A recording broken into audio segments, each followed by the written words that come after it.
ಅನವರದ ಮದಪೂರ ವಿಘ್ನೇಶ ದೇವ ಜಗದೀಶ ಮಗದಿಂದ ನಿನ್ನ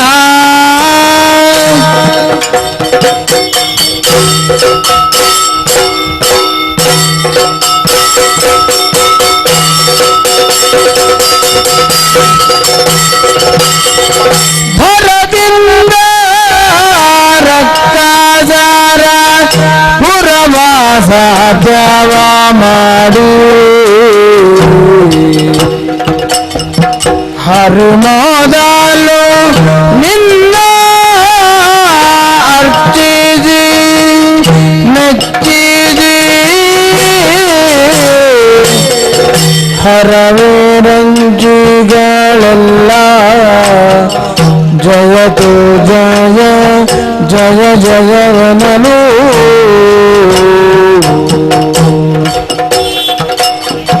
ಓ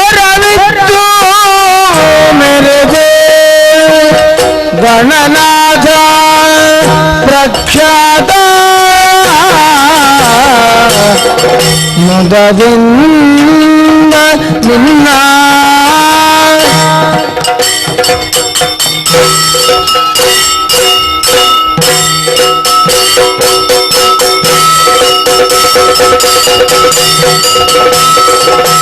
ಅರರ ನಿನ್ನಯ ಮಹಿಮೆಯನ್ನು ಬೊಗಳಲವಲ್ಲ ಧರಣಿಯನ್ನು ಗೊತ್ತಿರುವ ಮಹದೇಶಗರಿದು ಹರನ ಸುಗುಮಾರ ಸಕಲಾಗಮಕ್ಕೆ ಸಾಕಾರ ಧರೆಯಳು ವಿಶೇಷ ಮದವೂರ ವಿಘ್ನೇಶ ದೇವ ಜಗದೀಶ ಮುದದಿಂದ ನಿನ್ನ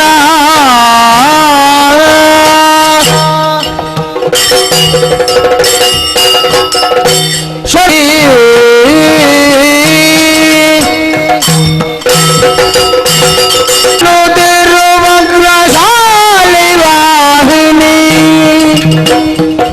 ಶರಣು ಶ್ಯಾಮಲ ರೂಪಿಣಿ ಶರಣು ಶಂಕರಿ ಗೌರಿ ಪಾರ್ವತಿ ಶರಣು ಬಳಿವನ್ನ ಹೋರಿಣಿ ಶರಣು ಶರಣು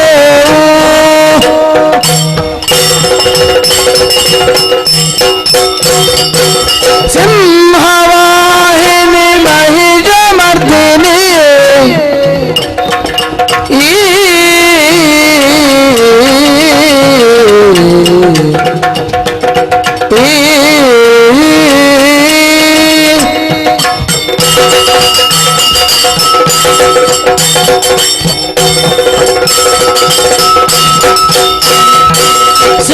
ಸಿಂಹವಾಹಿನಿ ಮಹಿಷ ಮರ್ದಿನಿ ದೇವದತಿ ಪರಿಪಾಲಿನಿ पंकजाक्षिणी अखिल गुण परिपालिनी पद्मधारिणी शरणु शरणु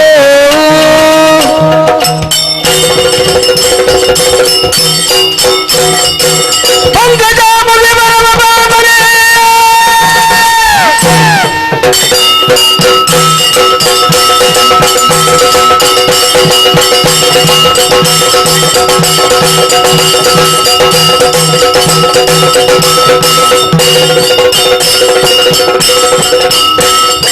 पंकजामुनि परम पावने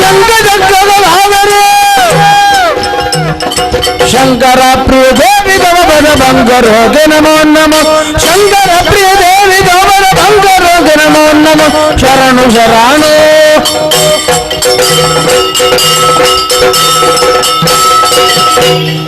मुखतो पूर्णचंद्र श्री नेत्र पद्मदलाकृति कोटि सूर्य प्रकाशेन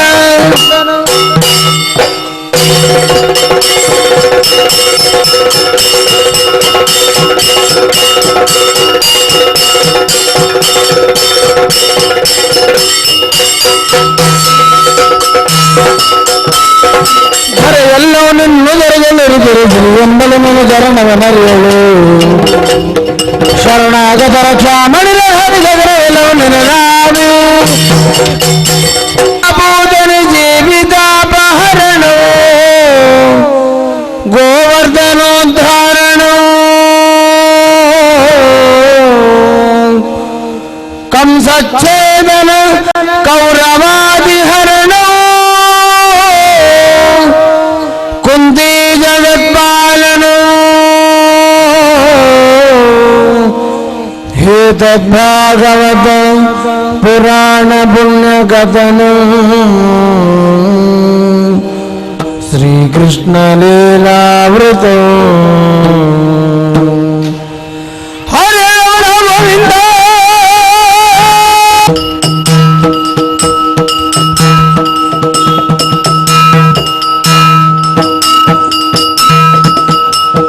ಹರೇ ಗೋವಿಂದ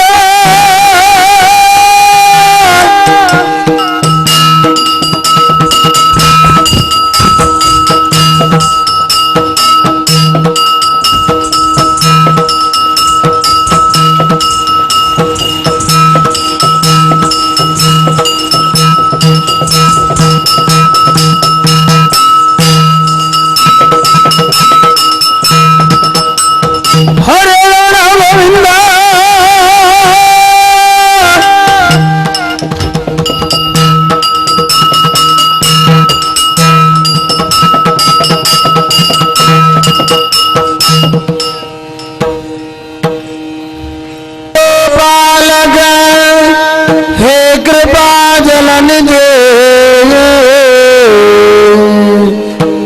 हे सिंधु कन्यापति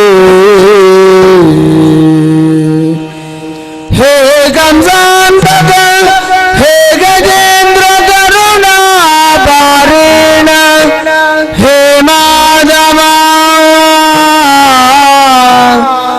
हे रामानुज हे जगत्रय गुरु हे पुंडरीकाक्षमा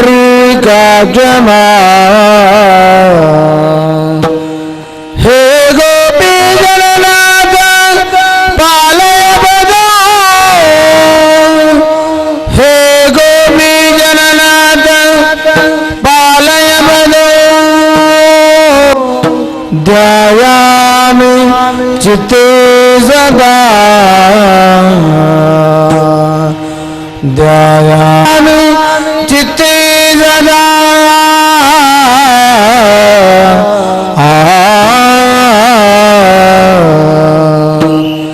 हरि नारायण गोविंद अच्युतानंद गोविंद मत्स्यावतार गोविंद कूर्म स्वरूप गोविंद क्रोडागार गोविंद नरहरि वामन गोविंद दशरथ नंदन गोविंद वसुदेवात्मज गोविंद बौद्धवतार गोविंद कल्कि स्वरूप गोविंद केशव माधव मधुसूदन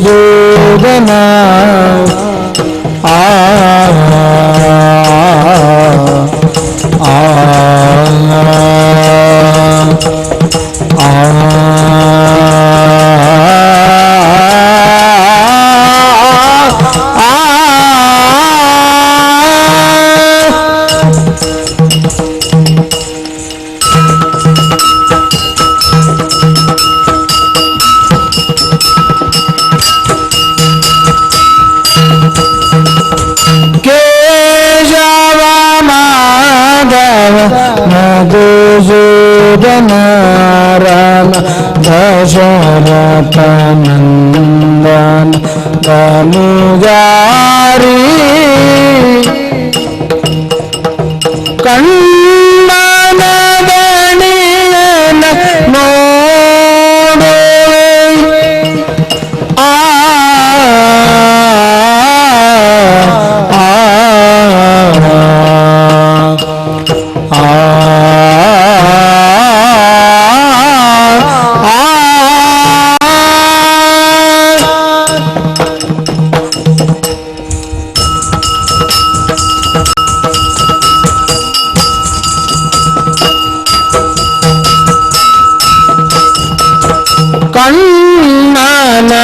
ಕಣ್ಣನದಣಿಯೇನ ನೋಡುವೆ ಕಾಯಿ ಹಣ್ಣು ಹೂವೆಲೆ ಪೂಜೆ ಮಾಡುವೆ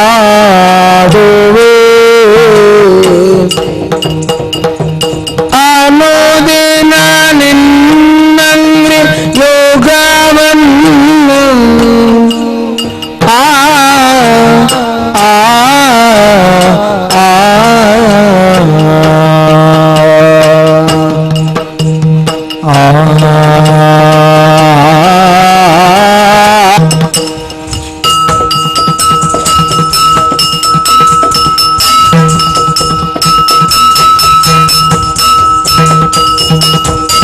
ಆನೋದಿನ ನಿನ್ನಂಗ್ರಿ ಯೋಗವನ್ನು ನಾನು ಮನದೊಳು ಬಿಡದೆ ನೆನೆವೇನು ಅಂಗನೆ ಮಣಿ ಬೋಗಿ ಕರೆದಾರಲೆ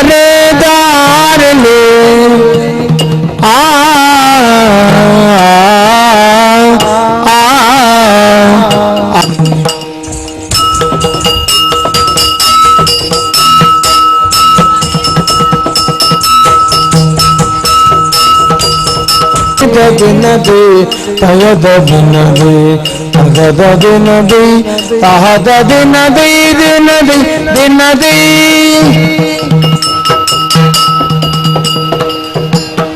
ತಾದಗದ ದಿನದಿ ದಿನದ ದಿನದಿ ತಯದ ದಿನದಿ ತಗದ ದಿನದಿ ತಹದ ದಿನದಿ ದಿನದಿ ದಿನದಿ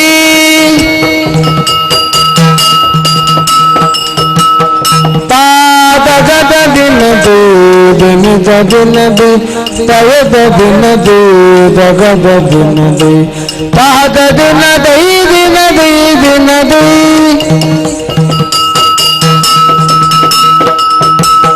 ತಾದಗದ ದಿನದಿ ದಿನದ ದಿನದಿ ತಗದ ದಿನದಿ ತಗದ ದಿನದಿ ತಹದ ದಿನದಿ ದಿನದಿ ದಿನದಿ ನದಿಯಿಂದ ದಿಂದ ದಿನದ ತಗದ ದಿನದಿ ದಿನದ ದಿನದಿ ತಗದ ದಿನದಿ ತಗದ ದಿನದಿ ತಹದ ದಿನದಿ ದಿನದಿ ದಿನದಿ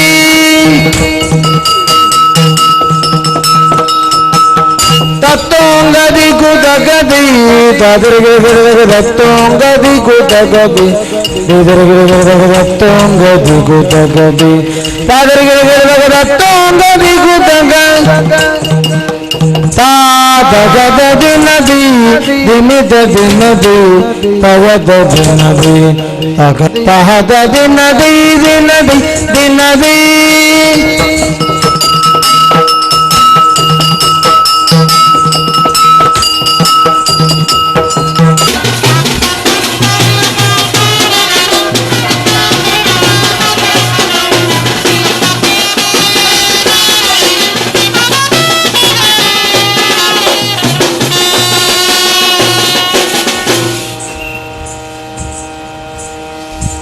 ಗಣಪಗೆ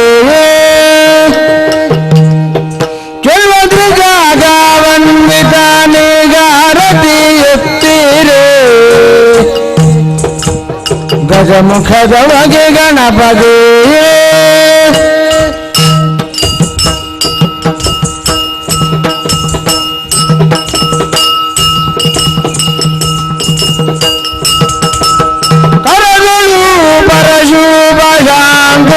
ಧಾರಿಗೆ ಹರುಷದಿ ಭಕ್ತರ ಬಾಬಾಜಿ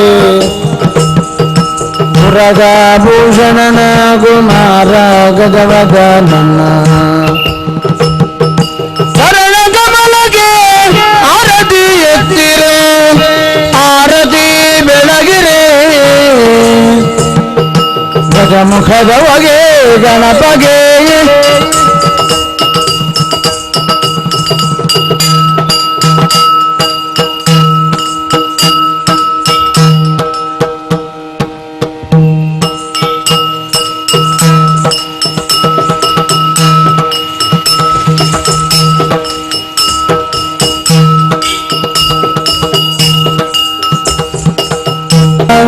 ಘನ ಮೂರ್ತಿ ಮಗವೂರ ಗಣನ ಗಣ ಘನ ಮೂರ್ತಿ ಮಗವೂರ ಗಣನ ಗಣ ದೇವರ ದೇವಕ್ಕೆ ಪಾಗರನ ಆ ಆ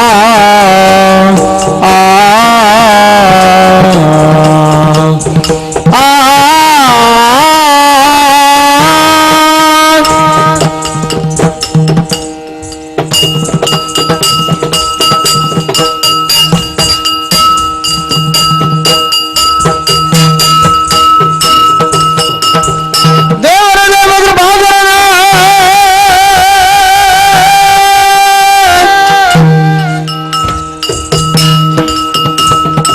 ಭಾಗರನ ಪಾವನ ಚರಿತ ಪುಣ್ಯೋದಯನ ಪಾವನ ಚರಿತ ಪುಣ್ಯೋದಯನ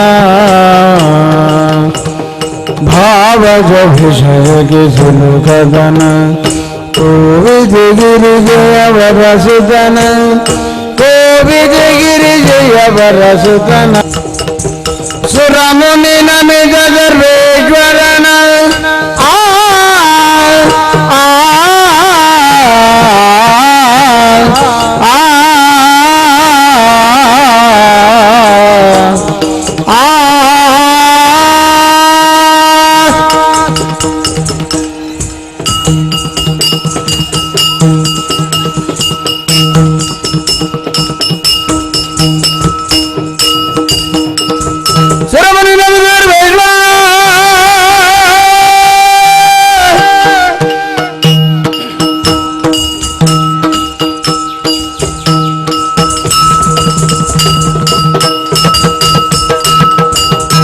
ಗಜಮುಖನ ನಿನ್ನ ಪಾದವನೆನುವೆ ಭಜಗಗೆ ಕರುಣಿಸುವರಗಳ ಪ್ರಭುವೇ ಭಜಗಗೆ ಕರುಣಿಸುವರಗಳ ಪ್ರಭುವೇ ಮೂಷಿಕ ವಾಹನ ಮೋದಕ ಹಸ್ತ ಪಾಶಾಂಕುಶಧರ ಕಮಲ ಪ್ರಶಸ್ತ ಗಜಮುಖನ ನಿನ್ನ ಪಾದವನೆನುವೆ ಭಜಗಗೆ ಕರುಣಿಸುವರಗಳ ಪ್ರಭುವೇ ದೇವ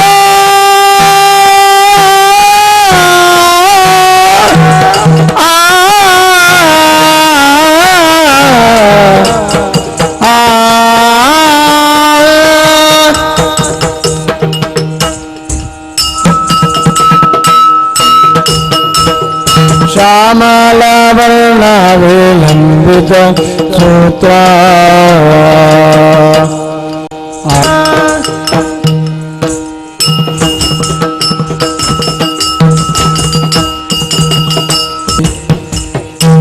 ಶ್ರೀಹರ ಸಜನ್ನಿಗ ರಾಯಮೂರ್ತಿಯೇ ಕಾಯಜ ವಿಠಲು ಗಣಾಯಕ ಹರಿ ಶ್ರೀಯರ ಸಜನ್ನಿಗರಾಯ ಮೂರ್ತಿ ಶ್ರೀಯರ ಸಜನ್ನಿಗರಾಯ ಮೂರ್ತಿ ಶ್ರೀಯರ ಸಜನ್ನಿಗರಾಯ ಮೂರ್ತಿಯೇ ಶ್ರೀಯರ ಸಜನ್ನಿಗರಾಯ ಮೂರ್ತಿ ಮಾಯಗಾರನು ನೀನೇ ಮಹಿಮನು ನೀನೇ ತೋಯ ಜನಯನ ಉದಾರಿಯೇ ನೀನೇ ಆ ಆ ಆ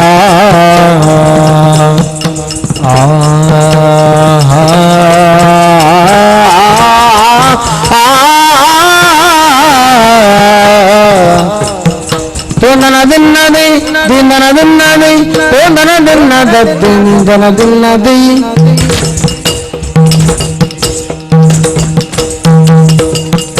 ದಿನನ ದಿನ್ನದ ದಿನಿ ದನ ದಿನ್ನದ ದಿನಿ ದನ ದಿನ್ನದ ದಿನಿ ದನ ದಿನ್ನದಿ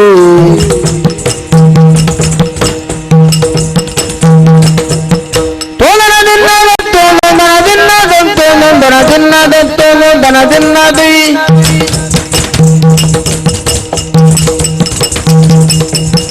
ತೋಂದನ ದಿನ್ನದಿ ದಿನನ ದಿನ್ನದಿ ಕರಳಿ ದಿನದಿ ದಿನದಾದನದಿ ದಿನದಾದನದಿ ಸೈದತ್ತ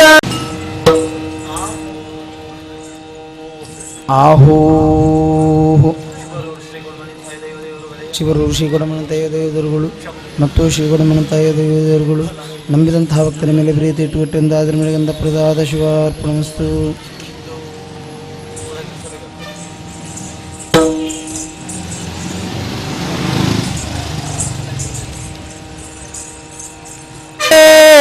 ಬಂದನೆ ಗೋಪರ ಕೃಷ್ಣ ಮೆಲ್ಲ ಮೆಲ್ಲ ಮೆಲ್ಲನೆ ಬಂದನೆ ಕೃಷ್ಣ ಮೆಲ್ಲ ಮೆಲ್ಲ ಮೆಲ್ಲನೆ ಬಂದನೆ ಮೆಲ್ಲ ಮೆಲ್ಲನೆ ಬಂದನೆ ಗೋಪರ ಕೃಷ್ಣ ಮೆಲ್ಲ ಮೆಲ್ಲನೆ ಬಂದನೆ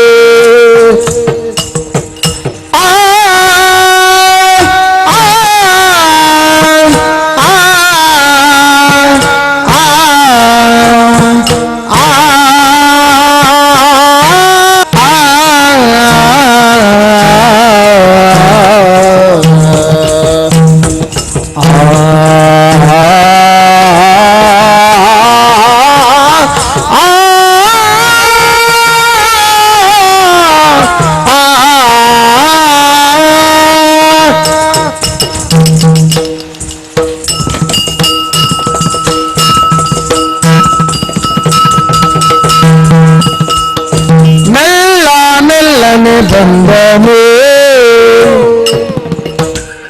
ಮೆಲ್ಲ ಮೆಲ್ಲನೆ ಬಂದನು ಗೋಪರ ಕೃಷ್ಣ ಗೋಪರ ಕೃಷ್ಣ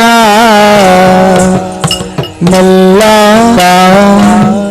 ಮೆಲ್ಲ ಬಂದನು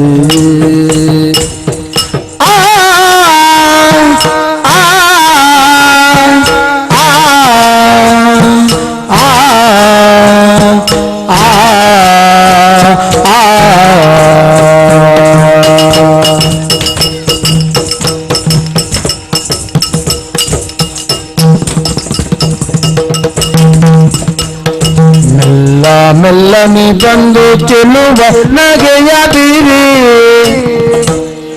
ಮೆಲ್ಲ ಮೆಲ್ಲನೆ ಬಂದು ಚೆಲುವ ನಗೆಯ ಬೀರಿ ಹುಲ್ಲನು ತಲೆ ನಿನ್ನ ಜೊಬಗೇನ ಬೇಳಲಿ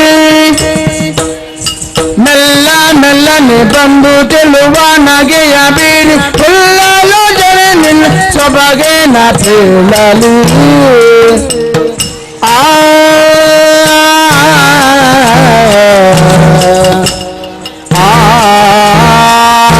ಮೆಲ್ಲನೆ ಬಂದನೆ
ಲೋಚನ ನಿನ್ನ ಸೊಬಗೇನ ಬೇಳುವೆ ಸೊಬಗೇನ ಬೇಳುವೆ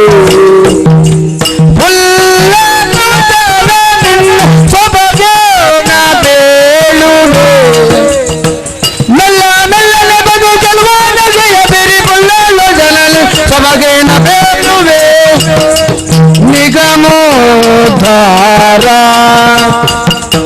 ನವನೀತ ಚೋರ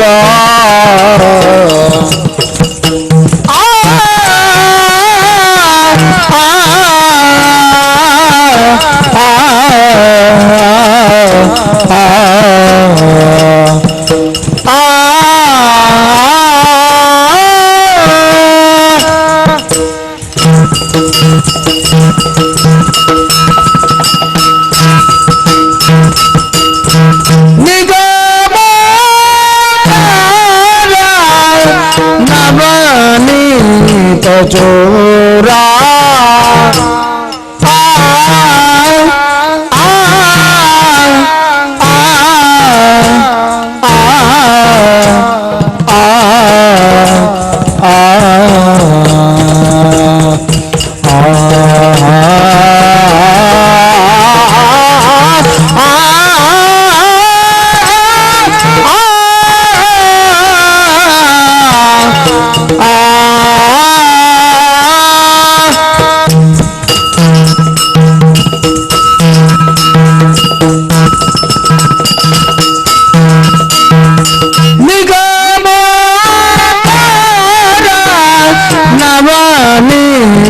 ಚೋರಾ ನವನೀತ ಚೋರಾ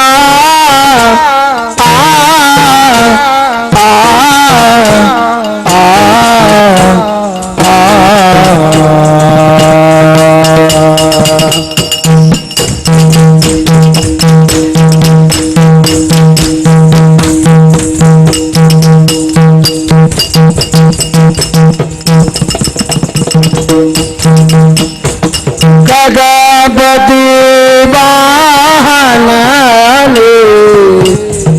ಖಗಪತಿ ವಾಹನನೇ ನಿಗಮೋಧಾರ ನವನಿತ ಜೋರ ಹನುಮತಿ ವಾಹನನೇ ಮಕರ ಕುಂಡಲಧರ ಮೋಹನಕಾರ ಮೋಹನಕಾರ ಆ ಆ ಆ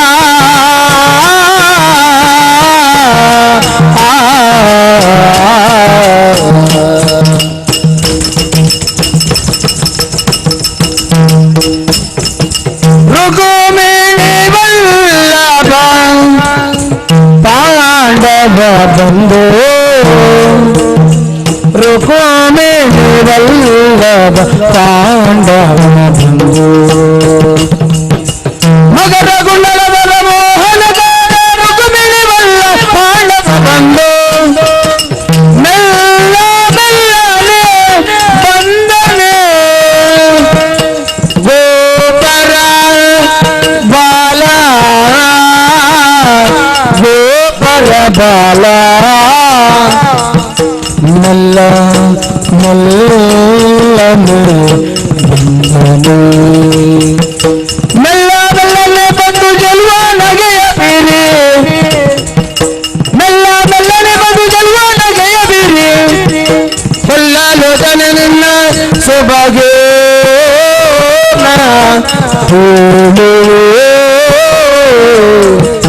ಆ ಆ ಆ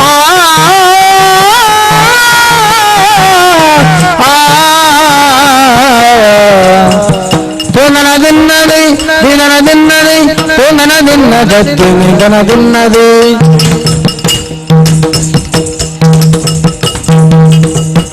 ದಿನನ ದಿನ್ನ ದದ್ದಿ ನಿಧನ ದಿನ್ನ ದದ್ದಿ ನಿಧನ ದಿನ್ನ ದದ್ದಿ ದಿನನ ದಿನ್ನದಿ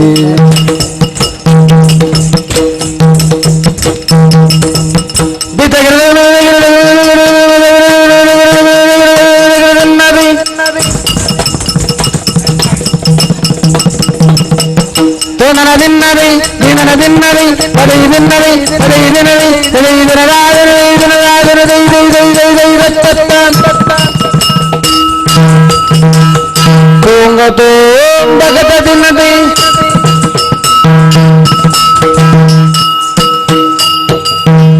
ಹೋಗಿ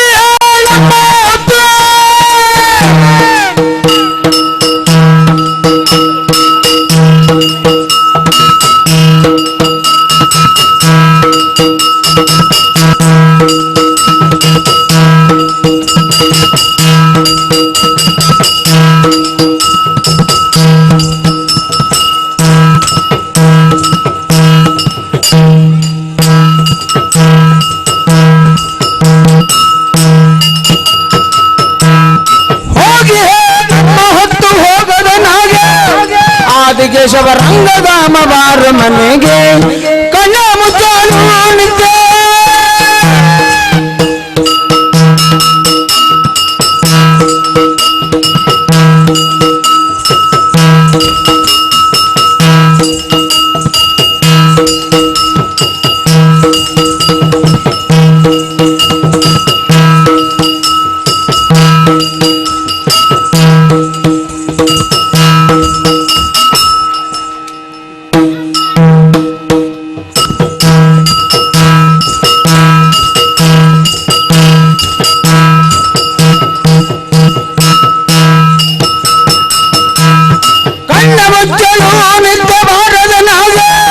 ಬಣ್ಣಿಸಿ ಮಾತನಾಡಲು ಸೇರದ ನಾಗೆ ಹೋಗಿವೆ ನಮ್ಮ ಹೊತ್ತು ಹೋಗದ ನಾಗೆ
धिनमणि जगते जो दत्त बद्दे विगार्तो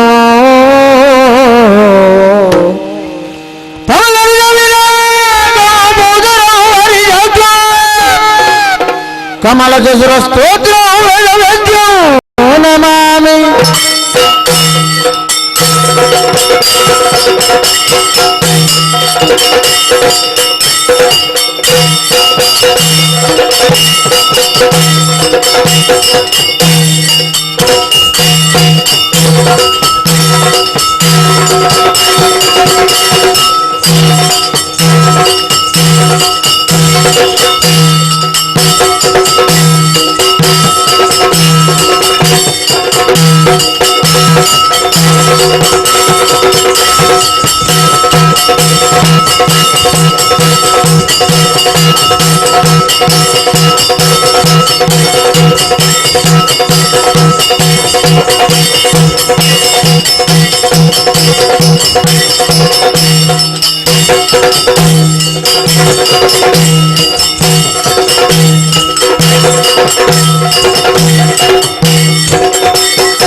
हमारा पूजी दूरे हमारा पूजी दूरे हमारा पूजी दूरे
ಪ್ರಾಣಧಾರನು ರಾಮ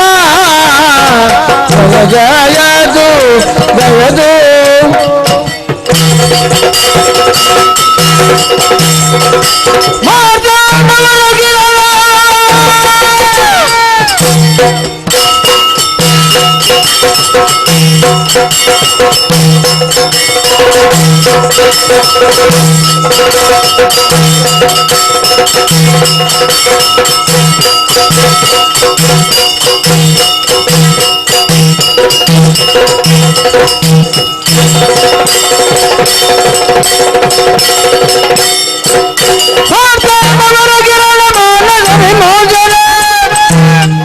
ಶ್ರೀರಾಮ ರಘುವೀರ ರಾಜೀವನೇತ್ರ ಜಯ ಜಯ ಜಯ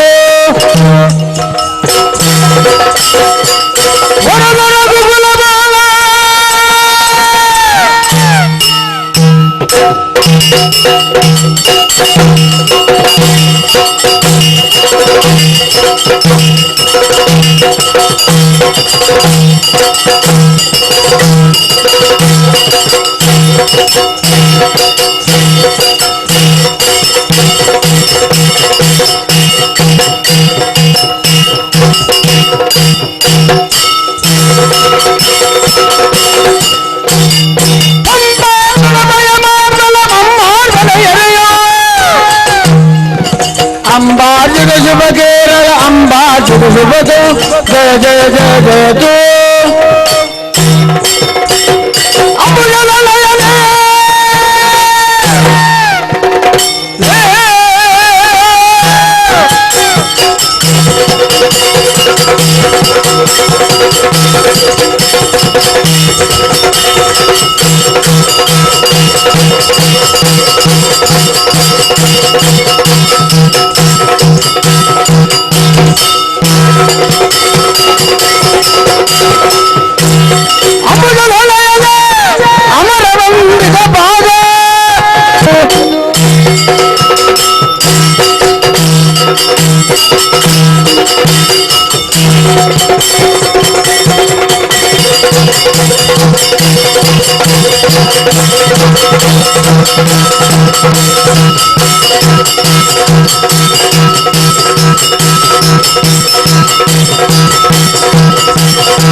ಯಕ್ಷಗಾನ ಬಯಲಾಟದ ಸಂದರ್ಭ ಯಕ್ಷಗಾನ ಕಲಾವಿದರನ್ನು ಸನ್ಮಾನಿಸುವಂತಹ ಒಂದು ಪರಿಪಾಠವನ್ನು ಇಟ್ಟುಕೊಂಡಂತಹ ಶ್ರೀಮತಿ ಹರಿಣಾಕ್ಷಿ ಮತ್ತು ಶ್ರೀ ಪದ್ಮನಾಭ ಕಟೀಲು ದುಬೈ ಇವರು ಇಂದು ನಮ್ಮ ಈ ಮೇಳದ ಓರ್ವ ಕಲಾವಿದನನ್ನು ಸನ್ಮಾನಿಸುವ ಕಾರ್ಯಕ್ರಮವನ್ನು ಹಮ್ಮಿಕೊಂಡಿದ್ದಾರೆ.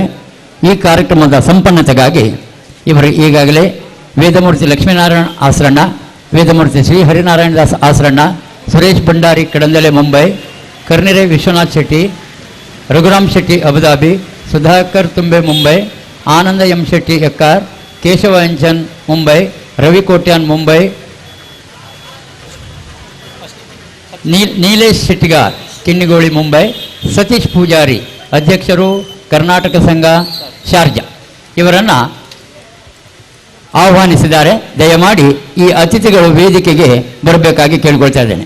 ಶ್ರೀಮತಿ ಹರಿಣಾಕ್ಷಿ ಮತ್ತು ಶ್ರೀ ಪದ್ಮನಾಭ ಕಟೀಲ್ ಈ ಅತಿಥಿಗಳನ್ನು ವೇದಿಕೆಗೆ ಕರೆದುಕೊಂಡು ಬರಬೇಕಾಗಿ ಕೇಳಿಕೊಳ್ತಾ ಇದ್ದೇನೆ.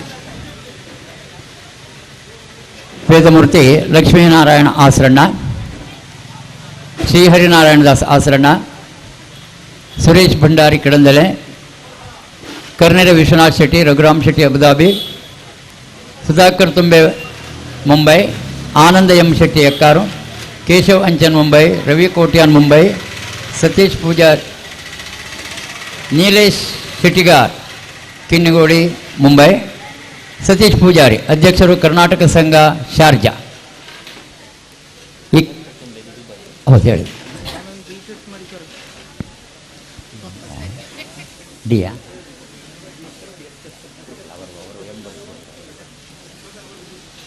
ದಯಮಾಡಿ ಸೇವಾಕರ್ತರು ಅತಿಥಿಗಳನ್ನು ವೇದಿಕೆಗೆ ಕರೆದುಕೊಂಡು ಬರಬೇಕಾಗಿ ಕೇಳ್ಕೊಳ್ತಾ ಇದ್ದೇನೆ.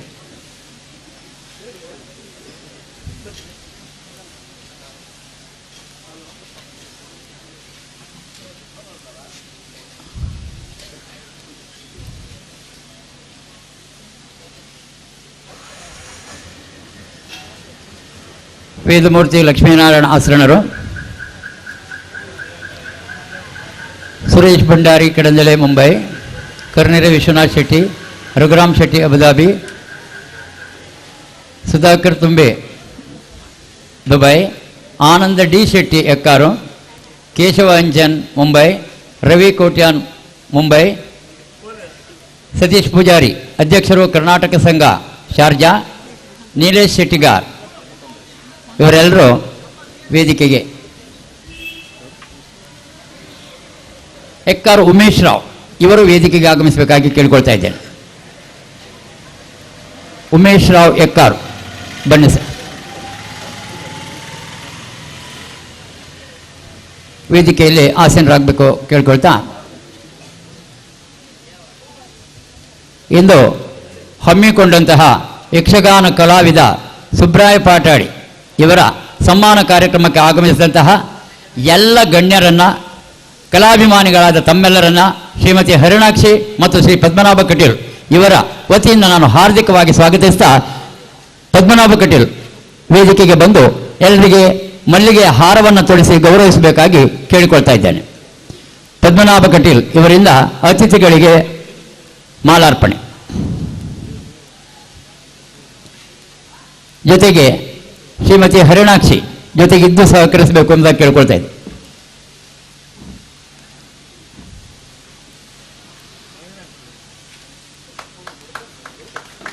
ಯಕ್ಷಗಾನವನ್ನೇ ತನ್ನ ಉಸಿರನ್ನಾಗಿ ಇರಿಸಿಕೊಂಡು ಮುಂಬೈಯಲ್ಲಿ ಇದ್ದರೂ ದುಬೈಯಲ್ಲಿದ್ದರೂ ಯಕ್ಷಗಾನದ ಬಗ್ಗೆನೇ ತುಡಿತ. ವೇದಮೂರ್ತಿ ಶ್ರೀಹರಿನಾರಾಯಣದಾಸ ಆಸರಣರು ಆಗಮಿಸ್ತಾ ಇದ್ದಾರೆ. ಇವರನ್ನು ಹಾರ್ದಿಕವಾಗಿ ಸ್ವಾಗತಿಸ್ತಾ, ಪದ್ಮನಾಭ ಕಟೀಲ್ ಅವರನ್ನು ಹಾರ ತೊಡಿಸಿ ಗೌರವಿಸಬೇಕಾಗಿ ಕೇಳಿಕೊಳ್ತಾ ಇದ್ದೇನೆ.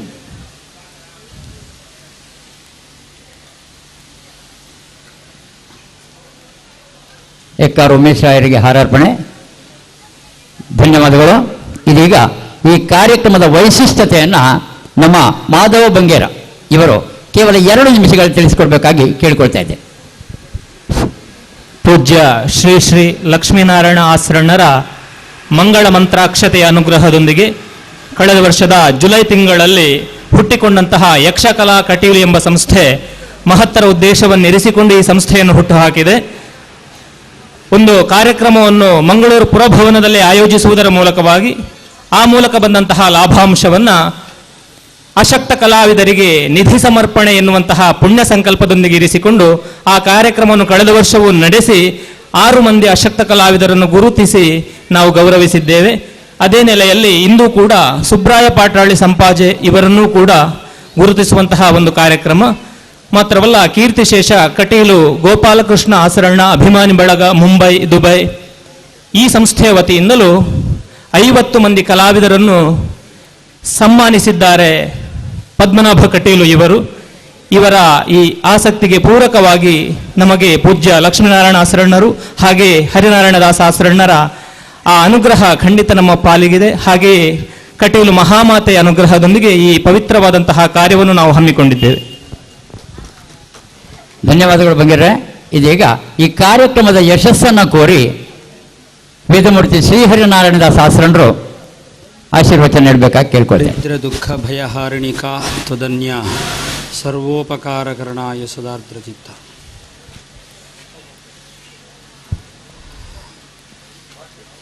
ಕಲ್ತವ ಅಂತ ನಾವೆಲ್ಲರನ್ನು ಹೇಳ್ತೇವೆ, ಕೆಲವರನ್ನು ಹೇಳ್ತೇವೆ. ಆದರೆ ಕಲಿಯುವುದು ಹೇಳುವುದರೆ ಅದು ಒಂದು ವಿಚಾರದಲ್ಲಿ ಅಂತ ಅಲ್ಲ. ನಾವು ತರಗತಿಗಳಿಗೆ ಹೋಗಿ ಅಲ್ಲಿ ಅಧ್ಯಾಪಕರ ಮೂಲಕ ಕಲಿತುಕೊಂಡು ಅದರ ಮೂಲಕ ನಾವು ಏನು ಸಂಪಾದಿಸಿದ್ದೇವೋ ಅದು ಕಲಿಯುವಿಕೆಯ ಒಂದು ಅಂಗ. ಶಾಸ್ತ್ರದಲ್ಲಿ ಹೇಳುವಾಗ ಆಚಾರ್ಯಾತ್ ಪಾದಮಾದತ್ತೆ ಪಾದಂ ಶಿಷ್ಯಾ ಸ್ವಮೇಧಯ ಪಾದಂ ಸಬ್ರಹ್ಮಚಾರಿಭ್ಯ ಪಾದಂ ಸ್ವಾನುಭವೇನತು ಅಂತ ಆ ಕಲಿಯುವಿಕೆಯ 4 ಹಂತಗಳನ್ನು ಹೇಳಿದ್ದಾರೆ. ಅಧ್ಯಾಪಕರಿಂದ ನಾವು ಕಲಿಯುವುದು ಕಾಲು ಭಾಗ. ಉಳಿದ ಕಾಲು ಭಾಗ ತನ್ನದಾದಂತಹ ಸಾಮರ್ಥ್ಯದಿಂದಲೇ ವಿದ್ಯಾರ್ಥಿ ಕಲಿಯುತ್ತಾನೆ. ಉಳಿದ ಕಾಲು ಭಾಗವನ್ನು ತನ್ನವರೊಂದಿಗೆ ಇದ್ದುಕೊಂಡು ಅವರೊಟ್ಟಿಗೆ ಸೇರಿಕೊಂಡು ವಿಚಾರ ವಿನಿಮಯ ಮೂಲಕ ಅವ ತಿಳ್ಕೊಳ್ತಾನೆ. ಕೊನೆಯದ್ದಾದಂತಹ ಕಾಲು ಭಾಗ ಅವನಿಗೆ ಅನುಭವದಿಂದ ಸಿದ್ಧಿಯಾಗ್ತದೆ. ಆದ್ದರಿಂದಲೇ ಯಾರೊಬ್ಬನೂ ಪೂರ್ಣವಾಗಿ ಕಲಿತವನಲ್ಲ ಅಂತ ಶಾಸ್ತ್ರ ಹೇಳ್ತದೆ. ಅದಕ್ಕೋಸ್ಕರವಾಗಿ ಏಕಸ್ಮಿನ್ ಜನ್ಮನಿ ಏಕಮೇವ ಶಾಸ್ತ್ರಂ, ಒಂದು ಜನ್ಮ ಅಂತ ನಮಗೆ ಕೊಟ್ಟಿದ್ದರೆ ಅದರಲ್ಲಿ ಒಂದೇ ನಾವು ವಿಚಾರವನ್ನು ಹಿಡ್ಕೊಂಡು ಕಲಿಬೇಕು ಅಂತ ಶಾಸ್ತ್ರ ಹೇಳುವಂತಹ ಮಾತು. ಹಾಗಾಗಿ ಕಲಿತವರು ಹೇಳಿದರೆ ಯಾರು ಅಧ್ಯಾಪಕರಾಗಿದ್ದಾರೆ ಅಥವಾ ಯಾರು ಅಧ್ಯಾಪನದ ಅಡಿಯಲ್ಲಿ ತರಗತಿಗೆ ಹೋಗಿ ಕಲ್ತಿದ್ದಾರೆ ಅವರು ಮಾತ್ರ ಕಲ್ತದ್ದು ಅಂತ ನಾವು ಹೇಳಲಿಕ್ಕಾಗೋದಿಲ್ಲ. ಒಂದು ವಿಭಾಗದಲ್ಲಿ ಅವ ಯಶಸ್ಸನ್ನು ಕಂಡರೆ ಅವ ಕಲ್ತಿದ್ದಾನೆ ಅಂತಲೇ ಅರ್ಥ. ಅದಕ್ಕೆ ವಿಶೇಷವಾದ ಉದಾಹರಣೆ ಯಕ್ಷಗಾನ. ಯಕ್ಷಗಾನದಲ್ಲಿ ಅನಕ್ಷರಸ್ಥರು ಅದೆಷ್ಟೋ ಇರ್ಬೋದು, ಆದರೆ ಯಕ್ಷಗಾನದ ರಂಗಕ್ಕೆ ಬರುವಾಗ ಅವರಷ್ಟು ಚೆನ್ನಾಗಿ ಕುಣಿಯುವವರಿಲ್ಲ, ಅವರಷ್ಟು ಚೆನ್ನಾಗಿ ಮಾತನಾಡುವವರಿಲ್ಲ. ನಾವು ಪಟ್ರೆ ಚಂದ್ರು ಅವರ ವೇಷವನ್ನು ಕಂಡಿದ್ದೇವೆ. ಆ ವೇಷದಲ್ಲಿ ಹೇಗೆ ಒಬ್ಬ ರಾಮನಾಗಿಯೋ ಕೃಷ್ಣನಾಗಿಯೋ ಇರಬೇಕು ಎನ್ನುವುದನ್ನು ತೋರಿಸಿಕೊಟ್ಟವರು. ಅವರಿಗೆ ವಿದ್ಯೆ ಇಷ್ಟ ಆಯಿತು ಅಂತ ಯಾರೂ ಕೇಳಲಿಲ್ಲ. ಯಾಕೆ ಹೇಳಿದರೆ ವಿದ್ಯೆ ಎನ್ನುವುದು ಅವರಿಗೆ ಈ ಯಕ್ಷಗಾನವೇ ವಿದ್ಯೆ. ಹಾಗೆ ಬಣ್ಣದ ಮಾಲಿಂಗರು, ಈಗ ಇವತ್ತು ಸನ್ಮಾನಗಳಿರ್ತಕ್ಕಂಥ ಸುಬ್ರಾಯ ಪಾಟೀಲ್ ಅವರು ತಂದೆ, ಎಷ್ಟು ಕಲ್ತಿದ್ದಾರೆ ಅಂತ ಏನು ಗೊತ್ತಿಲ್ಲ, ಆದರೆ ಅವರು ಬಣ್ಣ ಇಡುವಂತಹ ಒಂದು ಚಾಕಚಕ್ಯತೆ ಏನುಂಟು ಆ ವಿದ್ಯೆಯನ್ನು ಅವರು ಕಲ್ತಿದ್ದಾರೆ. ಆ ವಿದ್ಯೆಯಲ್ಲಿ ಅವರು ನೈಪುಣ್ಯವನ್ನು ಪಡ್ಕೊಂಡಿದ್ದಾರೆ. ಆದ್ದರಿಂದ ಅವರು ಅದರಲ್ಲಿ ಕಲ್ತಿದ್ದಾರೆ ಅಂತ ನಾವು ಹೇಳಬೇಕು. ಬರೀ ಶಾಲೆಗೆ ಹೋಗಿ ಕಲ್ತದ್ದಲ್ಲ ಅಂತ. ಅಂತಹ ಕಲಿಯುವಿಕೆಯ ಸಾಮರ್ಥ್ಯವನ್ನು ಈ ವಿಭಾಗದಲ್ಲಿ ತೋರಿಸಿದಂತಹ ಮಹನೀಯರು 10 ಹಲವು. ನಮ್ಮ ಭಾರತೀಯ ಪರಂಪರೆ, ಭಾರತೀಯ ಸಂಸ್ಕೃತಿ ಅಂತ ಏನುಂಟು ಅದನ್ನು ಬಿಂಬಿಸುವಂತಹ ಪ್ರಧಾನ ಕಲೆ ಯಕ್ಷಗಾನ. ನಾವು ಶಾಸ್ತ್ರದಲ್ಲಿ ಒಂದು ಹೇಳ್ತಾರೆ, ಈ ಕಾವ್ಯ ಅಥವಾ ಸಾಹಿತ್ಯದ ಪ್ರಯೋಜನ ಹೇಳಿದರೆ ಏನು ಅಂತ ಹೇಳಿದರೆ, ರಾಮಾದಿವತ್ ಪ್ರವರ್ತಿತವ್ಯಂ ನ ರಾವಣಾದಿವತ್ ಇತ್ಯಾದಿ ಕೃತ್ಯ ಅಕೃತ್ಯ ಪ್ರವೃತ್ತಿ ನಿವೃತ್ತಿ ಉಪದೇಶ ಅಂತ.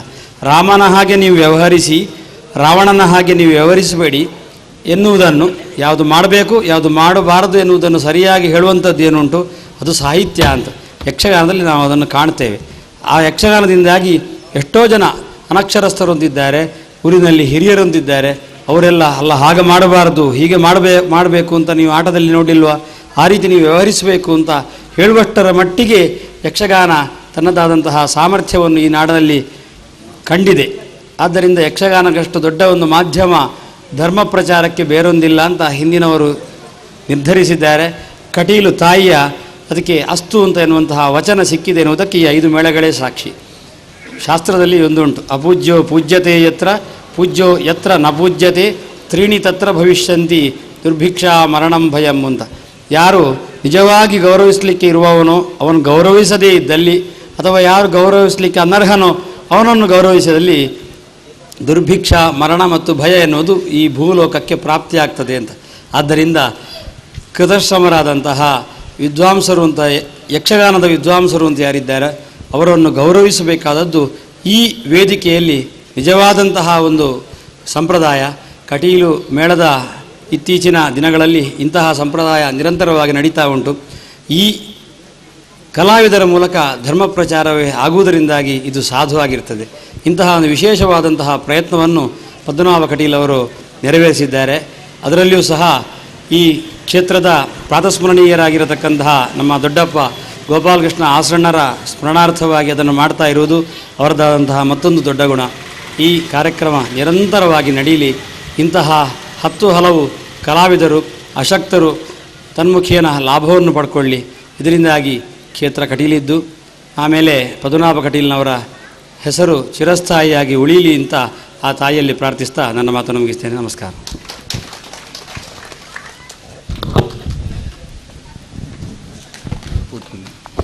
ಧನ್ಯವಾದಗಳು. ವೇದಮೂರ್ತಿ ಶ್ರೀಹರಿನಾರಾಯಣ ದಾಸರ ಆಸರಣರು ಇವರು ಆಶೀರ್ವಚನದೊಂದಿಗೆ ಪ್ರಾಸ್ತಾವಿಕ ಭಾಷಣವನ್ನು ಮಾಡಿ ಮುಗಿಸಿದ್ದಾರೆ. ಧನ್ಯವಾದಗಳು ಸ್ವಾಮಿ. ಇದೀಗ ನೇರವಾಗಿ ಕಾರ್ಯಕ್ರಮಕ್ಕೆ ಆಗಮಿಸುತ್ತಿದ್ದೇವೆ. ಕಲಾವಿದ ಸುಬ್ರಾಯ ಪಾಟೀಲ್ ಇವರು ವೇದಿಕೆಗೆ ಆಗಮಿಸಬೇಕು. ವೇದಿಕೆಯಲ್ಲಿ ಇದ್ದ ಎಲ್ಲರೂ ಜೊತೆಗಿದ್ದುಕೊಂಡು ಇವರ ಸನ್ಮಾನ ಕಾರ್ಯಕ್ರಮವನ್ನು ನಡೆಸಿಕೊಡಬೇಕಾಗಿ ಕೇಳಿಕೊಳ್ತಾ ಇದ್ದೇನೆ. ಕಟೀಲು ಮೇಳ 1ರಲ್ಲಿಯೇ 31 ವರ್ಷಗಳ ಸುದೀರ್ಘ ಸೇವೆಯನ್ನು ಗೈಯುತ್ತಾ ಇರುವಂತಹ ಸುಬ್ರಾಯ ಪಾಟಾಳಿಯವರು ಬಣ್ಣದ ವೇಷಗಳನ್ನು ತೊಟ್ಟುಕೊಳ್ಳುವಲ್ಲಿ ಒಂದು ವೈಶಿಷ್ಟ್ಯವಿದೆ. ಇವರು ಬಣ್ಣದ ಮಹಾಲಿಂಗ, ಇವರ ಸುಪುತ್ರರು. ಈ ಬಣ್ಣದ ಮಹಾಲಿಂಗನ ಸುಪುತ್ರರಾಗಿದ್ದುಕೊಂಡು 31 ವರ್ಷಗಳ ಸುದೀರ್ಘ ಸೇವೆಯನ್ನು ಸಲ್ಲಿಸಿರುವಂತಹ ಸುಬ್ರಾಯ ಪಾಟಾಳಿ ಇವರನ್ನ ಇದೀಗ ಕೀರ್ತಿಶೇಷ ಕಟೀಲು ಗೋಪಾಲಕೃಷ್ಣ ಆಸರಣ್ಣ ಅಭಿಮಾನಿ ಬಳಗ ಮುಂಬೈ, ದುಬೈ ಮತ್ತು ಯಕ್ಷಕಲಾ ಕಟೀಲು ಇವರ ಜಂಟಿ ಆಶ್ರಯದಲ್ಲಿ ಸನ್ಮಾನಿಸಲಾಗುತ್ತದೆ. ವೇದಮೂರ್ತಿ ಲಕ್ಷ್ಮೀನಾರಾಯಣ ಆಸರಣರು ಸನ್ಮಾನಿತರಿಗೆ ಶಾಲೊಂದನ್ನು ಹೊದಿಸಬೇಕಾಗಿ ಕೇಳಿಕೊಳ್ತಾ ಇದ್ದೇನೆ. ವೇದಮೂರ್ತಿ ಶ್ರೀಹರಿನಾರಾಯಣ ದಾಸ ಆಸರಣರು ಹಾರವನ್ನ ತೊಡಿಸಬೇಕು.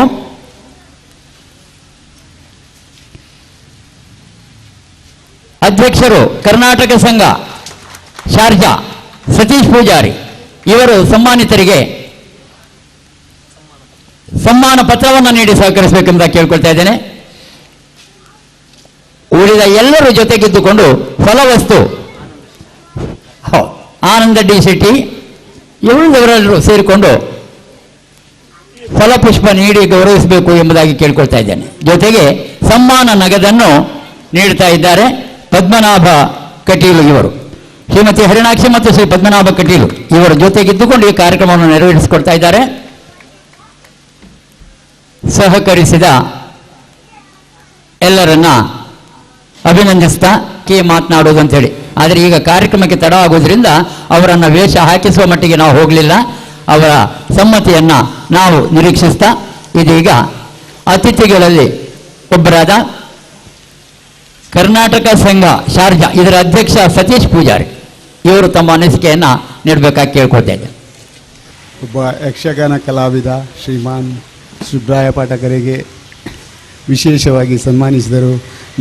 ನಮ್ಮವರೇ ಆದ ಪದ್ಮನಾಭ ಕಟೀಲ್ ಹಾಗೂ ಅವರ ಫ್ಯಾಮಿಲಿ ಅವರಿಗೆ ದೇವರು ಕೀರ್ತಿ ಕೊಡಲಿ ಎಂದು ಹೇಳುತ್ತಾ ನನ್ನ ಚಿಕ್ಕ ಭಾಷಣವನ್ನು ಮುಗಿಸ್ತೇನೆ. Thank you.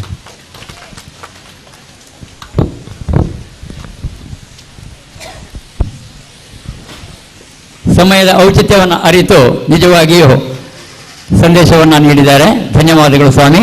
ಇದೀಗ ವೇದಮೂರ್ತಿ ಲಕ್ಷ್ಮೀನಾರಾಯಣ ಆಸರಣರು ಸನ್ಮಾನಿತರನ್ನ ಎಲ್ಲರನ್ನ ಸೇರಿಸಿಕೊಂಡು ಹರಸಬೇಕಾಗಿ ಕೇಳ್ಕೊಳ್ತಾ ಇದ್ದೆ.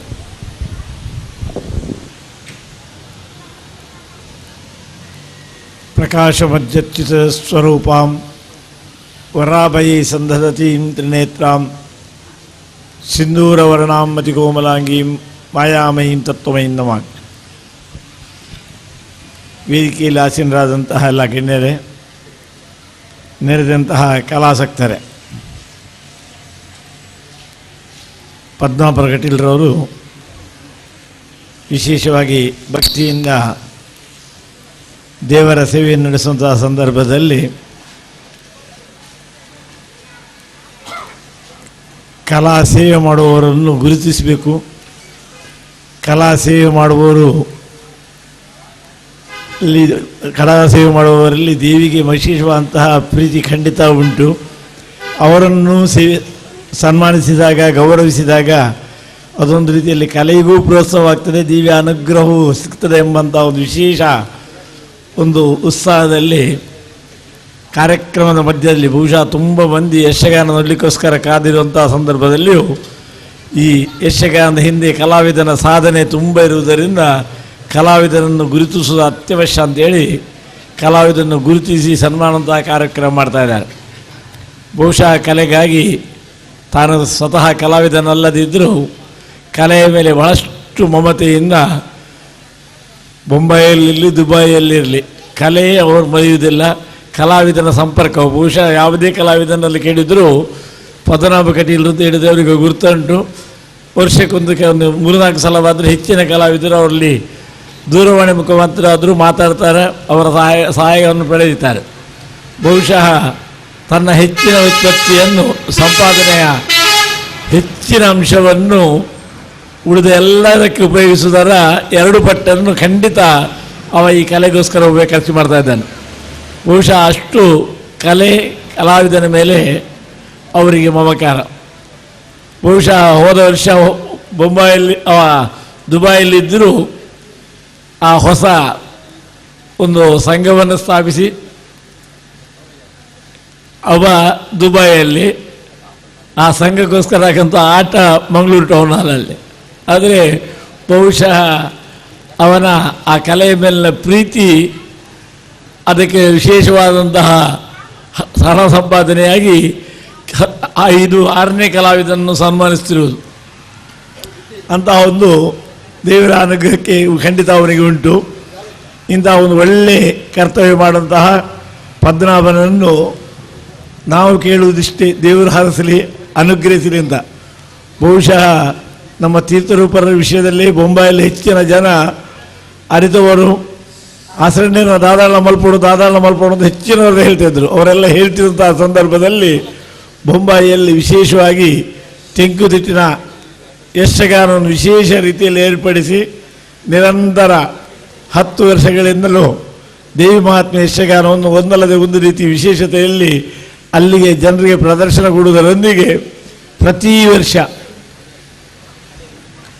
ಒಬ್ಬ ಅಂತ ದಿಗಂಡು, ಆದರೆ ಒಬ್ಬ ಅಲ್ಲ 2 3 ಕಲಾವಿದರನ್ನು ಗುರುತಿಸಿ ಸ್ವರ್ಣಾಭರಣದೊಂದಿಗೆ ಅವರನ್ನು ಸನ್ಮಾನಿಸಿ, ಬಹುಶಃ ಎಲ್ಲ ಕಲಾವಿದರು ಹೇಗೆಂತ ಹೇಳಿದರೆ ಬೊಂಬಾಯಿಗೆ ಹೋಗುವಂಥ ಕಲಾವಿದರು ಪದ್ಮನಾಭ ಕಟೀಲ್ ನಾನು ಅಜನ್ಯ ಯಾನ್ ಬರ್ಪೆ ಅಂತ ಬಹುಶಃ ಕೆಲವರು ಬಂದು ಅವರಲ್ಲೇ ಹೇಳ್ತಾರೆ, ನಿಮ್ಮ ಕಾರ್ಯಕ್ರಮಕ್ಕೆ ನನ್ನನ್ನು ಕರೀತಿದ್ದೆ. ಯಾಕಂತ ಹೇಳಿದ್ರೆ ಪದ್ಮನಾಭನ ಕಟೀಲ್ನವರು ಮಾಡಿದಂಥ ಕಾರ್ಯಕ್ರಮದಲ್ಲಿ ಇಲ್ಲಿಂದ ಬೊಂಬಾಯಿಗೆ ಹೋದಾಗ ಯಾವ ಕಲಾವಿದನಿಗೂ ಅಲ್ಲಿ ಯಾವುದೇ ರೀತಿಯ ತೊಂದರೆ ಆಗುವುದಿಲ್ಲ, ಅವರಿಗೆ ಸಂಪಾದನೆ ಮಾತ್ರ ಅಲ್ಲ ಅದಕ್ಕಿಂತಲೂ ಹೆಚ್ಚಿನ ಮರ್ಯಾದೆಯಲ್ಲಿ ಸಿಗ್ತದೆ ಅಂತ ಒಂದು ರೀತಿಯಲ್ಲಿ ಅದೊಂದು ವಾಡಿಕೆಯಾಗಿದೆ.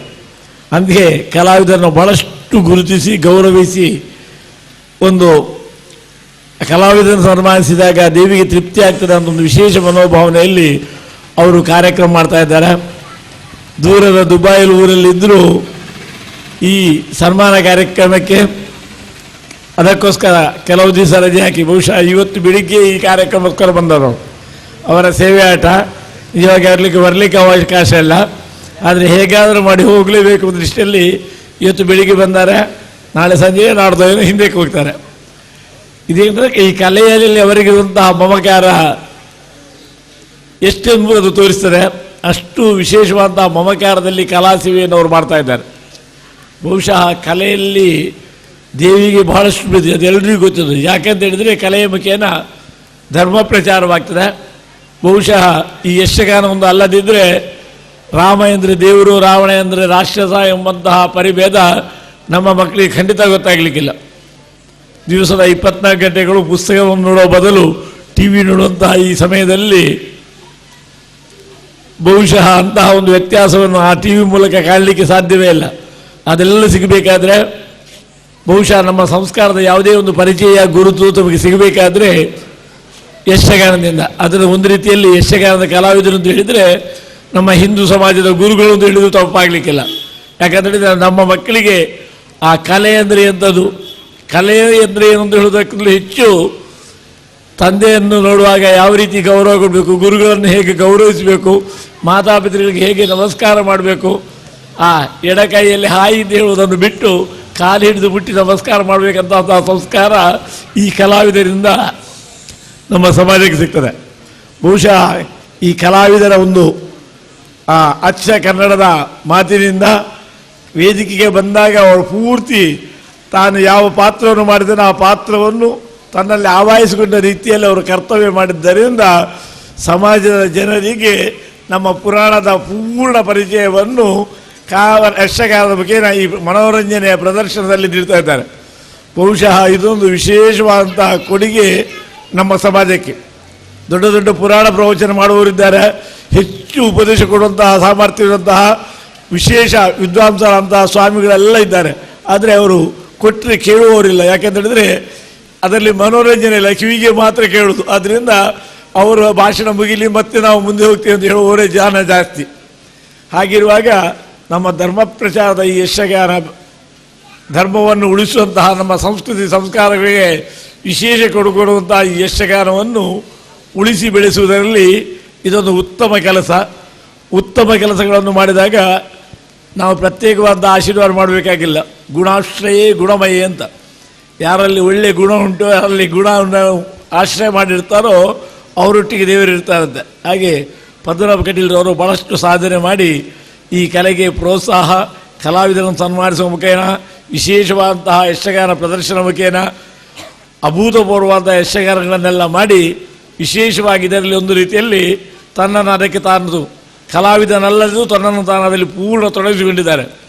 ದೇವರು ಅವರನ್ನು ಅನುಗ್ರಹಿಸಲಿ. ನಿರಂತರವಾಗಿ ಬಹುಶಃ ಈ ಯಕ್ಷಗಾನವೂ ಹಾಗೆ ನಿರಂತರವಾಗಿ ಪ್ರತಿ ವರ್ಷ ಕಟೀಲಲ್ಲಿ ಆಗಬೇಕಂತಹ ಮನಸ್ಸು ಉಂಟು ಅವರಿಗೆ. ದೇವರು ಖಂಡಿತ ಅವರಿಗೆ ಅವಕಾಶ ಕೊಟ್ಟಾರು. ನಿರಂತರವಾಗಿ ಯಕ್ಷಗಾನ ನಡೆಯಲಿ.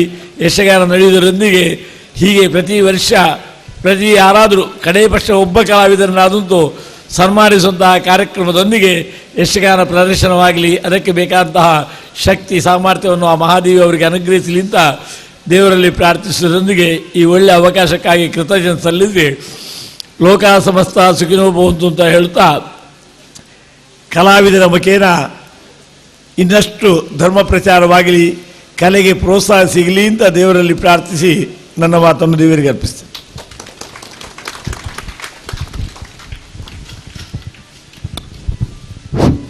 ತನ್ನ ದಾಂಪತ್ಯ ಜೀವನದ 5ನೇ ವರ್ಷಕ್ಕೆ ಕಾಲಿಡುತ್ತಿರುವಂತಹ ಶ್ರೀಮತಿ ಹರಿಣಾಕ್ಷಿ ಮತ್ತು ಶ್ರೀ ಪದ್ಮನಾಭ ಕಟೀಲ್ ಇವರು ಈ ಯಕ್ಷಗಾನ ಬಯಲಾಟ ಸೇವೆಯ ಜೊತೆಗೆ ಕಲಾವಿದರೊರ್ವರ ಸನ್ಮಾನ ಕಾರ್ಯಕ್ರಮವನ್ನು ಹಮ್ಮಿಕೊಂಡಂತಹ ಈ ವೈಶಿಷ್ಟ್ಯವನ್ನು ಇಲ್ಲಿ ನಾವು ಸ್ಮರಿಸುತ್ತಾ, ವೇದಿಕೆಯಲ್ಲಿರುವಂತಹ ಎಲ್ಲ ಗಣ್ಯರಲ್ಲಿ ನಾನು ಕ್ಷಮೆಯನ್ನು ಯಾಚಿಸ್ತಾ ಇದ್ದೇನೆ. ಸಮಯದ ಭಾವದಿಂದ ಪ್ರತಿಯೊಬ್ಬರಿಗೂ ನಾನು ಮಾತಾಡಲಿಕ್ಕೆ ಅವಕಾಶವನ್ನು ಕೊಡುವ ಹಾಗೆ ಇಲ್ಲ. ಆದ್ದರಿಂದ ಇದೀಗ ನೇರವಾಗಿ ನಾವು ಆಸರಣರನ್ನು ಗೌರವಿಸುವ ಕಾರ್ಯಕ್ರಮಕ್ಕೆ ಬರ್ತಾ ಇದ್ದೇವೆ. ವೇದಮೂರ್ತಿ ಲಕ್ಷ್ಮೀನಾರಾಯಣ ಆಸರಣ ಇವರನ್ನು ಶ್ರೀಮತಿ ಹರಿಣಾಕ್ಷಿ ಮತ್ತು ಶ್ರೀ ಪದ್ಮನಾಭ ಕಟೀಲ್ ಇವರು ಶಾಲು ಹೊದಿಸಿ ಫಲತಾಂಬೂಲ ನೀಡಿ ಗೌರವಿಸಬೇಕು. ಅಂತೆಯೇ ವೇದಮೂರ್ತಿ ಶ್ರೀ ಹರಿನಾರಾಯಣ ದಾಸ ಆಸರಣ ಇವರನ್ನು ದಂಪತಿಗಳು ಶಾಲು ಹೊದಿಸಿ ಫಲಪುಷ್ಪ ನೀಡಿ ಗೌರವಿಸಬೇಕು ಎಂಬುದಾಗಿ ಕೇಳ್ಕೊಳ್ತಾ ಇದ್ದೇನೆ. ಯಕ್ಷಕಲಾ ಕಟೀಲು ಇದರ ಅಡಿಯಲ್ಲಿ ಕೈಗೊಳ್ಳುವಂತಹ ಅಶಕ್ತ ಕಲಾವಿದರ ನಿಧಿಗೆ ತನ್ನ ದೇಣಿಗೆಯಾದ ರೂಪಾಯಿ 5,000 ನೀಡುವಂತೆ ರಘುರಾಮ್ ಶೆಟ್ಟಿ ಅಬುದಾಬಿ ಇವರು ಇದೀಗ ತಾನು ಘೋಷಿಸಿದ್ದಾರೆ. ಇವರನ್ನು ನಾನು ಕಾರ್ಯಕರ್ತರ ಪರವಾಗಿ ಹಾರ್ದಿಕವಾಗಿ ಅಭಿನಂದನೆಗಳ ಮೂಲಕ ಪುರಸ್ಕರಿಸ್ತಾ, ವೇದಿಕೆಯಲ್ಲಿ ಉಪಸ್ಥಿತರಿರುವ ಎಲ್ಲ ಗಣ್ಯರನ್ನ, ಕಲಾಭಿಮಾನಿಗಳಾದ ತನ್ನೆಲ್ಲರನ್ನ ಈ ಕಾರ್ಯಕ್ರಮದಲ್ಲಿ ಹಾಜರು ಇದ್ದುಕೊಂಡು ಉಪಸ್ಥಿತರಿದ್ದು ಸನ್ಮಾನವನ್ನು ಸ್ವೀಕರಿಸಿದ ಸುಬ್ರಾಯ ಪಾಠಾಳಿ ಯಕ್ಷಗಾನ ಕಲಾವಿದ, ಅದೇ ರೀತಿ ಇದನ್ನು ವ್ಯವಸ್ಥೆ ಮಾಡಿದಂತಹ ನಮ್ಮ ಮಾಧವ್ ಬಂಗೇರ ಇವರನ್ನು ನಾನು ಹೃತ್ಪೂರ್ವಕವಾಗಿ ಅಭಿನಂದಿಸ್ತಾ ಮುಂದಿನ ಕಾರ್ಯಕ್ರಮ ಆರಂಭಕ್ಕೆ ತಮ್ಮನ್ನು ಕೇಳ್ಕೊಳ್ತಾ ಇದ್ದೇನೆ. ನಮಸ್ಕಾರಗಳು.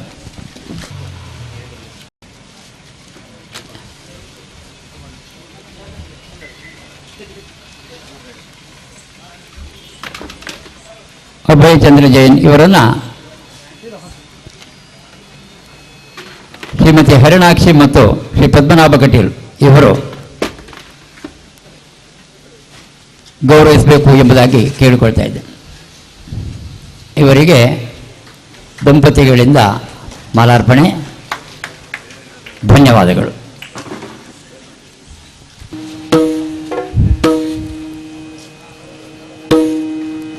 ಶ್ರೀ ದುರ್ಗಾಂಬಿಕೆಯ ಬಲಗೊಂಡು ಭಕ್ತಿಯೊಳು ಭಕ್ತಿಯೋಳಂಬಿಕಾ ಸುತ ವಿಘ್ನರಾಜನ ಬಿರಿದು ಸಂಕುತಿದೆ.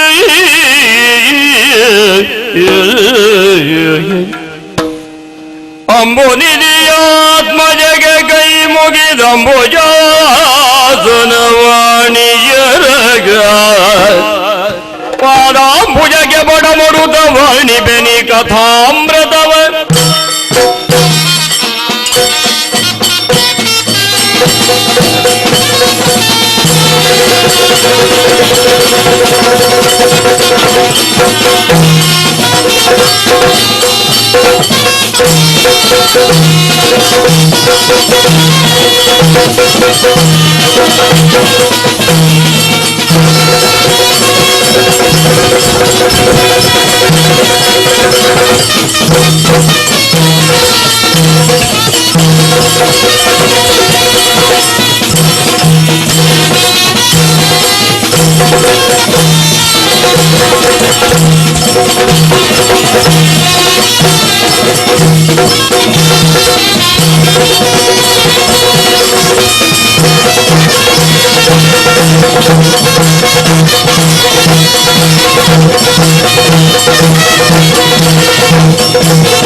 ಗಂಧರ್ವಧಿಪತಿ ಯಾರೆಂಬುದಾಗಿ ತಿಳಿದಿದ್ದೀರಿ. ಹೋ ಗಂಧರ್ವನು ನಾನೇ ಸರಿ. ಓಲುಗೊಟ್ಟಂತ ಕಾರಣ ಅನೇಕ ವಿಧ ಆಲಿಸಿ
ಸ್ವರ್ಗ ಮರ್ತ್ಯ ಪಾತಾಳ ಈ ಮೂರು ಲೋಕಗಳನ್ನು ವಿರಾಟ್ ಪುರುಷನ ಮೂರು ಅಂಗಗಳಾಗಿ ಗುರುತಿಸಿದ್ದಾರೆ.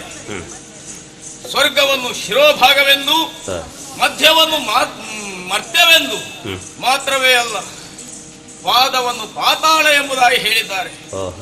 ಅಂತಹ ವಿರಾಟ್ ಪುರುಷನ ಶಿರೋಸದೃಶವಾದಂತಹ ಸ್ವರ್ಗಲೋಕದಲ್ಲಿ ಹುಟ್ಟಿ ಬಾಳಿ ಆಳಿದಂತಹ ನಾವು ಪುಣ್ಯಾತ್ಮರೇ ಹೌದು. ಸ್ವರ್ಗಲೋಕದ ಅಧಿಕಾರ ಕೇಂದ್ರ ಸ್ಥಾನ ಇರುವುದು ಅಮರಾವತಿಯಲ್ಲಿ. ಅಲ್ಲಿಗೆ ಆ ದಿವಿಜೇಂದ್ರನೇ ಒಡೆಯ.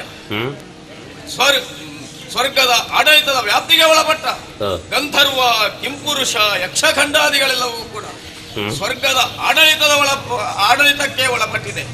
ಹಾಗೆಂದು ನಮ್ಮ ಲೋಕಕ್ಕೆ ಬರುವಾಗ ಪ್ರತ್ಯೇಕವಾದಂತಹ ಅಧಿಕಾರವನ್ನು ನಾವು ಹೊಂದಿದ್ದೇವೆ. ಗಂಧರ್ವರ ಅಧಿಪತಿಯಾದಂತಹ ನಾನು ಹೂಹೂ ನಾಮಕನಾಗಿ ನಮ್ಮಿ ಗಂಧರ್ವ ಲೋಕವನ್ನು ಪರಿಪಾಲಿಸುತ್ತಾ ಇದ್ದೇನೆ. ದೇವತೆಗಳಲ್ಲಿ ಎರಡು ವರ್ಗ, ದೇವತೆಗಳು ಕರ್ಮದೇವತೆಗಳು ಎಂಬುದಾಗಿ. ಹಾಗೆಯೇ ಗಂಧರ್ವರಾದಂತಹ ನಮ್ಮಲ್ಲಿಯೂ ಕೂಡ ಉಭಯ ಪಂಗಡಗಳಿವೆ, ದಿವ್ಯರು ಹಾಗೂ ಮರ್ತ್ಯರು ಎಂಬುದಾಗಿ. ಗಂಧರ್ವ ಲೋಕದಲ್ಲಿಯೇ ಹುಟ್ಟಿ ಬೆಳೆದವರು ದಿವ್ಯರು. ಹಾಗೆಯೇ ಮರ್ತ್ಯಲೋಕದಲ್ಲಿದ್ದುಕೊಂಡು ಉತ್ತಮ ಕರ್ಮವನ್ನೆಸಗಿ ಪುಣ್ಯವನ್ನು ಸಂಚಯಿಸಿಕೊಂಡು ಆ ಬಳಿಕ ನಮ್ಮ ಗಂಧರ್ವ ಲೋಕವನ್ನು ಸೇರಿಕೊಂಡವರು ಅವರು ಮರ್ತ್ಯರು. ನಾನು ದಿವ್ಯನೆನ್ನೆಲ್ಲಿಸಿಕೊಂಡಿದ್ದೇನೆ. ಹಾಗಾಗಿ ಉತ್ತಮವಾದಂತಹ ಇಲ್ಲಿಯ ಆಡಳಿತದ ಅಧಿಕಾರದ ಪೀಠವನ್ನು ಏರುವಂತಹ ಆ ಯೋಗ್ಯತೆಯನ್ನು ಸಂಪಾದಿಸಿದ್ದೇನೆ. ನಮ್ಮವರ ಕುರಿತಾಗಿ ಆಲೋಚಿಸುವಾಗ ಮನಸ್ಸಿಗೆ ಬಹಳಷ್ಟು ಆನಂದವಾಗುತ್ತಾ ಇದೆ. ಹಲವು ಕ್ಷೇತ್ರಗಳಲ್ಲಿ ಯೋಗ್ಯತೆಯನ್ನು ಸಂಪಾದಿಸಿದ, ಹೆಸರನ್ನು ಗಳಿಸಿದವರು ನಮ್ಮಲ್ಲಿದ್ದಾರೆ. ಸುರಪನ ಸುಧರ್ಮ ಸಭೆಯಲ್ಲಿ ತನ್ನದಾದಂತಹ ಗಾನಾಮೃತದಿಂದ ಎಲ್ಲರನ್ನೂ ಸಂತೋಷಗೊಳಿಸಬಲ್ಲಂತಹ ಚಿತ್ರಸೇನ ನಮ್ಮವ ಎಂಬುದಾಗಿ ಹೇಳಿಕೊಳ್ಳುವಲ್ಲಿ ಬಹಳಷ್ಟು ಹೆಮ್ಮೆ ಎನಿಸುತ್ತಾ ಇದೆ. ಹಾಗೆಂದು ಸ್ವರ್ಗದ ಆಡಳಿತದ ಪರಿಧಿಗೆ ಒಳಪಟ್ಟರೆ ಸುರಪನ ಆ ಸೇನಾ ಸಮೂಹದಲ್ಲಿ ಕೀರ್ತಿಯನ್ನು ಪಡೆದಂತಹ ವಿಶೇಷವಾದಂತಹ ವ್ಯಕ್ತಿತ್ವವನ್ನು ಹೊಂದಿದಂತಹ ವೀರರು ಅವರೆಲ್ಲರೂ ಕೂಡ ನಮ್ಮವರೇ ಹೌದು. ಹಾಗಾಗಿ ನಮ್ಮಲ್ಲಿ ವೀರರಿಗೂ ಕೊರತೆ ಏನೂ ಇಲ್ಲ. ಹಾಗಾಗಿ ಯಾವ ಕುಂದು ಕೊರತೆಯೂ ಇಲ್ಲದ ರೀತಿಯಲ್ಲಿ ಈ ಗಂಧರ್ವ ಲೋಕದಲ್ಲಿ ನಮ್ಮವರನ್ನು ಪಾಲಿಸ್ತಾ ಇದ್ದೇನೆ. ಎಂದಿನಂತೆ ಒಲಗುಗೊಟ್ಟಿದ್ದೇನೆ. ನಮ್ಮವರ ಕುಂದು ಕೊರತೆಗಳೆಲ್ಲವನ್ನೂ ಕೂಡ ವಿಚಾರಿಸಿ ಅವರಿಗೆ ಸೂಕ್ತವಾದಂತಹ ಪರಿಹಾರವನ್ನು ಕೂಡ ತೋರಿಸಿಕೊಟ್ಟ ಹಾಗಾಯಿತು. ಯಾರು ಬರ್ತಾ ಇರುವುದು ಕಂಬು ಗಂಡಿನಿ ಜಂಗ ಮುಗಿಯಲು ಕುಂಭ ಕುಜಯಾಗಿ ಬದಲೆಯಲು ಸಂಭ್ರಮದಿ ಬಂದವನಿಗರೇ ಚಂದರಾಗ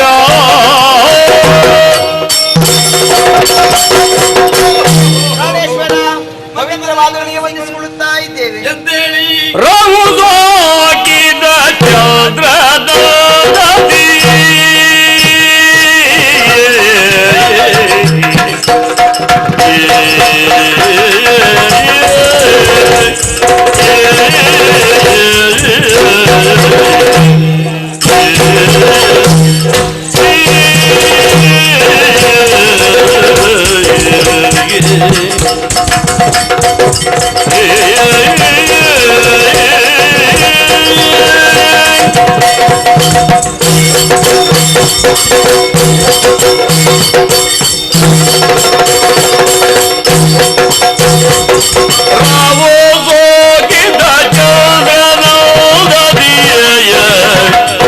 ಮೋಹದ ಹೃದಯ ಮೋಹದ ಹೃದಯ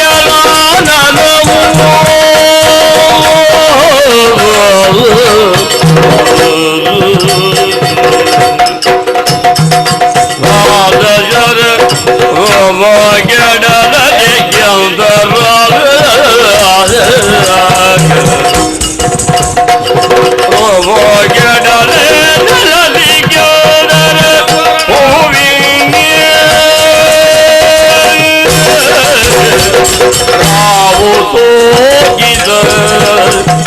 ಚಂದ್ರನದಿ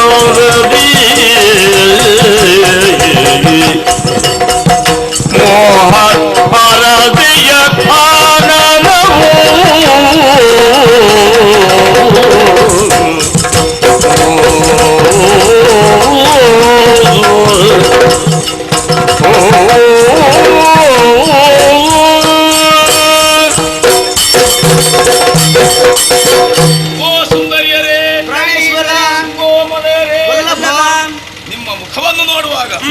ಮನಸ್ಸಿಗೆ ಬಹಳಷ್ಟು ಆನಂದವಾಯಿತು. ಓಲಗಸ್ಥನಾದಂತಹ ಸಂದರ್ಭದಲ್ಲಿ ಎಲ್ಲರೂ ಜೊತೆಯಾಗಿ ಇಲ್ಲಿಗೆ ಬಂದಿದ್ದೀರಿ. ಸ್ವಾಮಿ, ಆಶ್ಚರ್ಯಗೊಂಡದ್ದಿಲ್ಲಿ ನಾನು. ಯಾಕೆ? ನಿಮಗೇನಾದರೂ ಕುಂದುಕೊರತೆ ಉಂಟಾಯಿತು ಎಂದಾದರೆ ನಿಮ್ಮ ಅಂತಃಪುರವನ್ನು ನಾನು ಸೇರಿಕೊಳ್ಳುವಂತಹ ಆ ಸಂದರ್ಭದಲ್ಲಿ ನನ್ನಲ್ಲಿ ಎಲ್ಲವನ್ನೂ ನಿವೇದಿಸಿಕೊಳ್ಳುವವರು.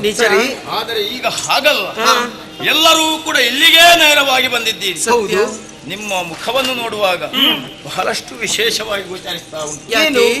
ಸದಾ ಕಾಲ ತಾರೆಯರ ಮಧ್ಯದಲ್ಲಿ ಕಳಾಪೂರ್ಣನಾಗಿ ರಂಜಿಸುವಂತಹ ಆ ಚಂದ್ರಮನಂತೆ ಇರಬೇಕಾದಂತಹ ನಿಮ್ಮ ಮುಖಮಂಡಲ ರಾಹು ಸೋಕಿದ ಚಂದ್ರನಂತೆ ಕಾಣುತ್ತಾ ಇದೆ. ಹಾಗಾಗಿಯೇ ನಾನು ಆಶ್ಚರ್ಯಗೊಂಡದ್ದು. ಯಾಕೆ? ನನ್ನ ಪ್ರೀತಿಯ ರಸಿಯರಾದಂತಹ ನಿಮಗೆ ಎಳ್ಳಿನಷ್ಟು ಕೊರತೆ ಉಂಟಾಗುವುದಕ್ಕೆ ನಾನು ಅವಕಾಶವನ್ನು ಕೊಟ್ಟವನಲ್ಲ. ಯಾವುದೇ ಕೊರತೆ ಬಂದರೂ ಕೂಡ ಅದನ್ನು ಕ್ಷಣದಲ್ಲಿ ನಿವಾರಿಸುವವ. ಯಾಕೆ? ನಿಮಗೆ ಕೊರತೆ ಎಂಬುದೇ ಇಲ್ಲ. ಹಾಗಾಗಿಯೇ ಕೇಳ್ತಾ ಇದ್ದೇನೆ, ನಿಮಗೆ ಬಂದಂತಹ ಕಷ್ಟ ಏನು ಅಥವಾ ಕೊರತೆ ಏನು? ಈ ರೀತಿ ನಿಮ್ಮ ಮುಖ ಕಳೆಗುಂದುವುದಕ್ಕೆ ಕಾರಣ ಏನು? ಇಲ್ಲಿಗೆ ಬರುವುದಕ್ಕೇನು ಕಾರಣ? ಎಲ್ಲವನ್ನು ಹೇಳಬಹುದೇ? ಹೇಳಬಹುದಲ್ಲ.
ಕಾರ್ಯ ಬೇರೆ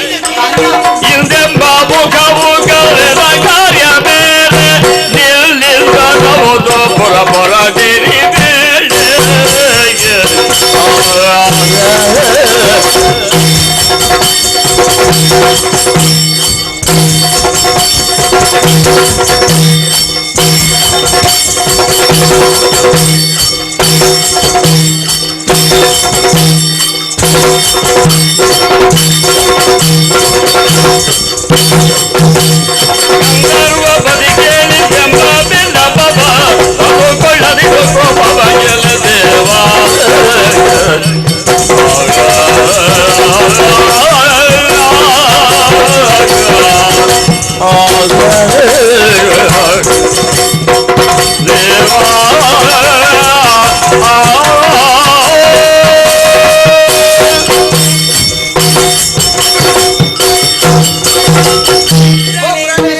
ಪ್ರಾಣೇಶ್ವರಿಯರೇ, ಮತ್ತೊಮ್ಮೆ ತಮ್ಮ ಪುಣ್ಯ ಪಾದಗಳಿಗೆ ವಂದಿಸಿಕೊಳ್ಳುತ್ತಾ ಇದ್ದೀವಿ. ಎದ್ದೇಳಿ. ಕಾಂತ, ಯಾವ ಸುಖವನ್ನು ಪಡಿಬೇಕಾದ್ರೂ ಹಾ, ಅದಕ್ಕೊಂದು ಯೋಗ ಭಾಗ್ಯ ಎನ್ನುವುದು ಬೇಕಂತೆ. ಖಂಡಿತ. ಹಾಗೆಂದುಕೊಂಡು ದೇವರಂತಹ ಗಂಡನ ಕೈ ಹಿಡಿದು ಹಾ. ಈ ಗಂಧರ್ವ ಲೋಕದಲ್ಲಿ ನಾವು ಸಂತೋಷದಲ್ಲಿ ಜೀವನವನ್ನು ಸಾಗಿಸುತ್ತಾ ಇದ್ದೇವೆ. ಆಹಾ. ವಲ್ಲಭ, ರಾಜಕೀಯದ ಬಗ್ಗೆ ಯೋಚಿಸುತ್ತಾ ಇರುವಂತಹ ಸಂದರ್ಭದಲ್ಲಿ ನಾವೆಲ್ಲರೂ ಜೊತೆಯಾಗಿ ಈ ರಾಜ ಸಭೆಗೆ ಬಂದಿದ್ದೇವೆ. ಎಲ್ಲರೂ ಬಂದಿದ್ದೀರಲ್ಲ? ನಿಜ. ಹಾ. ಕಾಂತ, ಹಾಗೆಂದು ಇಲ್ಲಿಗೆ ನಮಗೆ ಬರಬೇಕೆಂದಾದ್ರೆ ಹಾ. ಯಾವುದು ಕಾರಣ ಇರಲೇಬೇಕೇನು ಇಲ್ಲ ಸ್ವಾಮಿ. ಯಾವಾಗ ಬೇಕಾದ್ರೂ ಬರಬಹುದು, ಹೋಗಬಹುದು. ಖಂಡಿತವಾಗಿ. ಅಂತಹ ಅವಕಾಶವನ್ನು ಕೊಟ್ಟವರು ತಾವಲ್ವೇ. ಹಾ. ಹಾಗೆಂದುಕೊಂಡು ಇವತ್ತು ನಾವು ಕಾರಣ ಇದ್ದೇ ಬಂದದ್ದು. ಏನು ಕಾರಣ ಅದು? ಕಾಂತ, ವಿಷಯವನ್ನು ನಾವು ನಿಮ್ಮಲ್ಲಿ ಹೇಳಿದೆಂದಾದ್ರೆ ಹಾ. ನೀವು ಕೋಪಿಸಿಕೊಳ್ಳಬಾರದು. ಕೋಪಿಸಿಕೊಳ್ಳು ನಿಮ್ಮಲ್ಲಿ? ಹೌದೇನೆ? ಇದುವರೆಗೆ ಎಂದಾದರೂ ನನ್ನ ಕೋಪದ ಮುಖವನ್ನು ನೀವು ಕಂಡವರೋ? ಇಷ್ಟವರೆಗಿಲ್ಲ. ಎಂದಾದರೂ ಯಾವ ವಿಚಾರದಲ್ಲಿ ಆದರೂ ನಿಮ್ಮಲ್ಲಿ ಕೋಪಿಸಿಕೊಂಡದ್ದಿದೆಯೋ? ಖಂಡಿತ ಇಲ್ಲ. ಹಾಗಲ್ಲ ಕಾಂತ, ಮತ್ತೆ ಈ ವಿಚಾರವನ್ನು ಹೇಳಿದ್ರೆ ನಿಮಗೆ ಕೋಪ ಬರುವುದಿಲ್ಲವಲ್ಲ? ಅಲ್ಲ, ಕೋಪ ಬರುವ ವಿಚಾರವನ್ನು ಹೇಳುವುದೇ ಬೇಡ ನೀವು. ಕೋಪ ಬರುವ ವಿಚಾರ ಅಲ್ಲ, ಇದ್ದ ವಿಷಯವನ್ನೇ ಹೇಳುವುದು ನಾವು. ಖಂಡಿತವಾಗಿ ಅದಕ್ಕೆ ಕೋಪಿಸಬಾರದು. ನನ್ನ ಪ್ರೀತಿಯನ್ನಲ್ಲ ಯಾರು ನೀವು. ಸರಿ. ನಿಮ್ಮಲ್ಲಿ ಎಂದಾದರೂ ನಾನು ಸಿಟ್ಟುಕೊಂಡದ್ದಿದೆಯೋ? ಇಲ್ಲ ಸ್ವಾಮಿ. ಎಲ್ಲಿಯಾದ್ರೂ ಈ ವಿಚಾರವನ್ನು ಕೇಳಿದ ಕ್ಷಣ ಒಮ್ಮಿನೊಮ್ಮೆಗೆ ಕೋಪ ಬಂದ್ರೆ ಹಾಗೆ ನಮಗೆ ಭಯ. ನಿಮ್ಮಲ್ಲಿ ಖಂಡಿತವಾಗಿಯೂ ಹೆದರಬೇಕಾದ ಅವಶ್ಯಕತೆ ಇಲ್ಲ, ನಿರ್ಭೀತ ಅಂತ ಹೇಳಬಹುದು. ನಮ್ಮನ್ನು ನೋಡಿದ ಕ್ಷಣ ನಮ್ಮ ಮುಖ ಕಂದಿ ಹೋಗಿದೆ ಎಂಬುದೇ ಹೇಳ್ತಾ ಇದ್ದೀರಿ. ಹೌದು, ಏನದು? ಕಾಂತ, ಏನು ಸ್ವಾಮಿ, ಈ ಗಂಧರ್ವ ಲೋಕದಲ್ಲಿ ಎಂತದು ನೋಡಿದನ್ನೇ ನೋಡುವುದು ಅಲ್ವೇ? ಅಂದ್ರೆ ಬದಲಾವಣೆ ಎಂಬುದು ಇಲ್ವೇ ಇಲ್ಲ. ನೋಡಿ, ಹಾ. ನಮಗೊಂದು ಆಸೆ. ಏನು ಬದಲಾವಣೆ ಬೇಕು.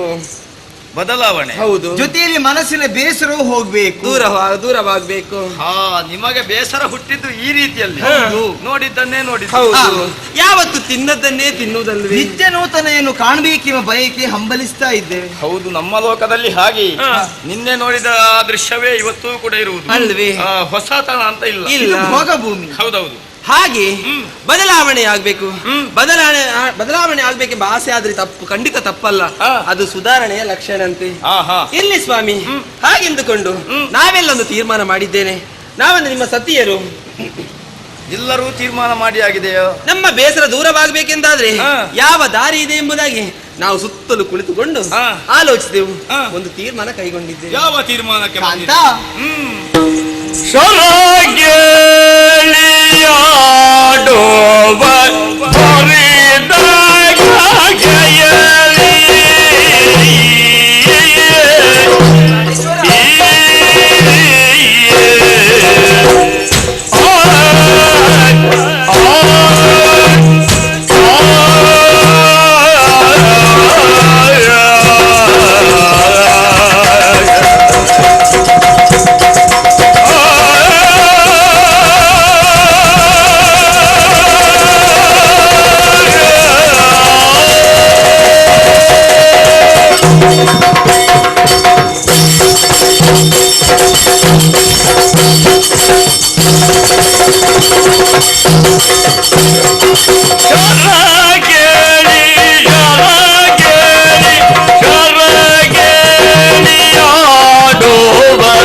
ನಾವೆಲ್ಲರೂ ತೀರ್ಮಾನ ಮಾಡಿಕೊಂಡೇ ಬಂದವರು.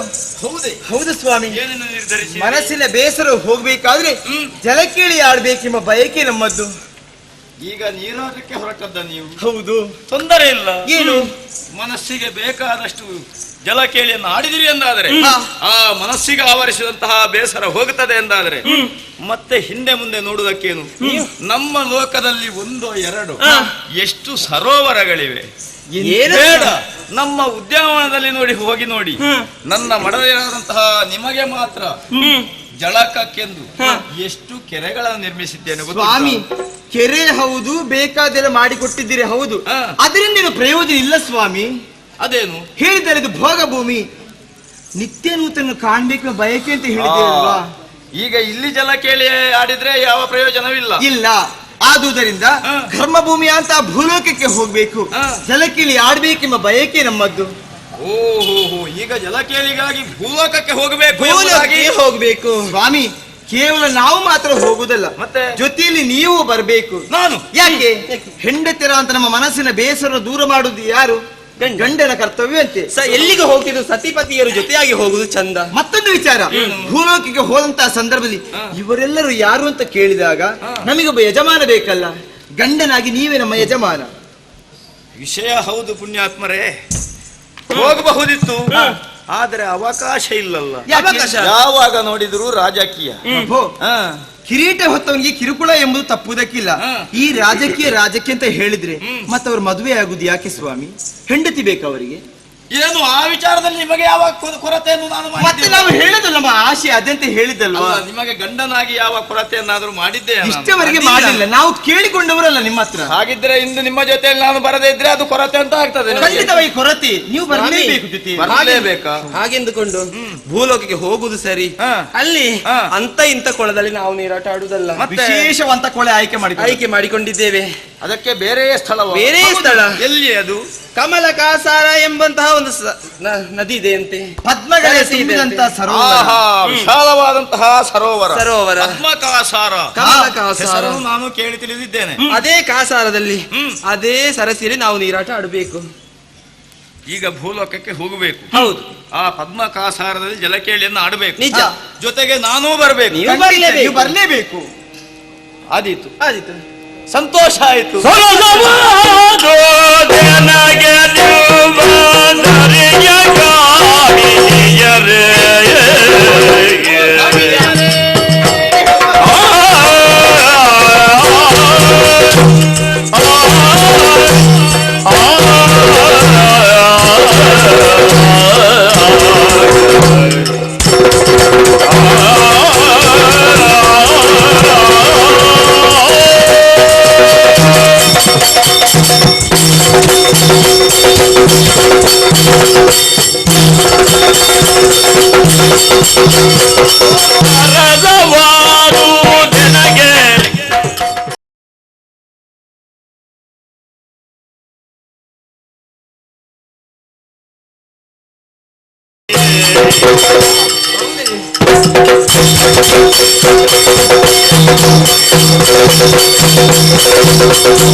ನಿಮ್ಮಂತರಿಯ ಕಾಮಿನಿಯರೇ ನೋಡಿ, ಮನಸ್ಸುಂಟತ ಹೇಳಿಲ್ಲ.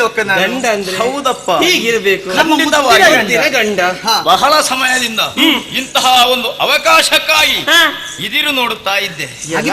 ಮನಸ್ಸಿತ್ತೆ ನಿಮಗೆ ಮನಸ್ಸಾಗಿದೆ. ಹಾಗಾದ್ರೆ ಯಾಕೆ ಇದುವರೆಗೆ ನನ್ನ ಬಯಕೆಯನ್ನು ಅದುಮಿಟ್ಟೆ? ಯಾಕೆ ಈಗ ನೀವಾಗಿ ಬಂದು ನಿಮ್ಮ ಬಯಕೆಯನ್ನು ಹೇಳಿಕೊಂಡಿರಲ್ಲ. ನಮಗೆಲ್ಲರಿಗೂ ಬಯಕೆ ಭೂಲೋಕಕ್ಕೆ. ಹೌದಪ್ಪ, ಎಲ್ಲರಿಗೂ ಒಮ್ಮೆಯೇ ಈ ರೀತಿ ಬಯಕೆ ಬಂದ.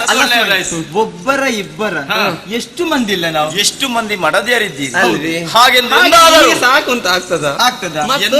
ಎಂದಾದರೂ ನೀವು ಜಗಳ ಮಾಡಿಕೊಂಡದ್ದುಂಟು? ಸವತಿ ಮತ್ಸರನ್ನು ಹುಟ್ಟುವುದಕ್ಕೆ ಸಾಧ್ಯವೇ ಇಲ್ಲ ನಮ್ಮಲ್ಲಿ. ಸವತಿ ಮತ್ಸರ ಯಾಕೆ ನೀವಿಷ್ಟು ಮಂದಿ ಮಡದಿಯರಿದ್ದರೂ ಕೂಡ ನನ್ನ ಮನಸ್ಸಿಗೆ ನೆಮ್ಮದಿ ಇದೆ ಅಲ್ವೇ? ನನ್ನ ನರಿತು ನೀವೆಲ್ಲರೂ ಕೂಡ ವ್ಯವಹರಿಸ್ತಾ ಇದ್ದೀರಿ. ನಿಜ. ಎಂದೂ ಕೂಡ ನೀವು ಜಗಳವನ್ನು ಮಾಡಿದವರಲ್ಲ ಸ್ವಾಮಿ. ಎಷ್ಟು ಮಂದಿ ಇರ್ಲಿ, ನೋಡಿಕೊಳ್ಳುವ ಒಬ್ಬನೇ ಇರ್ಬೇಕು, ಒಳ್ಳೆ ವ್ಯಕ್ತಿ ಆಗಿರ್ಬೇಕು. ಸವತಿ ಮತ್ಸರ ಎಂಬುದು ನಿಮ್ಮಲ್ಲಿ ಬಂದದ್ದಿಲ್ಲ. ಹಾಗಾಗಿ ನಿಮ್ಮಂತಹ ಪತ್ನಿಯರನ್ನು ಪಡೆದಂತಹ ನಾನೇ ಭಾಗ್ಯಶಾಲಿ ಎಂದು ಹೇಳಿದ್ರು ತಪ್ಪಾಗಲಿಕ್ಕಿಲ್ಲ. ಭೂಲೋಕದಲ್ಲಿ ನೋಡ್ಬೇಕು, ಮದುವೆ ಆದವರು ಏನು ಇಬ್ಬರನ್ನು ಮದುವೆ ಆಗುದು ಸ್ವಾಮಿ, ಮತ್ತೆ ನಿಲ್ತಾರಲ್ಲಿ ಅಲ್ಲಿ ಜಗಳ ಪ್ರಾರಂಭ ಆಗ್ತದೆ. ಅಲ್ಲ, ಭೂಲೋಕದಲ್ಲಿ ಒಬ್ಬಳನ್ನು ಸುಧಾರಿಸುವುದಕ್ಕೆ ಅವರಿಗೆ ಕಷ್ಟ ಆಗುತ್ತದೆ. ಅದೇ ಹೇಳಿದ್ದು. ನನ್ನ ಮಡದಿರು ನೀವಿಷ್ಟು ಮಂದಿ ಇದ್ರೂ ಕೂಡ ನಾನು ನೆಮ್ಮದಿಯಿಂದ ಕಾಲ ಕಳೆಯುತ್ತಾ ಇದ್ದೇನೆ. ಸರಿ, ಯಾಕೆಂದರೆ ನಿಮ್ಮ ಮನಸ್ಸು ಅಂತದ್ದು, ನಿಮ್ಮ ಗುಣನಡತೆ. ಹಾಗಾಗಿ ಈ ಹೊತ್ತಲ್ಲಿ ನಿಮ್ಮದಾದಂತಹ ಆಸೆಯನ್ನು ಈಡೇರಿಸಿಕೊಡಬೇಕಾದ್ದು ಗಂಡನಾದಂತಹ ನನಗೆ ಕರ್ತವ್ಯವೇ ಹೌದು. ಯಾವ ರಾಜಕೀಯ ವಿಚಾರವೇ ಇರಲಿ ಅದೆಲ್ಲವನ್ನೂ ಕೂಡ ಬದಿಗೊತ್ತಿದ್ದೇನೆ. ನಿಮ್ಮ ಜೊತೆಯಲ್ಲಿ ಭೂಲೋಕಕ್ಕೆ ಬಂದು ಜಲಕೇಳಿಯನ್ನಾಡಿ ವನ ವಿಹಾರವನ್ನು ಮಾಡಿ ನಿಮಗೆ ಸಂತೋಷವನ್ನು ಪಡಿಸಬೇಕು, ನಿಮ್ಮ ಮನಸ್ಸನ್ನು ಸಂತೋಷಪಡಿಸಬೇಕು ಎಂಬುದಾಗಿ ಮನ ಮಾಡಿದ್ದೇನೆ. ಅಷ್ಟಿದ್ರೆ ಸಾಕು ಸ್ವಾಮಿ. ಹಾಗಾದ್ರೆ ಕಾಲ ವಿಳಂಬ ಮಾಡಬಾರದು, ಬೇಡ, ಇವತ್ತೇ ಹೊರಡಬೇಕು. ಸಿದ್ಧತೆ ಮಾಡಿದ್ದೇವೆ, ಎಲ್ಲ ಪೂರ್ವ ಸಿದ್ಧತೆ ಮಾಡಿಕೊಂಡಿದ್ದೇವೆ. ಸಿದ್ಧತೆ ಮಾಡಿಕೊಂಡಿದ್ದೀರಲ್ಲ, ಆದಷ್ಟು ಬೇಗ ವಿಮಾನವನ್ನು ಏರಿಕೊಂಡೇ ಹೋಗೋಣ.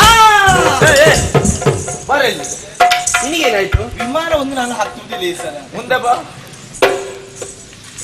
ಅದೇನು ವಿಮಾನ ಅಂತ ಹೇಳಿದಾಗ ಅದು ಭೂಲೋಕದಲ್ಲೆಲ್ಲ ದುರಂತ ಆಗುವುದನ್ನು ಕೇಳಿದ್ದೀರಿ. ಅದು ಭೂಲೋಕದಲ್ಲಿ ಅಲ್ವಾ? ಹೋಗುದು ನಾವು ಅಲ್ಲಿಗೆ ಅಲ್ವಾ? ಅಲ್ಲಿಗೆ ಹೋದ್ರೂ ಕೂಡ ನಮ್ಮದು ದಿವ್ಯವಾದ ವಿಮಾನ, ಹಾಗಾದ್ರೆ ವಿಶೇಷವಂತ ಮಾನವುಳ್ಳದು ನಮ್ಮ ವಿಮಾನ, ಪುಷ್ಪಕ ವಿಮಾನ. ಹೌದೌದು. ಹಾಗಾದ್ರೆ ನೀನು ಬರೋದು ಬೇಡ, ಇನ್ನೊಮ್ಮೆ ಹೋಗುವ. ಯಾವ ತೊಂದರೆಯೂ ಆಗುವುದಕ್ಕೆ ಸಾಧ್ಯ ಇದೆ. ಸರಿ, ನಿಮ್ಮೆಲ್ಲರನ್ನೂ ಕೂಡ ನಾನಂತೂ ಸಿದ್ಧಳಾಗಿದ್ದೇನೆ. ನಾನು ಸಿದ್ಧಳಾಗಿದ್ದೇನೆ. ಹೌದಲ್ಲ? ಹಾಗಾದ್ರೆ ತಡ ಮಾಡು, ಸರಿಯಲ್ಲ? ಸಿದ್ಧರಾಗಿದ್ದೀರಲ್ಲ? ಹೌದು. ಹಾಗಿದ್ರೆ ಈ ಕ್ಷಣದಲ್ಲಿ ವಿಮಾನವನ್ನು ಅಡರಿ ನೇರವಾಗಿ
ಚಂದದ ನಲ್ದನ ಅಲ್ದವನಾಜಿಪ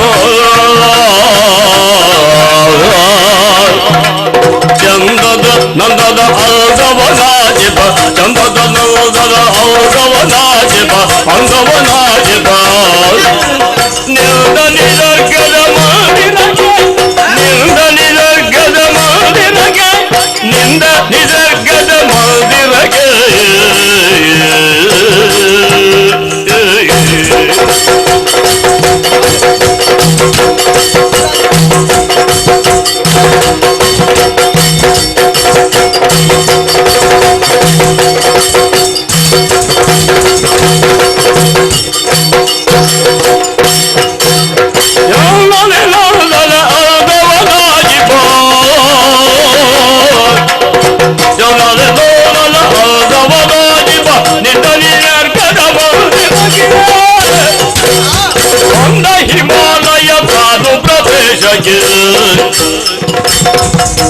ಬಂದ ಹಿಮಾಲಯ ದಾರು ಪ್ರದೇಶಕ್ಕೆ ಸುಂದರಿಯರ ಸುಖ ಮೇಳದಲ್ಲಿ ಸುಂದರಿಯರ ಸುಖ ಮೇಳದಲ್ಲಿ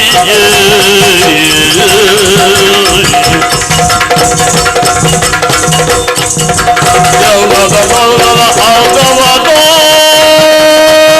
ಜೀಭೋಗ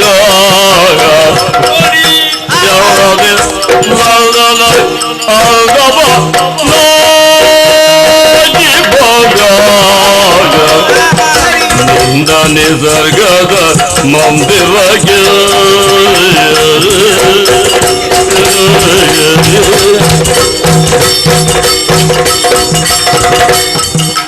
ಎಂದನಿ ನಂದನ ಗಂಧವನ ಜೀವ ನಿಂದ ನಿಸರ್ಗದ ಮಂದಿರಗೆ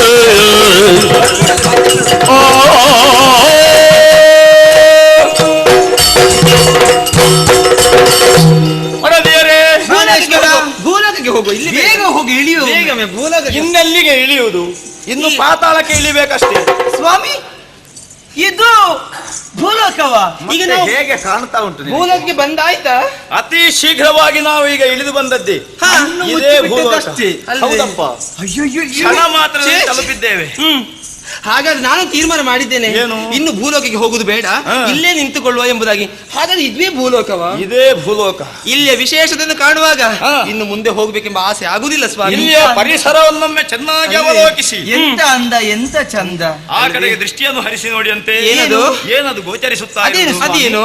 ಎತ್ತರವಾಗಿ ನಮ್ಮ ಕಣ್ಣಿಗೆ ಹಬ್ಬವೆನಿಸುವ ರೀತಿಯಲ್ಲಿ ಗೋಚರಿಸ್ತಾ ಇದೆ. ಅದು ಏನದು? ಹತ್ತಿಯನ್ನೇ ತಂದು ಸುರಿದ ರೀತಿಯಲ್ಲಿ ಬಿಳಿ ಬಿಳಿ ಬಿಳಿ ಬಿಳಿ ಬಿಳಿ ಆಗಿ ಶೋಭಿಸ್ತಾ ಉಂಟು. ಅದು ಮಂಜು ಬೆಳ್ಳಿ ಬೆಟ್ಟ. ಬೆಟ್ಟ. ಓ, ಬೆಳ್ಳಿ ಬೆಟ್ಟನ ಅದೇ? ಹೌದೌದು. ಪರಮೇಶ್ವರ. ಹಾ, ಹೇಮಾದ್ರಿಯ ತಪ್ಪಲಲ್ಲಿ ಈಗ ನಾವಿದ್ದೇವೆ. ಹೌದೇ? ಹೌದೌದು. ಮಾತ್ರವೇ ಅಲ್ಲ, ಇಲ್ಲಿಯ ವಿಶೇಷತೆಯನ್ನೊಮ್ಮೆ ಅವಲೋಕಿಸಿ ವರ್ಣಿಸಿ. ಒಮ್ಮೆ ನೀವು ವರ್ಣಿಸ್ಬೇಕು. ಪರಿಸರವೆಲ್ಲವೂ ಕೂಡ ಹಸಿರಾಗಿ ಕಂಗೊಳಿಸುತ್ತಾ ಇದೆ. ನಿಜ. ಮರ ಗಿಡಗಳನ್ನೊಮ್ಮೆ ನೋಡಿ. ಹೂವ ನುಟ್ಟಿವೆ, ಹೂವ ಬಿಟ್ಟಿವೆ, ಹೂವ ತೊಟ್ಟಿವೆ ಮರಗಳು. ಸರಿ. ಚೈತ್ರ ಜಾತ್ರೆಗೆ ಬಂದು ನಿಂತವು 100 ಚೆಲುವಿನ ರಥಗಳು. ಹೌದು. ಸೃಷ್ಟಿ ಕಾವ್ಯಕ್ಕೆ ಚೈತ್ರ ಬರೆದಿಹ ಮಧುಪವಾಡದ ಕಥೆಗಳು. ಕಾಮ ರತಿಯರು ಬಂದು ಆಡುವ ರಾಸಲೀಲಾ ಪಥಗಳು. ಒಂದೆಡೆಯಿಂದ ಇಂದ್ರನ ನಂದನವನದಂತೆ, ಮತ್ತೊಂದೆಡೆಯಿಂದ ವಸಂತನ ವಿಹಾರ ಕ್ಷೇತ್ರದಂತೆ, ಮತ್ತೊಂದೆಡೆಯಿಂದ ಆ ಮನ್ಮಥನ ಕ್ರೀಡಾಂಗಣದಂತೆ ಗೋಚರಿಸ್ತಾ ಇದೆ. ಅದಕ್ಕೆ ನಾನು ಹೇಳಿದ್ದು, ಏನು ನಂದನದ ಅಂದವನ್ನೂ ರಾಚಿಸುವಂತಹ ಈ ನಿಸರ್ಗದ ಅಂದವನ್ನೊಮ್ಮೆ ನೋಡಿ ಎಂಬುದಾಗಿ. ನೋಡಿ ಅಲ್ಲಿ ಆ ಮಾಮರದ ತುತ್ತ ತುದಿಯ ಟೊಂಗೆಯಲ್ಲಿ ಕುಳಿತು ಹಾಡನ್ನು ಹಾಡುತ್ತಾ ಇರುವವರು ಯಾರದು? ಅದು ಯಾವುದು? ಅದೇನು ಸ್ವಾಮಿ? ಅದು ಕೋಗಿಲೆ. ಇಂಪಾದ ಗಾನ. ಹಾ, ಕೋಗಿಲೆ ಗಾಯನ. ಪಂಚಮದ ಇಂಚರದಲ್ಲಿ ಸುಶ್ರಾವ್ಯವಾಗಿ ಹಾಡುತ್ತಾ ಇದೆ. ಕೇಳುವಂತಹ ನಮ್ಮ ಮನಸ್ಸಿಗೆ ಆನಂದವನ್ನುಂಟು ಮಾಡುತ್ತಾ ಇದೆ. ಕೇಳಬೇಕು ಮತ್ತು ಕೇಳಬೇಕೆಂಬ ತವಕಾಗುತ್ತಾ ಇದೆ. ಅದಕ್ಕೆ ಶ್ರುತಿ ಸೇರಿಸುವ ರೀತಿಯಲ್ಲಿ ಕೇಳಿ ಬರುತ್ತಾ ಇದೆ. ಸೋಗೆ ಹಕ್ಕಿಯ ಹಾಡು ಷಡ್ಜದಲ್ಲಿ ಧ್ವನಿ ತೆಗೆಯುತ್ತಾ ಇದೆ. ಅದು ಸರಿ. ಮಾತ್ರವೇ ಅಲ್ಲ, ಆ ಮಂದ್ರವಾದಂತಹ ದುಂಬಿಗಳ ಝೇಂಕಾರ ಇದೆಲ್ಲವೂ ಕೂಡ ಮನಸ್ಸಿಗೆ ಆನಂದವನ್ನುಂಟು ಮಾಡುತ್ತಾ ಇದೆ. ನಮ್ಮ ಲೋಕದ ಚಿತ್ರಸೇನ ಗಾಯನ ಬೇಕಾ ನಮಗೆ? ಬೇಕಾ? ಈ ಗಾಯನ ಇದಕ್ಕಿಂತ ಹೆಚ್ಚಿನ ಗಾಯನ ಮತ್ತೇನು ಅಲ್ವೇ? ನೋಡಿ ನೋಡಿ, ಈ ಪರಿಸರವನ್ನು ಅವಲೋಕಿಸಿ. ಪ್ರಾಣಿಗಳೆಲ್ಲವೂ ಕೂಡ ಸ್ವಚ್ಛಂದವಾಗಿವೆ, ಹರಿಸುತ್ತಾ ಇವೆ. ಆ ಕಡೆಯಿಂದ ಈ ಕಡೆಗೆ ಚಿಗರೆ ಮರಿಗಳು. ಹೌದು ಸ್ವಾಮಿ, ಅಲ್ಲಿ ನೋಡಿ ಅಂತೆ ಮೊಲದ ಮರಿಗಳು. ಹೌದೌದು. ಚಿಗುರಿನ ಮೇಯುವಂತ ಎತ್ತರಕ್ಕೆ ಹಾರುತ್ತದೆ. ಇಲ್ಲಿ ಆನೆ ಮರಿ ಇಲ್ವಾ ಸ್ವಾಮಿ? ಅಲ್ಲಿ ನೋಡಿ, 2 ನವಿಲು, ಆಹಾ, ಒಂದು ಗರಿಬಿಚ್ಚಿದೆ, ಅದು ಗಂಡು ನವಿಲು. ಮತ್ತೊಂದು ಅದರ ಸುತ್ತಲೂ ಸುತ್ತುತ್ತಾ ಕುಣಿಯುತ್ತಾ ಇರುವುದು, ಅದೇನು? ಅದು ಹೆಣ್ಣು ನವಿಲು. ಅದು ಯಾಕೆ? ಅದು ಒಂದು ಹೆಣ್ಣು ಒಂದು ಗಂಡ. ಹೌದೌದು. ಅದು ಯಾಕೆ ಜೊತೆಯಾಗಿ ಬಂದಿದೆ? ಅದು ಈ ಪರಿಸರದ ಪ್ರಭಾವ. ಹಾಗೆ. ಹೌದೌದು. ಗಾಳಿಯು ಬೀಸ್ತಾ ಇದ್ದಾನೆ. ಮಂದ ಮಾರುತ ತಂಪಾಗಿ ನಮ್ಮ ಶರೀರವನ್ನು ತೀಡುತ್ತಾ ಇದ್ದಾನೆ. ನೋಡಿ, ನಮ್ಮ ಮೈಯೆಲ್ಲ ಬೆವರ್ತಾ ಇದೆ. ಅದು ಈ ಭೂಲೋಕದ ಅವಸ್ಥೆಯೇ ಹಾಗೆ. ಹೌದೌದು. ವಾತಾವರಣದ ಬದಲಾವಣೆ ಬಂದಿದ್ದೇವಲ್ಲ. ಹೌದು. ಹಾಗಾಗಿ ಈ ಬೆವರು ನಿವಾರಣೆ ಆಗ್ಬೇಕೆಂದಾದ್ರೆ ತಡ ಮಾಡುದು ಸರಿಯಲ್ಲ. ಮತ್ತೇನ್ ಮಾಡುದು? ಸ್ನಾನ ಉಂಟಲ್ಲ, ಜಲಕ್ಕೆ ಆಡುವುದಕ್ಕಿದೆ. ಅದು ಪದ್ಮಕಾಸರಾಗ್ಬೇಕು. ಇಲ್ಲಿ ಬೇಡ, ಇಲ್ಲಿ ಬೇಡ. ನೋಡಿ, ಸುವಾಸನೆ ಎಂದು ಕೇಳಿ ಬರುತ್ತಾ ಇದೆ. ಪರಿಮಳ ಪರಿಮಳ ಪರಿಮಳ. ಇಲ್ಲಿಂದ ಪರಿಮಳ. ಅದು ಕಮಲದ ಗಂಧ. ಹೌದಾ? ತಾವರೆಯ ಪರಿಮಳ. ಪದ್ಮಕಾಸಾರ. ಓ, ಆ ಕಡೆಗೆ ದೃಷ್ಟಿಯನ್ನು ಹರಿಸಿ ನೋಡಿದಂತೆ ಅದ್ಯಾವ್ದು? ವಿಶಾಲವಾದ ಸರೋವರವನ್ನು ಗೋಚರಿಸ್ತಾ ಇದೆ. ಹಾ. ಅದರ ತುಂಬ ಅರಳಿರುವಂತಹ ಆ ಕಮಲಗಳೇ ಇವೆ. ಸತ್ಯ. ಹೌದೌದು. ಹಾಗಾಗಿ ಇದು ಕಮಲ ಕಾಸಾರ. ಆದಷ್ಟು ಶೀಘ್ರವಾಗಿ ಈ ಸರೋವರದಲ್ಲಿ ಇಳಿದು ಜಲ ಕೇಳಿಯನ್ನು ಆಡಬೇಕು. ಜಲ ಕೇಳಿ ಆಡೋದು ಹೌದು. ಎಲ್ಲಾದ್ರೂ ಕಪ್ಪೆ ಇರ್ಬೋದು ಸ್ವಾಮಿ? ಕಪ್ಪೆ ಕಪ್ಪೆ ಇದ್ರೆ ಏನು ಮಾಡ್ತದೆ? ನನಗೆ ಹೆದರಿಕೆ ಆಗ್ತದೆ. ಏನು ತಿಂತದ ನಿನ್ನನ್ನು? ದೊಡ್ಡ ಇಷ್ಟು ಕಪ್ಪೆ ದೊಡ್ಡ ನೋಡಿದ್ರೆ ಜೀವ- ಆಗುದಿಲ್ಲ. ಇಷ್ಟು ಸಣ್ಣ ಕಪ್ಪೆಗೆ ಹೆದರ್ತಾ ಇದ್ದೆ. ಏನಿದ್ರಲ್ಲಾದ್ರೂ ಏನು ಮಾಡುವುದಿಲ್ರಿ. ನೀವಿದ್ದೀರಲ್ಲ. ಹೌದೌದು. ಆಯ್ತು, ನಾನು ಜೊತೆಯಲ್ಲಿ ಆದಷ್ಟು ಬೇಗ ನೀರಿಗೆ ಇಳಿದು ಬಿಡು. ಆದಷ್ಟು ಶೀಘ್ರವಾಗಿ ಕೈ ಹಿಡಿದು ನೀರಿಗೆ ಇಳಿಯುವ.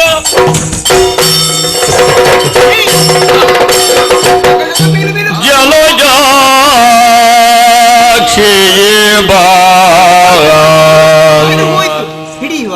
ಜಲ ಜಗಂದೆಯ ಭಾಗ ಹೇಳಿದ್ದೆ ನೀವು.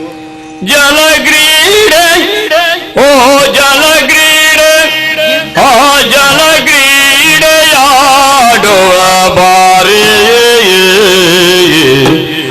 ಬಾರೇ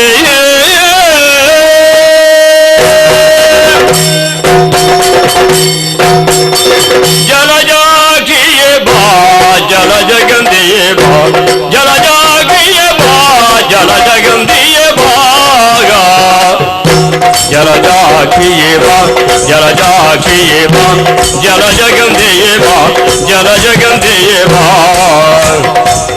ಜಲ ಕ್ರೀಡೆಯಾಡುವ ಬಾರೇ ಸಖಿ ಜಲ ಕ್ರೀಡೆ ಜಲ ಕ್ರೀಡೆ ಜಲ ಕ್ರೀಡೆಯಾಡುವ ಬಾರೇ ಸಖಿ ಓ ಬಾರೇ ಸಖಿ ಬಾರೇ ಸಖಿ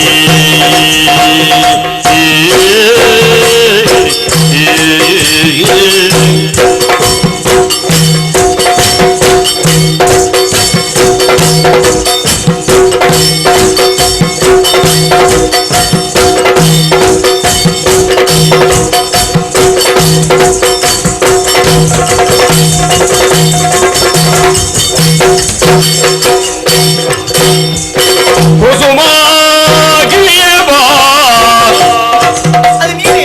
ಕುಸುಮಾಗಿಯೇ ಬಾ ಕುಸುಮ ಗಂಧಿನಿ ಬಾ ಕುಸುಮ ಗಂಧಿನಿ ಬಾಗ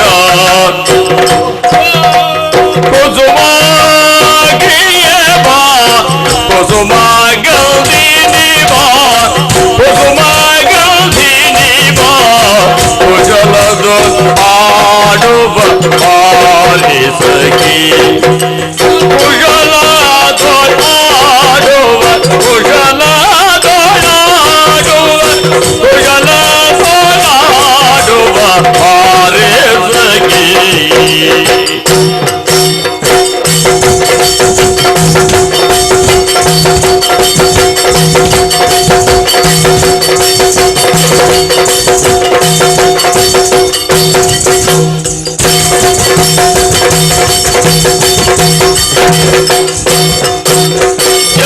ಜಲಜಾಕ್ಷಿಯೇ ಬಾ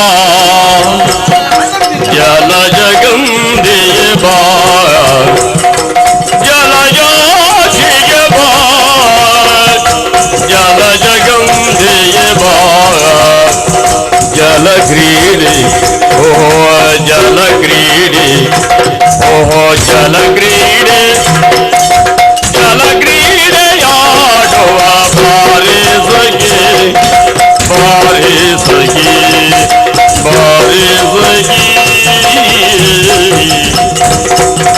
ತಗದಿನ್ನ ತಾದಿನ್ನ ತೈದಿನ್ನ ತಾ ತೈದಿನ್ನ ತಾದಿನ್ನ ತಗದಿನ್ನ ತಾ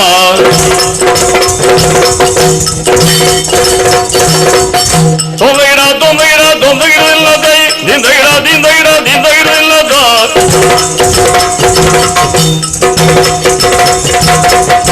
ತಗಿಡ ತಗಿಡ ತಗಿಡ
ದೇವಲನೆಂಬ ಮುನಿಯೋ ಪ್ರತ್ಯಜೋತ್ತಮನು ದೇವಲ ಎಂಬ ಮುನಿಯೋ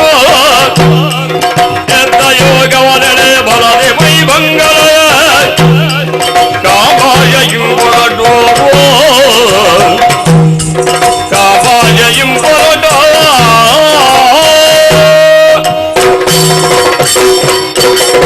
ಹರಶಂಭೋ ಮಹಾದೇವ ವಿಶ್ವೇಶಾಮರವಲ್ಲಭ ಶಿವಶಂಕರ ಸರ್ವಾತ್ಮ ನೀಲಕಂಠ ನಮಸ್ತುತೆ ನಮೋ ನಮಃ. ಪರಮಾತ್ಮನ ಪೂರ್ಣಾನುಗ್ರಹವನ್ನು ಪಡೆಯುವುದಕ್ಕಾಗಿ ತಪಸ್ಸನ್ನು ಆಚರಿಸುತ್ತಾ ಇದ್ದವ ನಾನು. ಇದ್ದಕ್ಕಿದ್ದಂತೆ ಈ ದೇವರನ ಜೀವನದಲ್ಲಿ ಹೀಗೆ ಯಾಕಾಯ್ತು ಎಂಬುದನ್ನು ತಿಳಿದುಕೊಳ್ಳೋದಕ್ಕೆ ಅಸಾಧ್ಯವಾಯ್ತಲ್ಲ. ಬಹಿರ್ಮುಖನಾಗಿದ್ದೇನೆ, ಯಾಕೆ ಹೀಗೆ? ಸರಿ, ಆ ಬಗ್ಗೆ ಯೋಚಿಸುವಂತಹ ಹೊತ್ತು ಇದಲ್ಲ. ಇಂತಹ ಪರಿಸ್ಥಿತಿ ಬಂದಾಗ ಪ್ರಕೃತಿಯನ್ನೊಮ್ಮೆ ಸರಿಯಾಗಿ ಈಕ್ಷಿಸಿ ಆ ಮೂಲಕ ಮನಸ್ಥಿತ್ತವನ್ನು ಸ್ಥಿಮಿತಕ್ಕೆ ತಂದು ಮತ್ತೆ ಪುನಃ ತಪಸ್ಸನ್ನು ಆಚರಿಸುವಂತಹ ಪದ್ಧತಿ ನಮ್ಮದು. ಆದ್ದರಿಂದ ಎಂತೂ ತಪಸ್ಸಿನಿಂದ ಎದ್ದಾಗಿದೆ. ಪ್ರಕೃತಿಯನ್ನು ನೋಡುತ್ತಾ ಮುಂದುವರಿಯುತ್ತೇನೆ, ನೋಡೋಣ.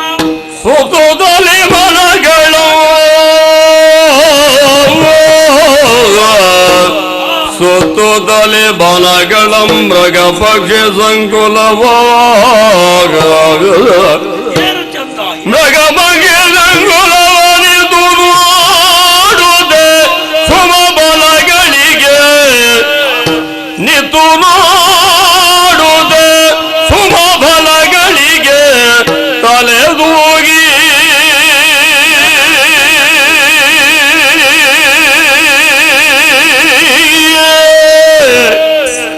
ಉತ್ತಮದ ಗಾಜಾರಗಳನ್ನೆಲ್ಲ ಗಳೆದೈದಿದನು ಉತ್ತಮದ ಗಾಜಾರಗಳನ್ನೆಲ್ಲ ಗಳೆದೈದಿದನ ಕಮಲ ಸರದಿಯಡೆಗೆ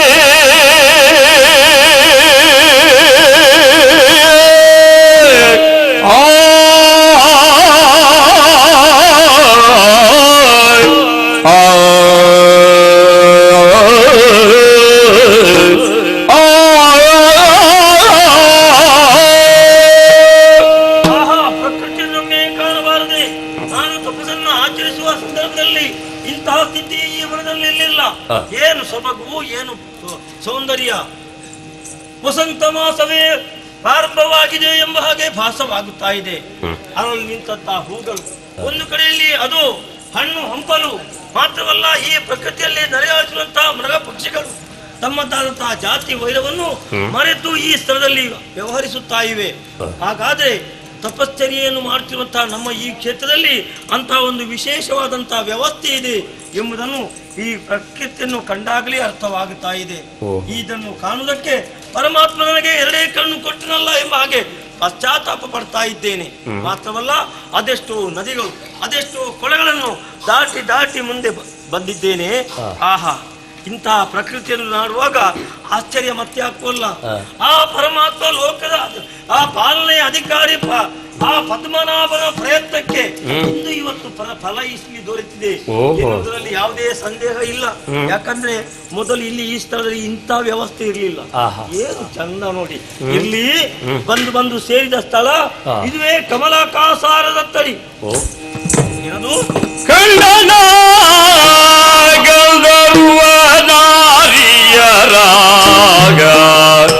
ಏನು ಚಂದ! ನಾಡೋ ರಾತ್ರಿಯಲ್ಲಿ ಮುದಗೊಂಡು ನಲಿಯುತ್ತ ಇರುದಿಯ ಅವಲೆಯರ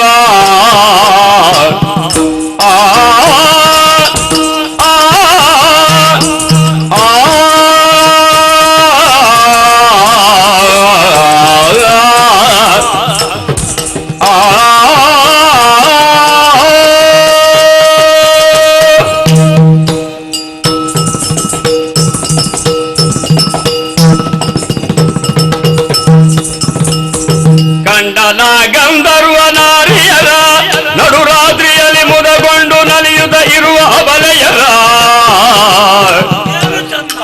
ಗಂಡನೊಡನೆ ದುಂಡು ಮುಗಿಯರು ಭಂಡರೊಳಗೊಂಡು ಕುಡಿವರು. ಗಂಡನೊಡನೆ ದುಂಡು ಮುಗಿಯರು ಭಂಡರೊಳಗೊಂಡು ಕುಣಿಯವರು.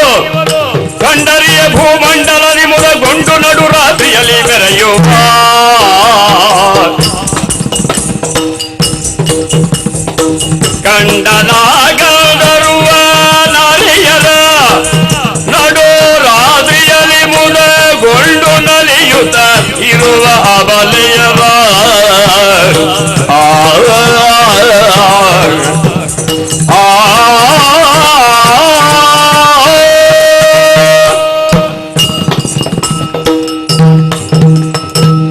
ಕಮಲ ಕಾಸಾರದ ಬಳಿಗೆ ಬಂದು ನೋಡ್ತೇನೆ, ಆಶ್ಚರ್ಯವೋ ಪರಮಾಶ್ಚರ್ಯ. ಏನೋ ಕಿರು ಬಳೆಯ ಸದ್ದು, ಗೆಜ್ಜೆಯ ಸದ್ದು ಏನು ಅಂತ ನೋಡ್ತೇನೆ. ಆ ಕಾಸಾರದಲ್ಲಿ ಅದೆಷ್ಟೋ ಮಂದಿ ಹೆಣ್ಣು ಮಕ್ಕಳು ಕುಣಿತಾ ಇದ್ದಾರೆ, ನೀರಾಟ ಆಡ್ತಾ ಇದ್ದಾರೆ. ಬರೀ ಹೆಣ್ಣು ಮಕ್ಕಳು ಮಾತ್ರ ಅಲ್ಲ, ಜೊತೆಗೆ ಒಬ್ಬ ಗಂಡಸು ಇದ್ದಾನೆ. ಹಾಗಾದ್ರೆ ಯಾರಿರಬಹುದು ಈ ಭೂಲೋಕದಲ್ಲಿ? ಅದು ಈ ಮಧ್ಯರಾತ್ರಿಯ ಹೊತ್ತಿನಲ್ಲಿ ಹೀಗೆ ನೀರಾಟ ಆಡುವವರು ಯಾರು? ಮನುಷ್ಯ ಮಾತ್ರ ಇಂತಹ ಸಂದರ್ಭದಲ್ಲಿ ಬರುವುದಿಲ್ಲ. ಹಾಗಾದ್ರೆ ಮಾನವರಲ್ಲ ಎಂದ ಬಳಿಕ ಯಾರು ಯೋಚಿಸಿದರೆ ಹೌದು, ರಾತ್ರಿ ತಿರುಗಾಟ ಮಾಡುವ ಒಂದು ಜಾತಿಯೇ ಬೇರೆ ಉಂಟು, ರಕ್ಕಸರು. ಹಾಗಾದ್ರೆ ರಕ್ಕಸರಿರಬಹುದೇ ಎಂದು ಯೋಚಿಸಿದರೆ ಅವರ ಆಯಾ ಆಕಾರಗಳನ್ನು ಕಂಡಾಗ ಅಸುರಂತೂ ಖಂಡಿತ ಅಲ್ಲ. ಹಾಗಾದ್ರೆ ಇಲ್ಲಿ ಯಾರಪ್ಪ, ಯಾರಿರಬಹುದು? ಸರಿ, ಯಾರು ಯಾರು ಅಂತ ನನ್ನಲ್ಲಿ ನಾನು ಆಲೋಚನೆ ಮಾಡುವಂತ ಅಗತ್ಯ ಇಲ್ಲ. ಈ ಹೊತ್ತಿಗೆ ಸಂಚಾರ ಮಾಡುವಂತ ಇನ್ನೊಂದು ಜಾತಿ ಉಂಟು, ಅದು ಈ ಲೋಕದವರಲ್ಲ, ಮೇಲ್ಲೋಕದವರು, ಗಂಧರ್ವರಿಗೆ ಈ ಅಭ್ಯಾಸ ಉಂಟು. ರಾತ್ರಿ ಹೊತ್ತಿನಲ್ಲಿ ಈ ಭೂಲೋಕಕ್ಕೆ ಬರುವುದು, ನೀರಿನಲ್ಲಿ ಆಟ ಆಡ್ತಾ ಆಡ್ತಾ ತಮ್ಮನ್ನು ತಾವೇ ಮರೆತುಕೊಳ್ಳುವುದು, ಬೆಳಗಾದ್ರೆ ಹೋಗುವುದಕ್ಕೆ ಅಸಾಧ್ಯರಾಗಿ ಅಲ್ಲೇ ಮಾಯೆಯ ರೂಪದಲ್ಲಿ ಅವಿತು ಕುಳಿತುಕೊಳ್ಳುವುದು. ಆಮೇಲೆ ಯಾರಾದ್ರೂ ಅಂದ್ರೆ ಬಡವರು ನೀರಿಗೆ ಇಳಿದ ಆ ಹೊತ್ತಿಗೆ ಹೆಂಗಸರು ಇಳಿದರೆ ಗಂಡು ಗಂಧರ್ವ, ಗಂಡಸರು ಇಳಿದರೆ ಹೆಣ್ಣು ಗಂಧರ್ವ ಕನ್ಯೆ ಹಿಡ್ಕೊಳ್ಳುವುದು, ಮತ್ತೆ ಬಿಡುವುದಕ್ಕೆ ಕೇಳುವುದಿಲ್ಲ. ಅಂತಹ ಸ್ಥಿತಿಯು ಬರುವ ಒಂದು ಕ್ರಮ ಉಂಟು. ಹಾಗಾದ್ರೆ ಇವರು ಅವರೇ ಗಂಧರ್ವರು. ಅವರಿಗೆ ಹೇಳುವ ಕೇಳುವವರು ಯಾರು ಇಲ್ಲ ನೋಡಿ, ಎಲ್ಲಿಗೂ ಹೋಗ್ಬೋದು, ಎಲ್ಲಿಗೂ ಬರ್ಬೋದು. ಹಾಗಾದ್ರೆ ಅವರು ಎಂತೂ ಬಂದಿದ್ದಾರಲ್ಲ, ಆಟ ಮಾತ್ರ ಬಹಳ ಒಳ್ಳೇದು ಮಾರೆ, ಚಂದ ಉಂಟು. ನಾನಂದ್ರೆ ಇಷ್ಟವರೆಗಿಂತ ಆಟ ನೋಡ್ಲಿಲ್ಲ. ಇಷ್ಟು ಮಂದಿ ಹೆಣ್ಣು ಮಕ್ಕಳು, ಒಬ್ಬನೇ ಗಂಡು ಜೊತೆಯಲ್ಲಿ ಆಟ ಆಡ್ತಾ ಇದ್ದಾರೆ, ನೋಡ್ಲಿಕ್ಕೆ ಚಂದ. ನಾನೇನಾದ್ರೂ ಸದ್ದು ಮಾಡಿದ್ರೆ ಎದ್ದುಕೊಂಡು ಹೋದ್ರೆ ಮತ್ತೆ ಇಂತಹ ಒಂದು ಆಟ ನಮಗೆ ಕಾಣ್ಲಿಕ್ಕೆ ಸಿಕ್ಕಲಿಕ್ಕಿಲ್ಲ. ಧರ್ಮಕ್ಕೆ ಇಂಥ ಒಂದು ಸಂದರ್ಭ ಒದಗುತ್ತದೆ ಅಂದ್ರೆ ನಾವು ಅದನ್ನು ಯಾಕೆ ಕಳೆದುಕೊಳ್ಳುವುದು? ಅವರು ಅಲ್ಲಿ ಆಟ ಆಡ್ತಾ ಇರ್ಲಿ, ನಾವು ಆ ಕೋಡ್ಗಳ ಮೇಲೆ ನಿಂತು ಸ್ವಲ್ಪ ಆಟ ನೋಡುವ. ಆಟ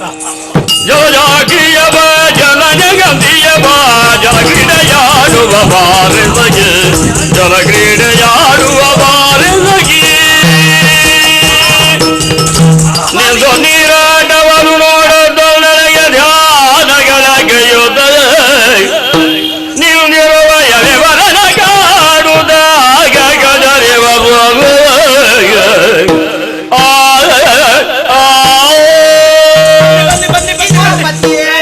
ಪದಿಯೇ ನೀರಾಟ ವ್ಯಾಗ್ಯ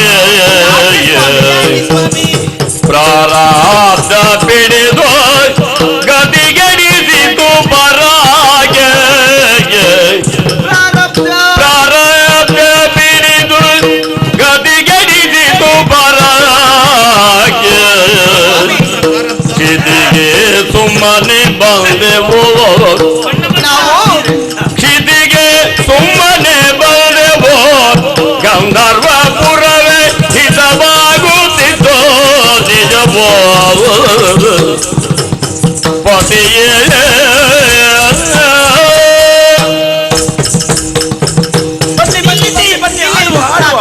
ಸ್ವಾಮಿ, ಇವತ್ತಿಗೆ ಆಟ ಸಾಕು, ಇಲ್ಲಿಗೆ ನಿಲ್ಲಿಸುವ. ಇಷ್ಟು ಬೇಗ ಸಾಕಾಯ್ತಾ? ಓ ಪ್ರಾಣೇಶ್ವರ, ಎಷ್ಟೊಂದು ಹಂಬಲ ಇಟ್ಟುಕೊಂಡು ಬಂದವರು ನಾವು. ಭೂಲೋಕಕ್ಕೆ ಬರಬೇಕು, ಜಲಕೇಳಿ ಆಡ್ಬೇಕು ಎಂಬ ಕಾರಣಕ್ಕಾಗಿ ಬಂದಂತಹ ಸಂದರ್ಭದಲ್ಲಿ ನೀರಿಗೆ ಇಳಿದಷ್ಟೇ ಪ್ರಾರಂಭ ಮಾಡುತ್ತಾ ಇದ್ದೇವೆ ಸ್ವಾಮಿ. ನಾವೆಣಿಸುದು ನಾವು ಮಾತ್ರ ಅಂತ ಹೇಳಿ ಒಂದು ದಿವಸ ಆದರೂ ಜಲಕೇಳಿ ಆಡಬೇಕು ಎಂದು ಬಂದದ್ದು ಮನಸ್ಸಿಗೆ ಕ್ಷಣದಲ್ಲಿಯೇ ಸಾಕಾಯ್ತಾ ನಿಮಗೆ? ಇವತ್ತಿಗೆ ಸಾಕು. ಯಾಕೆ ಯಾಕೆ? ನಾವೆಣಿಸುವ ನೀವು ಮಾತ್ರ ಇಲ್ಲಿ ಇರುವುದು, ಬೇರೆ ಯಾರು ನಮ್ಮನ್ನು ನೋಡುವುದಿಲ್ಲ ನಾವು ಭಾವಿಸಿದ್ರೆ. ನಾನು ಮತ್ತೆ ನನ್ನ ಮಡದಿಯರು ನೀವು ಅಲ್ಲ, ಎಲ್ಲಿಂದಲೋ ಒಬ್ಬ ಪಾಪಿ ಬಂದಿದ್ದಾನೆ, ನಮ್ಮನ್ನೇ ನೋಡ್ತಾ ಇದ್ದಾನೆ. ಶೀಘ್ರ ಗೋಪಿ ಸ್ವಾಮಿ, ಕಣ್ಣು ಮುಚ್ಚುವುದಿಲ್ಲ. ಅದು ಕೂಡ ನಿಮ್ಮನ್ನು ನೋಡಿದ್ರೆ ತಪ್ಪಾಗ್ಲಿಕ್ಕಿಲ್ಲ ಸ್ವಾಮಿ. ಹೋಗಿ ನಮ್ಮನ್ನೇ ಅವನು ನೋಡ್ತಾ ಇದ್ದಾನೆ, ಬಿಟ್ಟ ಕಣ್ಣಿನಿಂದ ನಮ್ಮನ್ನೇ ನೋಡ್ತಾ ಇದ್ದಾನೆ ಸ್ವಾಮಿ. ಆದ ಕಾರಣ ಇನ್ನು ನಾವು ನೀರಾಟ ಆಡುವುದಿಲ್ಲ, ನಮಗೆ ಈ ಭೂಲೋಕ ಇನ್ನು ಬೇಡ, ನಮ್ಮ ಗಂಧರ್ವ ಲೋಕವೇ ನಮಗೆ ಹಿತವಾಗುತ್ತಿತ್ತು. ಆದ ಕಾರಣ ಹೋಗಿ ಬಿಡೋಣ. ಈಗ ನನ್ನನ್ನು ಬೇರೊಬ್ಬ ಪುರುಷ ಇಲ್ಲಿಗೆ ಬಂದಿದ್ದಾನೆ. ನಾನೆನಿಸುವುದು ಈ ಭೂಲೋಕದಲ್ಲಿ ಎಷ್ಟೋ ಮೃಗಗಳಿದೆವಂತೆ, ಕಾಡಮ್ಮೆ ಕಾಡ್ಕೋಣ, ಇದರ ಬಾಗಿ ಸಿಕ್ಕಿವ ಯಾಕೆ ಸಾಯಿಲ್ಲ ಪಾಪಿ? ಹುಲಿ ಸಿಂಹಗಳು ಎಷ್ಟುಂಟು ಈ ಕಾಡಲ್ಲಿ, ಸಾಯಲೇಬೇಕಿದಂತವ ಸಾಯಿಲ್ಲ ಅಂತ ಬಂದಿದ್ದ ಅಂತ ಹೇಳಿದ್ರೆ ಏನಾದ್ರೂ ಇರಲೇಬೇಕು ಸ್ವಾಮಿ. ಹಾಗಿದ್ರೆ ಮರೆಯಲ್ಲಿ ಇನ್ನೊಬ್ಬ ಪುರುಷ ಬಂದು ನಿಮ್ಮ ಈ ಸೌಂದರ್ಯವನ್ನು ನೋಡ್ತಾ ಇದ್ದಾನೆ. ಎಲ್ಲಿ?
ನೋಡಿ ನೋಡಿ ಬೇಕಾಯ್ತು.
ನನ್ನ ಮಡದಿಯ ಜೊತೆಯಲ್ಲಿ ಬಂದು ಕೆಲ ಸಮಯದವರೆಗೆ ಇಲ್ಲಿ ಜನಕೇಳಿಯನ್ನು ಆಡಬೇಕು ಎಂಬಂತಹ ಉದ್ದೇಶದಿಂದ ಇಲ್ಲಿ ಬಂದು ಸಂತೋಷವನ್ನು ಅನುಭವಿಸುವಂತಹ ಸಮಯದಲ್ಲಿ ನಮ್ಮ ಸಂತೋಷವೆಲ್ಲವೂ ಕೂಡ ನಷ್ಟವಾಗಿ ಹೋಗುವ ರೀತಿಯಲ್ಲಿ ಇಲ್ಲಿಗೆ ಬಂದಿದ್ದೀಯಲ್ಲ, ಹಬ್ಬ ನಿನ್ನ ವೇಷವೇ.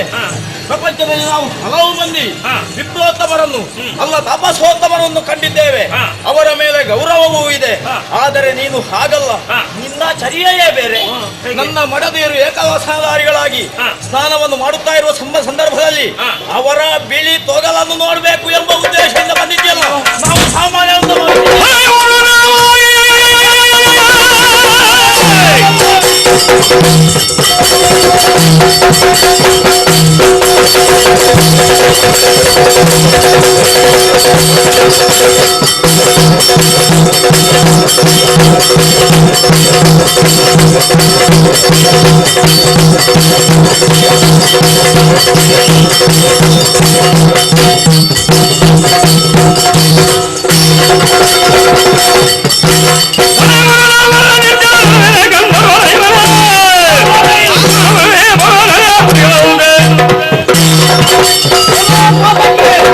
ನಾವು ಸಾಮಾನ್ಯವೆಂಬುದಾಗಿ ಭಾವಿಸಿದೆಯಾ?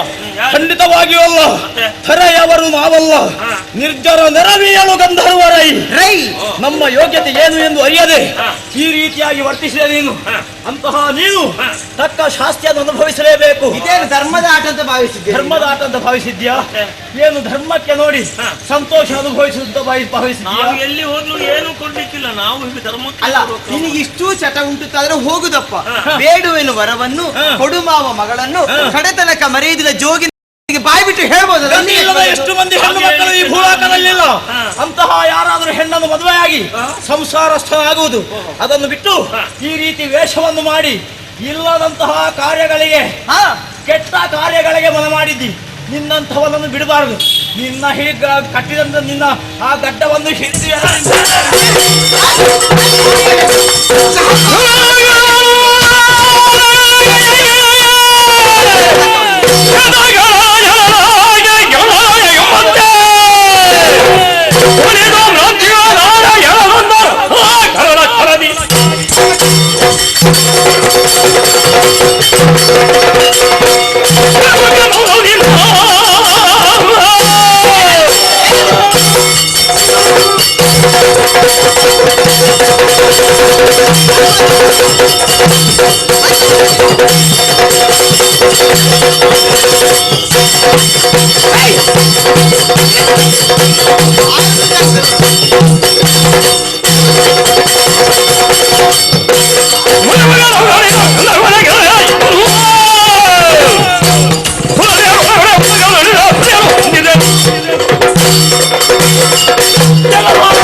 ಎಂತಹ ಅನ್ಯಾಯದ ಕೃತ್ಯವನ್ನು ಎಸಗಿದೆ. ಅನ್ಯಾಯ ನಾನು ನನ್ನ ವ್ಯವಹಾರದಲ್ಲಿದ್ದೆ.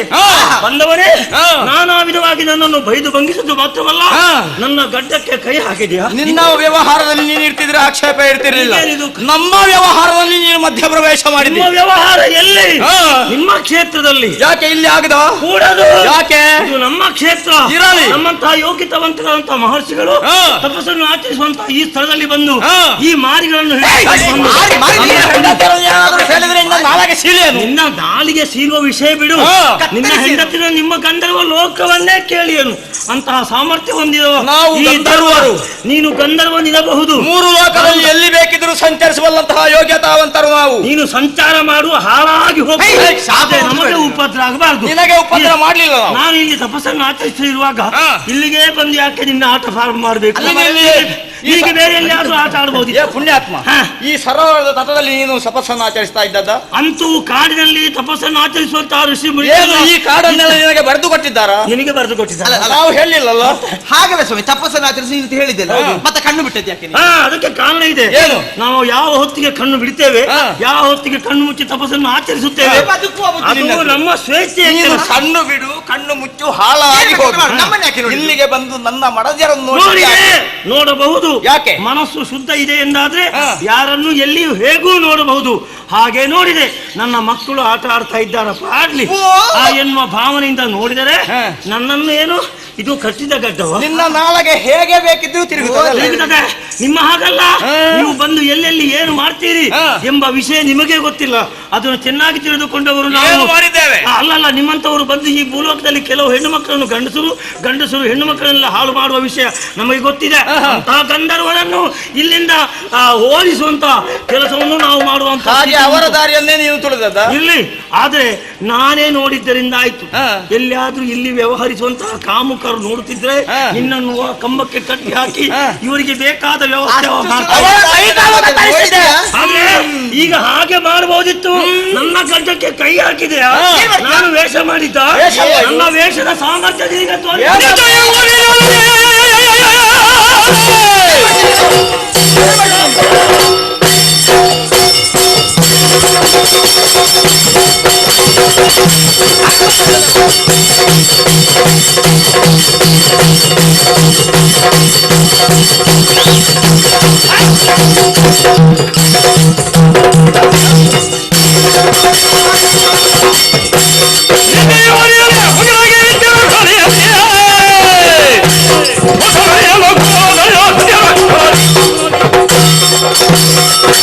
ನೀನು ಗಂಧರ್ವ.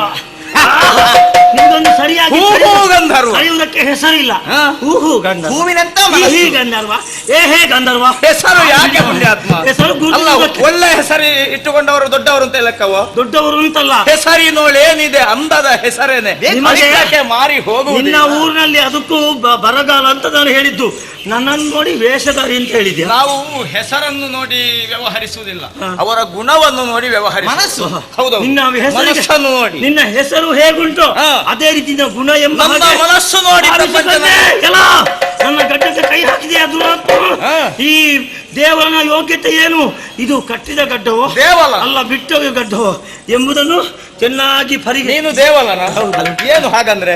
ಯಾಕೆ ದೇವಲ ಅಂದ್ರೆ? ನಿನಗೆ ಯಾಕೆ ದೇವಲ ಅಂದ್ರೆ ಅರ್ಥ ಯಾಕೆ ನಿನಗೆ? ಅಧಿಕ ಪ್ರಸಂಗ. ನನ್ನ ಹೆಸರು ನಿನಗೆ ಬೇಕು. ದೇವರಿಗೆ ಸಮಾನ ನಾನು. ಈಗ ಆ ಲೋಕವನ್ನು ಬಿಟ್ಟು ಇಲ್ಲಿ ನೀರಿನಲ್ಲಿ ಹೊರಡಾಡುವ ಆಸೆ. ನನ್ನ ಹೆಂಡತಿಯರೊಟ್ಟಿಗೆ ಒಂದು 10 ದಿವಸ ಆದರೂ ಇಲ್ಲಿ ಜಲ ಕೇಳಿ ಆಡ್ಬೇಕು ಅಂತ ಭಾವಿಸಿ ಬಂದದ್ದು.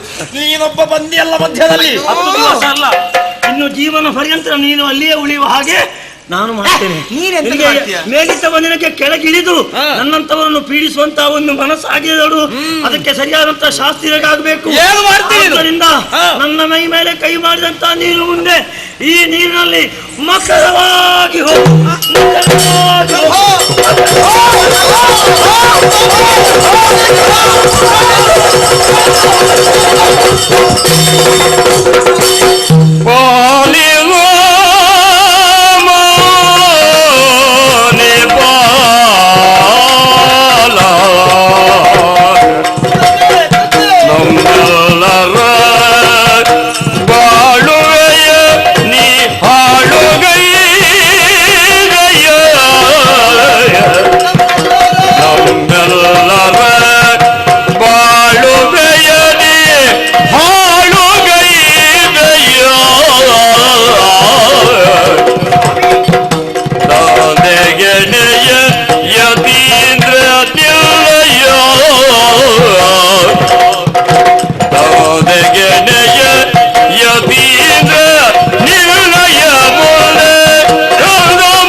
ಮುನಿಪಾತಮ್ಮ, ಪವಿತ್ರವಾದ ವಂದಿಸಿಕೊಳ್ಳುತ್ತಾ ಇದ್ದೇನೆ.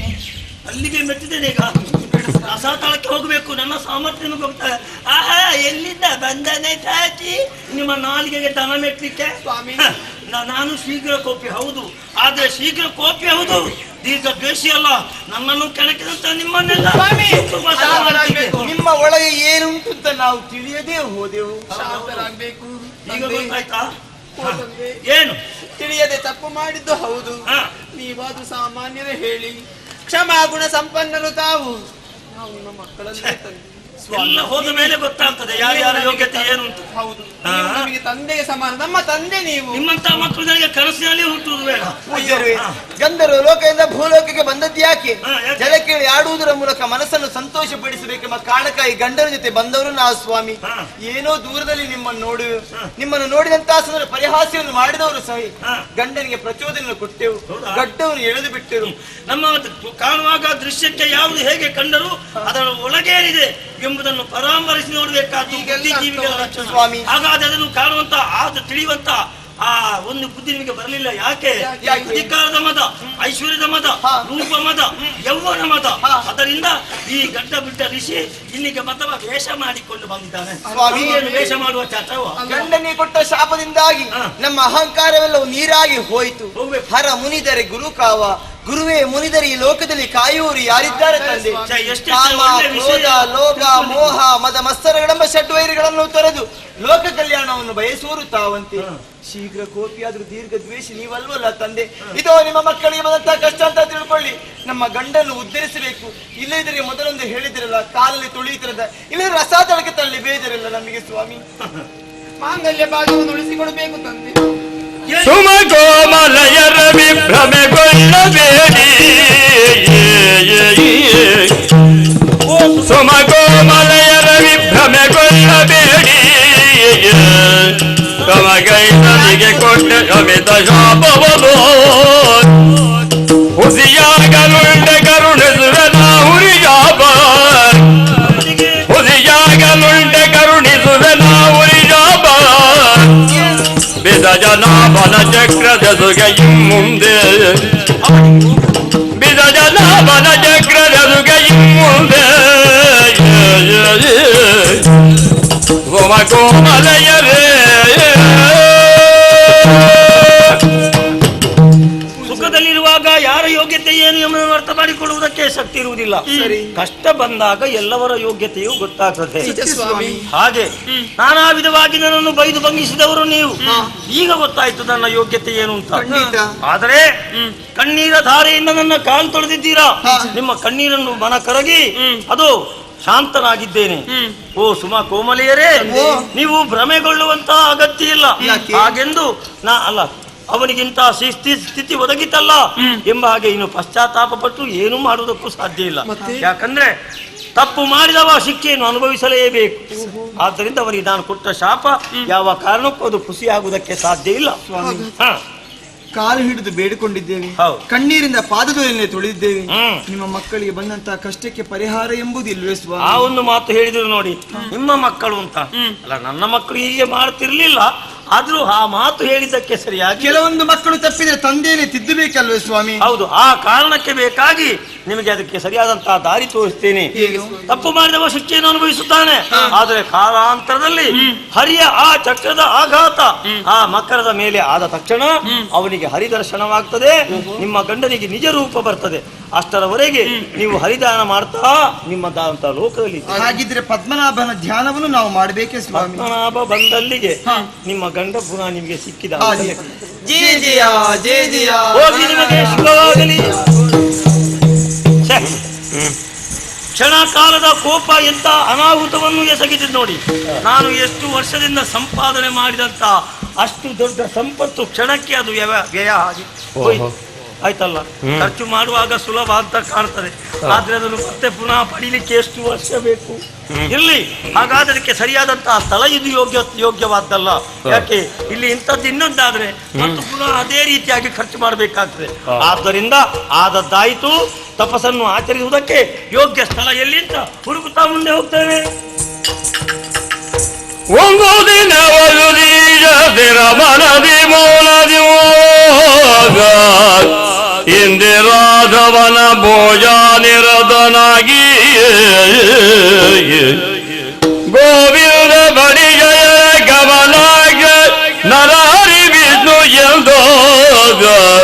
ನುಡಿಸುತ್ತಿದ್ದಾಗ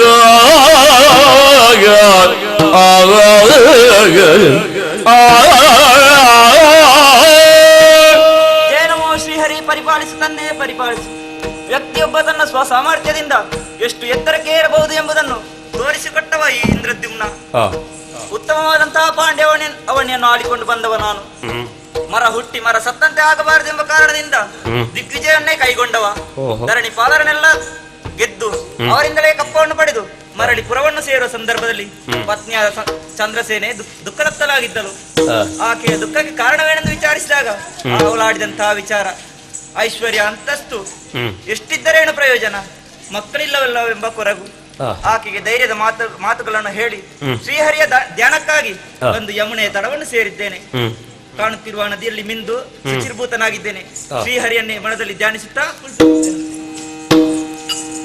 ಬಂಗಲಿಗೆ ಗೊಂಬಯ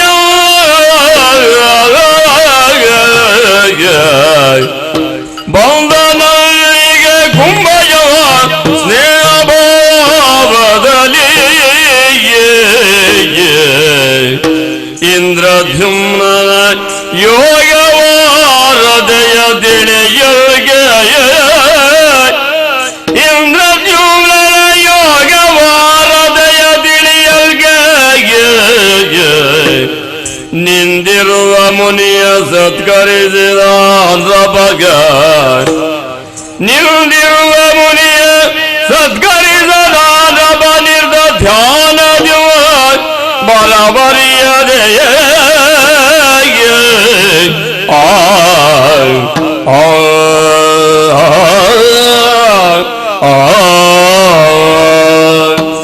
ಹರಶಂಭೋ ಮಹಾದೇವ, ನೀನೇ ರಕ್ಷಿಸು, ನೀನೇ ರಕ್ಷಿಸು.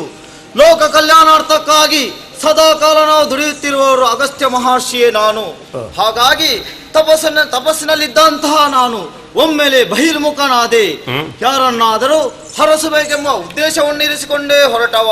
ಹಾಗಾಗಿ ನೇರವಾಗಿ ಪಾಂಡ್ಯಾವಣಿಗೆ ಬಂದೆ. ಪಾಂಡ್ಯಾವಣಿಯ ಇಂದ್ರದ್ಯುಮ್ನನನ್ನು ಕಂಡೆ. ಅಲ್ಲಿ ಅವನಿಲ್ಲ. ಮಂತ್ರಿ ಮಾಂಡಲಿಕರಲ್ಲಿ ವಿಷಯ ಕೇಳಿದೆ. ಇಲ್ಲಿಯ ನದಿ ಸಮೂಹದಲ್ಲಿ ಜ್ಞಾನಾಸಕ್ತನಾಗಿದ್ದಾನಂತೆ. ಅವನನ್ನೇ ಹೋಗಿ ವಿಚಾರಿಸಬೇಕು. ನಡೀತೇನೆ. ಅಯ್ಯೋ ಬದಲು ಓಹೋ ಏನಿದೆನಿದೋದು ವ್ರತಗಳು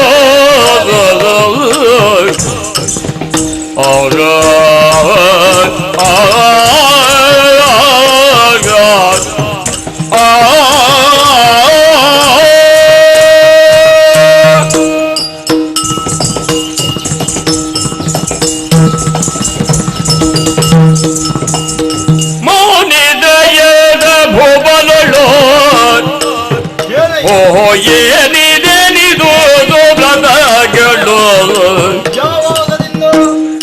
ಶೋಣಿಯ ಯಾವಾಗ ಪ್ರಾರಂಭಿಸಿದೆ ತಮ್ಮ ಶೋಣಿಯ ಯಾವಾಗ ಪ್ರಾರಂಭಿಸಿದ ನಮ್ಮ ತಲವದಗೆ ಯೋಜನೆ ಬೇಡೋದು ಮೌನೀಂದ್ರ ಎಲ್ದ ಭೂಪನಳು ಓಹೋ ಏನಿದೆನಿದು ವ್ರತಗಳು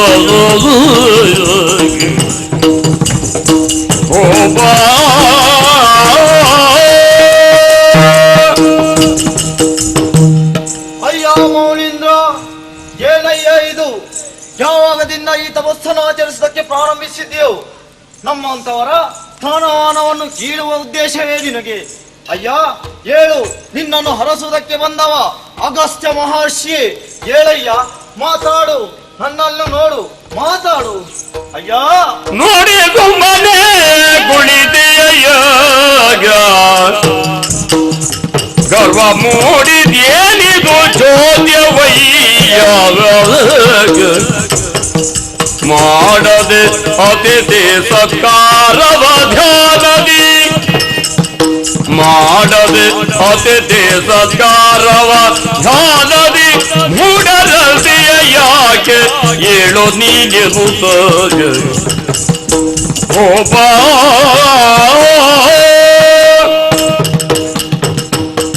ಅಯ್ಯೋ ಭೂಪಾಲ, ಹೇಳಯ್ಯ, ನಿನ್ನಲ್ಲೇ ಮಾತಾಡೋದು. ಮಾತಾಡಯ್ಯ. ನನ್ನನ್ನು ನೋಡಿಯೋ ನೋಡದ ಹಾಗೆ ಸುಮ್ಮನೆ ಕುಳಿತುಕೊಂಡಿದ್ದೀಯಲ್ಲ, ಹೇಳಯ್ಯ, ಯಾಕೆ ಮಾತಾಡೋದಿಲ್ಲ? ಮನೆಗೆ ಬಂದಂತ ಅತಿಥಿಯನ್ನು ಸತ್ಕರಿಸುವುದಿಲ್ಲವೇ? ಅಯ್ಯ ಹೇಳು, ಮಾತಾಡು ಮಾತಾಡು ಮಾತಾಡು.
ಅಯ್ಯೋ ಇಂದ್ರಜಿಮ್ನ, ಯಾಕಾಗಿ ನನ್ನಲ್ಲಿ ಮಾತಾಡದೆ ಸುಮ್ಮನೆ ಕುಳಿತಿದ್ದೆ ಅಂತ ನನಗೆ ತಿಳಿಯಿತು.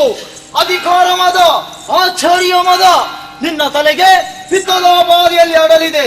ಮದವಂತ ಆನೆ ಹಾಗೆ ವರ್ತಿಸ್ತಾ ಇದ್ದೀಯ. ನಿನಗೆ ತಕ್ಕ ಪಾಠ ಆಗಲೇಬೇಕು.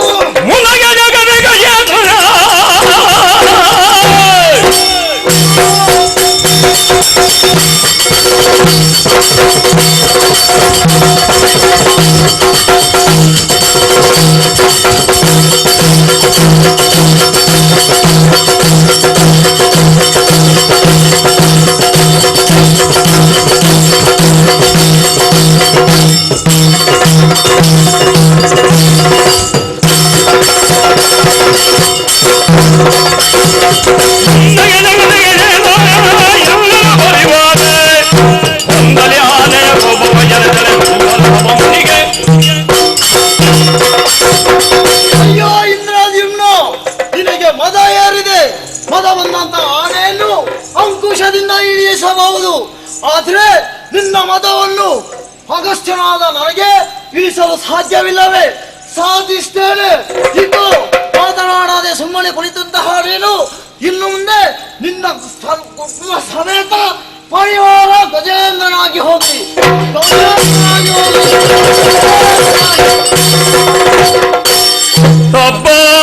ತಪ್ಪಾಯ್ತು ಮುನಿಕುಲ ಅಗತ್ಯ, ತಪ್ಪಾಯ್ತು ಮುನಿಕುಲ ರತ್ನ ಅಗತ್ಯ, ಅಪರಾಧ ನಿನಗಿದು ತ್ಯಾಗ. ಒಪ್ಪೆ ಬಲ್ಲಿದೆ ಸಲಹೈ ಗುಡಸ್ಯೋದು ತಪ್ಪಬಾರ್ದೆ ತಿಳಿದು ಮದಗೌದು. ತಪ್ಪಾಯ್ತು ಮೋದಿ ಕುಲ ರತ್ನ ಅಗತ್ಯ ಮುನಿ. ಸ್ವಾಮಿ, ಮುನಿ ಕುಲದಲ್ಲೇ ರತ್ನವೆನಿಸಿಕೊಂಡವರು ನೀವು, ಅಗಸ್ತ್ಯ ಮಹರ್ಷಿಗಳು. ನೀವು ಬಂದದ್ದನ್ನು ಅರಿಯದವನಾದೆ ನಾನು. ಆ ಸಂದರ್ಭದಲ್ಲಿ ಶ್ರೀಹರಿಯ ಭಕ್ತಿಭಾವದಿಂದ ಧ್ಯಾನದಲ್ಲಿ ನಿರತನಾಗಿದ್ದ ಇಂಥವ. ಆದ್ರೇನು ಮಾಡೋಣ, ನಿಮ್ಮನ್ನು ಕಂಡು ಕಾಣದವನಂತೆ ಕುಳಿತಿದ್ದವನಲ್ಲ ಸ್ವಾಮಿ. ಶ್ರೀಹರಿಯನ್ನೇ ಭಕ್ತಿಯಿಂದ ಸ್ತುತಿಸುತ್ತಲಿದ್ದ ಸಂದರ್ಭದಲ್ಲಿ ನೀವು ಬಂದವರು. ಅಂತಃಪುರಕ್ಕೆ ಬರುವ ಸಂದರ್ಭದಲ್ಲಿ ನಾನಿದ್ದರೆ ನಿಮ್ಮನ್ನು ಆದರ ಆದಿತ್ಯಗಳಿಗೆ ಸತ್ಕರಿಸಿದ್ದೆ. ಆದರೇನು ಮಾಡೋಣ, ಈ ಸಂದರ್ಭದಲ್ಲಿ ಹರಿಧ್ಯಾನ ನಿರತನಾಗಿದ್ದೆ. ಆದರೆ ನೀವು ಕೋಪಗೊಂಡವರು, ನನಗೆ ಶಾಪವನ್ನೇ ಕೊಟ್ಟು ಬಿಟ್ಟಿರಲ್ಲ. ಅದು ಎಂತ ಶಾಪ ಸ್ವಾಮಿ? ಎಂದು ಹೋಗುವುದು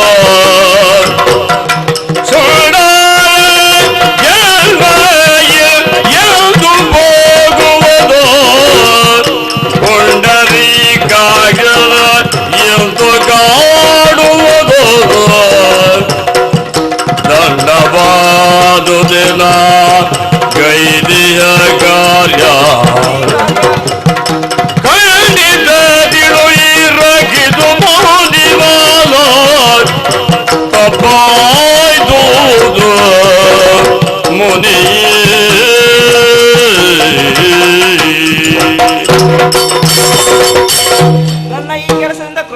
ಮಗಳಾದ ತಾವು ಸುಂಡಾಲ ಜನ್ಮವನ್ನೇ ತಾಳು ಎಂಬುದಾಗಿ ಶಾಪವನ್ನೇ ಕೊಟ್ಟಿದ್ದಿರಲ್ಲ ಸ್ವಾಮಿ. ಸ್ವಾಮಿ, ಗುಬ್ಬಿಯ ಮೇಲೆ ಬ್ರಹ್ಮಾಸ್ತ್ರ ಬೇಕೆ ಸ್ವಾಮಿ? ನೀವೇನು ಅರಿಯದವರೇ, ತ್ರಿಕಾಲಜ್ಞಾನಿಗಳು. ನಾನು ಶ್ರೀಹರಿಯ ಏಕಾದಶಿ ವ್ರತವನ್ನು ಕೈಗೊಂಡ ಸಂದರ್ಭದಲ್ಲಿ ನೀವು ಬಂದವರಿದ್ದೀರಿ. ಅದನ್ನು ಅರಿತು ತಾವು ಈ ರೀತಿ ವರ್ತಿಸಬಾರದಿತ್ತು ಸ್ವಾಮಿ. ಈ ಶಾಪಕ್ಕೆ ಪರಿಮಾರ್ಜನೆ ದಾರಿ ಇಲ್ಲವೇ? ಎಷ್ಟು ದಿವಸಗಳ ಕಾಲ ನಾನು ಆ ಸುಂಡಾಲ ಜನ್ಮವನ್ನು ತಾಳಿ ಇರಬೇಕು ಸ್ವಾಮಿ? ಅಷ್ಟು ಮಾತ್ರವಲ್ಲ, ಆ ಪರಮಾತ್ಮವನ್ನು ಕಾಣುವ ಭಾಗ್ಯ ಯಾವಾಗ ಬರುತ್ತದೆ? ತಾವೇ ತಿಳಿಸಬೇಕು ಸ್ವಾಮಿ, ತಿಳಿಸಬೇಕು. ಮುಂದಕ್ಕೆ ಸಹಸ್ರ ವರುಷಗಳು ಕಳೆದ ಕಾಲದೊಂದಿಗೆ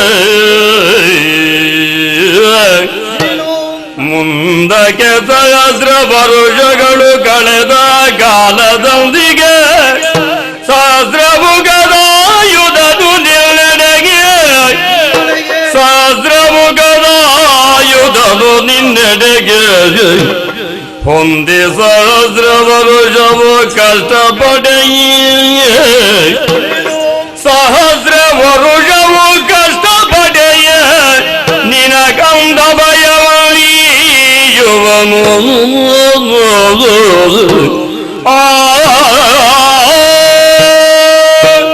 ಅಯ್ಯೋ ಇಂದ್ರದ್ಯುಮ್ನ, ಎದ್ದೇಳು, ಬೇಸರ ಪಡಬೇಡ. ಕಾಲದ ಕೈವಾಡಕ್ಕೆ ಸಿಲುಕಲೇಬೇಕು. ನಿನಗೆ ಸಿಟ್ಟು ಬಂದು ನಾನು ಶಾಪವನ್ನು ಕೊಟ್ಟಿದ್ದೇನೆ. ನನ್ನ ಶಾಪದ ಪ್ರಕಾರ ನೀನು 1000 ವರ್ಷಗಳ ತನಕ ಗಜೇಂದ್ರನಾಗಿಯೇ ಬಾಳಬೇಕು. ಹಾಗೆ ಇರುವುದಲ್ಲ. ಹಾಗಾಗಿ ಸಹಸ್ರ ಆಯುಧಗಳು ಹೊಂದಿ ಶ್ರೀಹರಿಯ ನಿನ್ನಲ್ಲಿಗೆ ಹೊಂದಿ ಬರುತ್ತಾನೆ. ಆವಾಗ ನಿನಗೆ ಹರಿದರ್ಶನ ಆಗುತ್ತದೆ. ಹೋಗು, ಶುಭವಾಗಲಿ ಸ್ವಾಮಿ. ಹಾಗಾದ್ರೆ ಇನ್ನು ಮುಂದೆ ನಾನು ಗಜೇಂದ್ರನಾಗಿರಬೇಕು. ಇನ್ನು ಮುಂದೆ ಇಂದ್ರದ್ಯುಮ್ನ ಗಜೇಂದ್ರನಾಗುತ್ತೇನೆ.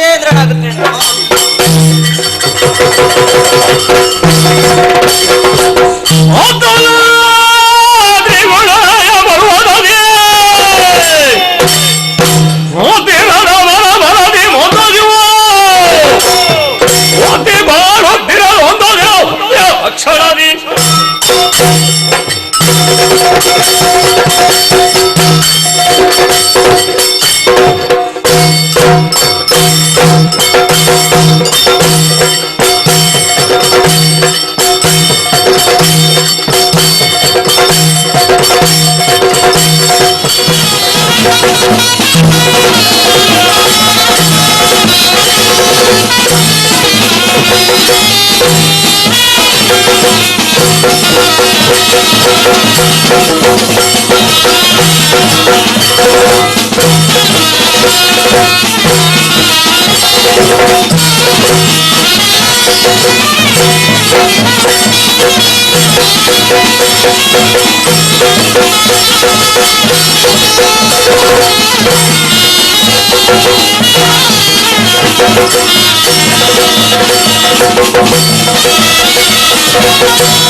ಅದೆಷ್ಟೋ ಸಮಯದಿಂದ ತ್ರಿಕುಟ ಜಲದಲ್ಲಿ ಗಜಗಳಿಗೆ ಒಡೆಯನಾಗಿ ಗಜೇಂದ್ರ ಎಂಬ ನಾಮಧೇಯದಿಂದ ವಾಸವಾಗುತ್ತಾ ಇದ್ದೇನೆ.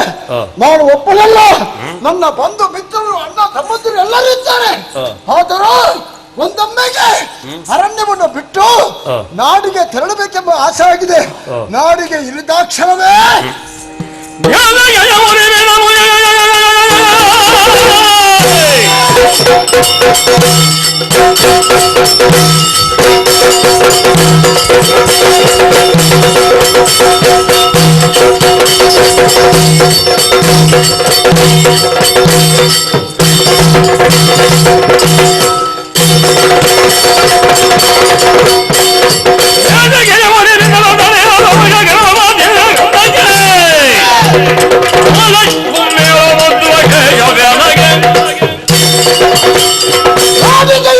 ಕ್ಷಣವೇ ಉರಿ ಬಿಸಿಲು ತಡೆಯಲಿಕ್ಕೆ ಆಗುವುದಿಲ್ಲ.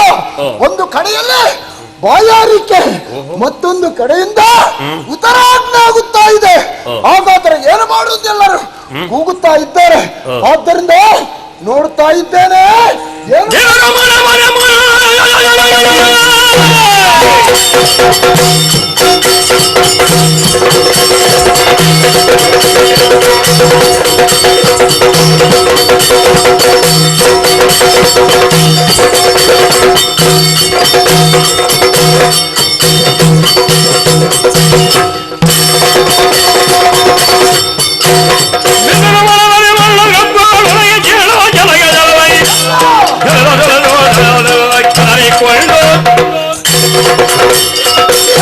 ಕ್ಷಣ ಮಾತ್ರಕ್ಕೆ ಉತ್ತರಾಗ್ನಿಂದ ಸಹಿಸಿಕೊಳ್ಳಲಾಗುವುದಿಲ್ಲ.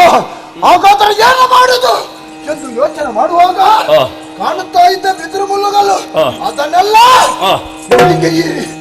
ಆಮೇಲೆ ಕಬ್ಬು ತೋಟ ಕಾಣುತ್ತಾ ಇದೆ. ಕಬ್ಬು ತೋಟವನ್ನೆಲ್ಲ ಬಾಲ ಗಿಡಗಳನ್ನೆಲ್ಲ ತಿನ್ನಿರಿ. ಆಮೇಲೆ ಬಾಯಾರಿಕೆ ಆಗುತ್ತಾ ಇದೆ. ಏನು ಮಾಡುವುದು? ಓಹೋ,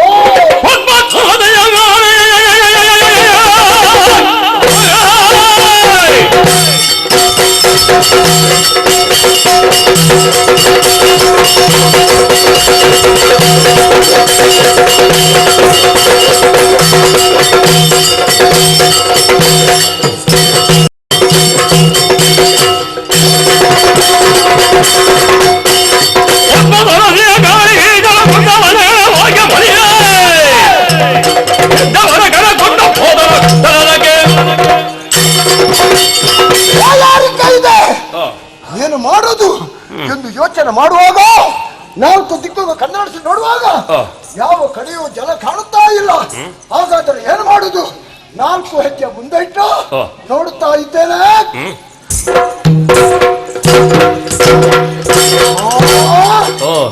ಏನು ಕಾಣುತ್ತಾ ಇದೆ? ಒಂದು ಕಡೆಯಲ್ಲಿ ಜಲ ತುಂಬಿ ತುಳುಕುತ್ತಾ ಇದೆ. ಹಾಗಾದರೆ ಈ ಜಲಕ್ಕೆ ಇಳಿಬೇಕು, ಬೇಕಾದಷ್ಟು ಜಲವನ್ನು ಕುಡಿಯಬೇಕೆಂಬ ಆಸೆ ಆಗಿದೆ. ಅದಕ್ಕಾಗಿ ಜಲಕ್ಕೆ ಇಳಿಯುತ್ತೇನೆ.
ಆಶ್ಚರ್ಯ, ಪರಮ ಆಶ್ಚರ್ಯ. ಅದೆಷ್ಟೋ ಕಾಲದಿಂದ ಈ ಕಮಲ ಕಾಸಾರದಲ್ಲಿ ಮಕರ ಎಂಬ ನಾಮಧೇಯದಿಂದ ಮೆರೆಯುತ್ತಿದ್ದವು ನಾನು. ನಾನಿದ್ದಂತ ವಿಚಾರವನ್ನು ತಿಳಿದಂತ ಯಾವ ಪ್ರಾಣಿಯು ಇಲ್ಲಿಗೆ ಬರುವುದಿಲ್ಲ. ಕಾರಣ ಅವರ ಹಿಡಿದು ನಾನು ತಿನ್ನುತ್ತೇನೆ. ಏನು ಆಶ್ಚರ್ಯವಿದು? ನಾನು ಹಾಯಾಗಿ ಮಲಗಿರುವ ಸಂದರ್ಭದಲ್ಲಿ ನೀರು ಅತ್ತನಿತ್ತ ಇತ್ತನತ್ತ ಅಲ್ಲಾಡುತ್ತಾ ಇದೆ. ಹಾಗಾದ್ರೆ ಯಾವುದೋ ಒಂದು ಪ್ರಾಣಿ ಬಂದಿದೆ. ಸುಮ್ಮನೆ ಬಿಡುತ್ತೇನೆ.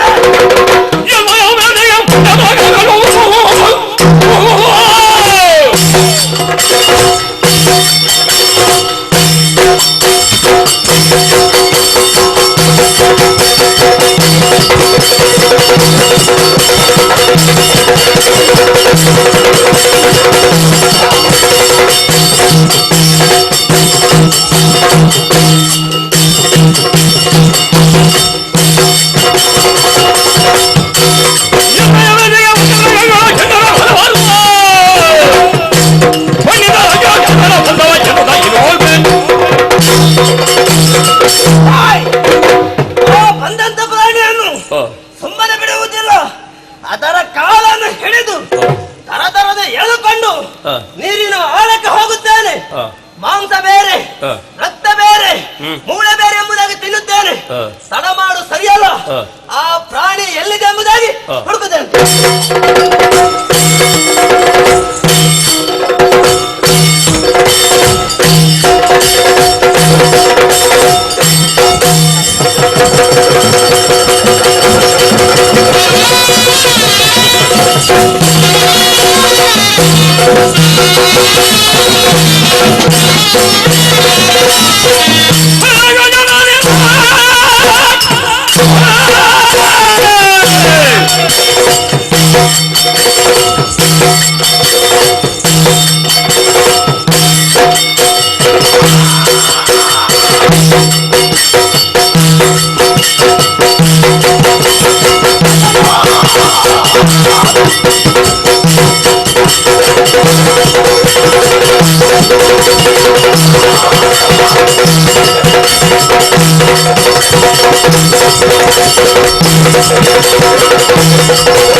ನನ್ನನ್ನು ಕೇಳದೆ ಈ ಕಾಸಾರ ಕೇಳಿಯದೆ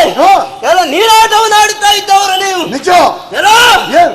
ಒಳ್ಳೆ ಮತ್ತೆ ಹೇಳ್ತಾ ಇದ್ದೇನೆ, ನೀರನ್ನು ಬಿಟ್ಟು ಓಡಿ ಹೋದ ಲೇಸು, ಇಲ್ಲ ನುಂಜನಿಗ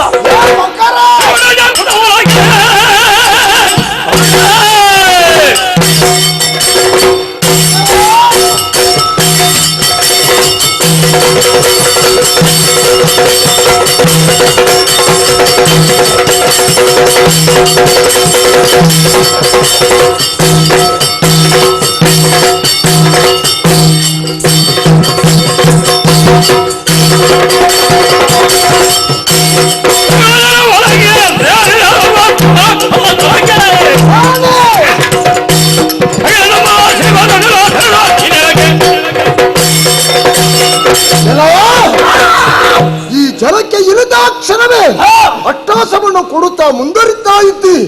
ಹಾಗೆ ನಮ್ಮವರೆಲ್ಲರೂ ನಿನ್ನ ಅಟ್ಟಹಾಸವನ್ನು ಕೇಳಿ ಎಲ್ಲರೂ ಓಡುತ್ತಾ ಇದ್ದಾರೆ. ನಾನು ಒಬ್ಬನೇ ಉಳಿದಿದ್ದೇನೆ. ನಿನ್ನ ಎದುರಾಗಿ ಬಂದು ಮಾತಾಡುವವ ತ್ರಿಕುಟಾಚಲದ ಅಧಿಕಾರಿ, ಆದಷ್ಟು ಗಜಗಳಿಗೆ ಒಡೆಯನಾಗಿ ಗಜೇಂದ್ರ ಎಂಬ ನಾಮಧೇಯದಿಂದ ಈ ತ್ರಿಕುಟಾಚಲದಲ್ಲಿ ಇದ್ದೇನೆ. ಆದ್ದರಿಂದ ನಿನ್ನನ್ನು ಸಾರಿ ಹೇಳ್ತಾ ಇದ್ದೇನೆ, ನಮ್ಮವರ ವಿಚಾರವನ್ನು ಬಿಟ್ಟು ಹೋದರೆ ಒಳ್ಳೆದ್ದು. ಇಲ್ಲ ನಿನ್ನನ್ನು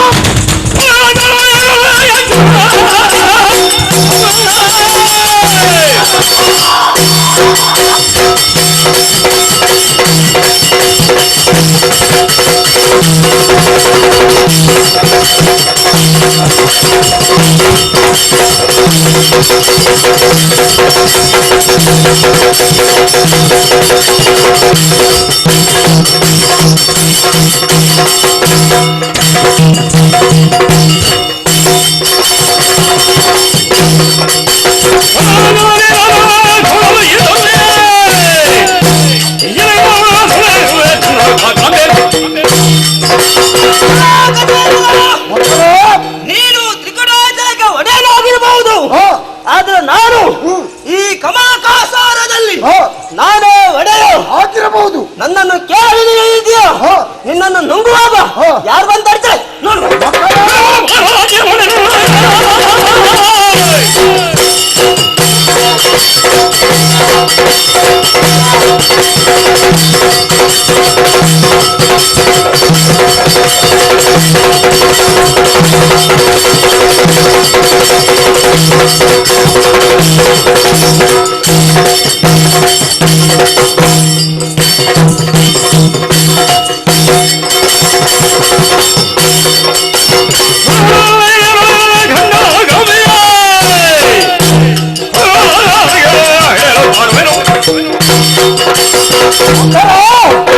ಅಟ್ಟಹಾಸವನ್ನು ಕೊಡುತ್ತಾ ಮುಂದುವರಿತಾ ಇದ್ದಲ್ಲ, ನಿನ್ನ ಅಟ್ಟಹಾಸವನ್ನು ಕೇಳಿ ಯಾರು ಹೆದರುವವರು ಯಾರು ಇಲ್ಲ.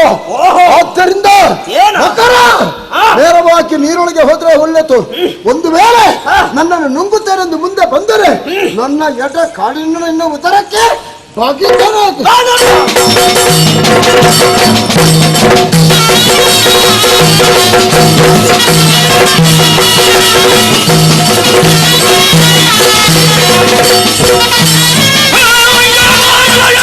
Thank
you.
ಜಲ ಯಾವ ಕಡೆ ಇದೆ ಎಂದು ಹುಡುಕುತ್ತಾ ಹುಡುಕುತ್ತಾ ಮುಂದೆ ಬಂದವ ನಾನು.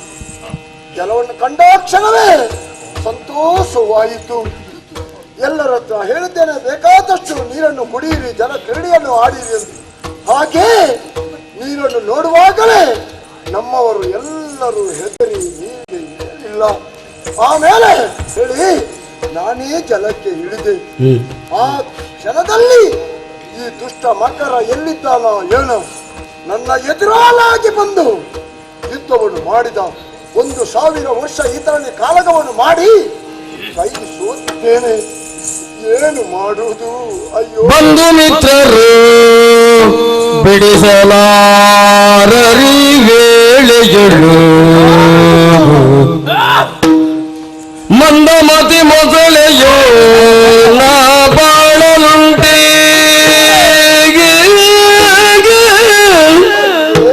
ಮಂದಮತಿ ಮೊಸಳೆಯೋ ನಾ ಬಾಳಲುಂಟೆ ನರರೊಂದು ಹುಳಬಹುದಿಲ್ಲ ನರರೊಂದು ಹುಳಬಹುದಿಲ್ಲ ದೈವವೇ ಪ್ರತಿಕೂಲವಾಗಿ ಸಂಭವಿಸಿತಲ್ಲ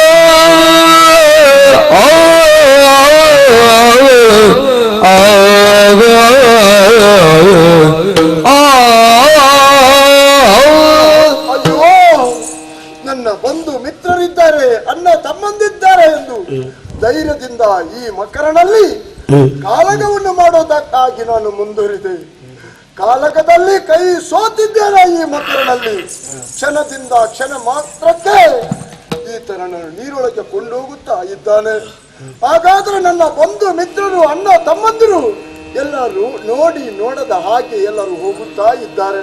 ಈ ಸಂದರ್ಭದಲ್ಲಿ ನನ್ನನ್ನು ರಕ್ಷಣೆ ಮಾಡುವಂತ ವ್ಯಕ್ತಿ ಯಾರಿದ್ದಾರೆ? ಅಯ್ಯೋ,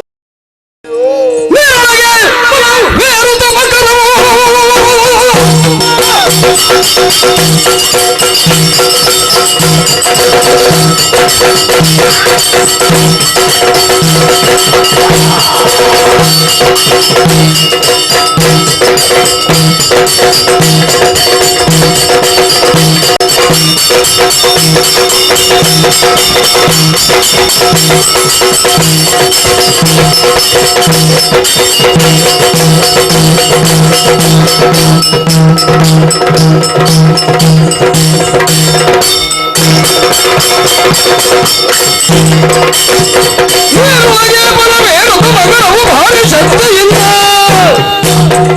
ವೀರತಾಯಿತಂದ ಪಡಿಸಿ ಗಜ ವೀರನ ಸೆಳೆಯುತ್ತಿದೆ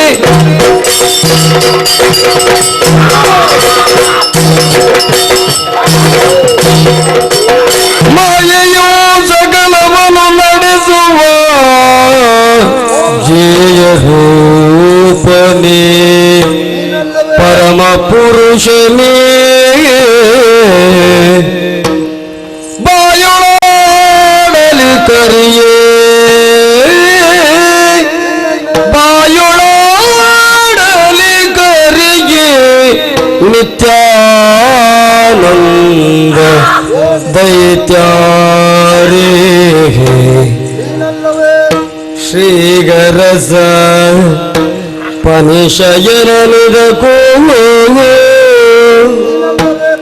ಕಾಯವಿದು ಅಸ್ಥಿರವು ಕಾಯವಿದು ಅಸ್ಥಿರವು ಸಹಾಯವಿತ್ತು ಉದ್ಧರಿಸಲು ಗಜೇಂದ್ರ ಮುರಿಗಿಟ್ಟ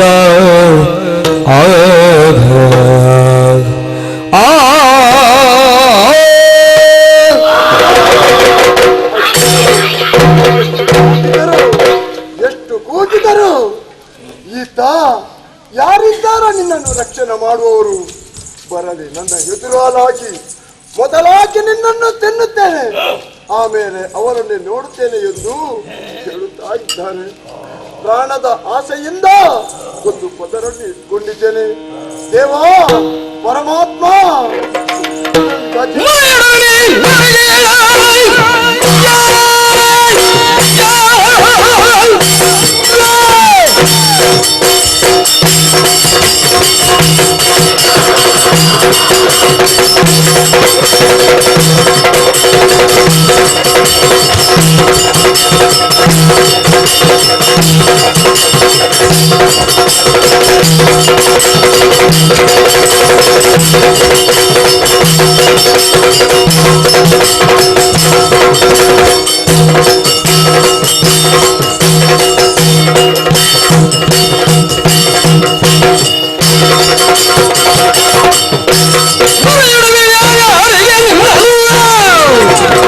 ಹೊರವ ಕೊಲ್ಲುವ ನಾನೇ ಗೋಕಣ ಜಗನದಲ್ಲಿ ಬೆಳೆಸಿಗೆಡೆ ಮಾತ್ರ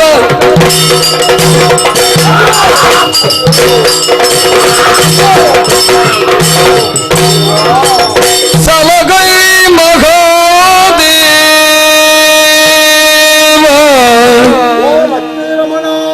ಸಲಗೈ ಮಹಾದೇವ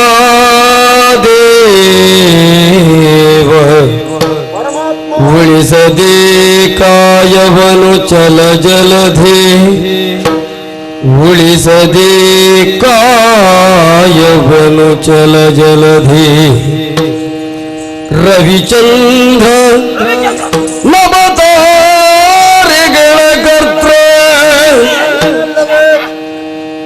ಉಳಿದಳಿದ ಬ್ರಹ್ಮಾಂಡಗಳ ವ್ಯಾಪಕನೇ ನಿನ್ನ ಚರಣ ಧೂಳಿಯ ಕಣವಿದು ನಿನ್ನ ಚರಣ ಧೂಳಿಯ ಕಣವಿದು ಕೇಶವ ಮಾಧವ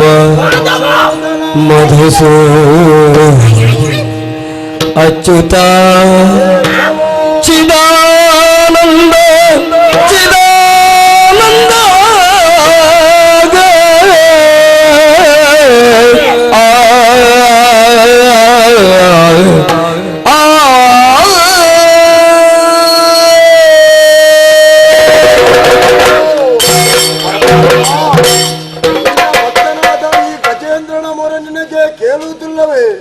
ಪರಮಾತ್ಮ, ಈ ದುಷ್ಟನಾದ ಮಕರ ಕ್ಷಣದಿಂದ ಕ್ಷಣ ಮಾತ್ರಕ್ಕೆ ನೀರೊಳಗೆ ಕೊಂಡೋಗ್ತಾ ಇದ್ದಾನೆ.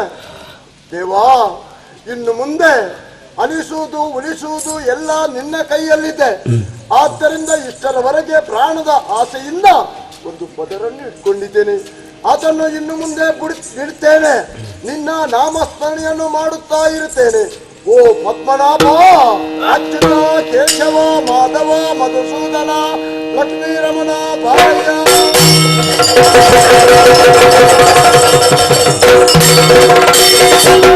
ಶಂಖಗದಿ ಚಕ್ರ ಪದ್ಮಾಂಗಿತ ಸ್ವರೂಪನನು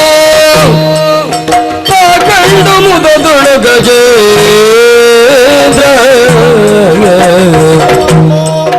ಪಂಕರುಹನಾಭಗಾನಂದ ಬಾಷ್ಪವ ಸುರಿದು ಸಂಜಸಿದ ಹರಿಗೇನ ಕೊಡಲಿ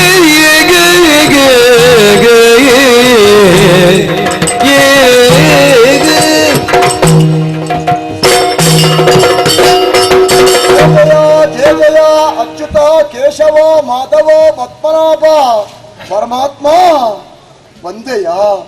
ದೇವಾ, ದುಷ್ಟನಾದ ಮಕರನನ್ನು ಅದೆಷ್ಟೋ ಸಮಯದಿಂದ ಹಿಡಿದು ತಿನ್ನುವುದಕ್ಕಾಗಿ ಮುಂದುವರಿತಾ ಇದ್ದಾನೆ.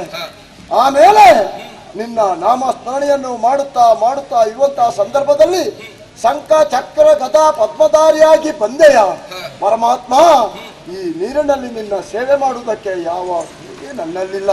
ಆದ್ದರಿಂದ ಈ ನೀರಿನಲ್ಲಿ ಒಂದು ಕಮಲ ಇತ್ತು. ಅದನ್ನು ನನ್ನ ಸೌಂದರ್ಯದ ಕಿತ್ತು ತೆಗೆದುಕೊಂಡಿದ್ದೇನೆ. ಈಗೋ ನಿನಗೆ ಅರ್ಪಣೆಯನ್ನು ಮಾಡ್ತೇನೆ. ದೇವಾ, ನನ್ನನ್ನು ಉದ್ಧರಿಸು ತಂದೆಯೇ, ಉದ್ಧರಿಸು. ಮಗನೇ ಗಜೇಂದ್ರ, ನಿನ್ನದ್ದಾದಂತಹ ಬಾಹುಲ್ಯವಾದ ಭಕ್ತಿಗೆ ಮನಮೆಚ್ಚಿ ಮೈದೋರಿದ್ದೇನೆ. ನೀನು ಕೊಟ್ಟಂತಹ ಪುಷ್ಪವನ್ನು ಸಂತೋಷದಿಂದ ಸ್ವೀಕರಿಸಿದವನೇ ಇದ್ದೇನೆ. ನಿನಗೆ ಉಪಟಳವನ್ನು ಕೊಡುತ್ತಾ ಇರುವಂತಹ ದುರುಳ ಮಕರನನ್ನು ತರಿದು ನಾನು ನಿನಗೆ ಕ್ಷೇಮವನ್ನು ಒದಗಿಸುತ್ತೇನೆ. ಜಯ ಜಯ ಜಯ.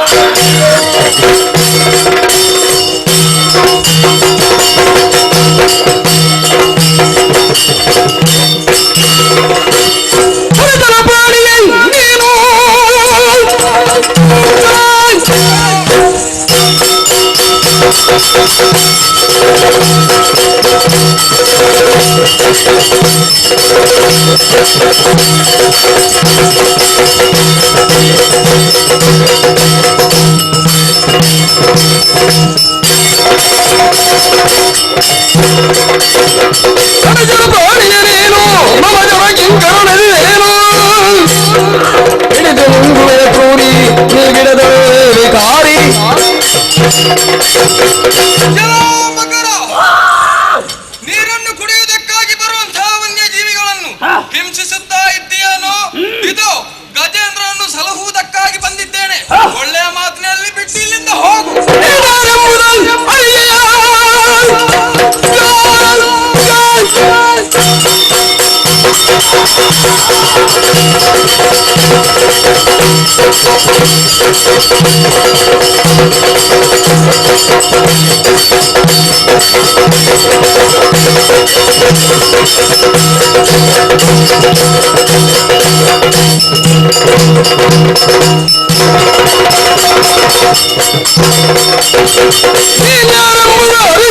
ಈ ಪ್ರಾಣಿ ಎನಗೆ ಉರ ಕೆಳಗೆ ತಾಳವಾಹಾರಲಿದು ಬಿಡೇನಾದರೂ ರಾಮುನಿದು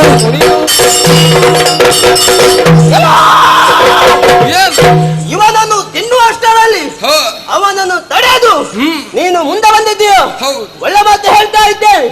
ನೀನು ಯಾರು, ಇವನಿಗೂ ನಿನಗೂ ಏನು ಸಂಬಂಧ ಎಂಬುದಾಗಿ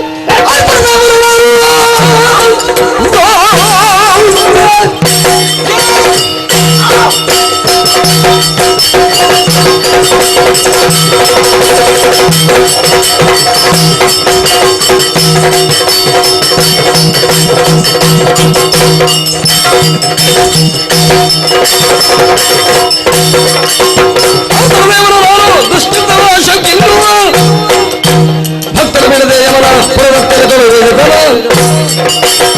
ಯಮನ ನನ್ನ ಪರಿಚಯ ಬೇಕು ನಿನಗೆ. ನೀರಿನನ್ನೇ ಆಶ್ರಯವಾಗಿ ಇರಿಸಿಕೊಂಡಂತಹ ನಾನೇ ನಾರಾಯಣ. ನನ್ನ ಭಕ್ತ ಗಜೇಂದ್ರನನ್ನು ಸಲಹುವುದಕ್ಕಾಗಿ ನಿನ್ನನ್ನು ತರಿಯುವುದಕ್ಕಾಗಿಯೂ ಬಂದಿದ್ದೇನೆ. ಒಳ್ಳೆಯ ಮಾತಿನಲ್ಲಿ ನನ್ನ ಚಕ್ರಕ್ಕೆ ಬಲಿಯಾಗದೆ ನಡೆ ಇಲ್ಲಿಂದ.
ನಿನ್ನನ್ನು ತಿನ್ನುವಾಗ ಯಾರು ಬಂದು ತಡಿತಾರೆ ನೋಡು.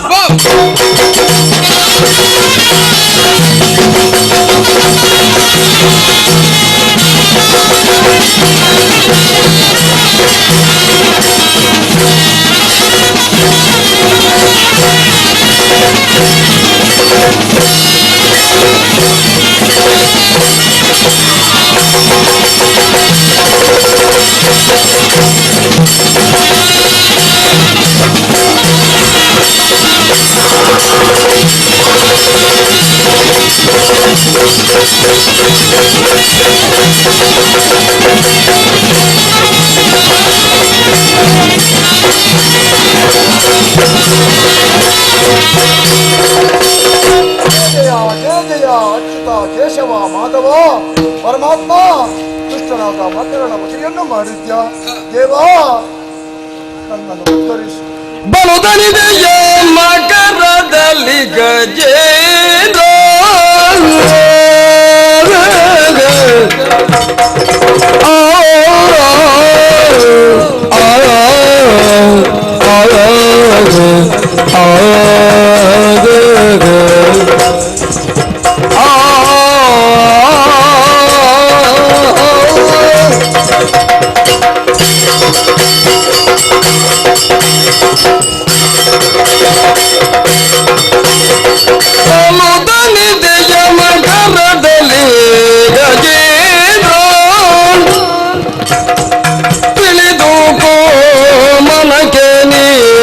ಮೊದಲು ಮಹೇಂದ್ರ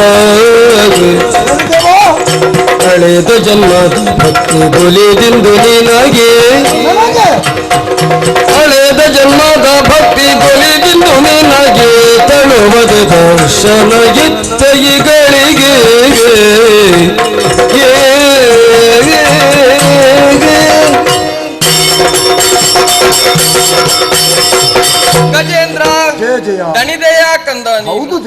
ಕಂದ, ದೇವಾ. ನಿನ್ನನ್ನು ತಿನ್ನುವುದಕ್ಕೆ ಮುಂದಾದ ಹಾ. ಮಕರ ಬೇರೆ ಯಾರೂ ಅಲ್ಲ. ಯಾರು? ಆತನ ವೃತ್ತಾಂತವನ್ನು ತಿಳಿಸುತ್ತೇನೆ ಕೇಳು. ಏನು ದೇವಾ? ಆತ ಬೇರೆ ಯಾರೂ ಅಲ್ಲ, ಹಾ. ಮೇಲ್ಲೋಕದವನೇ ಆಗಿದ್ದಾನೆ. ಹಾ. ಗಂಧರ್ವ ಲೋಕದವ. ಹಾ. ಹೂಹೂ ಗಂಧರ್ವ ನೆಂಬ ಹಾ. ಆತ ಹಾ. ಹಿಂದೆ ಹಾ. ಜಲಕ್ರೀಡೆ ನಾಡುವುದಕ್ಕೆ ಬಂದಾಗ ಹಾ. ದೇವಲ ಮುನಿಯ ಶಾಪಕ್ಕೊಳಗಾದು. ಹಾ. ಆದ್ದರಿಂದ ಆತ ಈ ರೀತಿಯಾಗಿ ಆಗಿದ್ದಾನೆ, ಮಕರ ರೂಪವನ್ನು ತಾಳಿದ್ದಾನೆ. ಹಾಗಾದ್ರೆ ನಾನು ಯಾರು ದೇವ? ನೀನು ಕೂಡ ಸಾಮಾನ್ಯನವನಲ್ಲ, ಹಾ. ಇಂದ್ರದ್ಯುಮ್ನನೇ ಆಗಿದ್ದೀಯ. ಹಾ. ಒಂದು ರಾಜ್ಯದ ಅರಸ ನೀನು. ನಿನ್ನನ್ನು ಹಾ. ಅಗಸ್ತ್ಯ ಮಹಾಮುನಿಗಳು ಹಾ. ಕಾಣುವುದಕ್ಕೆ ಬಂದಾಗ ನೀನು ಅವರನ್ನು ಲಕ್ಷ್ಯಕ್ಕೆ ತಗೊಳ್ಳಲಿಲ್ಲ. ಹಾ. ಆದ್ದರಿಂದಾಗಿ ಈ ರೀತಿಯಂತಹ ಶಾಪಕ್ಕೊಳಗಾಗಿದ್ದೀಯ ಕಂದ. ನಿನ್ನ ಮನದಾಳದ ಆಸೆ ಏನೆಂಬುದನ್ನು ಹೇಳು ನನ್ನಲ್ಲಿ. ನನ್ನ ಶಾಪ ವಿಮೋಚನ ಹತ್ತಿರ ಬಂತೆ. ಹೌದು. ಪರಮಾತ್ಮ, ಇನ್ನು ಶಾಪ ವಿಮೋಚನದ ನಂತರ ನನಗೆ ಪ್ರಪಂಚದಲ್ಲಿ ಬದುಕುವ ಆಸೆ ನನಗಿಲ್ಲ. ನಿನ್ನ ಚರಣ ಸೇವೆಯನ್ನು ಸೇರಬೇಕೆಂಬ ನನಗೆ ಆಸೆ ಆಗಿದೆ. ಅದನ್ನು ಈಡೇರಿಸಿಕೊಡು ದೇವ. ಕಂದ, ಅದೊಂದು ಈ ಕ್ಷಣದಲ್ಲಿ ಆಗುವುದಿಲ್ಲ. ಹಾ. ಮುಂದೆ ಹಾ. ನಿನ್ನಿಂದ ಮಹತ್ತರವಾದ ಘನ ಕಾರ್ಯವೊಂದು ಆಗುವುದಕ್ಕಿದೆ. ಹಾ. ಆದ್ದರಿಂದ ತದನಂತರ ನಿನಗೆ ಮೋಕ್ಷವನ್ನು ನಾನೇ ಕರುಣಿಸುತ್ತೇನೆ. ಹೋಗು ಮಗನೇ, ನಿನಗೆ ಜಯವಾಗಲಿ. ಗಜೇಂದ್ರ ಮೋಕ್ಷ, ಗಜೇಂದ್ರ ಮೋಕ್ಷ.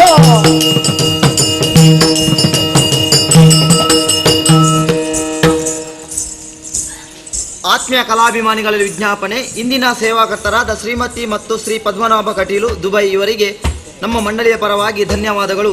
ಅಲ್ಲದೆ ಬರುವ ರಾತ್ರಿ ನಾವು ಸುರಗಿರಿ ದೇವಸ್ಥಾನದ ಬಳಿಯಲ್ಲಿ ಮಾನಿಚಾಲ ಎಂಬ ಕಥಾಭಾಗವನ್ನು ಆಡಿ ತೋರಿಸಲಿದ್ದೇವೆ. ಅಲ್ಲದೆ ಕಾರ್ಯಕ್ರಮವನ್ನು ವೀಕ್ಷಿಸುವುದಕ್ಕೆ ಬಂದಂತಹ ತಮಗೆಲ್ಲರಿಗೂ ಕಟೀಲು ಶ್ರೀ ದುರ್ಗಾ ಪರಮೇಶ್ವರಿ ಅಮ್ಮನವರು ಆಯುಷ ಆರೋಗ್ಯವನ್ನು ಕರುಣಿಸಲೆಂದು ಪ್ರಾರ್ಥಿಸುತ್ತಾ ಕಥಾಭಾಗವನ್ನು ಮುಂದುವರಿಸುವುದಕ್ಕಾಗಿ ಸಭಿಕರಿಂದ ಅಪ್ಪಣೆಯನ್ನು ಕೇಳಿಕೊಳ್ಳುತ್ತಾ ಇದ್ದೇವೆ. ಜೈ ಹಿಂದ್. ಯಕ್ಷಗಾನಂ ಗೆಲ್ಗೆ.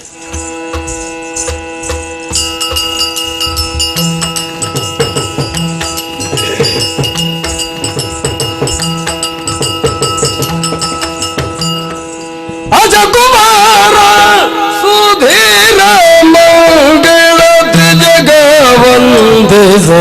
ಜಗವಂದಿಸನೆನಿಸುವಾಗ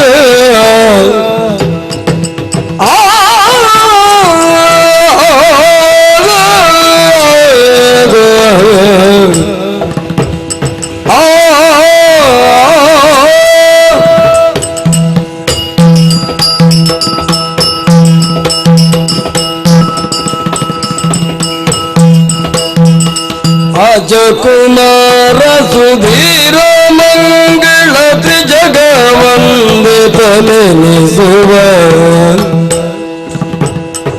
ಸುಜನ ರಕ್ಷಕನಾದ ದಶರಥ ನೃಪತಿ ಲಗನಿಸದಿದ್ದನು. ಸುಜನ ರಕ್ಷಕನಾದ ದಶರಥ ನೃಪತಿ ಲಗ ಎಸದಿದ್ದನು ಹರುಷದಿಂದ. ಹಾಗೆ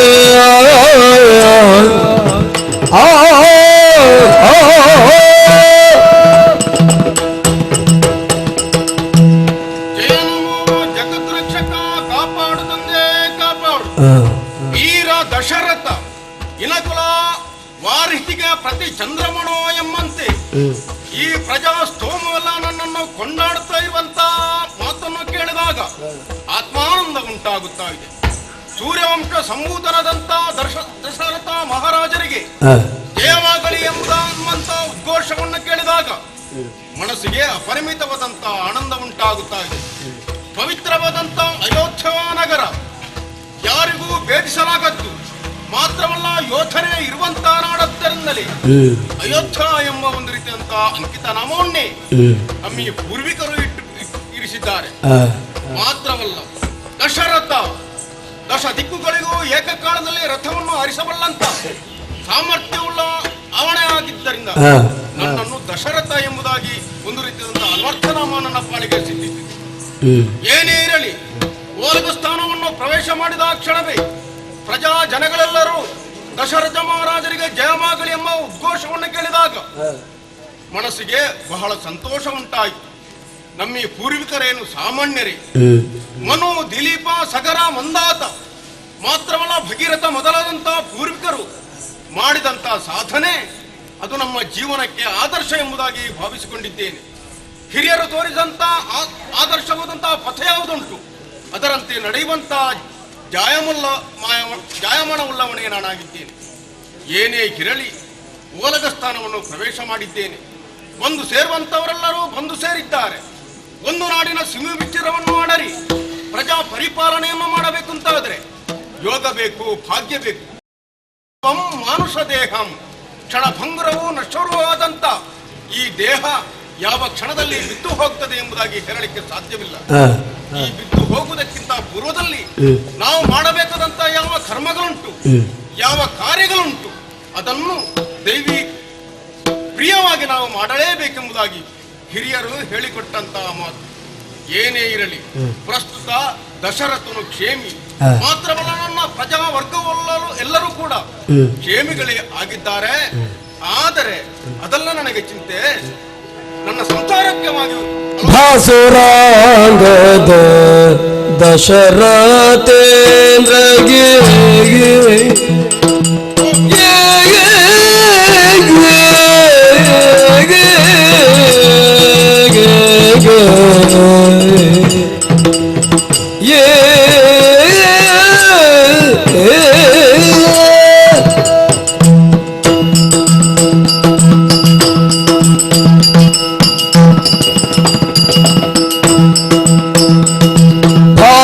ಭಾಸುರಾಂಗದ ದಶರಥೇಂದ್ರಗೆ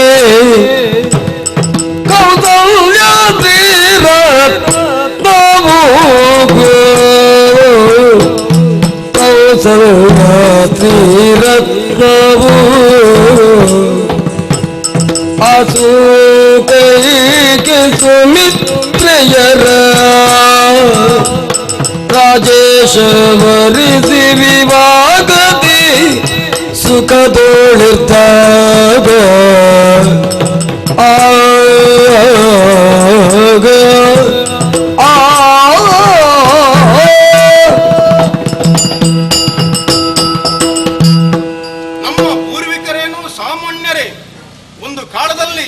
ಭಗೀರಥ ಎಂಬಂತ ರಾಜನ್ ಕೇವಲ ನಮ್ಮ ಪೂರ್ವಿಕರಿಗೆ ಸದ್ಗತಿ ಸಿಗಬೇಕೆಂಬುದಾಗಿ ಮೂಲ ಉದ್ದೇಶವನ್ನಾಗಿರಿಸಿಕೊಂಡು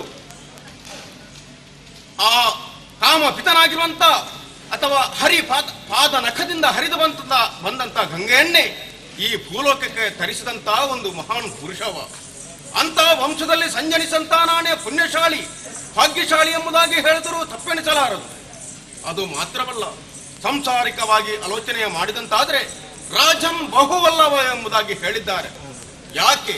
ಕೇವಲ ನನ್ನದಾಗಿರುವಂತಹ ದೈಹಿಕ ಕಾಮನೆಯನ್ನು ತೀರಿಸುವುದಕ್ಕಾಗಿ ನಾನು ಹಲವು ಮದುವೆ ಆದದ್ದಲ್ಲ, ಹಲವು ಅಲ್ಲ 3 ಮದುವೆ ಆಗಿದ್ದೇನೆ. ಪುತ್ರ ಸಂತತಿಗಾಗಿ ಅಪುತ್ರಸ್ಯ ಗತಿರ್ನಾಸ್ತಿ ಎಂಬುದಾಗಿ ಹೇಳಿದ್ದಾರೆ. ಕೌಶಲ್ಯನ್ನು ನಾನು ಮದುವೆ ಆಗಿದ್ದೇನೆ. ಹಿರಿಯವಳಾದಂತಹ ಕೋಸಲಾದ ರಾಜಕುಮಾರಿಯೇ ಅವಳಾಗಿದ್ದಾಳೆ. ತದನಂತರ ಕೈಕೆಯನ್ನು, ಆಮೇಲೆ ಮಗದ ಕುಮಾರಿಯಾಗಿರುವಂತಹ ಸುಮಿತ್ರೆಯನ್ನು ಮದುವೆ ಆದರೂ ಕೂಡ ಪುತ್ರ ಸಂತತಿಯನ್ನು ನಾನು ಪಡೆಯದ ಒಂದು ನಿರ್ಭಾಗ್ಯನೇ ಆಗಿದ್ದೇನೆ. ಏನೇ ಇರಲಿ, ಅದರ ಬಗ್ಗೆ ನನಗೆ ಚಿಂತೆ ಅಲ್ಲ.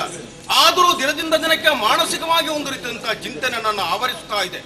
ಯಾಕೆಂದ್ರೆ ಹಿರಿಯರು ಗಳಿಸಿದಂತ ಯಾವುದೋ ಕೀರ್ತಿ ಉಂಟು, ಯಾವುದೋ ಪುಣ್ಯ ವಿಶೇಷ ಉಂಟು, ಅದಕ್ಕೆ ಚಾಚು ತಪ್ಪದೆ ಯಾವುದೇ ರೀತಿಯಾದಂತಹ ಇಲ್ಲೆನಿತು ಕೊರತೆ ಬಾರದಂತೆ ಈ ಕಾಲದಲ್ಲಿ ನಾನು ನನ್ನದೇ ಆಗಿರುವಂತಹ ರಾಜ್ಯವನ್ನು ಅಥವಾ ಕಾರ್ಯವನ್ನು ನಿರ್ವಹಿಸಿಕೊಂಡು ಹೋಗಬೇಕಾದಂತ ಆ ಒಂದು ಹೊಣೆಗಾರಿಕೆ ನನ್ನಲ್ಲಿದೆ.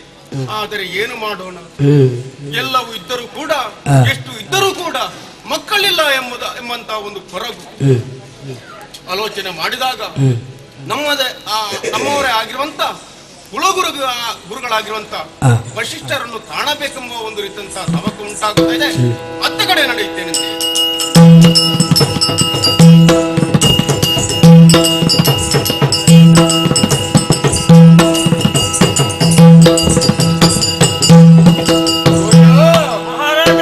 ವರಮುನೇಶ್ವರ ದೇವ ಪರಮ ಗುರುವಿಗೆ ಪರಮೇಷ್ಟಿಯ ಕುವರಯನ್ನ ರಕ್ಷಿಸುತ್ತಂದೆ, ಪರಮೇಷ್ಟಿಯ ಕುವರಯನ್ನ ರಕ್ಷಿಸುತ್ತಂದೆ. ಕರವ ಮುಗಿಯುವೆನೊಂದು ಮಾತನಿ ಕೇಳು, ಕರವ ಮುಗಿಯುವೆನೊಂದು ಮಾತನಿ ಕೇಳು ಪರಮೇಷ್ಠಿಯ ಕುವರ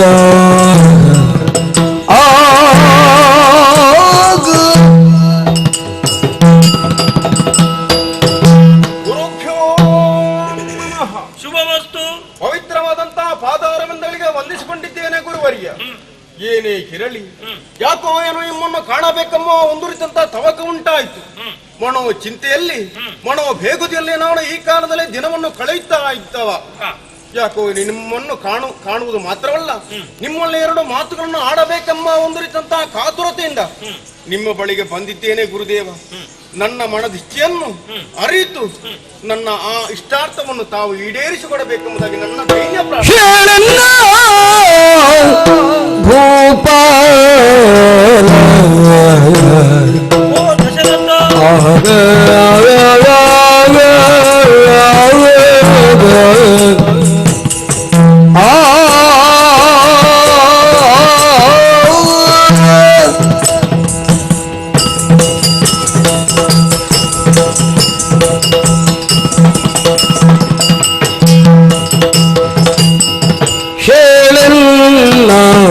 ಭೂಪಾಲ ನಿನ್ನ ಮನದಿರವಾಗ ನಿನ್ನ ಮನದಿರವಾಗ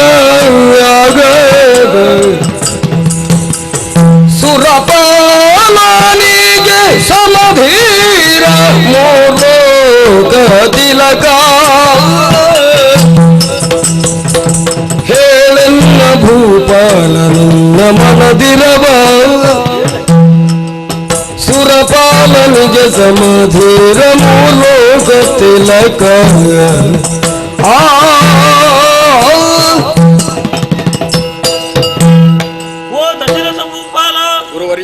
ಅವರ ಪರಮ ಪಾವನವಾದಂತಹ ಸವಿತ್ರಾನ್ವಯದಲ್ಲಿ ಹುಟ್ಟಿ ಪವಿತ್ರವಾದಂತಹ ಈ ಅಯೋಧ್ಯೆಯನ್ನ ಅರಸನಾಗಿ ಆಳುತ್ತಾ ಇದ್ದಿ.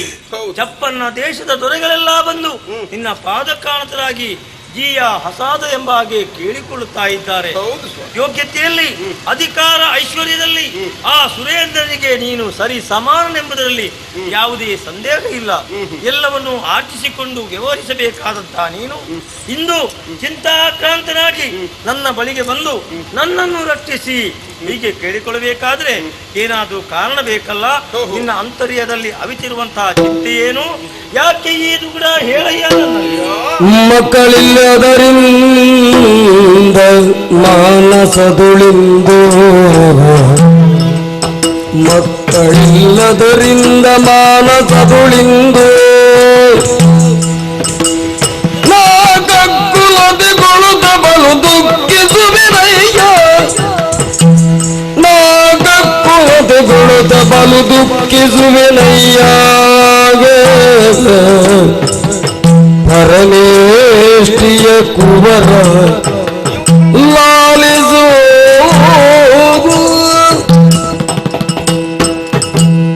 ಓ ಗುರುವರ್ಯ, ಪವಿತ್ರವಾದಂತಹ ವಂಶ ನಮ್ಮದು. ಎಲ್ಲಿಯವರೆಗೆ ಸೂರ್ಯ ರಶ್ಮಿ ಬೀಳುತ್ತದೋ ಅಲ್ಲಿಯವರೆಗೆ ಸೂರ್ಯವಂಶ ಸಂಭೂತರು ಆ ಆಳ್ವಿಕೆಯನ್ನು ನಡೆಸಬಲ್ಲಂತ ಸಮರ್ಥರು ಎಂಬುದಾಗಿ ಲೋಕ ಪ್ರಸಿದ್ಧವಾದಂತಹ ಮಾತು ತಾನೆ. ಅದು ಮಾತ್ರವಲ್ಲ, ಒಂದು ಕಾಲದಲ್ಲಿ ಆ ಸುರೇಂದ್ರನಿಗೆ ಕಷ್ಟ ಬಂದಂತಹ ಹೊತ್ತಿನಲ್ಲಿ, ಅಂದ್ರೆ ಧೃಢನಾಗಿರುವಂತಹ ಶಂಬರಾಸುರನು ಅವರನ್ನು ಬಾಧಿಸುತ್ತಿರುವಂತಹ ಹೊತ್ತಿನಲ್ಲಿ ಅವರಿಗೆ ನೆರವಾಗಿ ಆ ಸುಮನಸರನ್ನು ರಕ್ಷಿಸಿದಂತಹ ಕೀರ್ತಿ ನನ್ನ ಪಾಲಿಗಿದೆ. ಆದರೆ ಏನು ಮಾಡುದು? ವಿಶೇಷವಾದಂತಹ ಬಿರುದನ್ನು ನೀನು ಪಡೆದದ್ದು ಈ ಲೋಕದಲ್ಲಿ. ಆದ್ರೆ ಏನು ಬಂತು ಸ್ವಾಮಿ?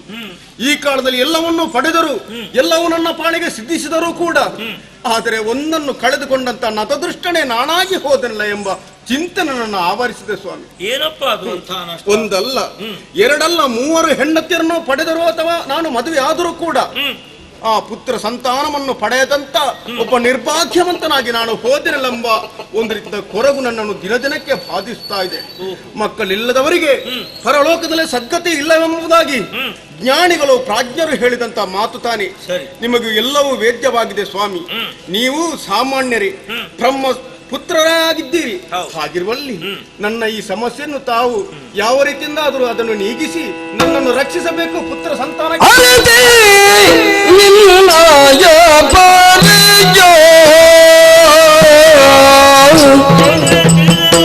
ಧರಣಿ ಪಾಲ ಗಣಿಯೇ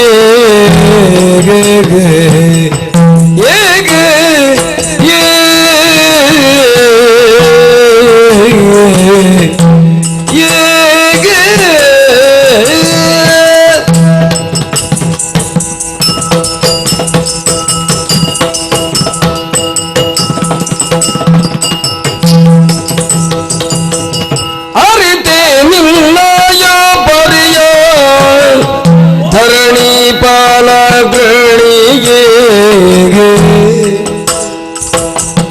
ಧರಿಸು ಬೇಕಾದದನ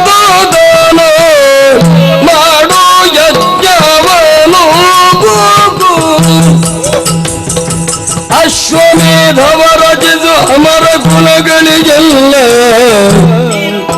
ಅಶ್ವಮೇಧವ ರಚಿಸು ಅಮರ ಕುಲಗಳಿಗೆಲ್ಲ ಆಶ್ಚರ್ಯ ಮಾಡಿದರೆ ಆಗದೇನಯ್ಯ ಆಶ್ಚರ್ಯ ಮಾಡಿದರೆ ಆಗದೇನಯ್ಯ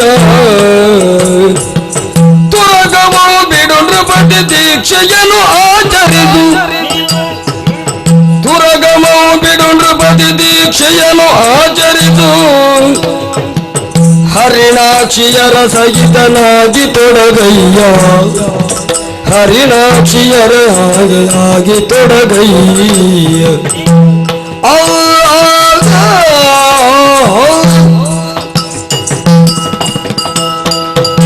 ಓ ದಶರಥನ ಬಾಲ, ಮಹಾತ್ಮರೇ, ಎಲ್ಲವನ್ನು ಆರ್ಜಿಸಿಕೊಂಡಂತಹ ನಿನಗೆ ಒಂದು ಕೊರತೆ ಇದೆ. ಲೋಕದ ಕ್ರಮವೇ ಹಾಗಪ್ಪ. ಎಲ್ಲವನ್ನು ಸಿದ್ಧಿಸಿದವರು ಲೋಕದಲ್ಲಿ ಬಹಳ ಕಡಿಮೆ. ಒಂದಲ್ಲ ಒಂದು ಕೊರತೆ ಇದ್ದೇ ಇರ್ತದೆ. ಆದರೆ ನಿನಗೆ ಬಂದು ಒದಗಿದಂತಹ ಕೊರತೆ ಯಾವ ಸಂಪತ್ತಿನಿಂದಲೂ ನಿವಾರಿಸುವುದಕ್ಕೆ ಅಸಾಧ್ಯವಾದುದು. ಮಕ್ಕಳಿಲ್ಲದ ಆ ಕೊರಗನ್ನು ಸಾಧಾರಣದಲ್ಲಿ ಯಾರಿಂದಲೂ ನಿವಾರಿಸುವುದಕ್ಕೆ ಅಸಾಧ್ಯವೇ ಹೌದು. ಹಾಗಾದ್ರೆ ನನ್ನಲ್ಲಿ ನೀನು ನಿನ್ನ ದುಃಖವನ್ನು ತೋಡಿಕೊಂಡಿದ್ದೀಯಾ, ಇದನ್ನು ಪರಿಹರಿಸಬೇಕಾದ್ದು ನನಗೆ ಕರ್ತವ್ಯವೇ ಹೌದು.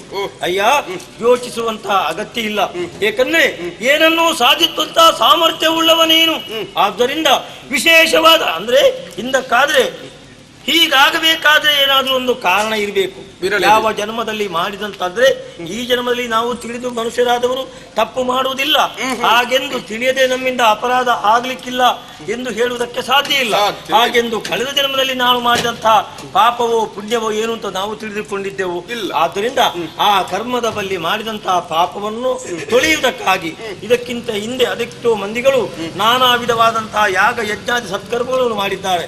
ಆ ಮೂಲಕ ಅವರು ಮಾಡಿದಂತಹ ಪಾಪವನ್ನು ತೊಳೆದುಕೊಂಡು ಅವರ ಮನಸ್ಸಿನ ಇಷ್ಟಾರ್ಥ ಸಿದ್ಧಿಸಿದಂತಹ ಕೆಲವಾರು ವಿಷಯವನ್ನು ನಾವು ಕೇಳಿದ್ದೇವೆ.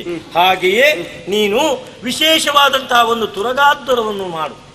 ಬೇಕಾದಂತಹ ಎಲ್ಲ ಸನ್ನಾಹಗಳನ್ನು ಕೂಡ ತರಿಸು. ಆ ಅದ್ವರದ ಮೂಲಕ ಆ ಇಂದ್ರಾದಿ ದೇವತೆಗಳಿಗೆ ಆಶ್ಚರ್ಯ ಆಗುವಂತಹ ವಿಶೇಷವಾದಂತಹ ಒಂದು ಕೆಲಸ ನಿನ್ನಿಂದಲಾಗಲಿ. ಆಮೇಲೆ ಆ ಕೆಲಸವನ್ನು ನೀನು ಮುಂದುವರಿಸುವಾಗ ನೀನು ಕೂಡ ಹಾಗೆ ಕುಳಿತುಕೊಳ್ಳುವುದಲ್ಲ, ಮತ್ತೆ ನಿಷ್ಠೆಯಿಂದ ನಿನ್ನ 3 ಪತ್ನಿಯರು ಸಮೇತ ನೀವು ಕೂಡ ಯಾಗ ದೀಕ್ಷಾ ಬದ್ಧರಾಗಿ ಕುಳಿತುಕೊಳ್ಳಿ. ಯಾಗದ ಕೊನೆಯ ಹಂತದಲ್ಲಿ ಇದಕ್ಕೆ ಬೇಕಾಗಿ ಪುತ್ರ ಕಾಮೇಷ್ಟಯನ ವೃತ್ತಿಜರ ಕೈಯಿಂದ ಪುತ್ರ ಕಾಮೇಷ್ಟಯನ ವೃತ್ತಿಜರ ಕೈಯಿಂದ ಪೃಥ್ವಿಯಳು ಮಾಡಿಸಿ ಶಾಸ್ತ್ರ ವಿಧದಿಂದ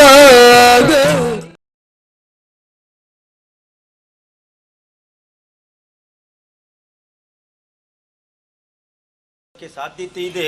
ಹಾಗೆಂದ ಮಾಡುವುದಕ್ಕೆ ಎಲ್ಲಾ ಬ್ರಾಹ್ಮಣರಿಗೂ ಸಾಧ್ಯತೆ ಉಂಟು. ಹೌದು, ಅದಕ್ಕೆ ಸಾಮರ್ಥ್ಯ ಉಳ್ಳವ ಯಾರು ಎಂಬುದನ್ನು ಯೋಚಿಸಿಕೊಳ್ಬೇಕು. ಇದ್ದಾರೆ ಒಬ್ಬ ಮಹರ್ಷಿ, ಇದನ್ನು ಮಾಡಿ ನಿನ್ನ ಇಷ್ಟ ಫಲಿಸುವಂತಹ ಒಂದು ಸ್ಥಿತಿಯನ್ನು ಒದಗಿಸುವಂತಹ ಯೋಗ್ಯತೆ ಉಳ್ಳಂತಹ ವ್ಯಕ್ತಿ ಎಂದರೆ ವಿಭಾಂಡಕ ಮಹರ್ಷಿಯ ಆ ಏಕಮಾತ್ರ ಪುತ್ರ ಆ ಋಷ್ಯಶೃಂಗನೇ ಸಮರ್ಥ, ನನ್ನ ಅಭಿಪ್ರಾಯ. ಓಹೋ, ಋಷ್ಯಶೃಂಗರು ಜನಪಾಲನೇಗ ಮುನಿ ಬಂದಿರುವನೇಗೆ ಜನಪಾಲನಲ್ಲೀಗ ಮುನಿ ಬಂದಿರುವನೇಗೆ ವನದಿಂದ ಹೊರಗೆ ಬಂದು ತನು ಕೇಳೈ ಗುರುವೇ ವನದಿಂದ ಪುರಗೆ ಬಂದು ತನು ಕೇಳೈ ಗುರುವೇ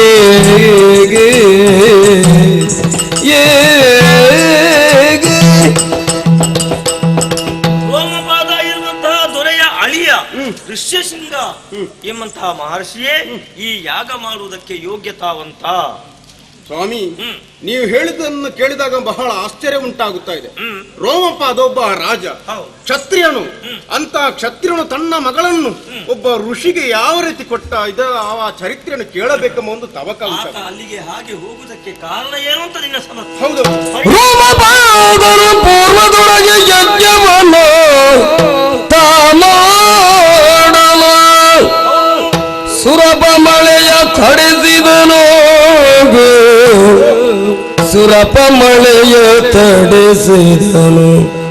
ಚಿಂತಿಸಲು ನಾರದನು ಚಿತ್ತೈಸಿ ಬಂದು ನಿಂತಾಕ್ಷರದಿ ಭೂಪ ಪುಡಮಟ್ಟನಂದು ವರವಿಭಾಂಡ ಕನಸುತ ಋಷ್ಯಶೃಂಗಕ್ಕೆ ತೆರಳಿ ಬಂದರಿ ನಮ್ಮ ರಾಜ್ಯದಲ್ಲಿ ಸೌಖ್ಯಕ್ಕೆಂದಿನರು.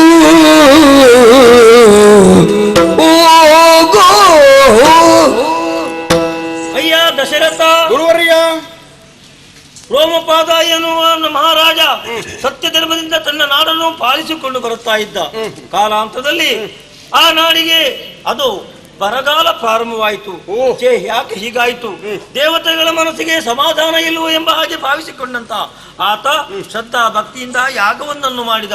ಆದರೂ ದೇವತೆಗಳು ತೃಪ್ತಿ ಪಡದೆ ಮಳೆ ಬರುವುದನ್ನೇ ತಡೆದರು. ಇದನ್ನು ನಾರದ ಮಹರ್ಷಿಗಳು ಬಂದು ರೋಮಪಾದದಲ್ಲಿ ತಿಳಿಸಿದರು. ಯೋಚಿಸುವಂತ ಅಗತ್ಯ ಇಲ್ಲ, ದೇವತೆಗಳು ತೃಪ್ತಿಗೊಂಡಿಲ್ಲ.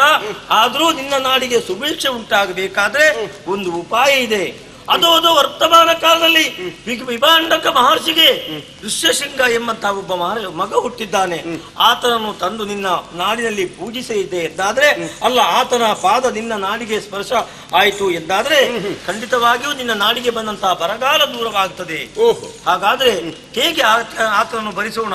ಹೀಗೆ ಯೋಚನೆ ಮಾಡಿದಾಗ ನಾರದರ ಆದೇಶದಂತೆ ತನ್ನ ಮಗಳಾದಂತಹ ಶಾಂತ ಎಂಬ ಆಕೆಯನ್ನು ವಿಭಾಂಡಕನ ಆಶ್ರಮಕ್ಕೆ ಕಳುಹಿಸಿಕೊಟ್ಟ. ಶಾಂತ ಎಂಬವಳು ಹೋಗಿ ಆ ಋಷ್ಯಶೃಂಗರನ್ನು ನಾನಾ ವಿಧವಾಗಿ ಅರ್ಚಿಸಿ ಆತನ ಪಾದವನ್ನು ಸೇವೆ ಮಾಡಿ ಮೆಚ್ಚಿಸಿದಳು. ಆಮೇಲೆ ತನಗೆ ಮನೆ ಬೇಡ, ಮಠ ಬೇಡ, ಆ ಶಾಂತಳೊಬ್ಬಳೇ ತನ್ನ ಸೇವೆಗಾಗಿದ್ದರೆ ಸಾಕು ಎನ್ನುವಲ್ಲಿವರೆಗೆ, ಆತನ ಮನಸ್ಸು ಮುಟ್ಟುವಲ್ಲಿವರೆಗೆ ಆಕೆ ಅವನನ್ನು ಆರಾಧಿಸಿಕೊಂಡು ಬಂದಳು. ಇದನ್ನು ತಿಳಿದಂತಹ ವಿಭಾಂಡಕ ನೇರವಾಗಿ ಶಾಂತಳ ಜೊತೆಯಲ್ಲಿ ಆ ಋಷ್ಯಶೃಂಗನನ್ನು ರೋಮಪಾದನ ಬಳಿಗೆ ಕಳುಹಿಸಿಕೊಟ್ಟ. ಅವ ಬಂದದ್ದೇ ಬಂದದ್ದು. ರೋಮಪಾದನ ನಾಡು ಸುಭೀಕ್ಷೆಯಿಂದ ಮೆರೆಯುವುದಕ್ಕೆ ಪ್ರಾರಂಭವಾಯಿತು. ಇದನ್ನು ಕಂಡಂತಹ ರೋಮಪಾದ ಆ ವಿಭಾಂಡಕ ಮಹರ್ಷಿಗಳಲ್ಲಿ ಕೇಳಿ ತನ್ನ ಮಗಳಾದಂತಹ ಶಾಂತಳನ್ನು ಆ ಋಷ್ಯಶೃಂಗನಿಗೆ ಮದುವೆ ಮಾಡಿ ಕೊಟ್ಟ. ಹಾಗಾದ್ರೆ ಅಂತಹ ಯೋಗ್ಯತೆಯಿಂದ ಕೂಡಿದಂತಹ ಆ ಋಷ್ಯಶೃಂಗನೇ ನಿನ್ನ ಈ ಪುತ್ರಕಾಮೇಷ್ಟಿ ಯಾಗವನ್ನು ಮಾಡಿಸುವುದಕ್ಕೆ ಸಮರ್ಥನಾಗಿದ್ದಾನೆ. ಆಳುಗಳನ್ನು ಅಟ್ಟಿ ಆ ಋಷ್ಯಶೃಂಗನನ್ನು ಇಲ್ಲಿಗೆ ಬರಿಸು, ಆಮೇಲೆ ಬೇಕಾದಂತಹ ವ್ಯವಸ್ಥೆ ಮಾಡೋಣ. ಮಹತ್ವರೇ, ಸರಿ, ನಿಮ್ಮ ನಿರ್ದೇಶನ ಯಾವುದುಂಟು ಆ ರೀತಿಯಂತೆ ನಾನು ಮಾಡುತ್ತೇನೆ. ಖಂಡಿತವಾಗಿ ನಿಮ್ಮ ಆಶೀರ್ವಾದ.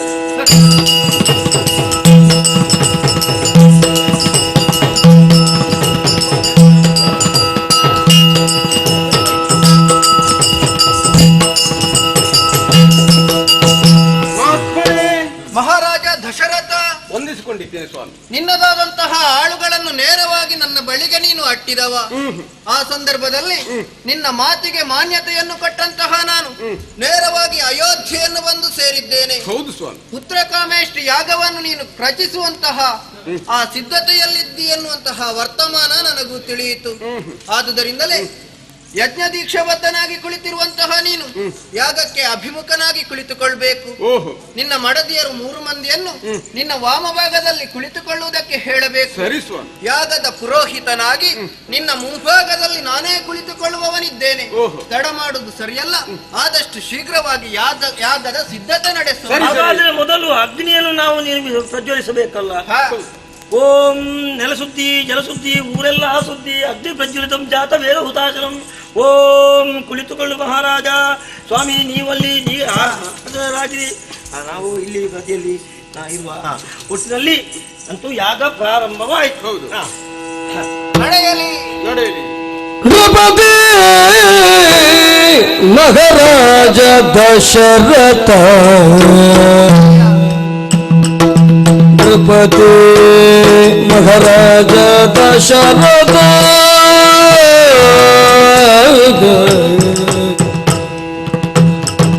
ಪುತ್ರ ಕಮೇಷ್ಟಿಯ ನೀನು ಮಾಡಿದರಿಂದ ಪುತ್ರ ಕಮೇಷ್ಟಿಯ ನೀನು ಮಾಡಿದರಿಂದ ಇತ್ತ ನಿನ್ನಯ ಮನೋರಥವು ಸಿದ್ಧಿಸಿತು ಇತ್ತ ನಿನ್ನಯ ಮನೋರಥವು ಸಿದ್ಧಿಸಿತು ಪುತ್ರರು ನಾಲ್ವರು ದಿಸುವರು ಲಾಲಿಸು ಪುತ್ರರು ನಾಲ್ವರು ದಿಸುವರು ಲಾಲಿಸು ಚಿತ್ತ ಚಂಚಲ ಬಿಟ್ಟು ಸ್ಥಿರವಾಗಿ ಬಾಳು ನೃಪತಿಗೆ ಲಾಲಿಸು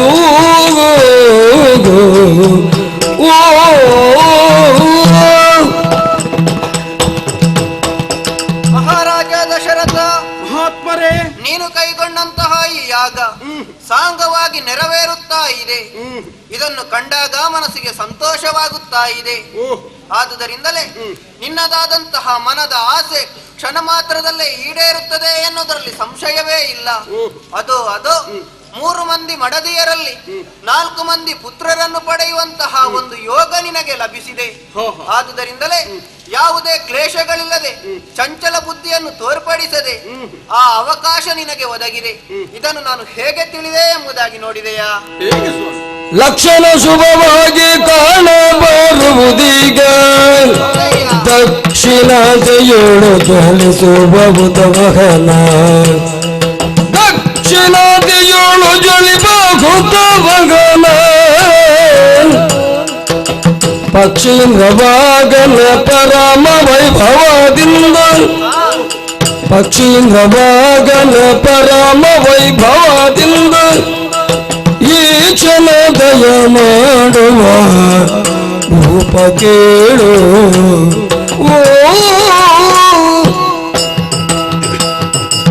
ಮಹಾರಾಜ, ನಿನ್ನ ಭಾಗ್ಯಾಕಾಶದ ಬಾಗಿಲು ತೆರೆಯಿತು ಎನ್ನುವುದರಲ್ಲಿ ಸಂಶಯವೇ ಇಲ್ಲ. ಅದು ಅಗ್ನಿಕುಂಡದಲ್ಲಿರುವಂತಹ ಅಗ್ನಿದೇವ ದಕ್ಷಿಣಾಭಿಮುಖವಾಗಿ ಪ್ರಜ್ವಲಿಸುತ್ತಾ ಇದ್ದಾನೆ. ಹಾಗಾದ್ರೆ ನಾವು ಕೈಗೊಂಡಂತಹ ಈ ಯಾಗದ ಶುಭ ಸೂಚನೆಯೇ ಎನ್ನುವುದರಲ್ಲಿ ಅನುಮಾನವೇ ಇಲ್ಲ. ತಡ ಮಾಡುವುದು ಸರಿಯಲ್ಲ. ಅತ್ತ ಕಡೆ ನಾವು ದೃಷ್ಟಿ ಹಾಯಿಸಿದೆವು ಎಂದಾದ್ರೆ ದಿವ್ಯವಾದಂತಹ ಪ್ರಕಾಶವೊಂದು ನಮ್ಮ ಕಣ್ಣಿಗೆ ಕಾಣುತ್ತಾ ಇದೆ. ಆದ್ದರಿಂದ ಎಲ್ಲರೂ ಅತ್ತ ಕಡೆ ನಿರೀಕ್ಷೆಯಲ್ಲೇ ಅಯ್ಯವಾದನ ಮಧ್ಯದಲ್ಲಿ ತೋರುತ್ತಲಿದೆ ದಿವ್ಯ ರೂಪದ ಸ್ವರ್ಣಪಾದಯ ಬಿಡಿದು ಅವ್ಯಕ್ತನಾದ ಶ್ರೀಹರಿಪಾದಾಬ್ಜ ಸೇವಿವನೆ ನಿಪ ಬಾಳುವೆ ಮುಂದೆ ನೃಪತಿ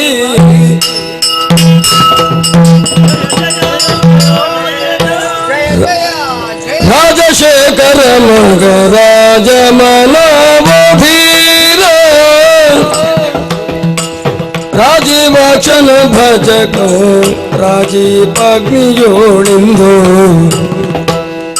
ನರ ರೂಪವನು ತಾಳೆ ಆ ಜಗತ್ಪತಿ ಜನುಜ್ಞೆಯೊಳಿಗ ಬಂದೆ ಆ ಜಗತ್ಪತಿ ಜನುಜ್ಞೆಯೊಳಿಗ ಬಂದೆ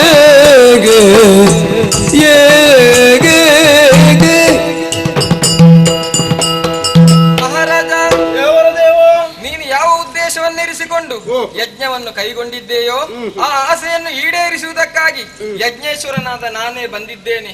ಇದು ನಿನ್ನ ಕೈಗಳಿಗೆ ಪಾಯಸವನ್ನು ಕೊಡುತ್ತಾ ಇದ್ದೇನೆ. ಈ ಪಾಯಸವನ್ನು ನಿನ್ನ 3 ಮಂದಿ ಮಡದಿಯರಿಗೆ ಸಮಪಾಲಾಗಿ ಹಂಚಬೇಕು. ಅದನ್ನು ಸೇವಿಸಿದಾಗ ನಿನ್ನ ಆಸೆಯು ಈಡೇರುತ್ತದೆ.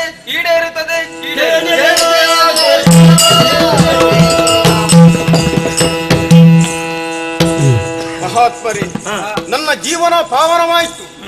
ಯಾವುದನ್ನು ನಾನು ನನ್ನ ಜೀವನದಲ್ಲಿ ಇಲ್ಲವೋ ಎಂಬುದಾಗಿ ಎಣಿಸಿದನು ಅಂತ ಒಂದು ಸುಯೋಗ ನನ್ನ ಪಾಲಿಗೆ ಲಭಿಸಿದೆ ಈ ಕಾಲದಲ್ಲಿ ಎಂಬುದಾಗಿ ಹೇಳಿದರೆ ನಾನು ಭಾಗ್ಯವಂತನೇ ಸ್ವಾಮಿ. ನೀನು ಭಾಗ್ಯವಂತನಾದ್ದು ಹೇಗೆ ಅಂತ ಸ್ವಲ್ಪ ಆಲೋಚನೆ ಮಾಡು. ಹೇಗೆ? ಅದು ಎಲ್ಲ ಅವರ ಪಾದ ದರ್ಶನದ ಒಂದು ಲಾಭ. ಅವರು ಎಲ್ಲಿ ಹೋದ್ರು ಏನಾಗಬೇಕು ಅಂತ ಹೋಗ್ತಾರೋ ಅಲ್ಲಿ ಅದು ಹಾಗೆ ಆಗ್ತದೆ. ಅದಕ್ಕೆ ಸಾಕ್ಷಿಯೇ ರೋಮಪಾದ. ಅವರ ನಾಡಿನಲ್ಲಿ ಏನಾಗಬೇಕು ಅಂತ ಆಲೋಚನೆ ಮಾಡಿದ್ದನೋ ಅವರ ನಾಡೇ ಉದ್ಧಾರ ಆಗಿದೆ. ಒಂದು ನಾಡು ಉದ್ಧಾರ ಆಗುವಾಗ ನಿನ್ನ ಒಂದು ಮನೆ ಉದ್ಧಾರ ಆಗದೆ ಇದ್ದೀತೋ ಹೇಳು. ಒಟ್ಟಿನಲ್ಲಿ ಅವರ ಪಾದದ ಅನುಗ್ರಹದಿಂದ ಯಜ್ಞ ನಾರಾಯಣ ಪೂರ್ಣ ದಯದಿಂದ ನಿನ್ನ ಇಷ್ಟಾರ್ಥ ಭರಿಸ್ತದೆ. ಇದು ಇನ್ನು ಇಲ್ಲಿ ಇಟ್ಟುಕೊಳ್ಳುವುದು ಬೇಡ. ಹೋಗು, ನಿನ್ನ ಹೆಂಡತಿಯ ಮನೆ ಬಳಿಗೆ ಹೋಗು.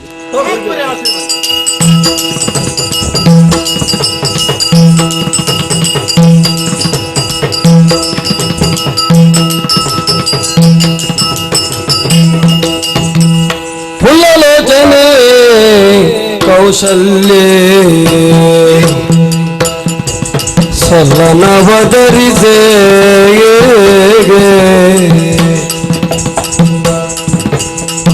ಕಲ್ಯಾಣದ ಪಾಯಸವಿದು ಕಲ್ಯಾಣದ ಪಾಯಸವಿದು ಮೆಲ್ಲನೆ ಪರಿಗ್ರಹಿಸೇ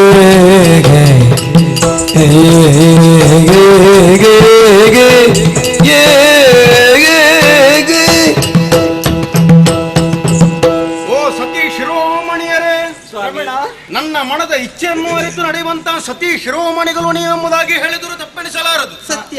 ಏನೇ ಹಿರಳಿ, ಪ್ರಪಂಚದಲ್ಲಿ ನಾವು ನಿರ್ಭಾಗ್ಯವಂತರು ಎಂಬುದಾಗಿ ನಾನು ಎಣಿಸಂತಾದರೆ ಈ ಕಾಲದಲ್ಲಿ ನಾವು ಪುಣ್ಯವಂತರೇ ಆಗಿದ್ದೇವೆ. ನೋಡಿದರೆ ನಾನು ಕೈಗೊಂಡಂತ ಅಥವಾ ಹಮ್ಮಿಕೊಂಡಂತ ಮಖದಿಂದ ಉದ್ಭವಿಸಿದಂತ ಯಜ್ಞೇಶ್ವರನು ಕೊಟ್ಟಂತ ಪ್ರಸಾದ ಪಾಯಸವಿದು. ಇದನ್ನು ನೀವೆಲ್ಲರೂ ಭುಂಜಿಸಬೇಕಂತೆ. ಏಕಕಾಲದಲ್ಲಿ ಆ ಯಜ್ಞೇಶ್ವರನು ಹೇಳಿದಂತ ಮಾತು ಇದು. ಈ ಪಾಯಸವನ್ನು 4 ಪಾಲು ನೀವು ಮಾಡಬೇಕಂತೆ. ಅಂದರೆ 1 ಪಾಲು ನಿನಗೆ, ಮತ್ತೊಂದು ಪಾಲು ಇವಳಿಗೆ, 2 ಪಾಲು ಇದರಲ್ಲಿ ಇವಳಿಗೆ, ಈ ಸುಮಿತ್ರಿಗೆ ಸಲ್ಲುತ್ತದೆ. ಆದ ಕಾರಣ ನೀವು ಯಾವುದೇ ರೀತಿಯಾದಂತಹ ಸವತಿ ಮಾತ್ಸರನ್ನು ತಳೆಯದೆ ನೀವು ಅನೋನ್ಯರಾಗಿ ಇದನ್ನು ಹಂಚಿ ನೀವು ಇದನ್ನು ಭುಂಜಿಸಬೇಕೆಂಬುದಾಗಿ ನನ್ನದೊಂದು ಕೋರಿಕೆ. ನಾನು ಹೇಳಿದಂತೆ ನಡೆವಿರಿ ಎಂಬುದಾಗಿ ನನ್ನದೊಂದು ಅನಿಸಿಕೆ ಸಹ ಉಂಟು. ಯಾವುದೇ ರೀತಿಯಾದಂತಹ ವಿರೋಧವನ್ನು ನೀವು ವ್ಯಕ್ತಪಡಿಸಬೇಡಿ. ಎಲ್ಲ ಕಾಮ ಕಳೆಗಳನ್ನು ಬಲ್ಲಂತ ಮೋಗನ್ನಾಗ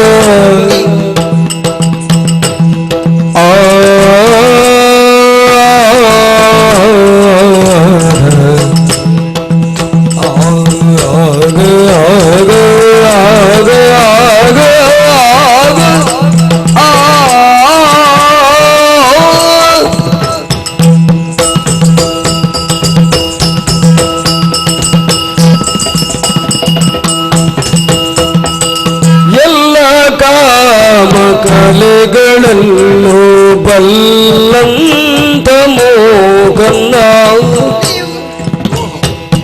ನಲ್ಲ ಕರುಣಿಸನ್ನ ಭಾಗ ಎನ್ನಲು ನಲ್ಲ ಕರುಣಿಸನ್ನ ಭಾಗ ಎನ್ನಲು ಕೊಟ್ಟು ಮುನ್ನ ಆಗ ಆಗ ಆಗ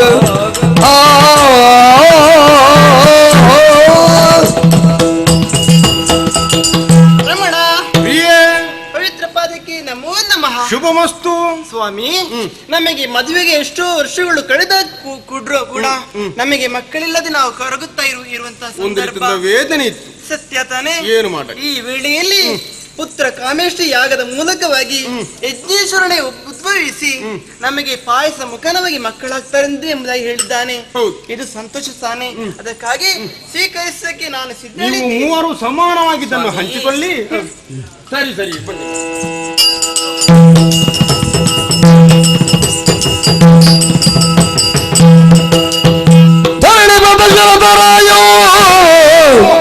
ತರುಣಿಯರಿಗೆ ಪ್ರೀತಿಗಿಂದ ಪರಮಾನವ ಕರೆದಿತ್ತ ಮಾತ್ರದೆ ಸ್ತ್ರೀಯರು ಗರ್ಭವಾಂತು ಮಾತಾಡಿದ ರತಿ ಮುಟದ್ಯು ಸ್ತ್ರೀಯರು ಗರ್ಭವಾಂತು ಮಾತಾಡಿದ ರತಿ ಮುಟದ್ಯು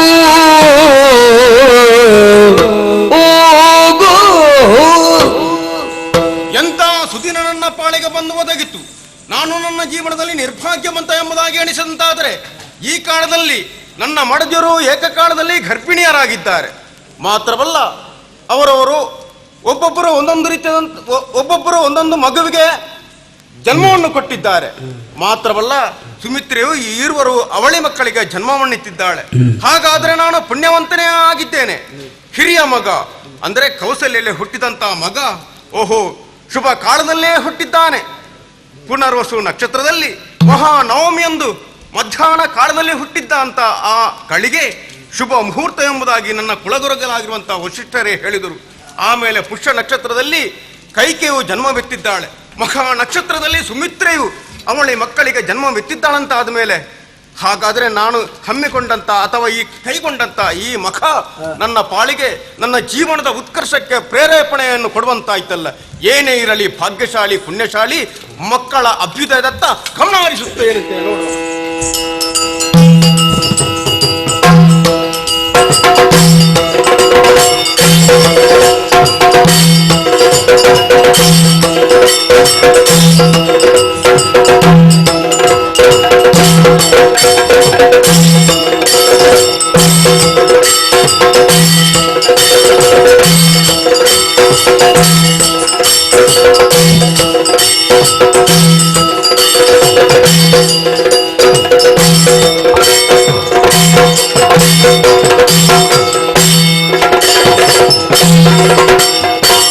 ರಾಮ ಗರೇ ರಾಮ ರಾಮ ಗರೇ ರಾಮ ರಾಮ ಗರೇ ಭಾಗಿ ರಾಮ ಗರೇ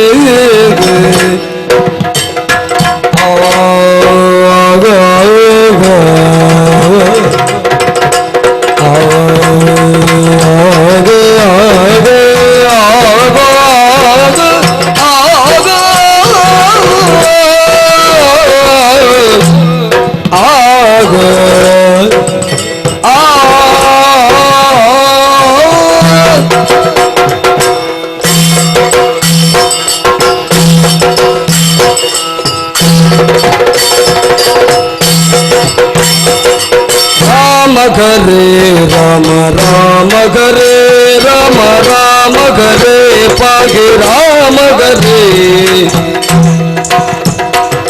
ಭೀಮ ಪರಾಕ್ರಮಿ ಭಕ್ತ ರಕ್ಷಾಮಣಿ ಭೀಮ ಪರಾಕ್ರಮಿ ಭಕ್ತ ರಕ್ಷಾಮಣಿ ಕೋಮಲ ರೂಪ ಗರೇ ರಾಮ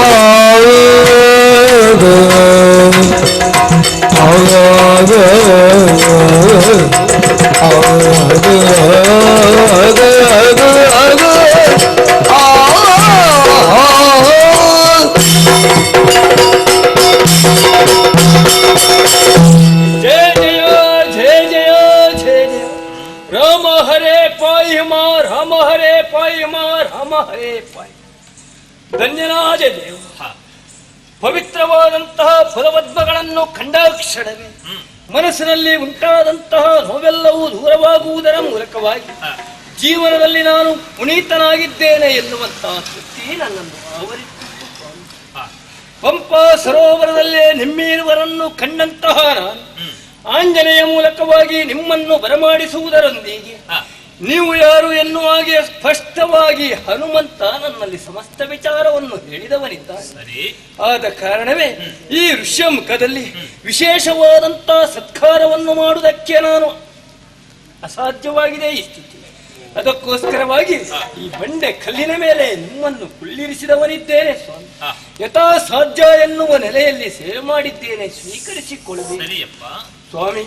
ತಾವು ಸಾಮಾನ್ಯರಲ್ಲ ಎನ್ನುವುದನ್ನು ನಾನು ತಿಳಿದುಕೊಂಡಿದ್ದೇನೆ.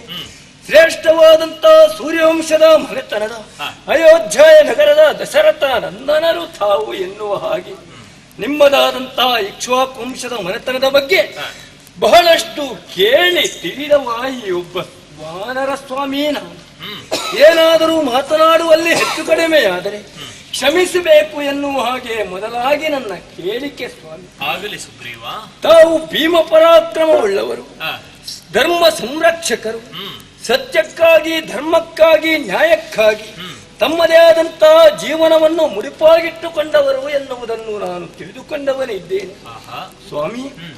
ಈ ಹಿಂದಕ್ಕಾದರೂ ಕೂಡ ನಿಮ್ಮವರೇ ಆದಂತ ಇಕ್ಷ್ವಾಕು ಎನ್ನುವಂತ ಅರಸ ತನ್ನ ಮಗನಾದಂತ ವಿಕುಕ್ಷಿಗೆ ವಸಿಷ್ಠರಿಗೆ ಕೊಡಬೇಕು ಎನ್ನುವಂತ ಉದ್ದೇಶದಿಂದ ಮೊಲವನ್ನು ತರುವುದಕ್ಕಾಗಿ ಕಳಿಸಿಕೊಟ್ಟಂತಹ ವೇಳೆಯಲ್ಲಿ ಮೊಲವನ್ನೇ ತಿನ್ನುವುದರ ಮೂಲಕವಾಗಿ ತನ್ನ ಸುತ ಕೊನೆಗೆ ಇಕ್ಷ್ವಾಕು ವಸಿಷ್ಠರಿಗೆ ಬಡಿಸಿದಾಗ ಇದು ಉಚ್ಚಿಷ್ಟ ಅಂತ ಗೊತ್ತಾಯಿತು. ಮಗನೇ ಮಾಡಿದಂತ ಅಪರಾಧವಾದರೂ ಬಂಧು ಅಥವಾ ಸಂಸಾರ ಎನ್ನುವಂತ ವ್ಯಾಮೋಹವನ್ನು ಇರಿಸದೆ ಅವನನ್ನು ರಾಜ್ಯಭ್ರಷ್ಟನನ್ನಾಗಿ ಮಾಡಿದ. ಕೊನೆಗೆ ಕುಕ್ಷಿಗೆ ಶಶಾನ ಎನ್ನುವಂತ ಮತ್ತೊಂದು ಹೆಸರು ಪ್ರಾಪ್ತವಾಯಿತಂತೆ. ಅಷ್ಟೇ ಅಲ್ಲ ಸ್ವಾಮಿ, ಜಾಗಕ್ಕೋಸ್ಕರವಾಗಿ ರಘು ಮಹಾರಾಜನಾದರೂ ಕೂಡ ವಸಿಷ್ಠರ ಯಜ್ಞದೇನುವನ್ನು ಸಿಂಹವೊಂದು ಕೊಲ್ಲುವಂತಹ ಕಾಲದಲ್ಲಿ ರಘು ಮಹಾರಾಜ ತನ್ನ ದೇಹವನ್ನು ಉಳಿಸಿಕೊಳ್ಳುವುದಕ್ಕಾಗಿ ಸಿಂಹಕ್ಕೋಸ್ಕರವಾಗಿ ತನ್ನ ದೇಹವನ್ನೇ ತ್ಯಾಗ ಮಾಡಿದಂತಹ ಪುಣ್ಯಾತ್ಮನಂತೆ ಜಾಗಮಯಿ ಎನ್ನುವ ಹಾಗೆ ನಿಮ್ಮವರು ಕೊಂಡಾಡಿದ್ರು. ಮಾತ್ರವಲ್ಲ, ತ್ರಿಶಂಕೋದರೂ ಕೂಡ ಅಂಜನಾರ್ಯರನ್ನು ಮದುವೆಯಾದಂತಹ ಸಂದರ್ಭದಲ್ಲಿ ಕುಪಿತಗೊಂಡಂತಹ ತನ್ನ ತಂದೆ ರಿಬಂಧಕ ಮಹಾರಾಜ ಮಗ ಎನ್ನುವಂತ ವ್ಯಾಮೋಹವನ್ನು ಇರಿಸದೆ ಅವನನ್ನು ರಾಜ್ಯದಿಂದ ಭ್ರಷ್ಟನಾಗಿಸಿದ್ದಾನೆ ಅಲ್ವೇ? ಸತ್ಯಕ್ಕೋಸ್ಕರವಾಗಿ ಹರಿಶ್ಚಂದ್ರನಾದರೂ ಕೂಡ ಹೆಂಡತಿ ಮಕ್ಕಳನ್ನು ಕಳೆದುಕೊಳ್ಳುವುದರ ಮೂಲಕವಾಗಿ ಸ್ಮಶಾನವನ್ನು ಕಾವಲು ಮಾಡುತ್ತಿರುವಂತಹ ಒಂದು ವಿಚಾರವೂ ಅವನಿಗೆ ಬಂತು. ಆದುದರಿಂದಲೇ ಕೇಳುತ್ತಾ ಇದ್ದೇನೆ, ನಮ್ಮಲ್ಲಿ ಸತ್ಯಕ್ಕಾಗಿ, ತ್ಯಾಗಕ್ಕಾಗಿ, ಧರ್ಮಕ್ಕಾಗಿ ನಿಮ್ಮದಾದಂತಹ ಮನೆತನದವರು ಬಹಳಷ್ಟು ತಿಳಿದುಕೊಂಡವರು. ನ್ಯಾಯಮೂರ್ತಿ ನೀವು ಎನ್ನುವುದನ್ನು ನಾನು ತಿಳಿದುಕೊಂಡಿದ್ದೇನೆ. ನ್ಯಾಯ ಸಂಬಂಧವಾದಂತಹ ಇದರಲ್ಲಿ ಬಂಧು ಬಳಗ ಯಾವುದೇ ರೀತಿಯ ಭೇದ ಭಾವವನ್ನು ಇರಿಸದೆ ಎಲ್ಲರಿಗೂ ಸಮಾನವಾದಂತಹ ಬದುಕನ್ನು ಕಲ್ಪಿಸುವಂತಹ ಒಳ್ಳೆಯ ಮನೆತನದಿಂದ ಬಂದವರು ಅಂತ ತಿಳಿದುಕೊಂಡಿದ್ದೇನೆ. ಸ್ವಾಮಿ, ಈ ಕಾಲದಲ್ಲಿ ನ್ಯಾಯಾಧೀಶರಾಗಿ ನನ್ನ ಮನಸ್ಸಿನ ಆಸೆಯನ್ನು ನ್ಯಾಯವಾಗಿ ಕೇಳಬೇಕು. ಸುಗ್ರೀವ, ಸುಂದರವಾದ ಕಂಠವುಳ್ಳವನಾದ್ದರಿಂದ ನೀನು ಸುಗ್ರೀವ, ವಿರೋಧಿಗಳಿಗೆ ಕಾಲಗ್ರೀವ. ಆದರೆ ಈಗ ಮಾತ್ರ ನಿರ್ಜೀವ ಸ್ಥಿತಿಯಲ್ಲಿ ಕಾಣುತ್ತಾ ಇದ್ದೀಯ. ಕಾರಣ ಇದೆ. ಇಂತಹ ಒಂದು ಸನ್ನಿವೇಶ ನನ್ನ ಬದುಕಿಗೆ ಬಂದದ್ದಿಲ್ಲ. ನಿಮ್ಮನ್ನು ಕಂಡಾಕ್ಷಣ ನನ್ನ ಅಂತರಂಗದಲ್ಲಿದ್ದಂತಹ ಹಳಲನ್ನು ಮುಚ್ಚುಮರೆ ಇಲ್ಲದೆ ಬಿಚ್ಚಿಡಬೇಕು ಎನ್ನುವಂತಹ ಉದ್ದೇಶದಿಂದ ಕೇಳಿದ್ದೇನೆ. ಸುಗ್ರೀವ, ಹಂದಿಯ ತಿವಿಕ್ತಕ್ಕೆ ಒಳಗಾದಂತಹ ಒಬ್ಬ ವ್ಯಕ್ತಿ ಮತ್ತೊಮ್ಮೆ ಕರಿ ಬಂಡೆಯನ್ನು ಕಾಣುವಾಗ ಹೇಗೆ ಭೀತನಾಗುತ್ತಾನೋ ಹಾಗೆ ಯಾರ ಬಗ್ಗೆಯೋ ಭಯವನ್ನು ಹೊಂದಿದಂತಹ ನೀನು ನಾವು ಪ್ರದೇಶದಲ್ಲಿ ತಿರುಗಾಡುತ್ತಾ ಇದ್ದಂತಹ ಸಮಯದಲ್ಲಿ ಪಂಪಾ ತೀರಕ್ಕೆ ಆಂಜನೇಯನೆಯನ್ನು ಕಳುಹಿಸಿಕೊಟ್ಟೆ. ಅದು ಕೂಡ ನೀನು ಭೀತಿಯಿಂದ ಕಳುಹಿಸಿಕೊಟ್ಟಿದ್ದಿ ಎನ್ನುವುದಕ್ಕೆ ಪೂರಕವಾಗಿ ಆಂಜನೇಯ ಮಾರುವೇಷದಿಂದಲೇ ಕಂಗೊಳಿಸಿದ. ಹಾಗಾದರೆ ಮಹತ್ತರವಾದಂತಹ ಭೀತಿ ಒಂದು ನಿನ್ನನ್ನು ಕಾಡುತ್ತಾ ಇದೆ ಎನ್ನುವ ಹಾಗೆ ಸ್ಪಷ್ಟವಾಗುತ್ತಾ ಇದ್ದರೂ ಎಲ್ಲವೂ ನಿನ್ನ ಮುಖದಿಂದಲೇ ಅದು ವಿಜ್ಞಾಪಿಸಲ್ಪಡಬೇಕಪ್ಪ. ಸ್ವಾಮಿ, ನಾನೊಬ್ಬರೇ ಕಾಣುವುದಕ್ಕೆ ಇಲ್ಲಿ ಒಬ್ಬನೇ ಇರುವುದಂತ ನನಗೂ ಬಂಧು ಬಳಗದವರಿದ್ದಾರೆ. ಅಗ್ರಜರೊಬ್ಬರಿದ್ದಾನೆ. ಹೌದು, ಅಗ್ರಜವಾಲಿ ಪರಾಕ್ರಮದಿಂದ ನಿಗ್ರಹಿಸಲು ಬಗೆದು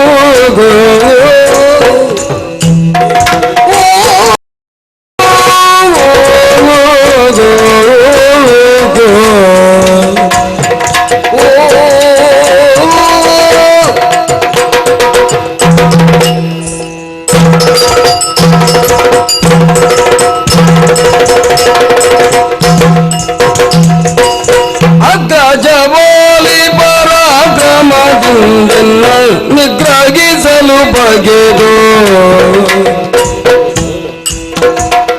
ಸಮಹೋಗ್ರದಿ ಹೊರಗಟ್ಟಿ ಕೂಡಿಕೊಂಡಿರುವಾಗ ಸಮಹೋಗ್ರದಿ ಹೊರಗಟ್ಟಿ ಕೂಡಿಕೊಂಡಿರುವಾಗ ಪಾಣಿ ಗಗನದ ಪ್ರತಿಯಾಗ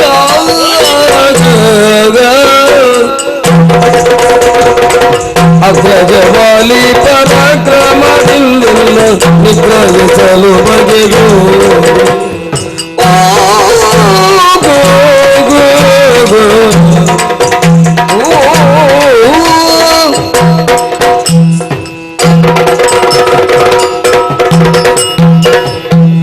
ಪರಮಾತ್ಮ ವಾನರೇಶ್ವರ, ಈ ವೃಷಮುಖದಲ್ಲಿ ನಿಮ್ಮ ಸಮ್ಮುಖದಲ್ಲಿ ನಾನೊಬ್ಬ ಇದ್ದೇನೆ. ಸುಗ್ರೀವ ನಾಮಕನ ನಾನು. ಹೌದು, ಹಾಗೆಂತೇಳಿ ನನಗೊಬ್ಬ ಅಗ್ರಜ ಇದ್ದಾನೆ. ದೇವ ಅಣ್ಣನಿದ್ದಾನು. ಹೌದು, ಯಾರು? ವಾಲಿ ಎನ್ನುವ ಹಾಗೆ ಸರ್.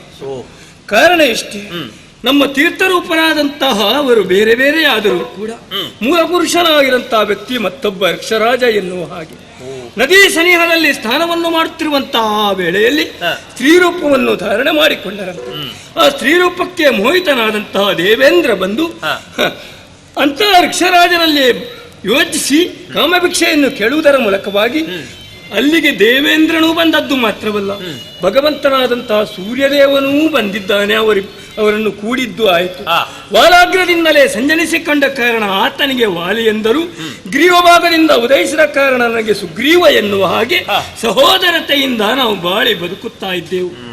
ಒಂದು ನಾಣ್ಯದ ಎರಡು ಮುಖಗಳಂತೆ, ಒಂದು ರಥದ ಎರಡು ಗಾಳಿಗಳಂತೆ ಸಹೋದರರು ಯಾವ ರೀತಿ ಇದ್ದಾರೆ ಎನ್ನುವ ಹಾಗೆ ಪ್ರಪಂಚ ಮುಖಕ್ಕೆ ತೋರಿಸಿಕೊಟ್ಟವರು ನಾವೇ ವಾಲಿ ಸುಗ್ರೀವರು. ಹೌದೇ? ಆದರೇನು ಮಾಡೋಣ ದೇವ, ಏನಾಯ್ತಪ್ಪ?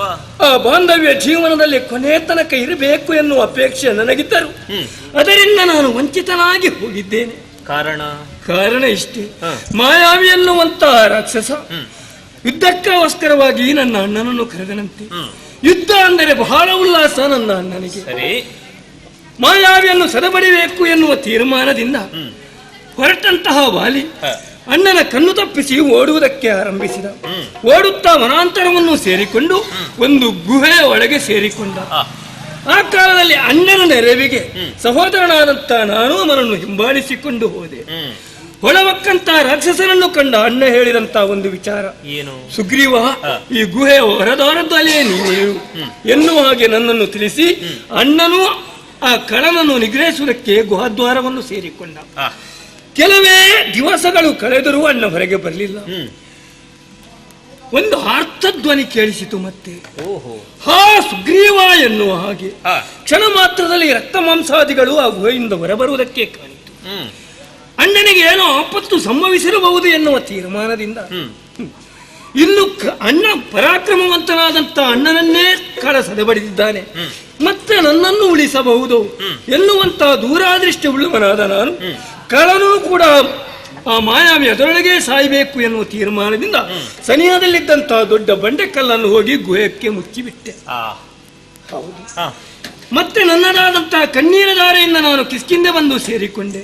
ಹಿರಿಯವರಲ್ಲಿ ವಿಚಾರವನ್ನು ತಿಳಿಸಿದೆ. ರಾಜ್ಯವು ಅನಾಗರಿಕತೆಯಿಂದ ಕೊಡಬಾರದು ಎನ್ನುವ ಉದ್ದೇಶಕ್ಕೋಸ್ಕರವಾಗಿ ನಾನು ರಾಜನಾದೆ. ವಾಮಭಾಗದಲ್ಲಿ ನನ್ನ ಮಡದಿಯಾದಂತಹ ರುಮೆಯನ್ನು, ಬಲಭಾಗದಲ್ಲಿ ಅಣ್ಣನ ಹೆಂಡತಿಯಾದಂತಹ ತಾರೆಯನ್ನು ಹಿರಿಯರ ಮೂಣ ಮೇರೆಗೆ ನಾನು ಸ್ವೀಕರಿಸಿದ್ದವು. ಕೆಲವು ದಿವಸಗಳು ಕಳೆಯಿತು. ಎಲ್ಲಿದ್ದರೆ ಏನೋ ಗೊತ್ತಿಲ್ಲ, ಒಮ್ಮೆಲೆ ಅಣ್ಣನು ಪ್ರತ್ಯಕ್ಷನಾಗಿ ಹೋದ. ಅಣ್ಣನನ್ನು ಕಂಡ ನಾನು ಅತೀವವಾದಂತಹ ವಾತ್ಸಲ್ಯದಿಂದ ಸಿಂಹಾಸನ ಎದ್ದು ನಮಸ್ಕರಿಸಿದೆ. ಕುಪಿತಗೊಂಡಂತ ಅಣ್ಣ ನನಗೆ ಅವಮಾನ ಮಾಡಿದೆ, ನನ್ನನ್ನು ಕೊಲ್ಲುವುದಕ್ಕೆ ನೀನು ನಾಟಕ ಮಾಡಿದೆ, ರಾಜ್ಯಕ್ಕೋಸ್ಕರವಾಗಿ ನನ್ನನ್ನು ಕೊಂದಂತಹ ಪಾಪಿ ಎನ್ನುವ ಹಾಗೆ ನನ್ನನ್ನು ಕಾಲಿನಿಂದ ದೂಡಿದ. ಮಾತ್ರವಲ್ಲ ಸ್ವಾಮಿ, ಅವನೇ ದಾರೆ ಎರೆದು ಕೊಟ್ಟದ್ದು ರುಮೆಯನ್ನು ನನಗೆ ಮದುವೆ ಮಾಡಿಸಿದ್ದು. ನನ್ನ ಪ್ರಾಣ ಸಂಗಾತಿಯಾದಂತಹ ರುಮೆಯನ್ನು ಬಲಾತ್ಕಾರವಾಗಿ ಇರಿಸಿದ ಅಣ್ಣ, ಇರಿಸಿದ, ಅಪಮಾನ ಮಾಡಿದ. ಸುಗ್ರೀವ, ಮೊದಲಾಗಿಯೇ ನನ್ನ ಪಾದಕ್ಕಾನತನಾದಂತಹ ನೀನು ಆಡಿದಂತಹ ಮಾತು ನ್ಯಾಯವನ್ನು ಈಕ್ಷಿಸಿ ಸಲಹಬೇಕು. ನಾವು ನ್ಯಾಯಮೂರ್ತಿಗಳು, ಪರಮಪಾವನವಾದಂತಹ ಸೂರ್ಯಾನ್ವಯದಲ್ಲಿ ಸಂಜನಿಸಿದವರು. ಎಲ್ಲಿಯವರೆಗೆ ಸೂರ್ಯರಶ್ಮಿ ಪಸರಿಸಲ್ಪಡುತ್ತದೆಯೋ ಅಲ್ಲಿಯವರೆಗಿನ ನ್ಯಾಯ ಅನ್ಯಾಯವನ್ನು ವಿಮರ್ಶಿಸುವಂತಹ ಅಧಿಕಾರ, ಹೊಣೆಗಾರಿಕೆ ನಮ್ಮಲ್ಲಿದೆ. ನಮ್ಮ ವಂಶದ ಮೂಲ ಪುರುಷನಾದಂತಹ ಸೂರ್ಯದೇವ ಜಗತ್ತಿಗೆ ಬೆಳಕನ್ನು ಕೊಟ್ಟ, ಜ್ಞಾನವನ್ನು ಕೊಟ್ಟ, ಹೆಚ್ಚೇಕೆ ಬದುಕನ್ನೇ ಒದಗಿಸಿದವ. ಅವನ ಆದರ್ಶವನ್ನು ನಾವು ನಮ್ಮ ಜೀವನದಲ್ಲಿ ಅಳವಡಿಸಿಕೊಳ್ಳುವುದರ ಮೂಲಕವಾಗಿ ನ್ಯಾಯಮೂರ್ತಿಗಳಾಗಿ ಸತ್ಯಸಂಧರಾಗಿ ಪ್ರಪಂಚ ಮುಖದಲ್ಲಿ ನೆಗಳತೆಯನ್ನು ಪಡೆದವರೇ ಇದ್ದೇವೆ. ನಮ್ಮ ಹಿರಿಯರು ಗಳಿಸಿದಂತಹ ಯಾವ ಕೀರ್ತಿ ಉಂಟೋ ಅದಕ್ಕೆ ಅಪಖ್ಯಾತಿ ಬಾರದ ತೆರದಲ್ಲಿ ಮುಂದುವರಿಯುವುದು ನಮಗೂ ಆದ್ಯವಾದಂತಹ ಕರ್ತವ್ಯವೇ ಹೌದಲ್ವೇ? ಖಂಡಿತ ಸ್ವಾಮಿ. ಹಾಗಾಗಿ ನಿನ್ನ ಮಾತಿನಲ್ಲಿ ಎಳ್ಳಿನಿತು ಸಂಶಯ ಇಲ್ಲದೇ ಇದ್ರೆ ನಾನು ನೇರವಾಗಿ ವಾಲಿಯನ್ನು ಶಿಕ್ಷಿಸುವಂತಹ ಮನ ಮಾಡುತ್ತಾ ಇದ್ದೆ. ಆದರೆ ನೀನಾಡುವಂತಹ ಈ ನುಡಿಗಳನ್ನು ಸೂಕ್ಷ್ಮಾತಿ ಸೂಕ್ಷ್ಮವಾಗಿ ಗಮನಿಸುವಾಗ ಹಲವಾರು ಸಂಶಯಗಳಿಗೆ ಎಡೆಮಾಡಿಕೊಡುತ್ತಾ ಇದೆಯಲ್ಲ. ಏನು ಸ್ವಾಮಿ?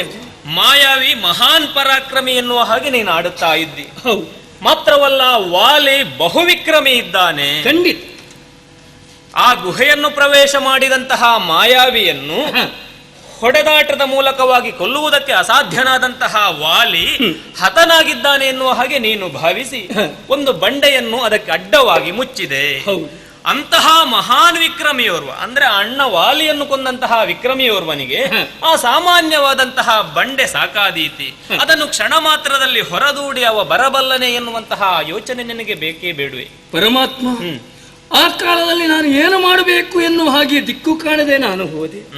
ಹಾಗೆಂತೇಳಿ ನನ್ನನ್ನು ನೋಡಿ ಅವನು ಕಳ ಹೊರಗೆ ಬರುವುದು ಬೇಡ ಎನ್ನುವ ಹಾಗೆ ನನಗೆ ಮತ್ತೆ ಯಾವ ಕಲ್ಲು ಕಾಣಲಿಲ್ಲ. ಇದ್ದಂತಹ ಬಂಡೆ ಕಲ್ಲಾದರೂ ದ್ವಾರಕ್ಕೆ ಇರಲಿ, ಹೊರಬರುವುದು ಬೇಡ ಅಷ್ಟೇ ನನಗೆ ಆ ಕಾಲದಲ್ಲಿ ಗೋಚರಿಸಿ. ಜಗತ್ತಿನಲ್ಲಿ ಆದರ್ಶ ಸಹೋದರರು ಎನ್ನುವ ಹಾಗೆ ನೀನೇ ಆಡಿದವ. ಸಹೋದರನಿಗೆ ಬಂದಂತಹ ಆಪತ್ತನ್ನು ನೀಗಿಸುವ ಬದಲಾಗಿ ತಾನು ಬದುಕಿ ಉಳಿಬೇಕು ಎನ್ನುವಂತಹ ಉದ್ದೇಶ ನಿನ್ನಲ್ಲಿ ಇತ್ತೋ ಎನ್ನುವ ಹಾಗೆ ನನಗೆ ಈಗ ಹೊಳೆಯುತ್ತಾ ಇದೆ. ಏನೋ ಭೀತನಾಗಿ ನಿನ್ನದ್ದಾದಂತಹ ಪುರವನ್ನು ಸೇರಿಕೊಂಡೆ. ಹಿರಿಯರ ಆಜ್ಞೆಯ ಮೇರೆಗೆ ಆ ವಾಲಿಯ ಮಡದಿಯಾದಂತಹ ತಾರೆಯನ್ನು ನಿನ್ನ ಸಮಕ್ಷದಲ್ಲಿ ಇರಿಸಿಕೊಂಡೆ. ನಿಮ್ಮದ್ದಾದಂತಹ ಸಂಪ್ರದಾಯ ಏನು ಅದು ನನಗೆ ಗೊತ್ತಿಲ್ಲ. ಆದರೂ ಆ ತೆರನಾಗಿ ಕುಪಿತನಾದಂತಹ ವಾಲಿ ನಿನ್ನನ್ನು ಈ ರೀತಿಯಾಗಿ ಘಾತಿಸಿದ್ದಾನೆ. ಆದರೆ ಕಿಷ್ಕಿಂಧೆಯನ್ನು ಹೊರದೂಡಿ ನಾನು ಅಲ್ಲಿ ಇರಬಾರದು ಎನ್ನುವ ತೀರ್ಮಾನಕ್ಕಾಗಿ ಉಳಿದವರ ಮಾತುಗಳನ್ನು ಧಿಕ್ಕರಿಸಿಯೇ ನಡೆದರು. ಜಾಮವಂತ ಮೊದಲಾದವರು ನನ್ನನ್ನೇ ಅನುಸರಿಸಿಕೊಂಡು ಬಂದರು. ಸ್ವಾಮಿ, ನಾನು ಇಲ್ಲಿರಬೇಕು ಅಂತಾದರೆ ಇನ್ನೊಂದು ಕಾರಣ ಉಂಟು. ಏನು? ಇಲ್ಲಿಗೆ ಬರ್ಲಿಕ್ಕೆ ಅವನಿಗೂ ಗೊತ್ತಿಲ್ಲ. ಯಾಕೆ? ಆ ಉದ್ದೇಶದಿಂದಲೇ ನಾನು ಇಲ್ಲಿ ಶೌರ್ಯ ಬಲಾನ್ವಿತನಾದನ ಭಯಗಗೆ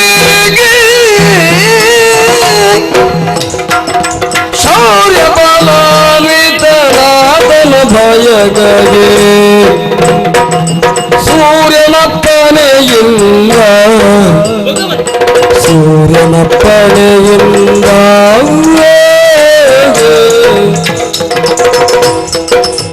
ಮುನಿವರಿಯ ಮಾತಂಗ ಶಾಪವಿದ್ದುದರಿಂದ ಮುನಿವರಿಯ ಮಾತಂಗ ಶಾಪವಿದ್ದುದರಿಂದ ಧೈರ್ಯಗೆ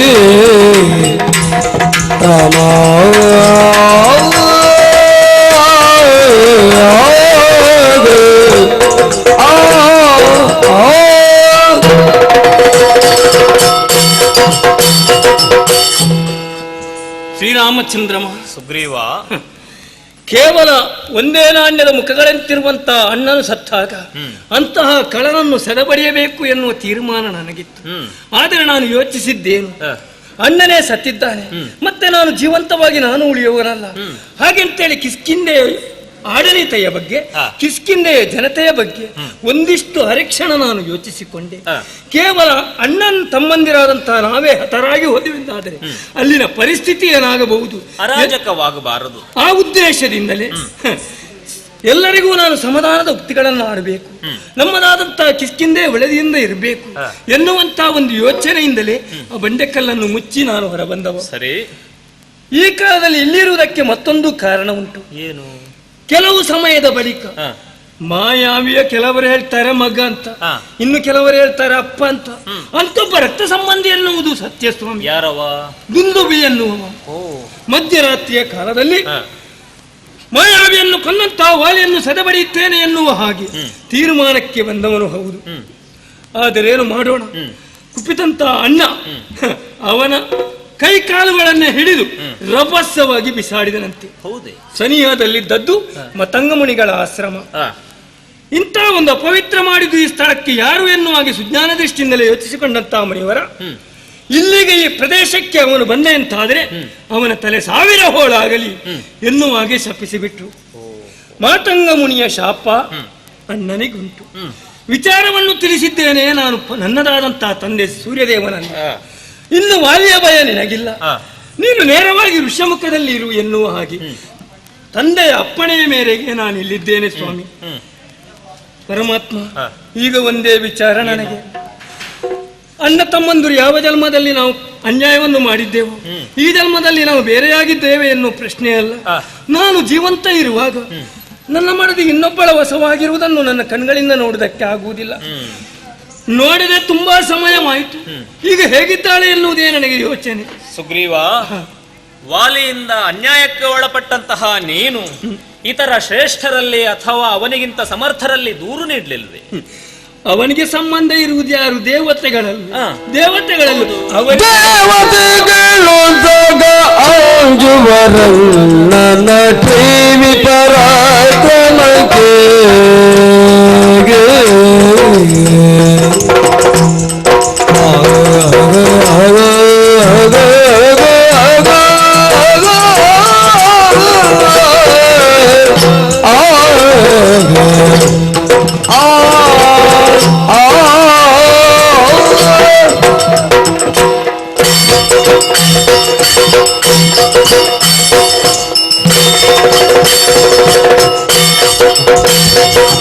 ದೇವತೆಗಳ ಅಂಜುವರಣ್ಣನ ಟಿವಿ ಪರಾಕ್ರಮಕ್ಕೆ ಅಣ್ಣನ ಟಿವಿ ಪರಾಕ್ರಮಕ್ಕೆ ಕಾಮದೇವನ ವಿಪ್ಪರು ಚೂಡದೆವು ರಾಮದೇವನ ವಿಪ್ಪರು ಜೋಡದೆವು ಮಾಲಿ ರಾವಣರೆಲ್ಲ ಹೀಗೆ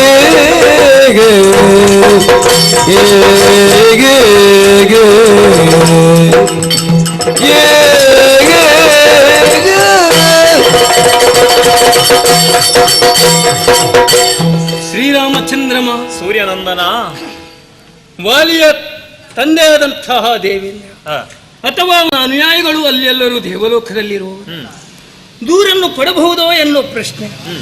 ಕೊಟ್ಟರೆ ಪ್ರಯೋಜನವಾದರೆ ಮಾತ್ರ ತಾನೇ ಕೊಡಬೇಕು. ಯಾಕೆ? ದೇವತೆಗಳಿಗೂ ವಿರೋಧಿ ಸ್ಥಾನದಲ್ಲಿದ್ದಂತಹ ರಾವಣ ಎನ್ನುವಂತಹ ದೈತ್ಯ ಈ ಹಿಂದಕ್ಕೆ ಅಂತಹ ರಾವಣನೊಡನೆ ನನ್ನಣ್ಣನು ಮಿತ್ರತ್ವವನ್ನು ಮಾಡಿದುಕೊಂಡಿದ್ದಾನೆ ಎಂದಾದರೆ ಇಲ್ಲಿ ದೇವತೆಗಳು ಕೂಡ ಕೇಳುವಂತಹ ಸ್ಥಿತಿಯಲ್ಲಿಲ್ಲ. ಕಾರಣ ಇಷ್ಟೇ, ಅವನು ತನ್ನದೇ ಆದಂತಹ ನಿತ್ಯವಂದನೆಯನ್ನು ಮಾಡುತ್ತಿರುವಂತಹ ವೇಳೆಯಲ್ಲಿ ವಾಲಿಯ ಪರಾಕ್ರಮವನ್ನೇ ಸದಬಡೆಯಬೇಕು ಎನ್ನುವ ಹಾಗೆ ಲಂಕಾಧೀಶ್ವರನಾದಂತಹ ರಾವಣ ಬಂದನಂತೆ. ಅಂತಹ ರಾವಣನನ್ನೇ ಗರೆಗರ ತಿರುಗಿಸಿ ತನ್ನ ಮಗನಾದಂತಹ ಅಂಗದನ ತೊಟ್ಟಿಲಿಗೆ ತೂಗುದೀಪ ಅಥವಾ ಬೊಂಬೆಯಾಗಿ ಕಟ್ಟಿದನಂತೆ ವಾಲಿ. ಅಂತಹ ರಾವಣನೇ ಕೊನೆಯ ಕಾಲದಲ್ಲಿ ಅಣ್ಣನ ಸಖ್ಯತನವನ್ನು ಮಾಡುವುದರ ಮೂಲಕವಾಗಿ ನೇರವಾಗಿ ವಾಲಿಯು ಎದುರಿಸಬೇಕಿತ್ತು ರಾವಣನನ್ನು. ಯಾಕೆ? ತನ್ನ ತಂದೆಯವನಿಗೆ ಇವನು ವಿರೋಧಿಯಾಗಿದ್ದಾನೆ. ತನ್ನ ತಂದೆಯ ವಿರೋಧಿ ಅಂತ ರಾವಣನನ್ನೇ ಇವನು ಅಪ್ಪಿಕೊಂಡಾಗ ಮತ್ತೆ ದೇವತೆಗಳು ಕೇಳುವಂತಹ ಸ್ಥಿತಿಯಲ್ಲಿಲ್ಲ. ಮಗನ ಪರಾಕ್ರಮವನ್ನು ಕಂಡು ದೇವತೆಗಳು ಸಹ ಅಂಜುವರು. ಆದುದರಿಂದ ಪರಮಾತ್ಮ ಈ ಕಾಲದಲ್ಲಿ ನನ್ನ ಸಮಸ್ಯೆ, ನಿಮ್ಮದಾದಂತಹ ಸಮಸ್ಯೆ ಎಲ್ಲವೂ ನೋಡಿದರೆ ನನಗೆ ಹೆಂಡತಿ ಜೀವಂತ ಇದ್ದಾಳೆ, ಆದರೆ ಇನ್ನೊಬ್ಬನ ಮನೆಯಲ್ಲಿ. ನಿಮಗೆ ಹೆಂಡತಿ ಇದ್ದರೂ ಕೂಡ, ನಿಮ್ಮ ಸಮಕ್ಷಮದಲ್ಲಿದ್ದರೂ ಕೂಡ ಇನ್ನೊಬ್ಬರ ವಶದಲ್ಲಿ. ಆದ ಕಾರಣ ನಮ್ಮೇರುವರ ಸಮಸ್ಯೆಗಳು ಒಂದೇ. ನಾವಿಬ್ಬರು ಇದರಿಂದ ಜೋಡಾದೆವು ಪರಮಾತ್ಮ, ನಾವಿಬ್ಬರು ಜೋಡಾಗಿ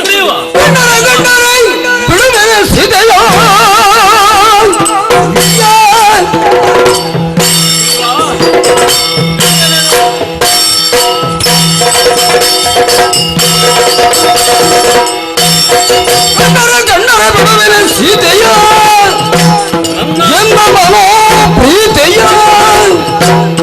ನಿನ್ನ ಅಣ್ಣನ ಪಾಠನ ವಾಲಿಯ ಗುಣವನ್ನು ಗುಡಿಸುವರೆಂದ ಶ್ರೀರಾಮಚಂದ್ರ ಕೊನೆಗೂ ಕಪಿಬುದ್ಧಿಯನ್ನೇ ತೋರಿಸಿ ಬಿಟ್ಟೆಯಲ್ಲ. ಯಾಕೆ ಪರಮ? ಮಾತನಾಡುತ್ತಾ ಸಾಮಾನ್ಯ ಮಂಗನ ತೆರದಲ್ಲೇ ಮಾತನಾಡಿದ್ದೆ. ಇತ್ತ ವಿಷಯಗಳನ್ನೇ ಹೇಳಿ ಇದು ಮಂಗ ಬುದ್ಧಿ ಆಯಿತಪ್ಪ. ನನಗೆ ಈ ರೀತಿಯ ಪರಿಸ್ಥಿತಿ ನಿಮಗೆ ಕಣ್ಣ ಮುಂಭಾಗದಲ್ಲೇ ನಿನ್ನ ಅಣ್ಣನಾದಂತಹ ವಾಲಿ ನಿನ್ನ ಮಡದಿಯನ್ನು ಇರಿಸಿಕೊಂಡದ್ದು ಹೌದಾ ಅಲ್ವಾ? ಹೌದು. ನಾವಿಲ್ಲದಂತಹ ವೇಳೆಯನ್ನು ಸಾಧಿಸಿದಂತಹ ದುರುಳ ರಾವಣ ಮಾರುವೇಷದಿಂದ ನನ್ನ ಮಡದಿಯನ್ನು ಅಪಹರಿಸಿದ್ದು. ಒಂದು ವೇಳೆ ಆ ಸಮಯದಲ್ಲಿ ನಾನು ಆ ದೃಶ್ಯವನ್ನು ವೀಕ್ಷಿಸುತ್ತಾ ಇದ್ದರೆ ಕ್ಷಣ ಮಾತ್ರದಲ್ಲಿ ರಾವಣನನ್ನು ವಧಿಸುತ್ತಾ ಇದ್ದೆ. ಅದೇ ನಿನ್ನ ಸ್ಥಾನದಲ್ಲಿ ನಾನು ಇರುತ್ತಾ ಇದ್ರೆ ಎಷ್ಟೇ ಪರಾಕ್ರಮಿಯಾಗಿದ್ದರೂ ಕೂಡ ಆ ವಾಲಿಯನ್ನು ಕೊಂದು ಮಣ್ಣಗೂಡಿಸ್ತಾ ಇದ್ದೆ. ನಾನು ಹೆಂಡತಿಯ ಪ್ರಕರಣದ ವಿಷಯವಾಗಿ ಹೇಳಿದ್ದು. ಮತ್ತೆ ನಿಮ್ಮಲ್ಲಿ ಸಾಮರ್ಥ್ಯ ಇಲ್ಲ ಎನ್ನುವ ಹಾಗೆ ಅಲ್ಲ, ನಮ್ಮಿಬ್ಬರ ವಿಚಾರಗಳು ಈ ದೃಷ್ಟಿಯಲ್ಲಿ ಒಂದೇ ಎನ್ನುವ ಹಾಗೆ ಕೋಪಿಸಿಕೊಳ್ಳಬಾರದು. ದೇವಭಕ್ತ ಸಂಬಂಧದಂತೆ ನೀನೇನು ನುಡಿದಿದ್ದಿರಬಹುದು, ಆ ಬಗ್ಗೆ ನನಗೆ ಏನೂ ಕೋಪ ಇಲ್ಲ. ಆದರೆ ಸಾಮರ್ಥ್ಯವುಳ್ಳಂತಹ ವಾಲಿಯನ್ನು ನಾನು ಕೊಲ್ಲುತ್ತೇನೆ ಎನ್ನುವಂತಹ ವಿಶ್ವಾಸ ನಿನಗುಂಟಲ್ಲ. ಕೊಲ್ತೀರಾ ನೀವು? ಹೌದಾ? ಕೊಲ್ತೀರಾ? ಅಮಮ ವಾಲಿಯ ರಾಮ ಕೊಂದರಿ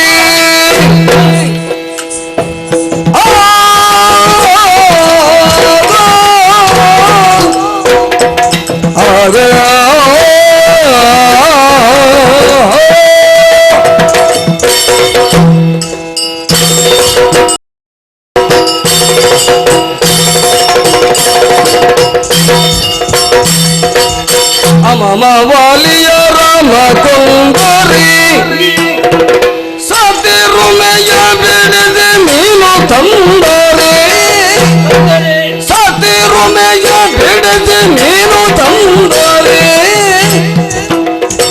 ನಿಮಿಷದೊಳಿದೆ ಸಖ ಬಂದು, ನಿಮಿಷದೊಳಿದೆ ಸಖ ಬಂದು ಆದ ಕಮಲದ ಸೇವೆ ಮಾಡುವೆ ನೀವು.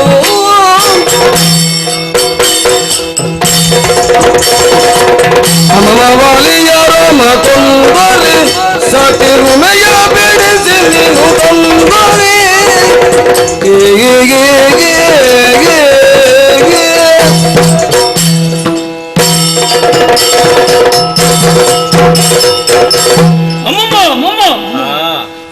ಆಶ್ಚರ್ಯಗೊಂಡು ನಿಮ್ಮದಾದಂತಹ ನುಡಿಗಳನ್ನು ಕೇಳಿ ನಾನು ಬೆಕ್ಕಸ ಬೆರಗಾಗಿ ಹೋದೆ. ಪರಮಾತ್ಮ, ನಿಮ್ಮಲ್ಲಿ ತೋಳ್ಬಲ ಇಲ್ಲ ಎನ್ನುವ ಹಾಗೆ ಅಲ್ಲ, ಅಂತಹ ವಾಲಿಯನ್ನು ಪರಾಕ್ರಮಕ್ಕೆ ಬರ್ತೇನೆ ಎನ್ನುವುದಲ್ಲ, ವಾಲಿಯ ಹೆಸರನ್ನು ಎತ್ತುವಂತಹ ಸಾಮರ್ಥ್ಯ ಇಷ್ಟರ ತನಕ ಈ ಪ್ರಪಂಚದಲ್ಲಿ ಯಾರಲ್ಲಿಯೂ ಇಲ್ಲವಲ್ಲ ಎನ್ನುವ ಹಾಗೆ ನಾನು ಯೋಚಿಸಿಕೊಂಡವ. ಅದರಲ್ಲೂ ವಾಲಿಯನ್ನು ಕೊಂದರೆ, ಸತಿ ರುಮೆಯನ್ನು ಬಿಡಿಸಿ ತಂದರೆ, ಸತಿ ರುಮೆಯನ್ನು ಬಿಡಿಸಿ ತಂದರೆ ಪರಮಾನಂದವಾಯಿತು ಸ್ವಾಮಿ. ನನಗಾಗಬೇಕಾದ್ದೇನು? ಅನ್ನ ಸಾಯ್ಬೇಕು, ಸಾಯುವ ಪ್ರಶ್ನೆ ಅಲ್ಲ. ಇಲ್ಲದಿದ್ರೆ ಅವಳು ರುಮೆಯನ್ನು ಬಿಡಿಸಿಕೊಡುವುದಿಲ್ಲ. ಕೈ ಹಿಡಿದಂತಹ ಹೆಂಡತಿಯನ್ನು ನಾನು ಪಡೆಯಬೇಕು. ಅಂತಹ ರುಮೆಯನ್ನು ನಾನು ಪಡೆದುಕೊಂಡೆ ಅಂತಾದರೆ ನಿಮಿಷಾರ್ಧದಲ್ಲಿ ನಮ್ಮವರಾದಂತಹ ಕಪಿಸೇನೆಯನ್ನು ಬಂದು ನಿಮ್ಮ ಪಾದ ಸೇವೆಯನ್ನು ಮಾಡುವುದರ ಮೂಲಕವಾಗಿ ಜಾನಕಿಯನ್ನು ಹುಡುಕುವಲ್ಲಿ ಯಥಾರ್ಥವಾಗಿ ನಮ್ಮದಾದಂತಹ ಸೇವೆಯನ್ನು ನಾವು. ಹಾಗಾದರೆ ನನ್ನ ದುಃಖ ನಿನ್ನ ದುಃಖ, ನನ್ನ ಸುಖ ನಿನ್ನ ಸುಖ. ಹಾಗಾದರೆ ನಮ್ಮೊಳಗೆ ಬೆಳೆಯಬೇಕಾದದ್ದು ತುಲ್ಯಾರಿ ಮಿತ್ರತ್ವ. ನಿನ್ನ ವಿರೋಧಿ ನನ್ನ ಪಾಲಿಗೂ ವಿರೋಧಿ, ನನ್ನ ವಿರೋಧಿ ನಿನ್ನ ಪಾಲಿಗೂ ವಿರೋಧಿ. ಇಂತಹ ಒಂದು ತೀರ್ಮಾನಕ್ಕೆ ಬಂದಿದ್ದೇವೆ. ಸ್ವಾಮಿ, ಹನುಮಂತ ಬಂದಿದ್ದಾನೆ ನೋಡಿ. ಬಂದಿದ್ದಾನಲ್ಲ, ಅಗ್ನಿಯನ್ನೇ ಪ್ರತಿಷ್ಠಾಪಿಸಿದವನಿದ್ದಾನೆ. ಈ ಅಗ್ನಿಯ ಸಮಕ್ಷದಲ್ಲೇ ನಮ್ಮದ್ದಾದಂತಹ ತುಲ್ಯಾರಿ ಮಿತ್ರತ್ವ ಬೆಳೆಯಬೇಕು ಎನ್ನುವಂತಹ ಕಾರಣಕ್ಕಾಗಿ ಇಂತಹ ಒಂದು ವ್ಯವಸ್ಥೆಯನ್ನು ಮಾಡಿದ್ದಾನೆ. ಕೈಕೂಡಿ ಇದೇ ನಮ್ಮ ತುಲ್ಯಾರಿ ಮಿತ್ರತ್ವಕ್ಕೆ ಸಾಕ್ಷಿ. ಇನ್ನು ನನ್ನ ಬಗ್ಗೆ ತುಲ್ಯಾರಿ ಮಿತ್ರತ್ವ ಆಗುವಾಗ ಹಳತ್ತು ಒಂದು ನೆನಪು ಬಂತು ನನಗೆ. ಏನು? ಈ ಹಿಂದಕ್ಕೆ ಕೆಲವು ಸಮಯದ ಹಿಂದೆ ಒಂದು ಗಂಟು ಸಿಕ್ಕಿತ್ತು ನನಗೆ. ನಿನ್ನಗ? ಹೌದಪ್ಪ. ಮಂಗಗಳಿಗೆ ಗಂಟು ಸಿಕ್ಕಿದ್ರೆ ಏನಾದ್ರೂ ಲಾಭ ಆಗುತ್ತೆ? ಮತ್ತೆ ನಾನು ಬಿಡಿಸಿ ನೋಡುವಾಗ ಇದು ಆಭರಣದ ಗಂಟು ಅಂತ ಗೊತ್ತಾಯ್ತು. ಆಭರಣ ಯಾರಿದ್ದು ಎನ್ನುವ ಹಾಗೆ. ಈಗ ನೋಡಿದ್ರೆ ಅದು ನಿಮ್ಮ ಮರೆದಿದ್ದೇ ಆಗಿರಬೇಕು. ನಾನು ನೋಡ್ಲಿಲ್ಲ, ಆಗಿರಬೇಕು ಎನ್ನುವ ಹಾಗೆ ಆ ಗಂಟನ್ನು ಜೋಪಾನವಾಗಿರಿಸಿದ್ದೇನೆ. ಸ್ವಲ್ಪ ನೋಡಿ ಸ್ವಾಮಿ, ಸ್ವಲ್ಪ ನೋಡಿ. ಕಂಜಾರನೆ ಕಲಕೇರವಾಣಿ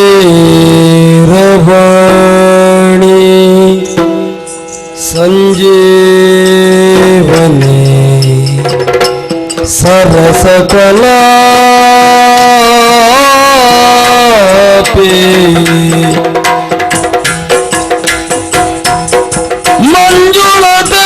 ಮಂಜುಳತರಂಗಿರಿ ಮನೋಹರೆ ಕುಂಜರ ಗಮನ ನಿಧಾನೆ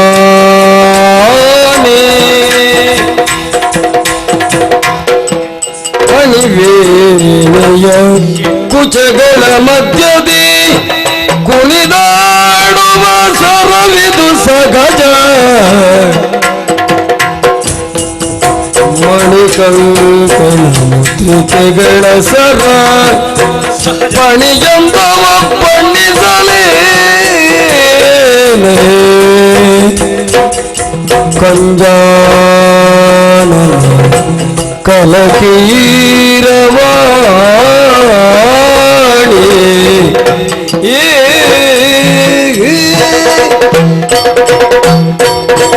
ಸುಗ್ರೀವ, ಪರಮಾತ್ಮ, ನೀನು ಜೋಪಾನವಾಗಿರಿಸಿದಂತಹ ಗಂಟನ್ನು ತೆರೆದು ನೋಡಿದೆ ಎಂದಾದರೆ ಹೃದಯವೇ ತಳಮಳಗೊಳ್ಳುತ್ತಾ ಇದೆಯಪ್ಪ. ಅಂತರಂಗದಲ್ಲಿ ಅದೆಷ್ಟೋ ವೇದನೆಯನ್ನು ಇರಿಸಿಕೊಂಡು ಪಂಪಾ ನದಿ ತೀರದಲ್ಲಿ ಸಂಚರಿಸುತ್ತಾ ಇರುವಂತಹ ಸಮಯದಲ್ಲಿ ನನ್ನ ಬಳಿಗೆ ಬಂದಂತಹ ಆಂಜನೇಯನಲ್ಲಿ ನನ್ನ ಮನದಾಭಿಪ್ರಾಯವನ್ನು ಮುಚ್ಚುಮರೆಯಿಲ್ಲದೆ ತಿಳಿಸಿದವ ನಾನು. ನಿರಭ್ರ ಶುಭ್ರವಾದ ನಿರ್ಮಲ ಆಕಾಶದಂತೆ ಮನಸ್ಸನ್ನು ಹೊಂದಿರುವ ಕಾರಣವೇ ಎಲ್ಲವನ್ನೂ ಕೂಡ ಮುಕ್ತವಾಗಿ ಅವನಲ್ಲಿ ಬಿಚ್ಚಿರಿಸಿದೆ. ಸರಿ, ಪರಿಣಾಮವಾಗಿ ನಿನ್ನ ಬಳಿಗೆ ಬರುವಂತಹ ಅಥವಾ ಸೀತೆಯು ಧರಿಸಿರುವಂತಹ ಆಭರಣವನ್ನು ಕಾಣುವಂತಹ ಮಹಾಭಾಗ್ಯ ನನ್ನ ಪಾಲಿಗೆ ಒದಗಿ ಬಂತು. ಒಂದೊಮ್ಮೆಗೆ ಸೀತೆ ಆಶಿಸಿದಂತಹ ಆ ಹರಿಣವನ್ನು ಬೆಂಬತ್ತಿ ಹೋಗಿ ಪುನರಪಿ ಪರಿಣಾಶ್ರಮವನ್ನು ಸೇರುವಂತೆ ಒಂದೊಂದೇ ಆಭರಣವನ್ನು ಬಿಚ್ಚಿ ನೋಡುತ್ತಾ ಇದ್ದೇನೆ ಸುಗ್ರೀವ. ಮನಸ್ಸಿಗೆ ಬಹಳಷ್ಟು ವೇದನೆಯಾಗುತ್ತಾ ಇದೆ. ಆದರೂ ಕೂಡ ಈ ಆಭರಣವನ್ನು ಈ ಸಮಯದಲ್ಲಿ ಕಾಣುವಂತಹ ಸುಯೋಗವೊಂದನ್ನು ನೀನು ಒದಗಿಸಿಕೊಟ್ಟಿದ್ದಿ ಎನ್ನುವಂತಹ ಕಾರಣಕ್ಕಾಗಿ ಧನ್ಯನಾದೆ ಸುಗ್ರೀವ, ಧನ್ಯನಾದೆ. ಪರಮಾತ್ಮ, ಕಿಂಚಿತ್ ಸೇವೆ ಮಾಡುವಂತ ಅವಕಾಶ ಈ ಸುಗ್ರೀವನಿಗೆ ಬಂತು ಎನ್ನುವಾಗ ತೃಪ್ತಿ ಆಯಿತು. ಪುಷ್ಪಕಾವ್ಯನದಲ್ಲಿ ಯಾವನೊಬ್ಬನು ಕೊಂಡು ಹೋಗ್ತಾ ಇದ್ದಾನೆ, ಕೆಳಗೆ ಹಾಕುತ್ತಿರುವ ದೃಶ್ಯವನ್ನು ನೋಡಿ ಆ ಗಂಟನ್ನು ಜೋಪಾನವಾಗಿ ಇರಿಸಿಕೊಂಡೆ. ಇದು ಶ್ರೇಷ್ಠವಾದಂತಹ ಅರಮನೆಯಿಂದಲೇ ಬಂದಂತಹ ಆಭರಣ ಎನ್ನುವುದನ್ನೇ ತಿಳಿದು ಯಾರಿಗೂ ತೋರಿಸದೆ ಭದ್ರವಾಗಿ ನಾನು ಕವಲಿ ಮಾಡುತ್ತಾ ಇದ್ದೆ. ಸ್ವಾಮಿ, ನಿಮ್ಮದೇ ನಿಮ್ಮ ಹೃದಯ ಶ್ರೀಮಂತಿಕೆಯ ಆಭರಣ ಅಂತ ಈಗ ತಿಳಿದು ಸಂತೋಷವಾಯಿತು. ಸುಗ್ರೀವ, ಇನ್ನು ಯಾವುದೇ ಸಂಶಯ ನಿನಗೆ ಇಲ್ಲ ತಾನೆ? ಯಾರಿಂದ ನೀನು ಭೀತಿಗೊಂಡಿದ್ದೀಯಾ ಅಂತಹ ವಾಲಿಯನ್ನು ಕರೆ, ಅವನನ್ನು ನಾನು ನಿನ್ನ ಕಣ್ಣ ಮುಂಭಾಗದಲ್ಲಿ ಯುದ್ಧಕ್ಕೆ ನಿಲ್ಲಿಸಿ ಕೊಲ್ಲುವ ವ್ಯವಸ್ಥೆಯನ್ನು ನೋಡು. ಶ್ರೀರಾಮಚಂದ್ರಮ, ತಪ್ಪಾಗಿ ತಿಳಿದುಕೊಳ್ಳಬಾರದು. ಒಬ್ಬನ ಹೃದಯಕ್ಕೆ ಸರಿಯಾದಂತಹ ಒಂದು ದೃಢ ನಿರ್ಧಾರ ಬರಬೇಕು ಅಂತಾದರೆ ಯಾವುದೇ ಗೊಂದಲಕ್ಕೆ ಅವನು ಒಳಗಾಗಬಾರದು. ನೀನೇ ನನ್ನನ್ನು ಆಡಿಕೊಂಡಾಡಿದ್ದೀಯಲ್ಲ ಭೀಮ ಪರಾಕ್ರಮಿ ಎನ್ನುವ ಹಾಗೆಂತೇಳಿ ನಿಮ್ಮದಾದಂತಹ ಧೈರ್ಯದ ನುಡಿಯಿಂದ ನಾನು ಕೇಳಿಕೊಂಡರೂ ಕೂಡ ಅವನ ವ್ಯಕ್ತಿತ್ವದ ಬಗ್ಗೆ ಇನ್ನೂ ಕೆಲವು ವಿಚಾರಗಳನ್ನು ತಿಳಿಯಪಡಿಸಲಿಕ್ಕಿದೆ. ಹೌದು, ಹೇಳಪ್ಪ. ಒಂದು ಸಂಶಯ. ಏನು? ರಾಘವ ಮಹಾವೀರ ಕೇಳು ಸುವಿಚಾರ ಮಹಾವೀರ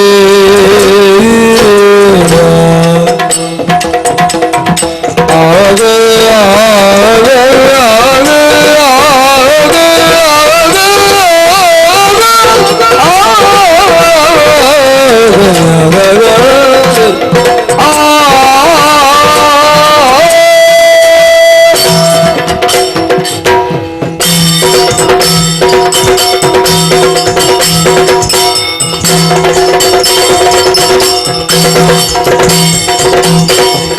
ರಾಘವ ಮಹಾವೀರ ಕೇಳು ಸುವಿಚಾರ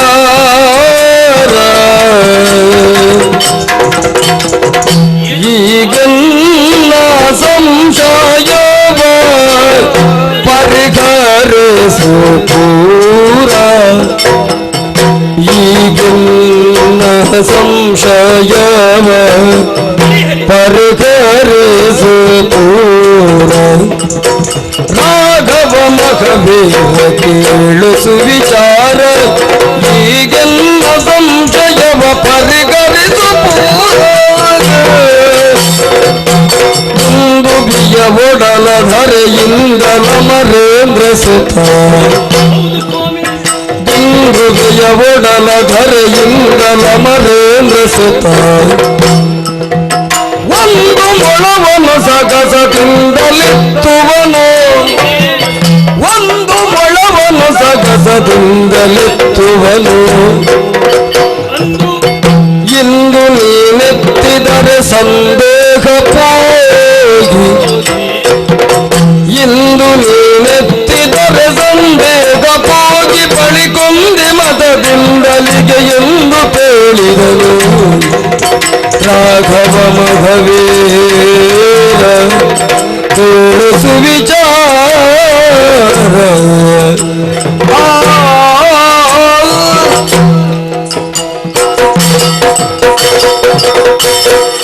ಶ್ರೀರಾಮಚಂದ್ರಮ, ಸುಗ್ರೀವ, ಅಗ್ನಿಸಾಕ್ಷಿಯಾಗಿ ನನ್ನೊಡನೆ ತುಲ್ಯಾರಿ ಮಿತ್ರತ್ವವನ್ನು ವಹಿಸಿಕೊಂಡ.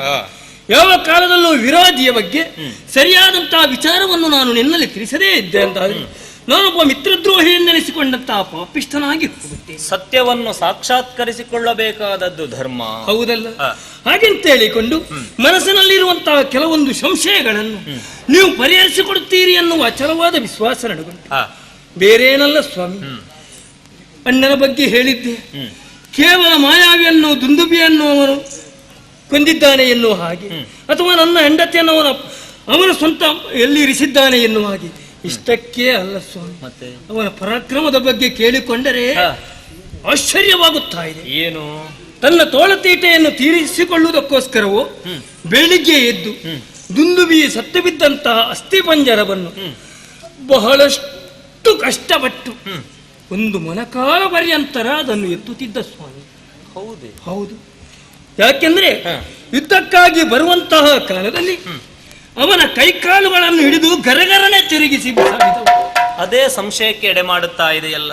ಈಗ ಬಲಿಷ್ಠನಾದಂತಹ ದುಂದುಭಿಯ ಕೋಡನ್ನು ಹಿಡಿದು ಗರಗರನೆ ತಿರುಗಿಸಿದಂತಹ ಅವ ವಧಿಸಲ್ಪಟ್ಟ ಬಳಿಕ ಪಂಚಲೋಹ ಮಿಶ್ರಿತವಾದಂತಹ ಆ ದೇಹವನ್ನು, ಆ ದುಂದುಬಿಯ ಒಡಲ ಧರೆಯನ್ನು ಸಾಹಸದಿಂದ ಎತ್ತುತ್ತಾ ಇದ್ದಾನೆ. ಅದಕ್ಕಷ್ಟು ಕಷ್ಟಪಡುವುದು ಯಾಕೆ? ಕಾರಣವು ಸಜೀವವಾದಿದ್ದಾಗ ಇನ್ನೊಬ್ಬನ ವಿರೋಧಿ ಅರ್ಧಶಕ್ತಿಯನ್ನು ಕಸಿದುಕೊಳ್ಳುವ ಚೈತನ್ಯ ಅಲಿಗಿತ್ತು ಸ್ವಾಮಿ.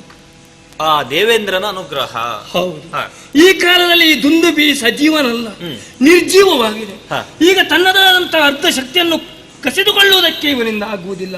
ಹಾಗೆಂತೇಳಿ ಬಲಾತ್ಕಾರದಿಂದಲಾಗಿಯೂ ಅಂತಹ ದುಂದುಬಿಯ ಅಸ್ಥಿಪಂಜರವನ್ನು ಎತ್ತುತ್ತಿದ್ದ. ಇಂದು ನೀವು ಅಷ್ಟೇ ಎತ್ತಬೇಕು ಅಂತ ಹೇಳಿದ್ದಲ್ಲ, ನನ್ನ ಮನ ತೃಪ್ತಿ ಆಗುವವರೆಗೆ ಸ್ವಲ್ಪ ಎತ್ತಿದೆ ಎಂದಾದ್ರೆ ಮನಸ್ಸಿಗೆ ನಿಮ್ಮದು. ಸುಗ್ರೀವಾ,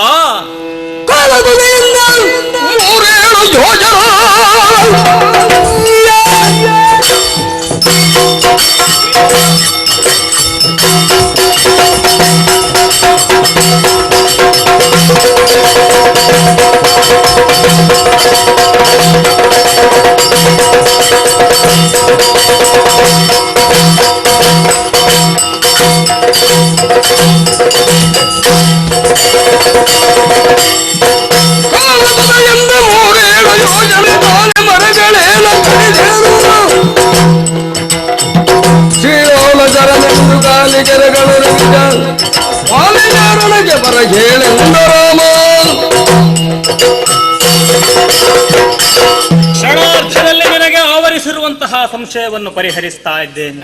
ಅವ ಪ್ರಯಾಸ ಪಟ್ಟು ಎತ್ತುತ್ತಾ ಇದ್ದಂತಹ ದುಂದುಬಿಯ ಒಡಲಧರೆಯನ್ನು ಇದೋ ನೋಡು, ನನ್ನ ಎಡಗಾಲ ಉಂಗುಷ್ಟದಿಂದ ಚಿಮ್ಮಿದ್ದೇನೆ. ಕಣ್ಣಿಗೆ ಕಾಣದಷ್ಟು ದೂರ ಯೋಜನಾಂತರಕ್ಕೆ ಹೋಗಿ. ಕೆಲವರು ಹೇಳುತ್ತಾ ಇದ್ದಾರೆ 3-7 ಯೋಜನ. ಹೌದಲ್ಲ? ಲೆಕ್ಕಕ್ಕೆ ಇನ್ನು ಇಲ್ಲಿ ಇರ್ಲಿಕ್ಕಿಲ್ಲ. ಒಂದು ಶನಿ ಹೋಯಿತು ಅಲ್ವಾ ಸ್ವಾಮಿ? ಆಯ್ತಲ್ಲ, ಇನ್ನೊಂದು ಸಂಶಯ.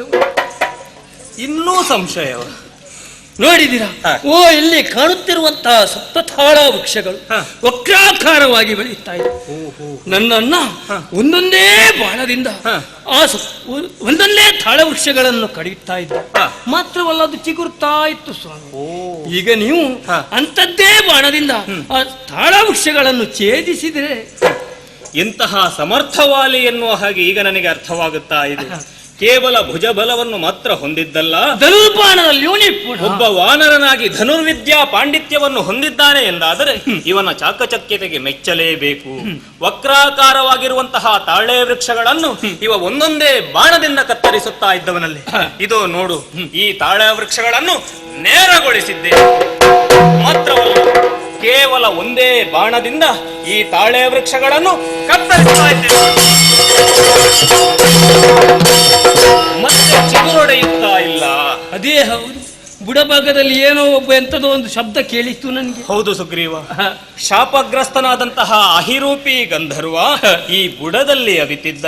ನನ್ನ ಪಾದಸ್ಪರ್ಶವಾಗುತ್ತಾ ಇರುವ ಕ್ಷಣವೇ ತನಗೆ ಒದಗಿದಂತಹ ಶಾಪವೆಲ್ಲವೂ ನೀಗಿ ಮತ್ತೊಮ್ಮೆ ಗಂಧರ್ವ ಲೋಕವನ್ನು ಸೇರಿಕೊಳ್ಳುತ್ತಾ ಇದ್ದಾನೆ. ಈಗ ಐರಕ್ಕ ಸಹಿತ ಕಾರಣ ಇಷ್ಟು ಚಿಗುರುದಕ್ಕೆ ಕಾರಣವಾದದ್ದು.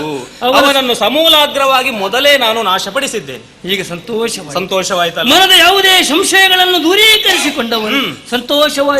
ಇನ್ನೇನು? ಅಣ್ಣ ವಾಲೆಯನ್ನು ಯುದ್ಧಕ್ಕೆ ಕರೆ. ಈಗಲೇ? ಹೌದು, ಈಗಲೇ ಕರೆಯುವುದೇ? ಅಣ್ಣ ಯುದ್ಧಕ್ಕೆ ಬಾ.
ಅಟ್ಟಹಾಸವನ್ನು ಕೇಳಿದನಲ್ಲ, ಯಾರಿರಬಹುದು ಯಾರದ್ದಿರಬಹುದು ಎಂಬುದಾಗಿ ನಾನು ಆಲೋಚಿಸಿದಂತಾದೆ.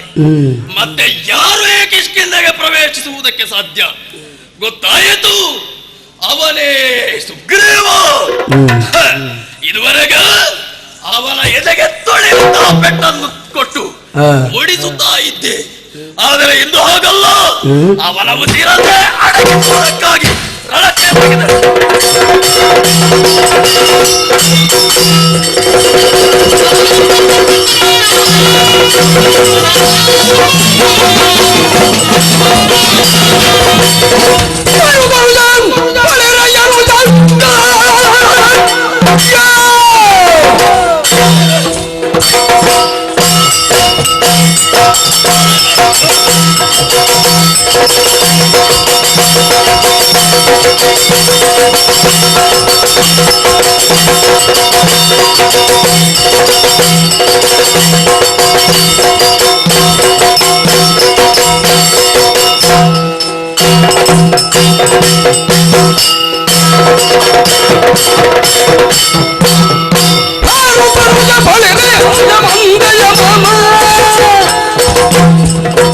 ಏನು ಧೈರ್ಯದಿಂದ ಕರೆದ ಯಾವ ಪರಾಕ್ರಮ, ಏನು ಧೈರ್ಯದಿಂದ ಕರೆದ ಯಾವ ಪರಾಕ್ರಮ.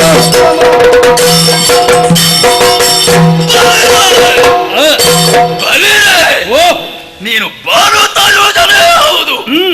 ಯಾಕಂದ್ರೆ ಜಗಚ್ಚತ್ತುವಾಗಿರುವಂತಹ ಆ ಸೂರ್ಯದೇವನಿಗೆ ಇಬ್ಬರು ಮಕ್ಕಳಂತೆ, ಒಬ್ಬ ಯಮ, ಇನ್ನೊಬ್ಬ ಶನಿ. ಶನಿಯಲ್ಲಿರುವಂತಹ ಛಲವೂ ನಿನ್ನಲ್ಲಿಲ್ಲ, ಯಮನಲ್ಲಿರುವಂತಹ ಧರ್ಮವೂ ನಿನ್ನಲ್ಲಿಲ್ಲ. ಆದರೂ ನೀನು ಭಾನು ತನುಜ ಎನ್ನುವುದಕ್ಕೆ ಅನುಮಾನವಿಲ್ಲ, ಲೋಕಕ್ಕೆ ಗೊತ್ತು. ಆದರೆ ಅವನಲ್ಲಿರುವಂತಹ ಒಂದೆರಡು ಗುಣಗಳು ನಿನ್ನಲ್ಲಿದೆ. ಆತ ಬೆಳಿಗ್ಗೆ ಮೂಡುತ್ತಾನೆ, ಸಾಯಂಕಾಲದಲ್ಲಿ ಮುಳುಗುತ್ತಾನೆ. ಆತನ ಗುಣ ನಿನ್ನಲ್ಲಿದೆ. ನೀನು ನಿನ್ನ ಹೆಂಡತಿಯ ನೆನಪಾದ ಮೂಡುತ್ತಿ, 4 ಪೆಟ್ಟು ಬಿದ್ದ ಕ್ಷಣ ಇಲ್ಲಿಂದ ಮುಳುಗುತ್ತಿ ಅಮಗ ಎನ್ನುವಂತಹ ಉದ್ಗಾರ ಬಂತು. ಹೌದೇನೋ, ಇಂದು ಬರುವುದಕ್ಕೆ ಯಾರು ನಿನಗ ಧೈರ್ಯವನ್ನು ಕೊಟ್ಟೆ? ಏನು ಧೈರ್ಯದಿಂದ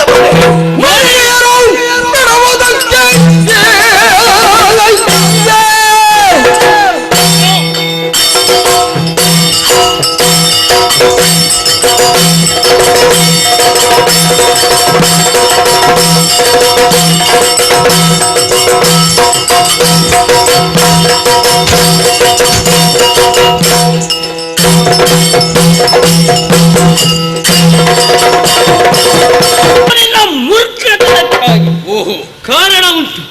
ಇದು 4ನೆಯ ಬಾರಿ ನಿನ್ನ ಬಳಿಗೆ ಬಂದವ.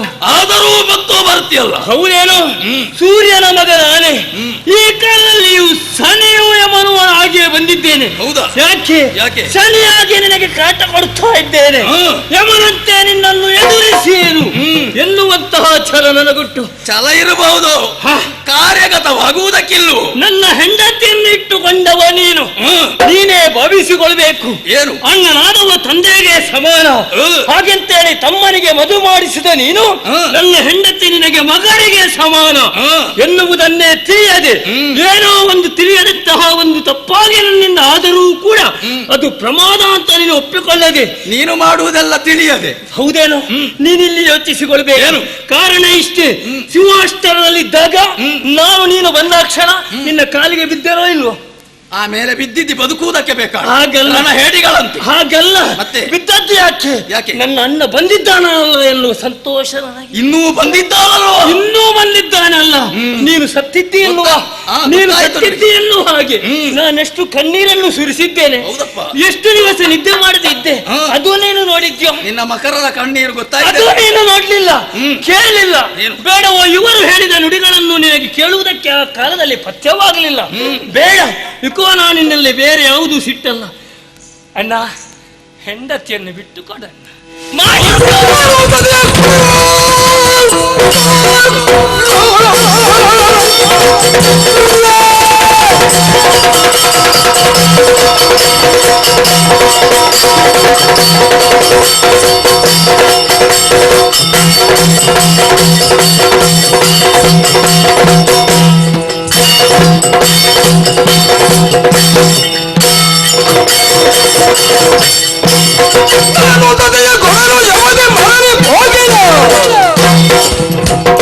ನೀನು ಹಿಂದೆ ಪಡೆದ ಭಂಗ ಎಲ್ಲ ಮರೆತೇನೆ.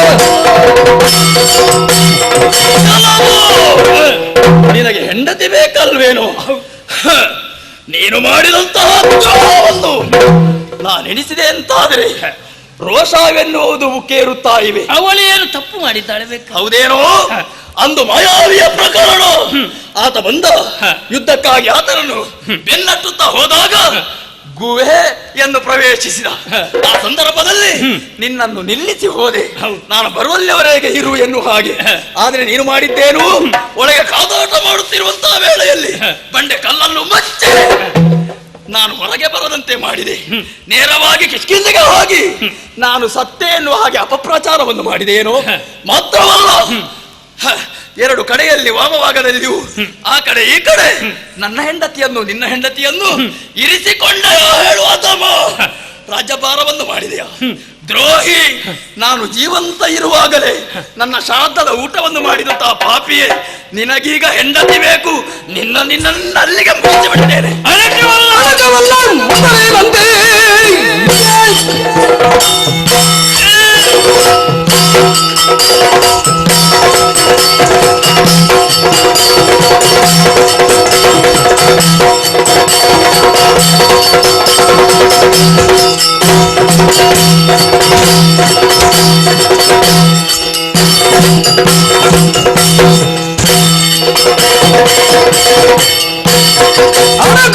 ಮೊದಲಿನಂತೆ ಅಣ್ಣನಾದನಿಯೇ ಸೆಲೆಸಿ ನೋಡು ಸಲಿಗೆಯಿಂದ ಶೌರ್ಯ ಗುಣದಲ್ಲಿ. ಅಣ್ಣ, ಗುಹೆಗೆ ನಾನು ಬಂಡೆಕಲ್ಲನ್ನು ಇರಿಸಿದ್ದೇನೆ. ಯಾಕೆ ಇರಿಸಿದ್ದೇನೆ ಎನ್ನುವ ಹಾಗೆ ಕೂಲಂಕುಷವಾಗಿ ನೀನು ಆಗ ಅರ್ಥ ಮಾಡಿಕೊಳ್ಬೇಕಿತ್ತು. ಈಗಲೂ ಅರ್ಥ ಮಾಡಿಕೊಳ್ಳುವಂತ ವ್ಯವಧಾನ ನನಗಿಲ್ಲ, ಅಗತ್ಯವೂ ಇಲ್ಲ. ಆ ಸುಗ್ರೀವ ಎನ್ನುವ ನುಡಿಗಳನ್ನೇ ಕೇಳಿ ನಿನ್ನದಾದಂತ ಅರ್ಥಧ್ವನಿಯನ್ನು ಆಲಿಸಿ ನಾನು ಬಂದವ. ಇಕೋ ಇಷ್ಟು ತನಕ ಸೋತಿದ್ದೇನೆ. ಯಾಕೆ ಸೋತದ್ದು? ಯಾಕೆ? ನಿನ್ನಿಂದ ಗೆಲ್ಲುವುದಕ್ಕೆ ಅಸಾಧ್ಯನಾಗಿ. ಹಾಗಲ್ಲ, ಮತ್ತೆ ನಾನು 4 ನಿನಗೆ ಹೊಡೆದೆ ಅಂತ ಆದರೆ ತಮ್ಮನ ಕೈಯಿಂದ ಅಣ್ಣ ಪೆಟ್ಟು ತಿಂದ ಎನ್ನುವ ಅಪವಾದದಿಂದ ಬದುಕಿಗೆ ಬಂದಿತ್ತು. ಹಾಗಾದರೆ ಯುದ್ಧಕ್ಕೆ ಕರೆದದ್ದು ಯಾಕೆ? ಬೇರೆ ಆದರು ಒಂದೇ ತಾಯಿಯಲ್ಲಿ ನೆನೆಸಿಕೊಂಡವರು ಎನ್ನುವ ಪ್ರಜ್ಞೆ ನನಗಿತ್ತು. ಮೊದಲಿನಂತೆ ಅಲ್ವೇನು? ಮತ್ತೆ ಹೇಗೆ? ಮೊದಲಿನಂತೆ ಅಲ್ಲ, ಮತ್ತೆ ಸ್ವಲ್ಪ ಸಂಗ್ರಹಿಸಿದ್ದೇವೆ. ಎಷ್ಟಾದ್ರೂ ನೀನಷ್ಟೇ. ಹೌದಾ? 2 ಸಲ ಸೋತಿದ್ದೇನೆ, 3 ಸಲ ಸೋತಿದ್ದೇನೆ ಎನ್ನುವ ತಾತ್ಸಾರ ಬೇಡ. ಏನುಂಟು ಹೊರಕ್ಕೆ ಬರಿ.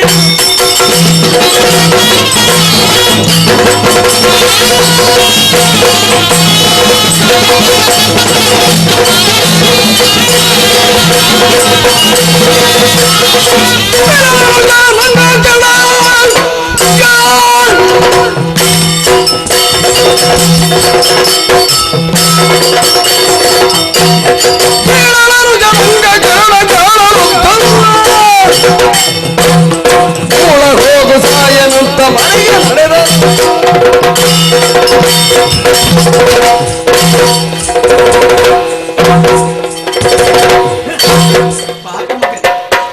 ಪಾಪಿ ಮಗನೇ, ಅಸಂಬದ್ಧ ಪ್ರಲಾಪಿ.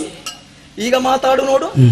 ಯಾರು ಏನು ನಿನ್ನಲ್ಲಿ ಹೆಚ್ಚಿಗೆ ಆದಂತಹ ಶಕ್ತಿ ಏನಿದೆಯೋ ತೋರಿಸು. ಅಲ್ಲ, ಇವನಿಗೆ ಹೊಡೆದರೇನು ಬಡದರೇನು ಪ್ರಯೋಜನವೇನೂ ಇಲ್ಲ. ಆದ್ದರಿಂದ ಹೀಗಲ್ಲ, ಇದುವರೆಗೆ ಒಂದೇ ಕಾಲಿನಿಂದ ತುಳಿಯುತ್ತಾ ಇದ್ದ, ಇವತ್ತು ಹಾಗಲ್ಲ, ಎರಡೂ ಕಾಲಿನಿಂದಲೂ ತುಳಿಯಬೇಕು. ಅದಕ್ಕಾಗಿ ಸತ್ತಲ್ಲಿಗೆ ಸತ್ತು ಹೋಗ್ಬೇಕು, ಮಣ್ಣು ತಿಂದು ಹೋಗ್ಬೇಕು. ಮಾರಿ ಸಂತಾನ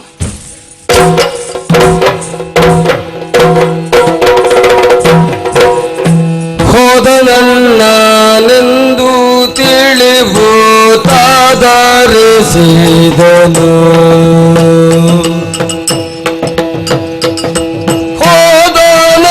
ಹೋದನನ್ನೆಂದು ತಿಳಿಭೂತಾದರಿಸಿದನು,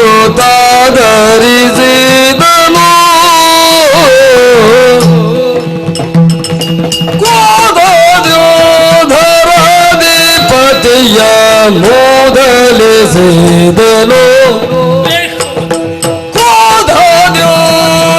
ಕೋದೋಧರಾಧಿಪತಿಯ ಮೂದಲಿಸಿದನು.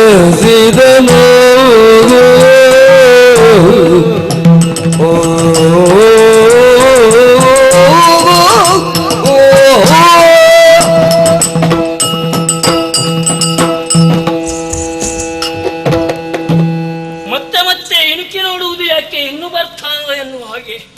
ಅಬ್ಬಬ್ಬಬ್ಬ, 4 ತುಳಿದಿದ್ದಾನೆ, ಸೊಂಟ ಹೋಯ್ತೋ ಗೊತ್ತಾಗುವುದಿಲ್ಲ. ನನಗೆ ಗೊತ್ತಪ್ಪ, ಅಣ್ಣನ ಪೆಟ್ಟಿನ ರುಚಿ ಏನು ಎನ್ನುವ ಹಾಗೆ ಮೊದಲೇ ನಾನು ನೋಡಿದ್ದಲ್ಲ, ಮೊದಲೇ ಕಂಡವನೇ ಇದ್ದೇನೆ. ಆದರೆ ಏನು ಮಾಡೋಣ, ಮಾಲಿನ್ಯನ್ನು ಬಿಡಿಸಿಕೊಳ್ಳಬೇಕು ಎನ್ನುವಂತ ಒಂದೇ ಛಲದಿಂದ ಮತ್ತೆ ಮತ್ತೆ ಹೋರಾಟಕ್ಕೆ ನಾನು ಬಂದವ. ಬೇಕಿತ್ತೋ ನನಗೆ. ಆಗ ಒಂದು ಕಾಲಿಗೆ ತುಳಿದ, ಈಗ 2 ಕಾಲಿಗೆ ತುಳಿದ, ಮಾತನಾಡುವುದಕ್ಕೆ ಆಗದ ಹಾಗೆ ಮಾಡಿಬಿಟ್ಟನಲ್ಲವಪ್ಪ. ಇದಕ್ಕೆ ನಾನು ಯೋಚಿಸಿಕೊಳ್ಳುವುದು, ನಮ್ಮಲ್ಲಿ ಎಷ್ಟುಂಟೋ ಅಷ್ಟೇ ವ್ಯವಹರಿಸಬೇಕು ಎನ್ನುವ ಹಾಗೆ. ಇನ್ನೊಬ್ಬರ ಧೈರ್ಯಕ್ಕೋ ಇನ್ನೊಬ್ಬರ ಆಶ್ವಾಸನೆಗೋ ಮರುಳಾಗಿ ಹೋದೆ ಅಂತಾದರೆ ಪರಿಸ್ಥಿತಿ ಅದು ನನಗೇ ಬರುವುದ ಹಾಗೆ. ಇದು ರಾತ್ರಿ ಕಂಡ ಬಾವಿಗೆ ಹಗಲು ಬಿದ್ದ ತರವೇ ಆಯ್ತಲ್ವೇ. ನಾನು ಏನು ಮಾಡೋಣ, ಇಂತಹ ಒಂದು ಸನ್ನಿವೇಶ ನನಗೆ ಬಂದುತ್ತಾರೆ. ಅದು ಹೌದು, ಧೈರ್ಯ ಕೊಟ್ಟಿದ್ದಾನಲ್ಲ, ಇವನೆಲ್ಲಿ ಹೋಗಿಲ್ಲ ಬೇಕು ನನಗೆ, ಕಾಣುವುದಿಲ್ಲ ಬೇಕು.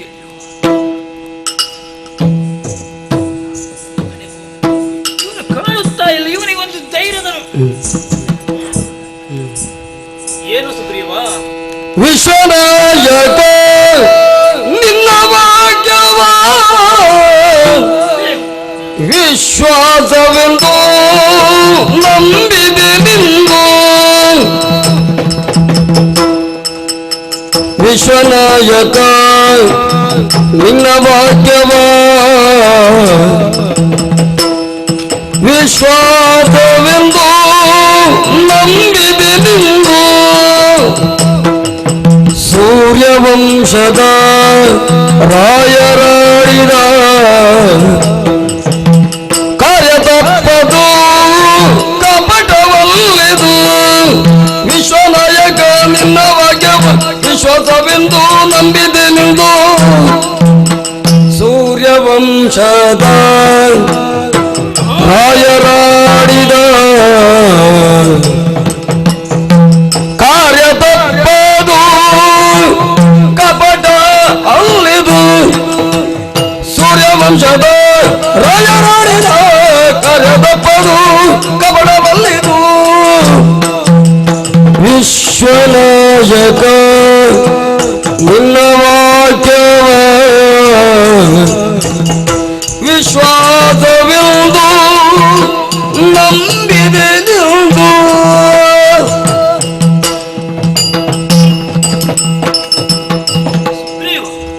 ಇತ್ಯಾದಿ ಸನಿಹದಲ್ಲಿ ಹೌದು, ನನ್ನ ಒಟ್ಟಿಗೆ ಇರುತ್ತೆ ಎನ್ನುವಂತ ವಿಶ್ವಾಸ ನನಗಿತ್ತು. ಸುತ್ತಲೂ ಹುಡುಕಾಡಿದೆ ಎಂದಾದ್ರೆ ಓಹ್ ಏನು ಗೊತ್ತಿಲ್ಲದಂತೆ ನಟನೆಯನ್ನು ಮಾಡುತ್ತಾ ಇದ್ದೆ. ಏನು ಸುಗ್ರೀವ, ನಿನ್ನ ಮಾತಿನ ಅಂತರಾರ್ಥವೇ ನನಗೆ ಅರ್ಥವಾಗುವುದಿಲ್ವಲ್ಲ. ಎಷ್ಟು ಅಭ್ಯಾಸ ಮಾಡಿದೆ, ಎಷ್ಟು ದಿವಸದಿಂದ ನೀನು ಅಭ್ಯಾಸ ಮಾಡಿದೆ. ಯಾವುದನ್ನು? ನನಗಿಂತ ಒಂದು ಸ್ಥಿತಿ ತರಬೇಕು ನೀನು ಎನ್ನುವ ಹಾಗೆ. ನಿನಗೂ ನನಗೂ ಹಾಗೆ ಉಂಟೆ. ಈ ರೀತಿಯಾಗಿ ಇನ್ನೊಬ್ಬರ ಕೈಯಿಂದ ಪೆಟ್ಟನ್ನು ತಿನ್ನಿಸಿ ನನ್ನನ್ನು ಇನ್ನೂ ಕೀಳು ಮಟ್ಟಕ್ಕೆ ತರಬೇಕು ಎನ್ನುವ ಹಾಗೆ ಭಾವಿಸಿಕೊಂಡೇ ಅಲ್ಲ. ನಿನಗೆ ಒದೆ ಬಿತ್ತ? ನೀನೇ ಹೇಳಿದ್ದಲ್ವ? ಹೌದು. ಒದೆ ಬಿತ್ತ, ಇಲ್ಲಿ ಬೀಳ್ಲಿಕ್ಕುಂಟ. ನೋಡಿದೀಯ ರಾಮಚಂದ್ರ? ಇಲ್ಲಿ ರಾಮಚಂದ್ರ, ನೀನೇ ಹೇಳಿದ್ದು ನಾಳೆ ಎನ್ನುವ ಹಾಗೆ ನೋಡುವುದಲ್ಲ, ಅಣ್ಣನನ್ನು ದುರಕ್ಕೆ ಕರೆ. ಏನಾಯ್ತು ಪರಿಣಾಮ? ನಿನ್ನ ಮಾತಿನಲ್ಲಿ ವಿಶ್ವಾಸವನ್ನು ಇರಿಸಿದೆ. ದುರಕ್ಕಾಗಿ ಕರೆದು ಏನು ಮಾಡೋಣ? ಪೆಟ್ಟು ಬೀಳುವ ಚಂದವನ್ನೇ ನೋಡಿ ಬಿಟ್ಟೆ ಅಲ್ಲ ನೀನು. ಕೆಳಗೆ ಬಿದ್ದು ನನಗೆ ಅಷ್ಟು ತುಳಿಯುವಾಗ ನೀನಿಲ್ಲದೆ ಹೋದೆಯಲ್ಲ. ಒಂದು ತಡೆಯಬಹುದಿತ್ತಲ್ಲ ರಾಮ. ಬೇಡ, ಬಿದ್ದವ ಈ ಸುಗ್ರೀವ ಅಂತ ನನಗೆ ಗೊತ್ತಾಗ್ಲಿಲ್ವೇ ಹೇಳು. ಸುಗ್ರೀವ, ನಿಮ್ಮ ಬಗ್ಗೆ ನನಗೆ ಗೊತ್ತಿಲ್ಲ. ಕಾಣುವುದಕ್ಕೆ ಒಂದೇ ತೆರನಾಗಿ ಇದ್ದೀರಿ. ನನ್ನಿಂದ ವಿಶ್ವಾಸವನ್ನು ಹೊಂದಿ ಮತ್ತಷ್ಟು ಬಲಿಷ್ಠನಾಗಿ ನೀನು ವಾಲಿಯೊಡನೆ ಕಾಳಗವನ್ನು ಕೊಟ್ಟವನಿರಬಹುದು. ಯುದ್ಧದಲ್ಲಿ ಗೆದ್ದಂತಹ ನೀನು ಭರವಸೆಯನ್ನು ನನ್ನಿಂದ ಪಡೆದಿದ್ದರೂ ಕೂಡ ಹೆಂಡತಿಯ ಮುಖ ನೋಡಿದ ತುಂಬಾ ದಿನ ಆಯಿತು. ಒಮ್ಮೆ ಹೆಂಡತಿಯನ್ನು ನೋಡಿ ಬರುವ ಅಂತ ಹೋದದ್ದಲ್ವ? ಈಗ ಅತ್ತ ಹೋದವ ವಾಲಿಂತ ನಿನ್ನ ಗಮನಕ್ಕೆ ಬಂದಿಲ್ಲ? ಇಲ್ಲ ಇಲ್ಲ, ಗೆಲುವು ನೀನು ಹೆಂಡತಿಯನ್ನು ನೋಡುವುದಕ್ಕೆ ಆ ಕಡೆಗೆ ಗಮಿಸಿದ್ದು ಅಂತ ನಾನು ಈಗ ಭಾವಿಸಿದ್ದು ಹಾಗೆ. ಕೆಲವರು ಹಾಗೆ ಭಾವಿಸ್ತಾರೆ. 2-3 ಸಲ ಸೋತವ ಈ ಸಲ ಗೆಲುವನ್ನು ಪಡೆದಿದ್ದಾನೆ ಎನ್ನುವ ಉದ್ದೇಶದಿಂದ ಬಿದ್ದವ ವಾಲಿಯನ್ನು ಹಾಗೆ. ಹೌದೇನು? ಈಗ ನೀನು ಭರವಸೆ ಕೊಟ್ಟ ಬಳಿಕ ನಿನ್ನಲ್ಲಿ ಮಾತನಾಡದೆ ಹೆಂಡತಿಯ ಮುಖವನ್ನು ನೋಡುವುದಕ್ಕೆ ನಾನು ಹೋಗ್ತೇನೆ. ನಂಬುವುದಕ್ಕಾಗುವುದಿಲ್ಲ. ಹೆಂಡತಿಯನ್ನು ನೋಡದೆ ಬಹಳ ಸಮಯ ಆದ್ರೆ ಹಾಗೆ ಆಗುವುದಲ್ವ? ರಾಮಚಂದ್ರಮ, ಅಲ್ಲ ಸಲ್ಲದ ಮಾತಿನಿಂದ ನನ್ನ ಹೃದಯವನ್ನು ನೋಯಿಸಬೇಡ. ನಾನು ಭಾವಿಸಿದ್ದೇನು, ಸೂರ್ಯವಂಶರು ನಾಯಕರು ನೀವು. ಕೆಲವರು ನಾಯಕರಾಗ್ತಾರೆ, 7-8 ಜನರಿಗೆ ಕೆಲಸವನ್ನು ಮಾಡಿ 10 ಮಂದಿ ಗುರುತಿಸುವಲ್ಲಿ ಒಬ್ಬರು ನಾಯಕನೆನ್ನೆನಿಸಿಕೊಳ್ಳುತ್ತಾರೆ. ನೀನು ಹಾಗೆ ನಾಯಕನಲ್ಲ, ವಿಶ್ವಕ್ಕೆ ನಾಯಕ. ಸೂರ್ಯ ವಂಶದಂತ ಅರಸರೆಲ್ಲರೂ ಆಡಿದಂತೆ ನಡೆಯುವರು, ನುಡಿದಂತೆ ನಡೆಯುವರು ಎನ್ನುವ ಹಾಗೆ ನಾನು ತಿಳಿದುಕೊಂಡವ. ನಾನು ತಿಳಿದದ್ದು ಹೆಚ್ಚಾಯಿತು ಅಥವಾ ಓದಿದ್ದು ಜಾಸ್ತಿ ಆಯಿತು ನನಗೆ ಗೊತ್ತಿಲ್ಲ ರಾಮಚಂದ್ರ. ನಿನ್ನನ್ನೇ ನಂಬಿ ನಾನು ಕೆಟ್ಟೆ. ಇಂತಹ ಕೃತ್ಯಕ್ಕೆ ಯಾಕೆ ಮನ ಮಾಡಿದೆ? ಒಂದು ಉಪಕಾರ ಮಾಡಬೇಕು, ನಿನ್ನಲ್ಲಿ ಕೇಳುವುದು. ವ್ಯವಸ್ಥೆ ಬೇಕಾದ್ರೆ ನಾನು ಮಾಡಿ ಕೊಡ್ತೇನೆ. ಹೇಗೂ ಅಲ್ಲಿಂದ ಇಲ್ಲಿಯವರೆಷ್ಟು ಎತ್ತರಕ್ಕೆ ಬಂದೇ ಅಲ್ಲ ನೀನು. ಬೇಡ, ಮೊದಲೇ ಮಂಗ. ಈಗ ನಿನ್ನ ಮಾತನ್ನು ಕೇಳಿ ಮತ್ತಷ್ಟು ನಾನು ಮಂಗನಾಗಿ ಹೋದೆ. ಇಕೋ, ಬಂದ ದಾರಿಗೆ ನೀನು ಹಿಂದೆ ಹೋಗು. ವ್ಯವಸ್ಥೆಗೆ ಹನುಮಂತ ಮೊದಲಾದವರಿದ್ದಾರೆ, ಕಳಿಸಿಕೊಡ್ತೇನೆ. ನನಗೆ ಹೆಂಡತಿಯೂ ಬೇಡ, ಯುದ್ಧವೂ ಬೇಡ. ಆಕ್ಷೇಪ ಮಾಡುತ್ತಾ ಇದ್ದೀನಿ. ಧೈರ್ಯ ತಾಳಯ್ಯ ಸೂರ್ಯನಂದನ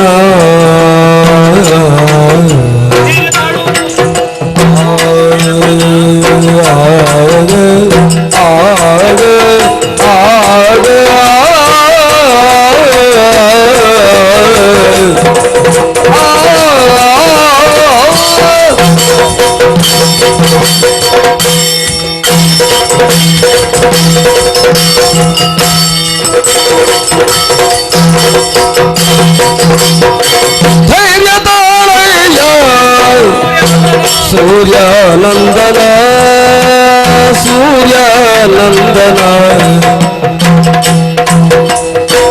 ಕಾರ್ಯವೆಸಗಲು ಮೋಸವಾಯಿತು, ಕಾರ್ಯವೆಸಗಲು ಮೋಸವಾಯಿತು. ಧೈರ್ಯದೊಳಯ ಸೂರ್ಯಾನಂದನ ಕಾರ್ಯವೆಸಗಲು ಮೋಸವಾಯಿತು. ವಾಲಿಯು ನಿನ್ನ ಕಾಣಲೇವರ, ವಾಲಿಯು ನಿನ್ನ ಕಾಣಲೇವರ. ಆಳಭೇದವೇ ತಿಳಿಯದಾಯಿತು, ಆಳಭೇದವೇ ತಿಳಿಯದಾಯಿತು.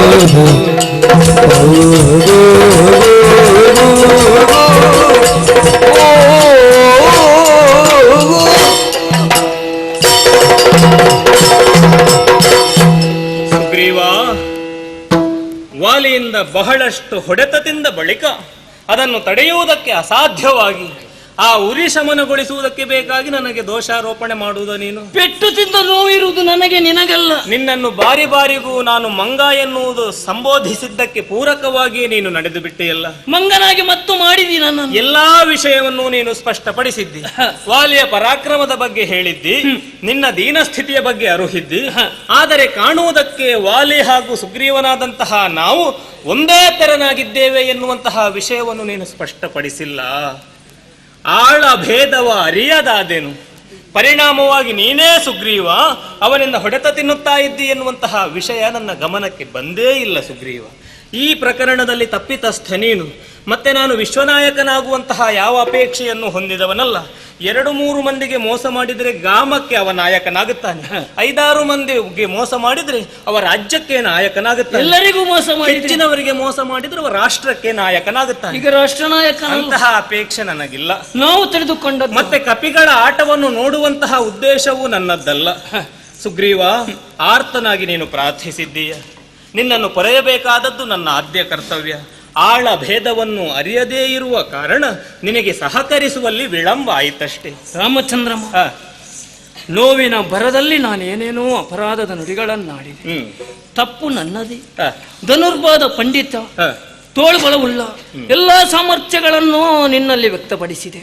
ಕಾಣುವುದಕ್ಕೆ ಸಹೋದರರಾದಂತಹ ನಾವು ಒಂದೇ ರೀತಿಯಲ್ಲಿದ್ದೇವೆ ಎನ್ನುವುದನ್ನು ತಿಳಿಸಲಿಕ್ಕೆ ನಾನು ಆಗಲಿಲ್ಲ. ಸುಗ್ರೀವ, ಹಾಗಾಗಿ ಇನ್ನು ಮುಂದೆ ನೀನೇ ಸುಗ್ರೀವ ಎನ್ನುವ ಹಾಗೆ ಸರಿಯಾದಂತಹ ನಿರ್ಣಯವನ್ನು ತೆಗೆದುಕೊಳ್ಳುವುದಕ್ಕೆ ಬೇಕಾಗಿ ತಮ್ಮನಾದಂತಹ ಲಕ್ಷ್ಮಣನಲ್ಲಿ ಒಂದು ಪುಷ್ಪಮಾಲಿಕೆಯನ್ನು ತರ ಹೇಳಿದ್ದೇನೆ. ನೋಡು, ಈ ಮಾಲಿಕೆ ನಿನ್ನ ವಿಜಯ ಮಾಲಿಕೆಯೂ ಹೌದು. ಇದನ್ನು ನಿನ್ನ ಶಿರದಲ್ಲಿ ಧರಿಸಿಕೊಂಡು ನೀನು ಕಾಳಗಕ್ಕೆ ಅಣಿಯಾಗು. ನೀನೇ ಸುಗ್ರೀವ ಎನ್ನುವ ಹಾಗೆ ನಿರ್ದಿಷ್ಟವಾಗಿ ನಾನು ತಿಳಿಯುವುದಕ್ಕೆ ಸಾಧ್ಯವಾಗುತ್ತದೆ. ಈ ಮಾಲೆ ನಿನ್ನ ಬದುಕಿಗೆ ವಿಜಯ ಮಾಲಿಕೆಯಾಗ. ಸ್ವಾಮಿ, ಇದು ಗಜ ಪುಷ್ಪದ ಮಾಲೆ ಅಂತ ಹೇಳ್ತಾರೆ. ಈ ಮಾಲೆಯನ್ನು ನನ್ನ ಕೊರಳಿಗೆ ನೀನು ಹಾಕಿದಾಕ್ಷಣ ನೋವೆಲ್ಲ ಮಾಯವಾಯಿತು ಅಲ್ವೇ? ಶರೀರದಲ್ಲಿ ನವಚೈತನ್ಯವನ್ನು ನಾನು ಕಾಣುತ್ತಾ ಇದ್ದೇನೆ ಸ್ವಾಮಿ. ಹಾಗಾದ್ರೆ ನನ್ನಿಂದಲೇ ಆದಂತಹ ಪ್ರಮಾದ ಅಂತ ಗೊತ್ತಾಯಿತು. 2 ಪೆಟ್ಟು ತಿನ್ನುವುದಕ್ಕೆ ನಾನು ಒಂದು ಮಾತನ್ನು ಹೇಳದ ಕಾರಣ ಇಂಥದ್ದು ಪೆಟ್ಟು ನನಗೆ ಬೀಳುವುದಕ್ಕಾಯ್ತು. ಈಗ ಸಂತೋಷ ಆಯ್ತಲ್ಲ. ಇನ್ನು ಕರೆಯುವುದೇ ದೇವ, ಸಮಯ ಮಧ್ಯರಾತ್ರಿ ಅಲ್ವ? ಮಧ್ಯರಾತ್ರಿಯ ಹೊತ್ತು ಅವನ ಬದುಕಿಗೆ ಅಪಶಕುನದ ಸೂಚನೆಗಳನ್ನು ನೀಡುವುದಕ್ಕೆ ಬೇಕಾಗಿ ಈಗಲೇ ಕರೆಯಬೇಕಾದದ್ದು ನಿನ್ನ ಕರ್ತವ್ಯ. ಅವನ ಮನಸ್ಸು ವಿಚಲಿತವಾಯಿತು ಎಂದಾದರೆ ಅವನ ಶಕ್ತಿಯನ್ನು ಹುದುಗಿಸುವುದಕ್ಕೆ ಬಹಳಷ್ಟು ಸುಲಭ ಸಾಧ್ಯವಾಗುತ್ತದೆ. ತಡ ಮಾಡಬೇಕು. ರಾಮಚಂದ್ರಮ, ಇಷ್ಟರ ತನಕ ಅವನಲ್ಲಿ ಭರ್ತೃಪ್ರೇಮದ ಸಹೋದರತೆಯ ವಾತ್ಸಲ್ಯದಿಂದ ನಾನು ಅಣ್ಣ ವಾಲಿ ಅಂತ ಸಂಬೋಧಿಸಿದೆ. ಇನ್ನು ಅಣ್ಣಗೆ ಬೆಂಕಿ, ಅಣ್ಣನೇ ಅಲ್ಲ, ಆದುದರಿಂದ ವಾಲಿ ಬಾಯಿತಕ್ಕೆ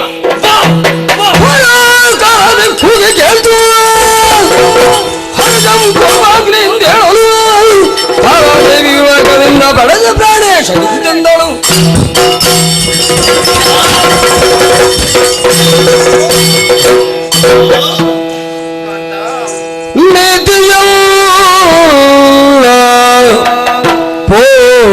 ಪೋಪುದಿಂದು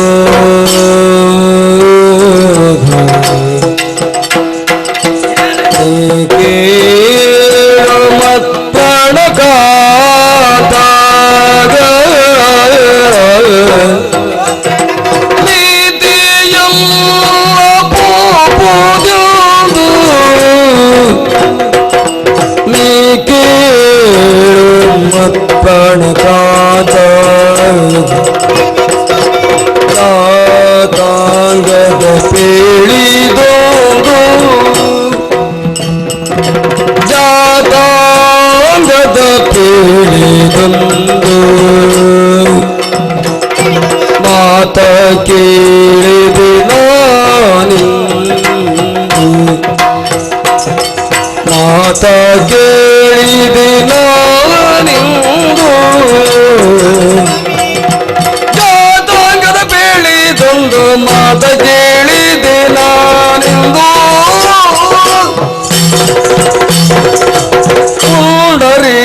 ಪುಂಡರೀಕನೇತ್ರ ಮಾತಾಡ ಜಾತ ಸುಗ್ರೀವನನ್ನು,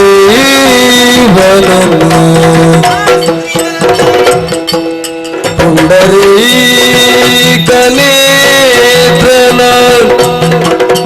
ಮಾತಾಡ ಜಾತ ಸುಗ್ರೀವನು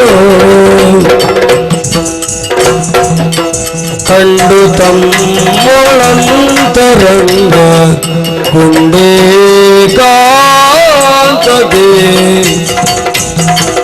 ಕಂಡು ತಮ್ಮೊಳಂತರಂಗಂಡೇ ಕಾಂತದೆ. ನೀತಿಯಲ್ಲ ಪೋಪುದಿಂದು ನೀ ಕೇಳು ಮತ್ತಾಣ ಕಾಂತ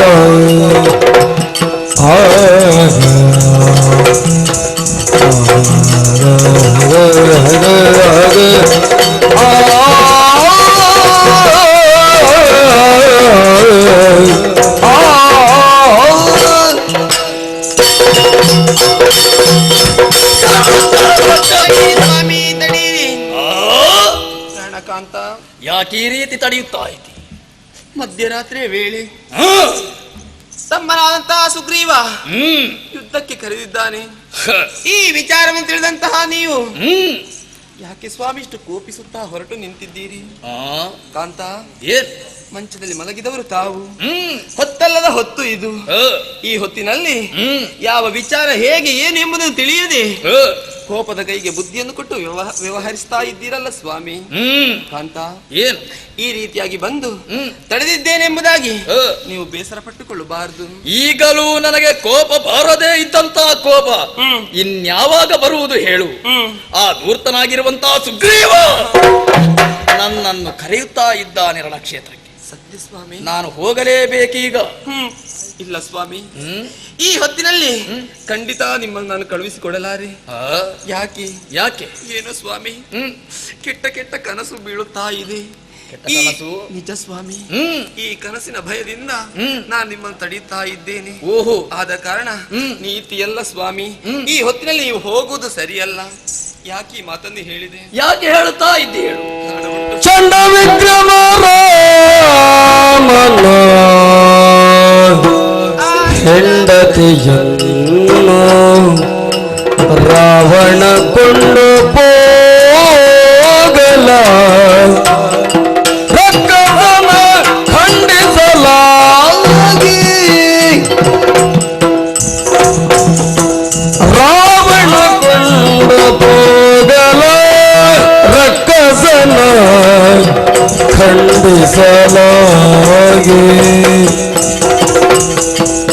ನಿನ್ನ ಕುಂದಾತನ ಸತಿಯನ್ನು ಬಿಡಿಸಿ ಕೊಡುವೆನೆಂದು,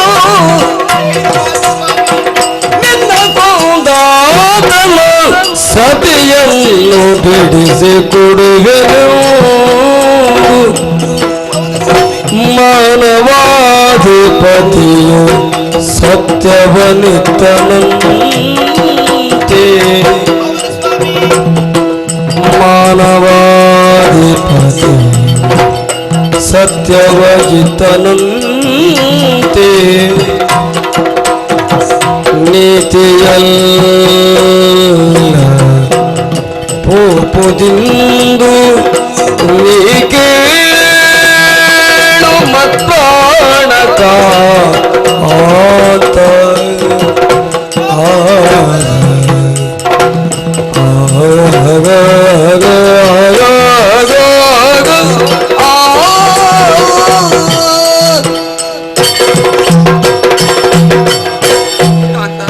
ಮಡದಿ ಮಣಿ, ತಿಳಿಯದೆ ನೀವು ಮುಂದುವರಿಯುತ್ತಾ ಇದ್ದೀರಿ. ನಿಮ್ಮ ಅರ್ಧಾಂಗಿ ನಾನಲ್ವೇ? ಹೌದು. ವಿಚಾರವನ್ನು ತಿಳಿಸಬೇಕಾದುದು ನನ್ನ ಕರ್ತವ್ಯ ಅಲ್ವೇ ಹೇಳಿ? ಕಾಂತ, ಈ ಹೊತ್ತಿನಲ್ಲಿ ನೆನಪಿಗೆ ಬರುತ್ತಾ ಇದೆ. ಏನು? ಗೂಢಾಚಾರನಾಗಿದ್ದಂತಹ ನಮ್ಮ ಮಗ ಅಂಗದ ಹೇಳಿದಂತಹ ಮಾತು ಈಗ ನೆನಪಿಗೆ ಹೊಳೆಯುತ್ತಾ ಇದೆ ಸ್ವಾಮಿ. ಅಂಗದ ಹೇಳಿದ ಮಾತು? ನಿಜ ಸ್ವಾಮಿ. ಏನು ಹೇಳಿದ? ಏನು ನಡೆಯುತ್ತಂತೆ? ಈ ಹಿಂದೆ ಪಿತೃವಾಕ್ಯ ಪರಿಪಾಲನೆಗೆ ಬೇಕಾಗಿ ಶ್ರೀರಾಮಚಂದ್ರ ತನ್ನ ತಮ್ಮನ್ನು ಕೂಡಿಕೊಂಡು ಅಲ್ಲದೆ ಸತಿಯನ್ನು ಕೂಡಿಕೊಂಡು ವನವಾಸಕ್ಕೆ ಹೊರಟು ಹೋದ್ರಂತೆ. ಓಹೋ. ಪಂಚವಟಿಯಲ್ಲಿ ಎಲೆ ಮನೆಯನ್ನು ರಚಿಸಿ ಅಲ್ಲಿ ವಾಸವಾಗುತ್ತಾ ಇದ್ರಂತೆ. ಆ ಹೊತ್ತಿನಲ್ಲಿ ಆ ರಾವಣ ಸೀತೆಯನ್ನು ಕದ್ದುಕೊಂಡು ಹೋದನಂತೆ. ಓಹೋ. ಜಟಾಯುವಿನಿಂದ ವಿಷಯವನ್ನು ಶ್ರೀರಾಮಚಂದ್ರ ತಿಳಿದನಂತೆ. ತಿಳಿದು ಬರುವಂತಹ ಸಂದರ್ಭದಲ್ಲಿ ದಾರಿಯಲ್ಲಿ ಕೆಲವೆಲ್ಲ ವಿಚಾರವನ್ನು ಹೇಳಿದ್ರಂತೆ. ಏನು? ಸುಗ್ರೀವನ ಸಖ್ಯವನ್ನು ಬೆಳೆಸಿದಾದ್ರೆ ಸೀತೆಯನ್ನು ಮರಳಿ ಪಡೆಯುವುದಕ್ಕೆ ಸುಲಭವಾಗ್ತದೆ ಎಂಬುದಾಗಿ. ಓಹೋ. ಆ ಹೊತ್ತಿನಲ್ಲಿ ವಿಚಾರವನ್ನು ತಿಳಿದಂತಹ ಶ್ರೀರಾಮಚಂದ್ರ ಬರುವಂತಹ ಸಂದರ್ಭದಲ್ಲಿ ಸುಗ್ರೀವನ ಭೇಟಿಯಾಯಿತಂತೆ. ಓಹೋ. ಆ ಹೊತ್ತಿನಲ್ಲಿ ಸುಗ್ರೀವ ಹೇಳಿದ ಮಾತಾದ್ರೂ ಏನು? ನನಗೆ ಸಹಾಯ ಮಾಡಬೇಕು. ಆ ಹೊತ್ತಿನಲ್ಲಿ ಅವರು ತುಲ್ಯಾರಿ ಮಿತ್ರತ್ವವನ್ನು ಹೊಂದಿದ್ದಾರಂತೆ. ಓಹೋ. ಕಾಂತ, ಒಂದು ಮಾತನ್ನು ಹೇಳಿದ್ದಾರಂತೆ ಶ್ರೀರಾಮಚಂದ್ರ. ಏನು? ನಿಮ್ಮನ್ನು ಕೊಂದಾದ್ರೂ ರುಮೆಯನ್ನು ಬಿಡಿಸಿಕೊಡ್ತೇನೆ ಎಂಬುದಾಗಿ ಒಂದು ಮಾತೊಂದು ಹೇಳಿದ್ದಾನಂತೆ ಶ್ರೀರಾಮಚಂದ್ರ. ಓಹೋ.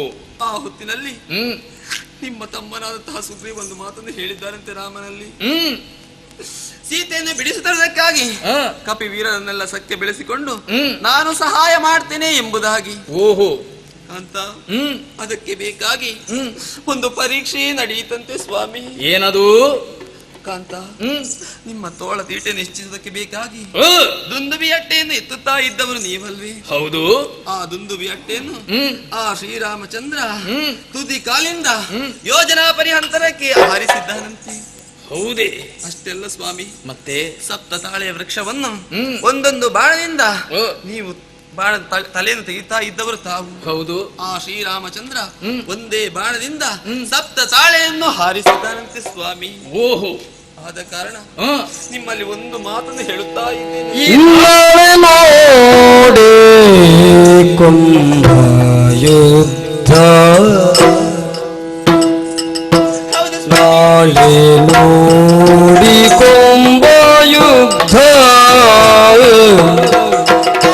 ವೇಳೆಯಲ್ಲ ಎಂದೇನು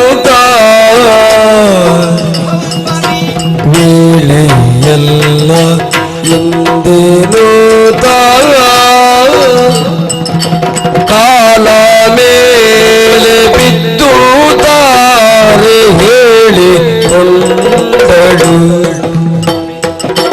ಕಾಲ ಮೇಲೆ ಬಿದ್ದು ತಾರೆ ಹೇಳಿಕೊಂಡಳು. ನೀತಿಯಲ್ಲ ಕೋಪುದು ಮಕ್ಕಳ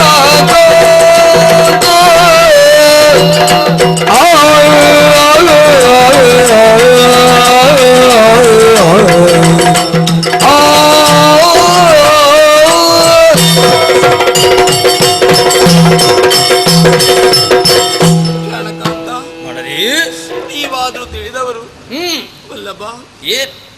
ಈ ಹೊತ್ತಿನಲ್ಲಿ ಅವಸರ ಹೊರಟಂತಹ ನಿಮ್ಮಲ್ಲಿ ಕಾಲು ಹಿಡಿದು ಒಂದು ಮಾತನ್ನು ಹೇಳುತ್ತಾ ಇದ್ದೇನೆ. ಏನೇ ಹೇಳೆ? ಇವತ್ತು ಈ ಮಧ್ಯರಾತ್ರಿಯಲ್ಲಿ ಯಾವ ಕಾರಣಕ್ಕೂ ನೀವು ರಣಕ್ಷೇತ್ರಕ್ಕೆ ಹೊರಟು ಹೋಗಬಾರ್ದು ಸ್ವಾಮಿ. ಒಂದು ವೇಳೆ ಯುದ್ಧ ಮಾಡ್ತಿದ್ರೆ ನಾಳಿನ ದಿವಸ ನೀವು ಹೋಗಿ, ಅದಕ್ಕೆ ನಾನು ತಡೆಯುವುದಿಲ್ಲ. ಆದ ಕಾರಣ ಕಾಲು ಹಿಡಿದು ಬೇಡಿಕೊಳ್ಳುತ್ತಾ ಇದ್ದೇನೆ. ಹೋಗ್ಬಾರ್ದು ಸ್ವಾಮಿ, ನೀವು ಹೋಗ್ಬಾರ್ದು.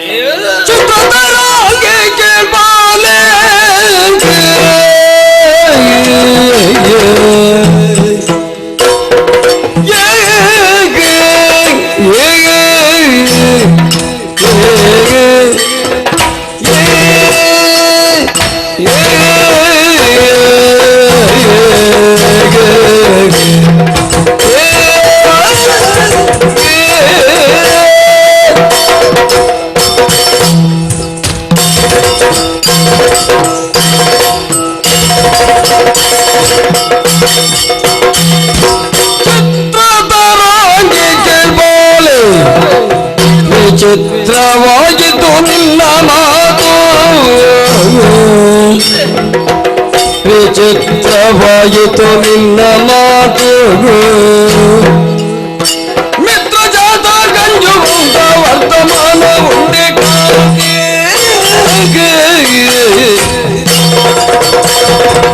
ಚಿತ್ರಕರಾಂಗಿ ಕೆಡಾರೆ. ವಿಚಿತ್ರವಾಗಿತ್ತು ನಿನ್ನ ಮಾತು.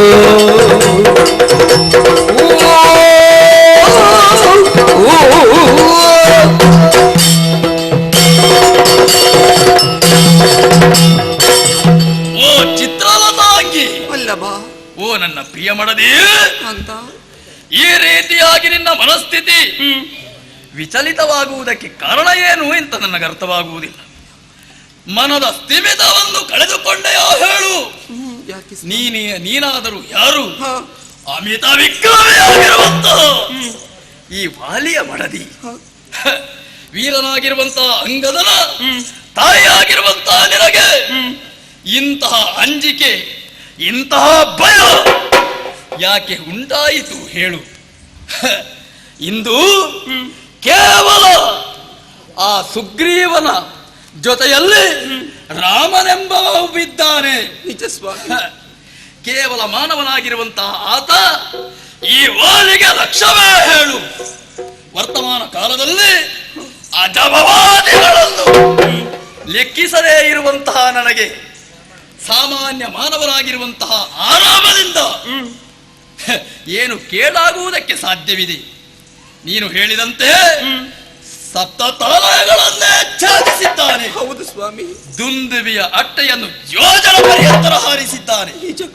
ಹಾಗಾದರೆ ಆತನಲ್ಲಿ ಯಾವುದೋ ಅತಿಮಾನುಷ ಶಕ್ತಿ ಇದೆ ಎಂಬುದನ್ನು ನೀನು ತಿಳಿದ ಹಾಗಾಯಿತು ಸ್ವಾಮಿ. ಪ್ರಪಂಚದಲ್ಲಿ ಇದುವರೆಗೂ ಅಂತಹ ವೀರ ವಿಕ್ರಮಿಗಳನ್ನು ಅರಸುತ್ತಿರುವಂತಹ ಈ ವಾಲಿಗೆ ಇದೊಂದು ಸದವಕಾಶವೇ ಹೌದು.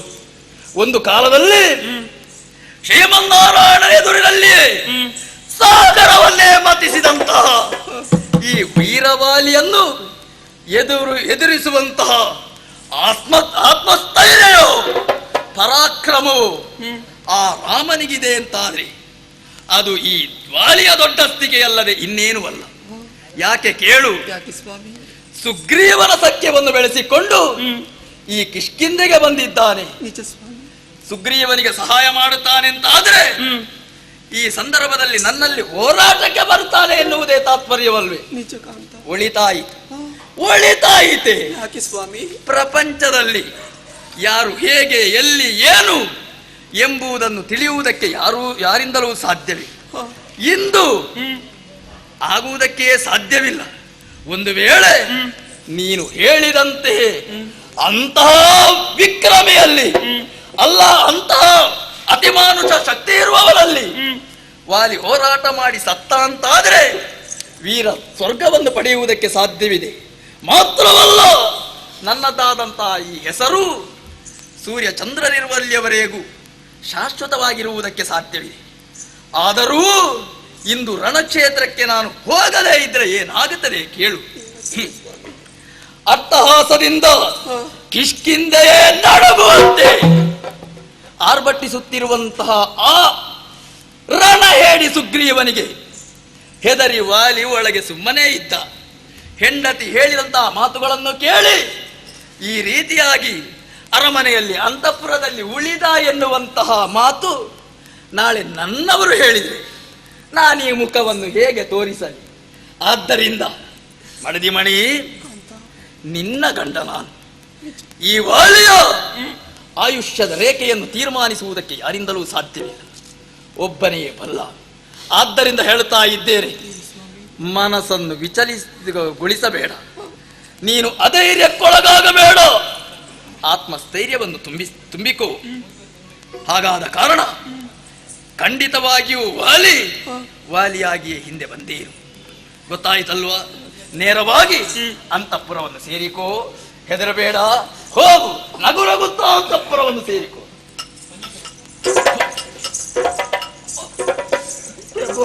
ಏನು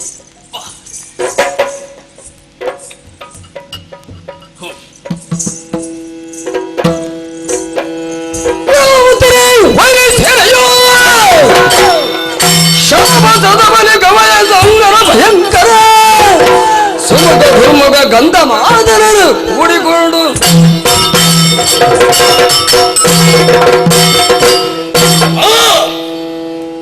ಮಡದಿ ಮಡಿಯ ಆತ್ಮಸ್ಥೈರ್ಯವನ್ನು ತುಂಬಿಸಿದ ಹಾಗಾಯಿತು.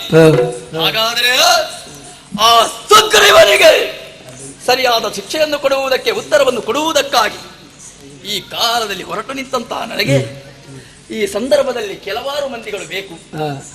ಆದ್ದರಿಂದ ಅವರನ್ನೆಲ್ಲ ಜೊತೆ ಸೇರಿಸಿಕೊಂಡು ರಣಕ್ಷೇತ್ರಕ್ಕೆ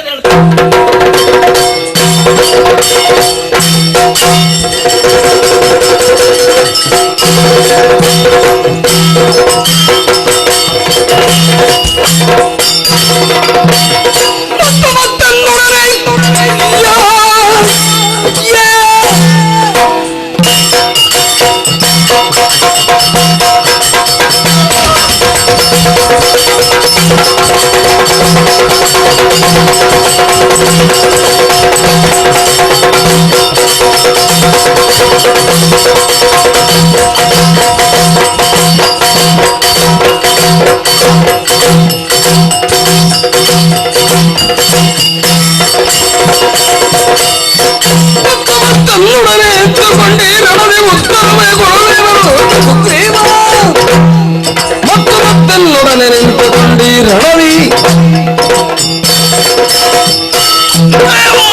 ಏನು ಮತ್ತೂ ಬಂದೇರು ಮತ್ತೂ ಬಂದೇರು ಹೌದು ಅಹಂಕಾರವೆಂಬಂತಹ ಮತ್ತು ನಿನ್ನ ತಲೆಗಡೆರಿದೆಯೋ ಅಲ್ಲ ಇನ್ನೇನ ಬೇರೆ ಏನಂತಾದಂತಹ ಮತ್ತು ನಿನ್ನ ಇನ್ನು ವ್ಯಾಪಿಸಿದೆಯೋ ಒಂದು ನನಗೆ ಅರ್ಥವಾಗುವುದಿಲ್ಲ. ಈಗ ತಾನೇ ಕೆಲವೇ ಕ್ಷಣಗಳಿಂದ ಮೊದಲು ಹೋದವರು ನೀನು. ಹೌದು. ಆದರೆ ಯಾವತ್ತೂ ನನ್ನಿಂದ ಪೆಟ್ಟಲ್ಲೊಂದೆಂದು ಮತ್ತೆ ಜೀವ ಆಗುವುದಕ್ಕೆ 3-4 ತಿಂಗಳುಗಳೇ ಕಳೆದು ಹೋಗುತ್ತಿತ್ತು. ಆದರೆ ಇಂದು ಹಾಗಲ್ಲ.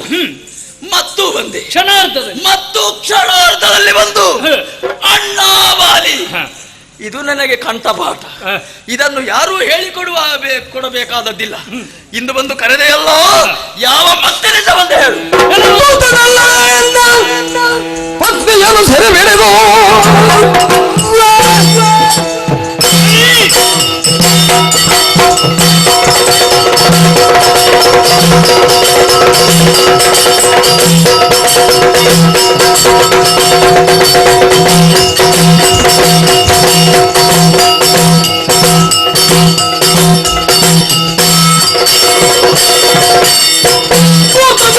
ಎಲ್ಲ ಭಕ್ತಿಯನ್ನು ಸೆರೆ ಬಿಡಿದು ರಕ್ತಮತದಿಂದ ಕೂಡಿದ್ದೆಯ ಬಾಲಿಯೇ ದೂತನಲ್ಲ ಎಲ್ಲ ಪತ್ನಿಯನ್ನು ಸೆರೆ ಬಿಡಿದು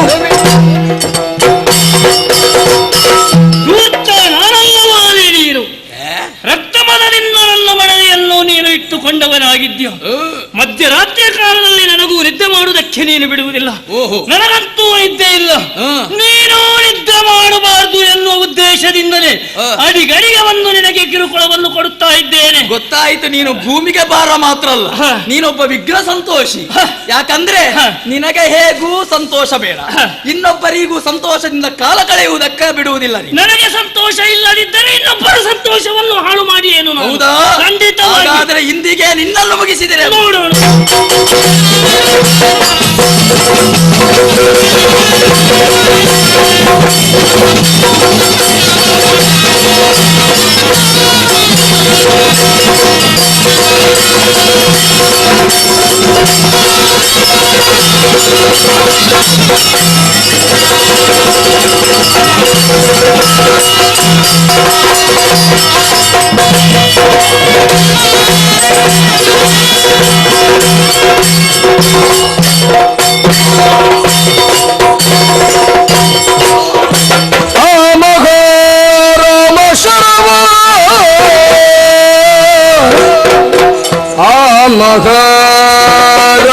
ರಾಮ ಶರವ ವಾಮಖಸ್ತದಲ್ಲಿ ಪಿಡಿದು ಭೂಮಿ ಪಾಲನೊಡನೆ ನುಡಿದ ನೇಮದಿಂದಲೇ ಭೂಮಿ ಪಾಲನೊಡನೆ ನುಡಿದ ನೇಮದಿಂದಲೇ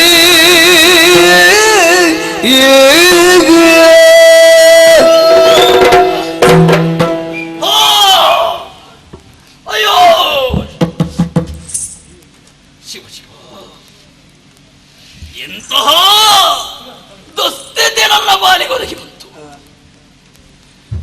ಕಾಡಿಯಾಗಿ ರಣಕ್ಷೇತ್ರದಲ್ಲಿ ಹೋರಾಟ ಮಾಡುತ್ತಿರುವಂತಹ ವೇಳೆಯಲ್ಲೇ ಯಾವುದು ನೇರವಾಗಿ ನನ್ನ ಅಳ್ಳೆ ನನ್ನ ಎದೆಗೆ ಸೋಕಿತಲ್ಲ.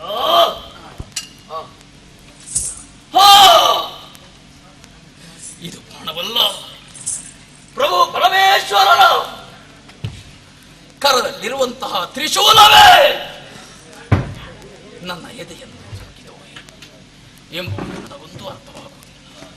ಯಾಕೆ ಹೀಗಾಗುತ್ತಾ ಉರಿ ಸಹಿಸುವುದಕ್ಕಾಗುವುದಿಲ್ಲ.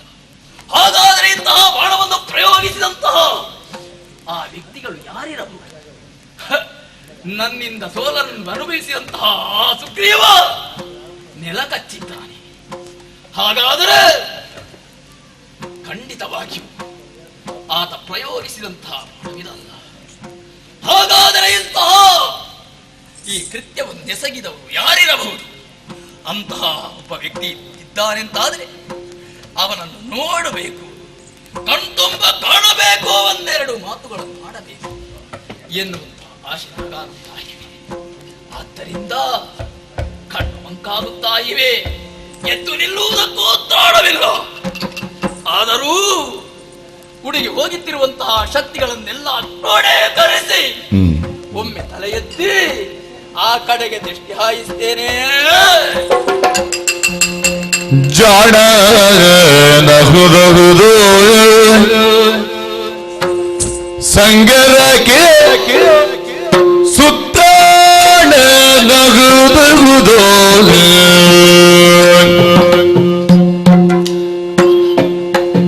ಸಾಗರ ಕಪಿತ ಅಹುದಹುದೋ ಕ್ಷೋಣಿಯುಳ್ ನಿನಗೆಣೆಗಾಡೆ ಪರಾಕ್ರಮಿ ಜಾಣ ನಗುದಗುದೋ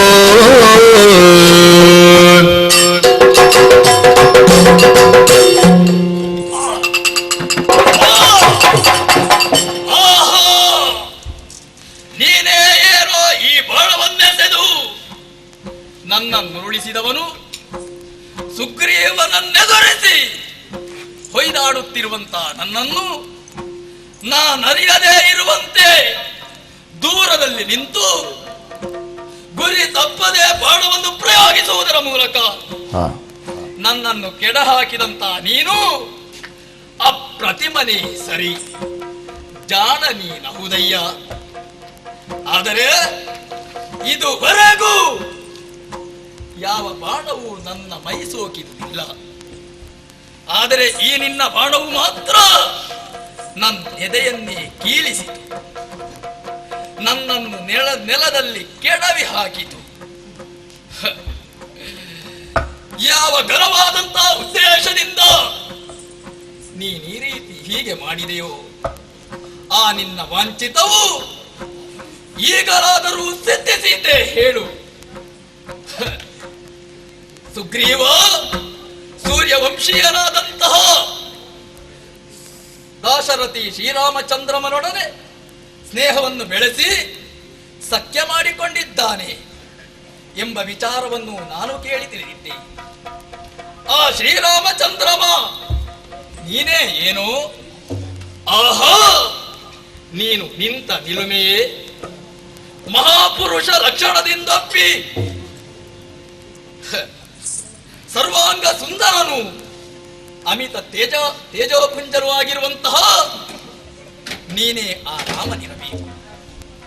ಅಲ್ಲದೆ ಇದ್ರೆ ಒಂದೇ ಒಂದು ಬಾಣ ಪ್ರಯೋಗದಿಂದ ಈ ವಾಲಿಯನ್ನು ಕೆಡ ಹಾಕುವುದಕ್ಕೆ ಅಂತಹ ಶಸ್ತ್ರ ಪಾಂಡಿತ್ಯವನ್ನು ಚೆನ್ನಾಗಿ ತಿಳಿದಂತಹ ಭಿತಾಭಿಗಳು ಬೇರೆ ಯಾರಿರುವುದಕ್ಕೆ ಸಾಧ್ಯ? ನಾನು ತಿಳಿದಂತೆ ಈ ರೀತಿಯಾಗಿ ನೀನು ವರ್ತಿಸುತ್ತೀ ಎನ್ನುವ ಹಾಗೆ ನಾನು ತಿಳಿದದ್ದಿಲ್ಲ. ಎಲ್ಲಿಯೋ ನಿಂತು ಈ ರೀತಿಯಾಗಿ ಬಾಣ ಪ್ರಯೋಗ ಮಾಡಿದೆಯಲ್ಲ, ಇದು ನಿನಗೆ ಶಾಸ್ತ್ರ ಸಮ್ಮತವಾಗಿ ತೋರುತ್ತದೆ ಹೇಳು. ಸಜ್ಜನರು ಒಪ್ಪುವಂತಹ ಕೆಲಸವೇ ನಿನ್ನವರು ಹೀಯಾಳಿಸುವುದಕ್ಕೆ ಸಾಧ್ಯವಿಲ್ಲವೇ? ಇಂತಹ ಹೀನ ಕೃತ್ಯವನ್ನು ಮಾಡಿ ಯಾವ ಕೀರ್ತಿಯನ್ನು ನೀನು ಸಂಪಾದಿಸುವುದಕ್ಕೆ ಸಾಧ್ಯವಿದೆ? ಎಷ್ಟು ವರುಷ ಯಾವ ಗುರುಗಳಿಂದ ಕಲಿತೆ ಹೇಳು.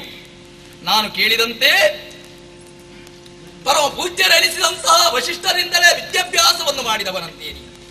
ಮನುಮಾಂಧಾತಾದಿ ಪುರುಷರು ಸಂಜನಿಸಿದಂತಹ ವಂಶದಲ್ಲಿ ಸಂಜನಿಸಿದವನು ನೀನಂತೆ. ಯಾವ ದುರ್ಗುಣವನ್ನು ನಿನ್ನಲ್ಲಿ ಇಲ್ಲವಂತೆ.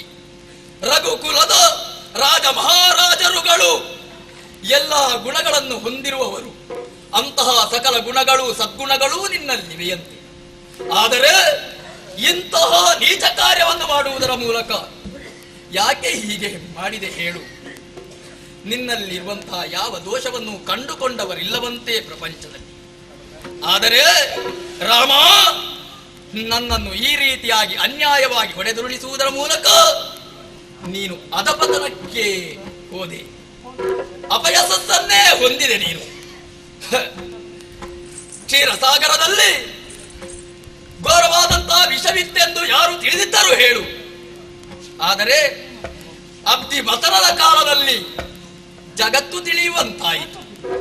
ರಾಮ, ಆಗಲಿ ರಾಮ, ನನ್ನನ್ನು ಕೆಡಹಾಕಿ ನಿನಗೆಷ್ಟು ಲಾಭವು? ಅಲ್ಲ, ಅದೆಷ್ಟು ಕೀರ್ತಿಯನ್ನು ಸಂಪಾದಿಸುವುದಕ್ಕೆ ಸಾಧ್ಯವು ನಾನೊಂದು ಅರಿಯೆನು. ರಾಮ, ಕೇವಲ ಕ್ಷುದ್ರಕೋತಿ ಎಂದು ನನ್ನನ್ನು ಹೊಡೆದುರುಳಿಸಿದೆಯಾ? ನಿನಗೆ ಯುದ್ಧದ ಬಯಕೆ ಉಂಟು ಅಂತಾದರೆ ನೇರವಾಗಿ ನನ್ನಲ್ಲಿ ಬಂದು ಹೇಳಿದ್ದೆ ಹೌದಾದರೆ ದ್ವಂದ್ವ ಯುದ್ಧವನ್ನು ಅಲ್ಲ, ದೃಷ್ಟಿ ಯುದ್ಧವನ್ನ ಮಲ್ಲ ಯುದ್ಧವನ್ನ ಮಾಡುವುದರ ಮೂಲಕ ನಿನ್ನ ಮನಸ್ಸನ್ನು ನಾನು ತಣಿಸುತ್ತಾ ಇದ್ದೆ. ಹಾಗೆ ಮಾಡಲಿಲ್ಲ ನೀನು, ಆದರೆ ಈ ರೀತಿಯಾಗಿ ಮಾಡಿದೆ. ರಾಮ, ಕ್ಷತ್ರಿಯರು ಬೇಟೆಯನ್ನಾಡಿ ತಿನ್ನುವ ಮೃಗಗಳ ಜಾತಿಗೆ ಸೇರಿದ ಮೃಗ ಹೌದು ಅಂತಾದ್ರೆ ಆ ಜಾತಿಗೆ ಸೇರಿದವನು ನಾನಲ್ಲ. ಅಲ್ಲದೆ ಇದ್ರೆ ಆನೆಯ ದಂತದಂತೆ, ಹುಲಿಯ ಚರ್ಮದಂತೆ, ಕುರಿಯ ಉಣ್ಣೆಯಂತೆ, ಜಿಂಕೆಯ ಕೋಡಿನಂತೆ, ಖಡ್ಗ ಮೃಗಗಳ ದಾಡೆಯಂತೆ, ಅಲ್ಲ ಸಿಂಹದ ಉಗುರಿನಂತೆ ನನ್ನ ಅಂಗಾಂಗಗಳಲ್ಲಿರುವಂತಹ ಯಾವ ಜನೋಪಯುಕ್ತವಾದ ವಸ್ತುವು ನನ್ನ ಶರೀರದಲ್ಲಿರ. ಸತ್ತ ಕೋತಿಯಿಂದ ಏನೂ ಪ್ರಯೋಜನಕ್ಕೆ ಬರುವುದಿಲ್ಲ. ಆದರೂ ನನ್ನನ್ನು ಈ ರೀತಿಯಾಗಿ ದಂಡಿಸಿದೆ ಅಲ್ಲ, ಹೊಡೆದೇ ಅಲ್ಲ. ಅರ್ಥವಾಯಿತು ರಾಮ. ತಂದೆಯ ಮಾತನ್ನು ಉಳಿಸುವುದಕ್ಕೆ ಬೇಕಾಗಿ ಕಾಡಿಗೆ ಬಂದವರಂತೆ ನೀನು. ಆ ಕಾಲದಲ್ಲಿಯೇ ತನ್ನ ಹೆಂಡತಿಯನ್ನು ಕಳೆದುಕೊಂಡೆ. ಆ ಭಾರ್ಯ ವಿಯೋಗದ ವ್ಯತೆ ನಿನ್ನ ಮನಸ್ಸನ್ನು ಮುಸುಕಿತೆ ಹೇಳು. ಅಲ್ಲ, ಕಾರಣವಾಸದ ಪರಿಣಾಮದಿಂದ ನಿನ್ನ ಬುದ್ಧಿಗೆ ಮಂಕು ಕವಿಯಿತೆ ಹೇಳು. ರಾಮ, ಯಾಕೆ ಹೀಗೆ ಮಾಡಿದೆ ಹೇಳು? ಒಂದು ವೇಳೆ ನಿನಗೆ ಹೆಂಡತಿಯನ್ನು ಬಿಡಿಸಬೇಕೆ ಎನ್ನುವಂತಹ ಆಸೆ ಉಂಟು ಅಂತಾದರೆ ಕೇವಲ ರಣಹೇಡಿ ಆಗಿರುವಂತಹ ಸುಗ್ರೀವನ ಸಖ್ಯಾಗತ್ಯವಿತ್ತೆ. ನೇರವಾಗಿ ನನ್ನಲ್ಲಿ ಬಂದು ಹೇಳಿದ್ದೆ ಹೌದಾದರೆ ಅವನನ್ನು ಹೇಳೆಂದು ನಿನ್ನ ಕಾಲುಬುಡಕ್ಕೆ ಹಾಕುತ್ತಿದ್ದೆ, ನಿನ್ನ ಸತಿಯನ್ನು ಬಿಡಿಸಿಕೊಡುತ್ತಿದ್ದೆ.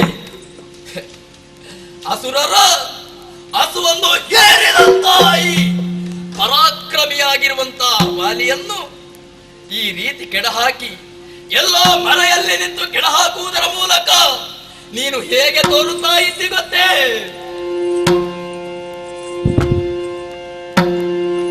ಗಂಡನಿಲ್ಲದ ಹೆಂಗಳಂತೆಯೇ ನಾಚಿಗಳು ನೀ ಮರೆಯಲ್ಲಿ ನಿಲ್ಲದೆ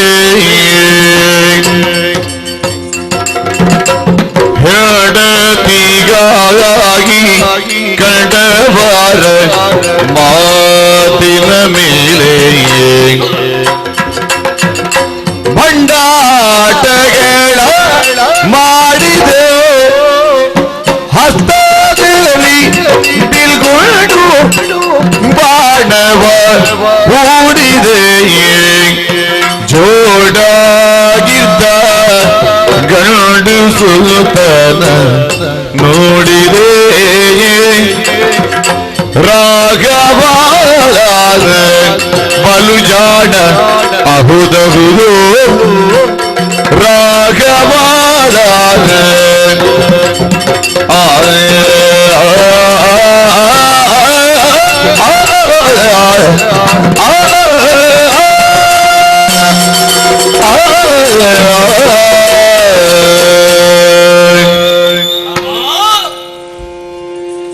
ಗಂಡ ಇಲ್ಲದೆ ಇರುವಂತಹ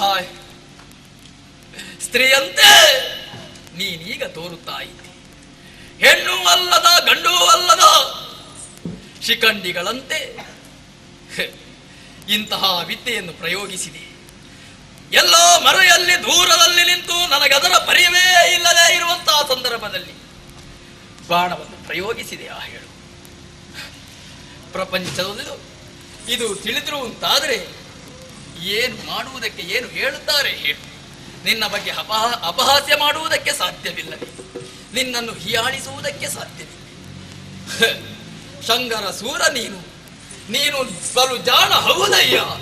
ಅಲ್ಲದೆ ಇದ್ರೆ ಎಷ್ಟೋ ವರ್ಷಗಳಿಂದ ಸಿದ್ಧಿಸಿಕೊಂಡಂತಹ ಈ ವಿದ್ಯೆಯನ್ನು ಪ್ರಯೋಗಿಸುವುದಕ್ಕೆ ಸಾಧ್ಯವಿಲ್ಲ.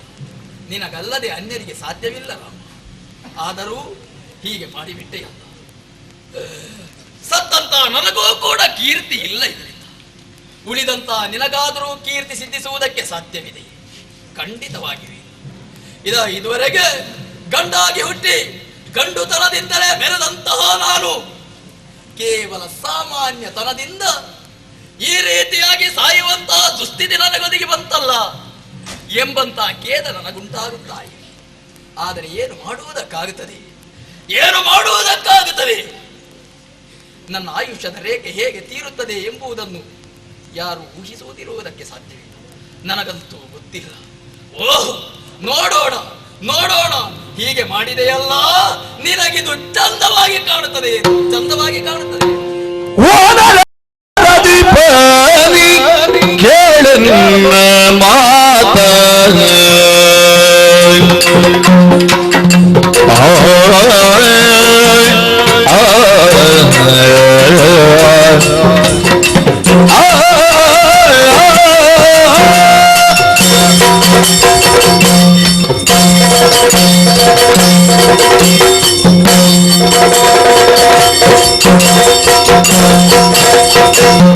ವಾನರ ದೀಪಾರಿ ಕೇಳ ಮಾತ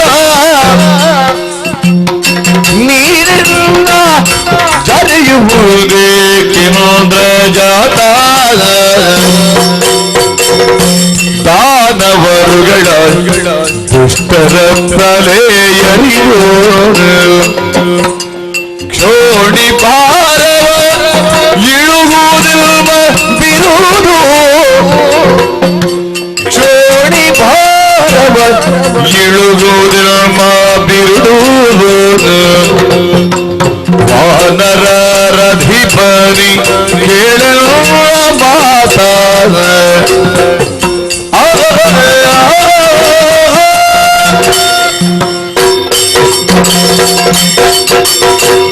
ಓ ವಾನರರಧಿಪ, ಅಪರಿಮಿತ ಶಕ್ತಿಯುತ ಧೈರ್ಯ ಸಾಹಸಪೂರ್ಣನಿದ್ದೀಯ ನೀನು.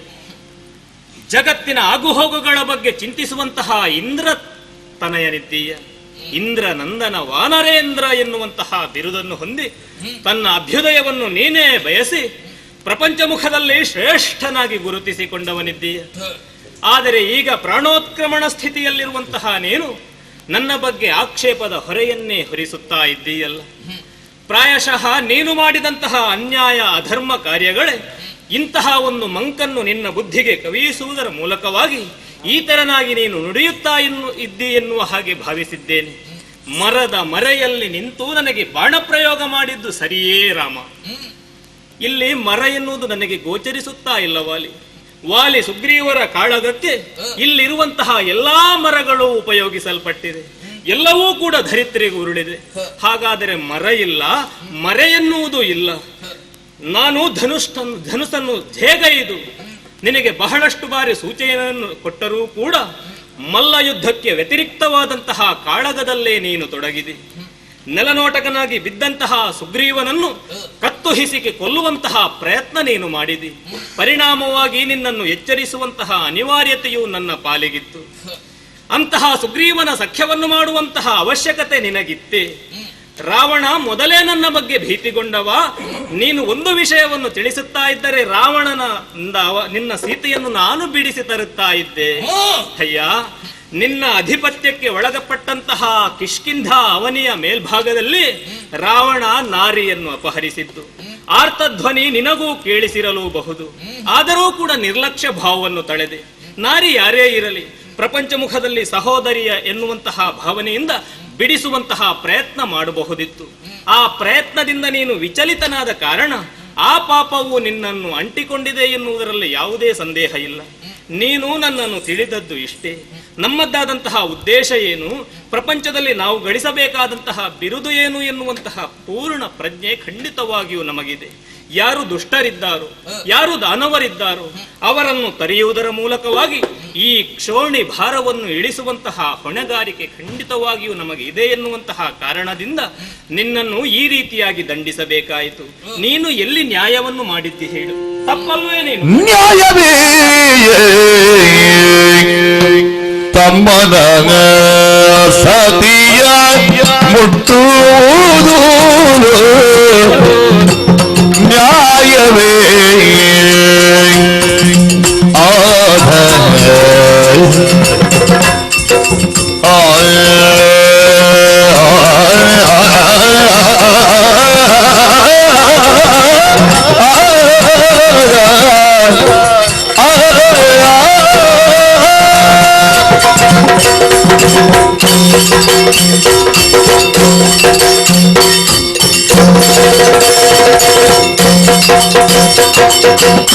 ನ್ಯಾಯವೇ ತಮ್ಮನ ಸತಿಯ ಮುಟ್ಟುವುದು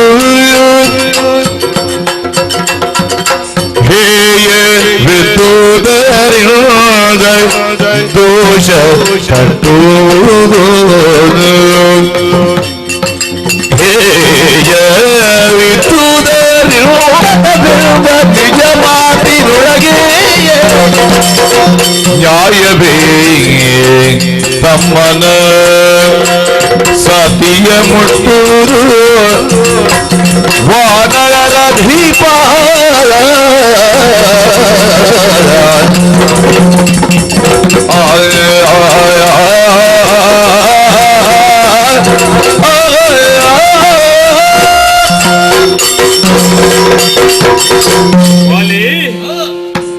ನಿಮ್ಮ ಕೌಟುಂಬಿಕ ಕಲಹ ಎನ್ನುವುದು ಇಂತಹ ವಿಷಮ ಪರಿಸ್ಥಿತಿಯನ್ನು ನಿರ್ಮಿಸುವುದಕ್ಕೆ ಕಾರಣೀಭೂತ ನೀನೇ ಆಗಿದ್ದೀಯ. ಇದು ಒಂದು ತೆರನಾದಂತಹ ವಿಷಬೀಜವಾಗಿ ಹೆಮ್ಮರವಾಗಿ ಬೆಳೆದು ನಿಂತ ಕಾರಣ ನೀನೀಗ ಧರಿತ್ರಿಗೆ ಉರುಳುವಂತಹ ಸ್ಥಿತಿಯನ್ನು ನಿನಗೆ ಅರಿವಿಲ್ಲದೆ ನೀನೇ ಬರಿಸಿಕೊಂಡ ಹಾಗಾಯಿತು. ಸುಗ್ರೀವ ಈ ಪ್ರಕರಣದಲ್ಲಿ ತಪ್ಪಿತಸ್ಥ ಅಲ್ಲ ಎನ್ನುವ ಹಾಗೆ ನಾನು ತೀರ್ಮಾನಕ್ಕೆ ಬಂದದ್ದು ಹೇಗೆ ಬಲ್ಲೆಯ? ಸಪ್ತಜನಾಶ್ರಮ ಪ್ರದೇಶದಲ್ಲಿ ಅವನನ್ನು ಭರಿಸುವ ಮೂಲಕವಾಗಿ ಇವನು ನಿರ್ದೋಷಿ ಇದ್ದಾನೆ ಎನ್ನುವ ಹಾಗೆ ಸ್ಪಷ್ಟವಾದಂತಹ ತೀರ್ಮಾನಕ್ಕೆ ಬಂದೆ. ನೀನು ಹೇಗೆ ದೋಷಿ ಬಲ್ಲೆಯ?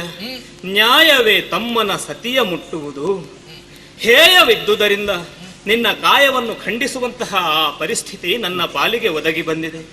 ನೀನು ಭಾವಿಸಿರಬಹುದು ರಾಮನಿಂದ ಪ್ರಯೋಗಿಸಲ್ಪಟ್ಟಂತಹ ಬಾಣವನ್ನು ನಾನು ವಾಮಹಸ್ತದಲ್ಲಿ ನನ್ನ ಸಾಮರ್ಥ್ಯದಿಂದ ಹಿಡಿದು ನಿಲ್ಲಿಸಿದ್ದೇನೆ ಎನ್ನುವ ಹಾಗೆ. ಹಾಗಲ್ಲವಪ್ಪ, ರಾಮನ ಬಾಣಕ್ಕೆ ರಾಮನಿಂದ ಆದಂತಹ ನಿರ್ದೇಶನ ಅಷ್ಟೇ. ನಿನ್ನದ್ದಾದಂತಹ ವಾಮಭಾಗವನ್ನು ಘಾತಿಸಬೇಕು ಎನ್ನುವಂತಹ ಸೂಚನೆ ಮಾತ್ರವೇ ಬಾಣಕ್ಕಿದೆಯೇ ವಿನಃ ನಿನ್ನನ್ನು ಕೊಲ್ಲುವಂತಹ ಮನೋಸ್ಥಿತಿಯಿಂದ ಆ ಬಾಣವನ್ನು ನಾನು ಪ್ರಯೋಗಿಸಿದ್ದಲ್ಲ. ಹಾಗಾಗಿ ವಾಲಿ, ಇನ್ನೂ ಕೂಡ ಬದುಕಬೇಕು ಎನ್ನುವಂತಹ ಆಸೆ ನಿನಗಿದೆ. ಅಂತಹ ಆಸೆ ಉಂಟು ಎಂದಾದರೆ ನಿನ್ನ ದೇಹಕ್ಕೆ ನಾಂಟಿದಂತಹ ಆ ಬಾಣವನ್ನು ನಿನಗೆ ಸ್ವಲ್ಪವೂ ನೋವಾಗದ ತೆರದಲ್ಲಿ ನಾನು ಹಿಂದೆ ಕರೆಯುತ್ತೇನೆ. ಏನು ನಿನ್ನ ಮನದ ಅಭಿಲಾಷೆ? ರಾಮ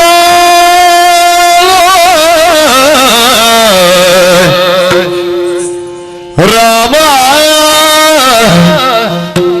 ನಿನ್ನಯ ಬಾಣ ತಾಗಿದ ಮೇಲೆ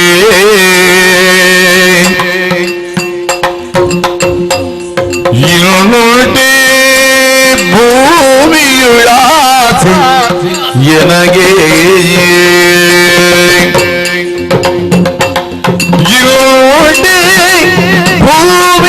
ಭೂಮಿಯುಳಾಸೆಯನಗೆ ಕಾದಿದ ಬೇಲ್ಲ ಚಿತ್ತಮುಕ್ತಿಯನಿತ್ತು ಕಾಮಿದ ಬೇರಿಲ್ಲ ಚಿತ್ತಮುಕ್ತಿಯನಿತ್ತು ಪ್ರೇಮದಿಸಲಗಿರುವರು ನೀ ಪ್ರೇಮದಿಸಲಗಿರುವರು ರಾಮ ರಾಮ ಕರುಣಾವಿದ್ದರೆ ಸಾಕು ನಿನ್ನಯ ಪಾದದ ಕರುಣವಿದ್ದರೆ ಸಾಕು ರಾಮ ಶ್ರೀರಾಮ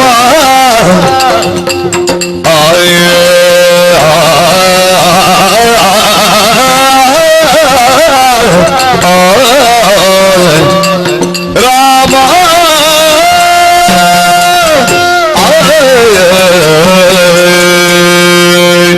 ರಾಮ ರಾಮ ಶ್ರೀರಾಮ. ಬದುಕುವ ಆಶರವಗುಂಟು ಅಂತಾದ್ರೆ ಇನ್ನೂ ನೀನು ಬದುಕುವುದಕ್ಕೆ ಅವಕಾಶ ಮಾಡಿಕೊಡ್ತೀಯ ಹೇಳು. ಬದುಕನ್ನು ಒದಗಿಸುವವರು ರಾಮ, ನಿನ್ನ ಬಾಣವು ತಾಗಿದ ಮೇಲೆ ಇನ್ನು ಈ ಪ್ರಪಂಚದಲ್ಲಿ ಬದುಕು ಬೇಕೇ? ಬದುಕು ಬೇಕೆಂಬಂತಹ ಆಶೆ ನನಗಿಲ್ಲ. ಯಾಕಂದ್ರೆ ಈ ಪ್ರಪಂಚದಲ್ಲಿ ಹುಟ್ಟಿದಂತಹ ವ್ಯಕ್ತಿ ಒಬ್ಬ ಒಂದು ದಿವಸ ಹುಟ್ಟುತ್ತಾನೆ, ಮತ್ತೊಂದು ದಿವಸ ಬದುಕುತ್ತಾನೆ, ಮತ್ತೊಂದು ದಿವಸ ಸಾಯುತ್ತಾನೆ. ಬದುಕು ಸಾವಿನ ಮಧ್ಯೆ ಒಂದು ದಿವಸ ಜೀವನ. ಆತ ಎಷ್ಟು ದಿನ ಬದುಕಿದ ಎನ್ನುವುದು ಮುಖ್ಯವಲ್ಲ, ಆತ ಬದುಕಿದಷ್ಟು ದಿನ ಏನನ್ನು ಸಾಧಿಸಿದ, ಹೇಗೆ ಬದುಕಿದ ಎಂಬುದನ್ನು ಪ್ರಪಂಚದಲ್ಲಿ ಕೇಳುತ್ತಾರೆ.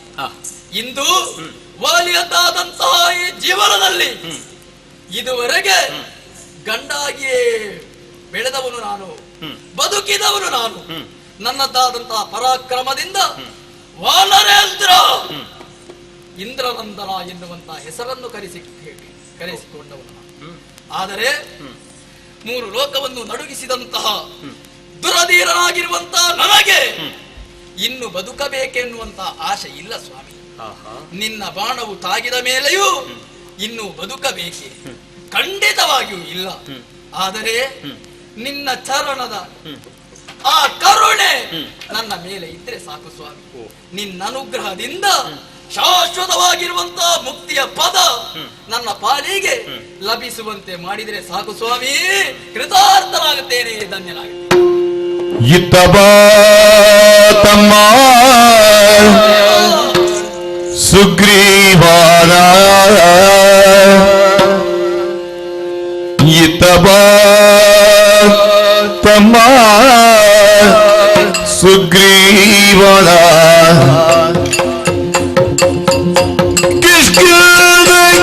ಪಾರುಪತ್ಯವ ಪಾಲಿಸಯ್ಯ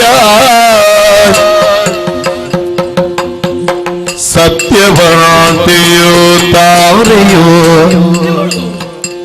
ಮಾನವ ಕಾಯ್ದು ಸ್ವಸ್ಥದಿ ರಕ್ಷಿಸಯ್ಯಾಳ ಬಾಲ ಬುದ್ಧಿಯ ಅರಿಯ ಬಾಲ ಬುದ್ಧಿಯ ನರಿಯ ಜೀ ಅಂಗದನ ಮೇಲೆ ಕಟಾಕ್ಷವಿರಲಿಯೇ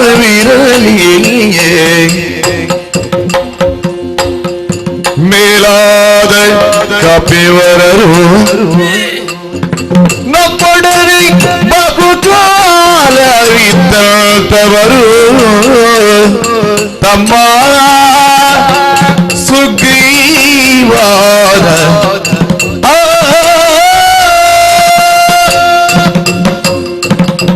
ಸುಗ್ರೀವ, ನನ್ನ ಪ್ರೀತಿಯ ತಮ್ಮ, ಹೀಗೆ ಬಾ. ಒಂದು ಕಾಲದಲ್ಲಿ ಅಣ್ಣ ತಮ್ಮಂದಿರು ಹೇಗೆ ಇರಬೇಕು ಎಂಬುದನ್ನು ಪ್ರಪಂಚಕ್ಕೆ ತೋರಿಸಿಕೊಟ್ಟವರು ನಾವು. ಆದರೆ ಏನು ಮಾಡೋಣ ಹೇಳು? ಯಾವುದು ವಿಧಿಯ ಕೈವಾಡದಿಂದಲೋ ಮಾಯಾವಿಯ ಪ್ರಕರಣದಿಂದಲೋ ನಮ್ಮೀರುವರೊಳಗೆ ವಿರೋಧವಾಸ ಉಂಟಾಯಿತು. ಆಮೇಲೆ ನಿನ್ನನ್ನು ದ್ವೇಷಿಸುತ್ತಲೇ ಬಂದವರು. ಇದುವರೆಗೂ ನಿನಗೆ ಮಾಡಬಾರದಂತಹ ಅನ್ಯಾಯವನ್ನೆಸಗಿದೆ ತಮ್ಮ, ಕೋಪಿಸಿಕೊಳ್ಳಬೇಡ. ಇಂತಹ ಸ್ಥಿತಿ ನಿನಗೆ ಬರಬೇಕು ಎನ್ನುವ ಹಾಗೆ ಹೋರಾಟ ಮಾಡಿದ್ದಲ್ಲ, ಕ್ಷಮಿಸಬೇಕು. ಇಂತಹ ದುಸ್ಥಿತಿ ನನಗೊದಗಿ ಬಂದಿತು ಎನ್ನುವ ಹಾಗೆ, ಬಂದಿದೆ ಎನ್ನುವ ಹಾಗೆ ನೀನು ಮನಸ್ಸಿನಲ್ಲಿ ಖಂಡಿತವಾಗಿಯೂ ಎಣಿಸಬಾರದು. ಯಾಕಂದ್ರೆ ಯಾವುದೇ ಒಂದು ವ್ಯಕ್ತಿಗೆ ಇಂತಿಷ್ಟು ದಿನ ಇಂತಿಷ್ಟು ಸಮಯ ಎಂಬುದಿದೆ. ಅಂತೆಯೇ ನಾನು ಈಗ ಈ ಪ್ರಪಂಚವನ್ನೇ ಬಿಟ್ಟು ಹೋಗುವುದಕ್ಕೆ ಸಿದ್ಧತೆಯನ್ನು ಮಾಡುತ್ತೇನೆ. ಆದರೆ ಇದು ನನ್ನ ಮಡದಿಯಾಗಿರುವಂತಹ ಈಕೆಯನ್ನು ರಕ್ಷಿಸುವಂತಹ ಹೊಣೆ ನಿನಗಿರಿಸಿದ್ದೆ. ಯಾವುದೇ ಕುಂದು ಕೊರತೆ ಬಾರದ ರೀತಿಯಲ್ಲಿ ನನ್ನ ಮಗನನ್ನು ಕೂಡ ನಿನ್ನ ಮಗನಂತೆಯೇ ಸಾಕಿ ಸಲಹುತ್ತಾ ಮಾತ್ರವಲ್ಲ, ಸತ್ಯಧಂದನಾಗಿ ಧರ್ಮ ನಿರತನಾಗಿ ನ್ಯಾಯದಿಂದಲೇ ಈ ಕಿಷ್ಕಿಂದೆಯಲ್ಲಿರುವಂತಹ ಎಲ್ಲಾ ಕಪಿ ವೀರರನ್ನು ಪ್ರಜಾವರ್ಗದವರನ್ನೆಲ್ಲ ರಕ್ಷಿಸಿಕೊಂಡು ಬಾ. ನಾನಿಲ್ಲ ಎನ್ನುವಂತಹ ಖೇದ ನಿನಗೆ ಬೇಡ. ಇಲ್ಲದೇ ಇದ್ದರೂ ಕೂಡ ಶಾಶ್ವತವಾದಂತಹ ಮುಕ್ತಿಯ ಹೊಂದುತ್ತೇನೆ ಎನ್ನುವಂತಹ ಸಮಾಧಾನ ನನಗಿದೆ. ಹೋಗಿರಿ, ಸಂತೋಷದಿಂದ ಬಾಳಿರಿ.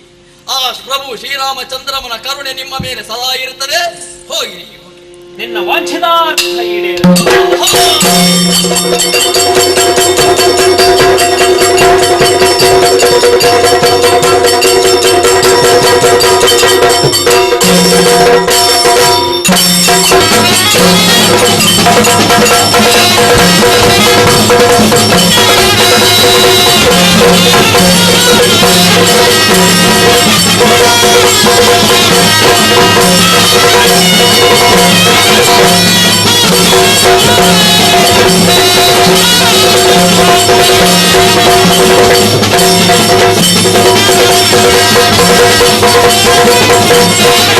Thank you.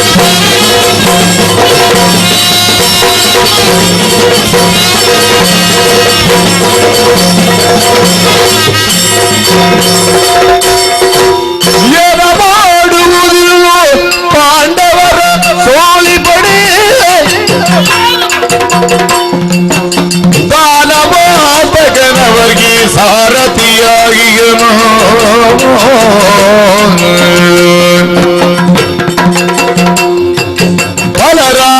ಬಲರಾಮನಿಗನಿರುವುದು ಬಹಳ ಧೈರ್ಯವದ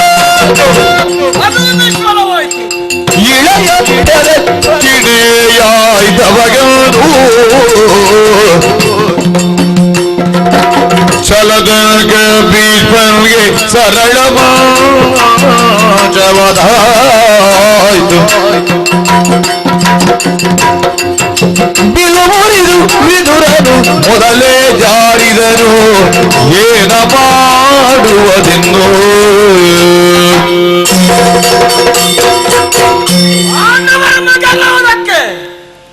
ಏನು ಮಾಡುವುದು ಏನು ಮಾಡುವುದು?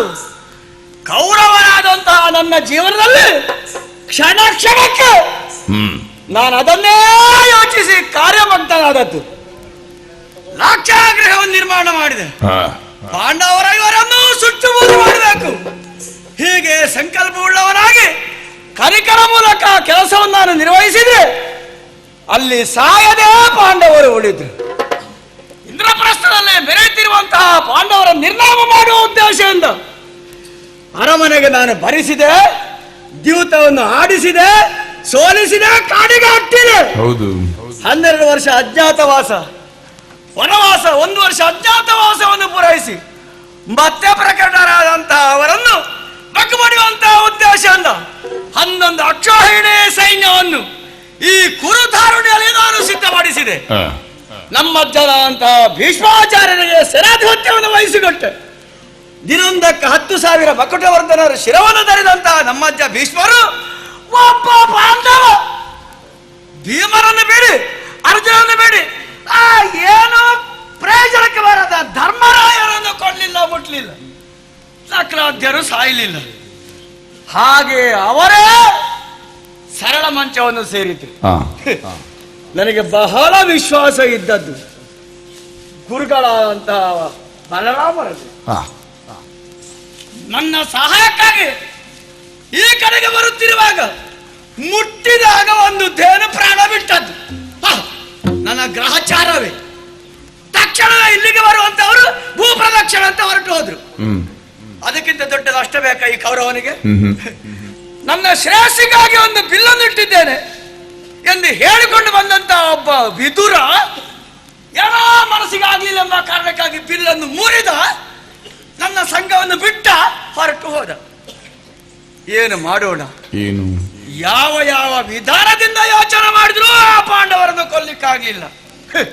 ಇದಕ್ಕೆಲ್ಲ ಕಾರಣ ಏನು ಅಂತ ಹೇಳಿದ್ರೆ, ಆ ಶ್ರೀಕೃಷ್ಣ ಸಾರಥ್ಯವನ್ನು ವಹಿಸಿ ಪಾಂಡವರನ್ನು ಸದಾ ಸರ್ವದ ಕಾಪಾಡುವುದೇ ಕಾರಣವಾಗಿದೆ. ಗುರುಗಳಂತಹ ದ್ರೋಣಾಚಾರ್ಯರ ವಿಶ್ವಾಸವನ್ನು ಇರಿಸಿ ಭೀಷ್ಮರ ಬಳಿಕ ಸೇನಾಧಿಪತ್ಯವನ್ನು ಗುರುಗಳಿಗೆ ನಾನು ವಹಿಸಿಕೊಡುವಾಗ ಕೌರವಾದಿಗೆ ಏನಾಗಬೇಕು ಹೇಳು? ನನಗೆ ಏನು ಬೇಡ ಗುರುಗಳೇ, ಆ ಧರ್ಮರಾಯನೊಬ್ಬರನ್ನು ಕಟ್ಟಿಕೊಟ್ಟರೆ ಸಾಕು. ಹೀಗೆ ಹೇಳಿದ್ದು ಹೌದು. 2 ದಿನ ಯುದ್ಧವು ಕಳೆಯಿತು. ಅವರು ಬಂಧಿಸಿದಾಗ ಕೃಷ್ಣಾರ್ಜುನರು ಬಂದು ಬಿಡಿಸಿದ್ದಾರಂತೆ. ಹೀಗೆ ಎಷ್ಟೇ ಬಗೆಯಿಂದ ನಾನು ಯೋಚನೆ ಮಾಡಿದ್ರು ಪಾಂಡವರನ್ನು ಗೆಲ್ಲುವಂತ ಬಗೆ ತೋರುವುದಿಲ್ಲ. ಏನು ಮಾಡೋಣ?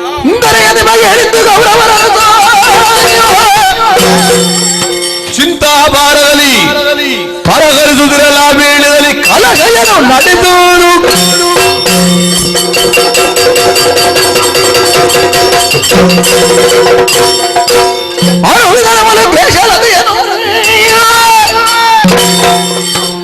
ಹರಿದು ಗೆಳಸರೆ ಧೀರನಾಗಿರು ಹೊರಗಿದಂದೆಯ ಪರಾಕ್ರಮ ಎಂದರುದಾಗ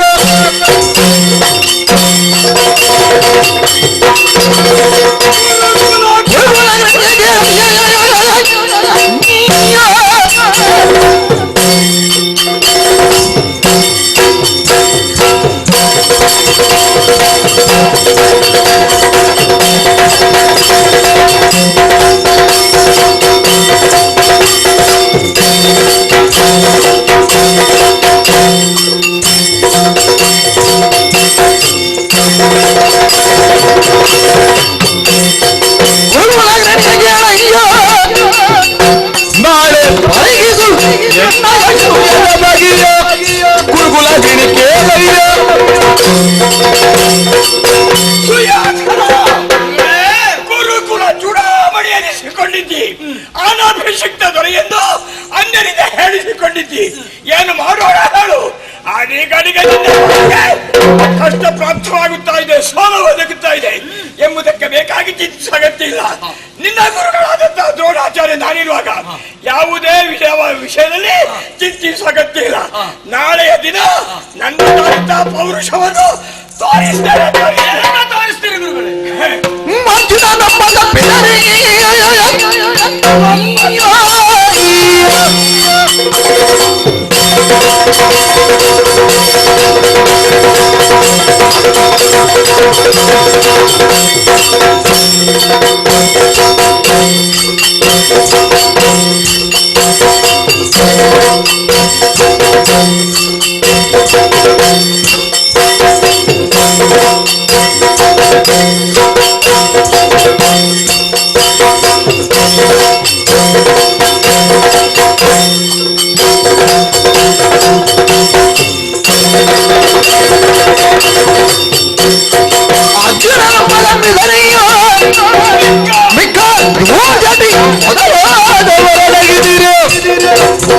ಊರ್ಜಿತ ಚಕ್ರವ್ಯೂಹವನ್ನು ಮಾಡಿ ಗರ್ಜಿವಿ ಪುತ್ರನೇನು ಗುರುಗುಲಾಗ್ರಿಣಿ ಕೇಳಯ್ಯ.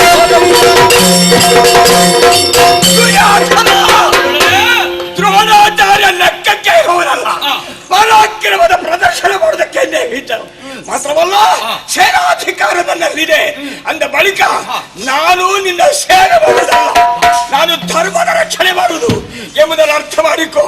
ನನಗಾದ್ರೆ ದೃಷ್ಟಿ ಇರೋದು ಪಾರ್ಥನ ಮೇಲೆ ಮಾತ್ರ. ಪಾರ್ಥಯವಾದನುತ್ತರ ಎಂಬ ಹಾಗೆ ಹೊಗಳಿದ್ದೇನೆ. ಅವರದಾದಂತಹ ಬಲವು 3 ಲೋಕಗಳಲ್ಲಿಯೂ ಕೂಡ ಅಗಣಿತವಾದುದು. ಇಂದಿನ ನಾಳೆಯ ದಿವಸ ಅದು ಪಾರ್ಥನೊಬ್ಬರನ್ನು ತಪ್ಪಿಸಿದೆ. ನಾನು ಗೆದ್ದ ಹಾಗೆ ಕುಡಿಯತ್ತ ದೊಡ್ಡಗಳೇ ನನ್ನ ಎದುರಿಗೆ ಸಮರಕ್ಕೆ ಬರಲಿ, ಲೆಕ್ಕಕ್ಕೆ ತರುವುದಿಲ್ಲ. ಯಾಕೆ ಗೊತ್ತಿದೆಯೋ? ವಿಶೇಷವಾದಂತಹ ವ್ಯೂಹದ ರಚನೆ ಮಾಡ್ತೇನೆ. ಅದು ಚಕ್ರ ವ್ಯೂಹ. ಒಳ ಹೋದವರಿಗೆ ಹೊರಗೆ ಬರುವುದಕ್ಕೆ ಸಾಧ್ಯ. ಹಾಗೆಂದು ಅಂತ ಅಭೇದ್ಯವಾದಂತಹ ಚಕ್ರ ವ್ಯೂಹವನ್ನು ನಾನು ರಚಿಸ್ತೇನೆ. ಪಾರ್ಥನೊಬ್ಬರನ್ನು ತಪ್ಪಿಸಬೇಕು. ನೀವು ಅಭೇದ್ಯವಾದಂತಹ ಚಕ್ರವ್ಯೂಹವನ್ನು ರಚನೆ ಮಾಡ್ತೀರಿ. ನೀವು ಬಾಯಲ್ಲಿ ಹೇಳಿದ್ರೆ ಸಾಕ, ನಾನು ಅದನ್ನ ಕಣ್ಣಾರ ನೋಡ್ಬೇಕಾ? ಅದಲ್ಲ, ಈಗ ಅದನ್ನು ರಕ್ಷಣೆ ಮಾಡುವ ವ್ಯಕ್ತಿ ಯಾರು ಅಂತ ಬೇಕಲ್ವಾ? ಇದ್ದಾನೆ ನಿನ್ನ ಭಾವ. ಮುರಗಭೂಷಣ ಹೊರವುಂಟು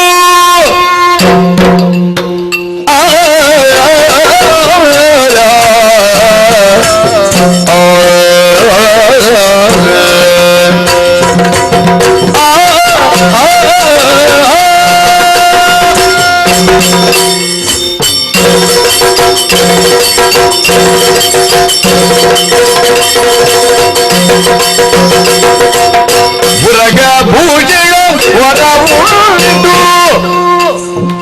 ಇನ್ನು ಸರಿಯಾದ ಸೈಂಧವ ನೃಪನಿಗೆ ಗಂಟು. ಇನ್ನು ಸರಿಯಾದ ಸೈಂಧವ ನೃಪನಿಗೆ ಗಂಟು. ಸರಕು ಮಾಡನು ನಾಲ್ವರನ್ನು, ಸರಕು ಮಾಡನು ನಾಲ್ವರನ್ನು ಕಾದಿರುವನು ಚಕ್ರವ್ಯೂಹದ ದ್ವಾರವನು. ಮುರಗಭೂಷಣ ವರವುಂಟು ಇನ್ನು ಸರಿಯಾದ ಸೈಂಧವ ನೃಪನಿಗೆ ಗಂಟು. ಗುರುಕುಲಾಗ್ರಣಿಯೇ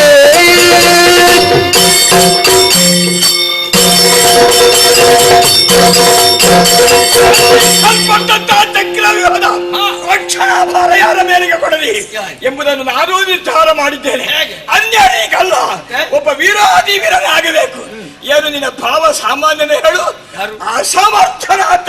ಮಾತ್ರವಲ್ಲ, ಅವ ಒಂದೊಮ್ಮೆಗೆ ಎದೆಯೊಡ್ಡಿ ನಿಂತರಿಂದಾದರೆ ಅವನನ್ನು ಎಲ್ಲರಿಂದಲೂ ಗೆಲ್ಲುವುದಕ್ಕೆ ಅಸಾಧ್ಯ. ಆದ್ರೆ ಪಾರ್ಥನೊಬ್ಬ ಮಾತ್ರ ಅವನಿಗೆ ಎದುರಾಳಿ. ಹಾಗಾಗಿ ಅಂತಹ ನಿನ್ನ ಭಾವ ಸೈಂಧವ ಅವನೊಬ್ಬನೇ ಸರಿ ಸಾಟಿದಕ್ಕೆ. ಯಾಕೆ ಹೇಳು? ಅವನಿಗೆ ಸರ್ಪಭೂಷಣನ ವರ ಉಂಟು.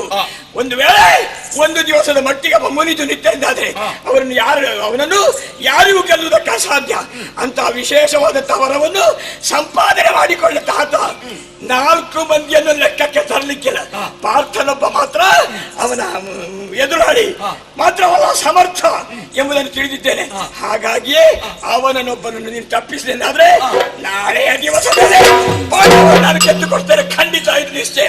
ನಾನೇ ಹೇಳಿದ್ರೆ ಭಾವ ನಿಮ್ಮ ಸಹಾಯಕ್ಕೆ ಖಂಡಿತವಾಗಿ ಬಂದೇ ಬರ್ತಾರೆ. ಹಾಗಿದ್ರೆ ರಚನೆ ಅಲ್ವಾ? ಮಾದರಿ ಒಂದು ರಚನೆ.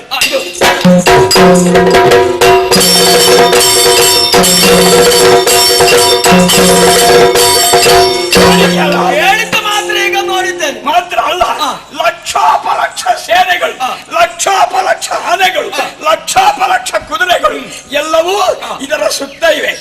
ಪದಾತಿಗಳು ಹೀಗೆ ತಿರುಗಿದ್ರೆ ತದ್ವಿರುದ್ಧವಾಗಿ ಕುದುರೆಗಳು, ಅದಕ್ಕೆ ವಿರುದ್ಧವಾಗಿ ರಥಗಳು, ಹಾಗೆ ಅದಕ್ಕೆ ವಿರುದ್ಧವಾಗಿ ಆನೆಗಳು ಸುತ್ತುತ್ತಾ ಇರುವಾಗ ಸಾಮಾನ್ಯರಿಗೆ ಈ ವ್ಯೂಹವನ್ನು ಭೇದಿಸಕ್ಕೆ ಅಸಾಧ್ಯ.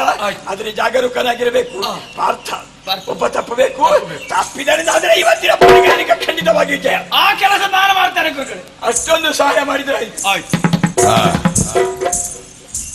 ಅರ್ಧ ಜೀವ ಬಂದಾಗ ನಾಳೆ ದಿನ ಗುರುಗಳ ರಚನೆ ಮಾಡಿದಂತಹ ಪದ್ಮವ್ಯೂಹದಲ್ಲಿ ಆ ಪಾಂಡವರನ್ನು ಸಿಲುಕಿಸಿ ಕೊಲ್ಲುವಂತಹ ಪ್ರಯತ್ನ ನಾನು ಮಾಡ್ತೇನೆ ಅಂತ ಸಮಾಧಾನ ಹೇಳಿದ್ದಾರೆ. ಅರ್ಜುನ ತಪ್ಪಿಸುವುದು ಯಾರಲ್ಲಿಗೆ ಕಳಿಸುವ? ಹೌದಪ್ಪ, ನನ್ನ ಆಪ್ತರಿದ್ದಾರೆ ಪಾತಾಳ ಲೋಕವಾಸಿಗಳು ಅಂತ ಸಂಸರ್ತಕರನ್ನು ನಾನು ಭರಿಸಬೇಕು. ನೆನವರಿಕೆ ಮಾಡ್ತೇನೆ, ನೆನವರಿಕೆ ಮಾಡ್ತೇನೆ.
ಅಕ್ಷರಗಳು ಉದ್ಧಾರಕ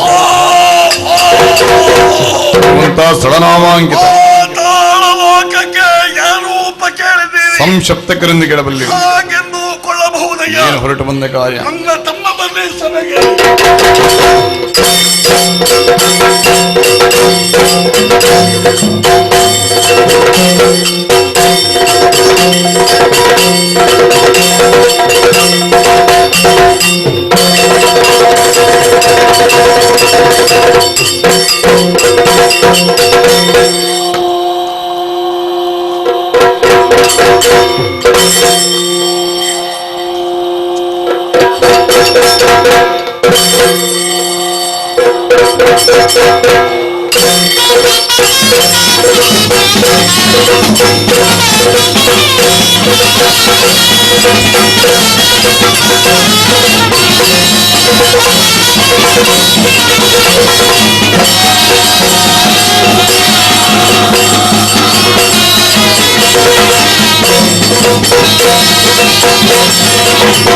Thank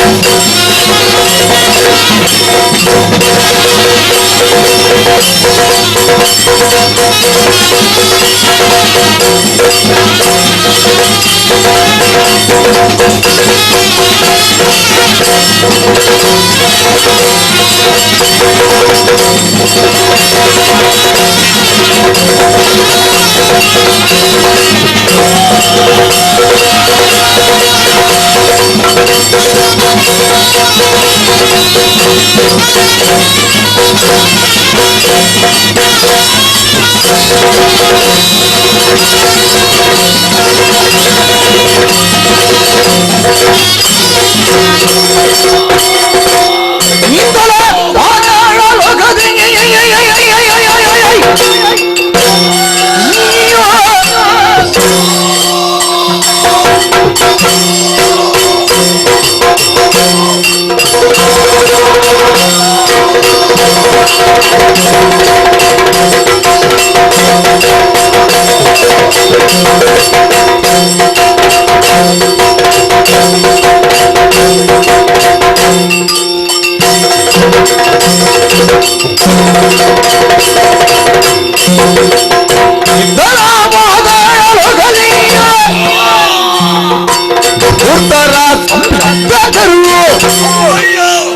ರೋದಕ ನಡುವಿರುಳುತ್ತಾನಂತೆಯಿಂದ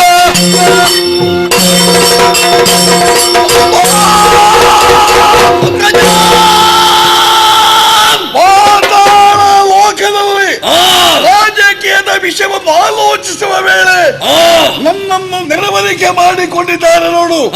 ಮಿತ್ರರಾದ ಕೌರವೇಶ್ವರ ಯಾವುದೋ ಒಂದು ರೀತಿಯ ಕಷ್ಟವು ಸಂಭವಿಸಿದೆ ಎಂಬುದು ತಿಳಿದುಕೊಂಡಿದ್ದೇನೆ.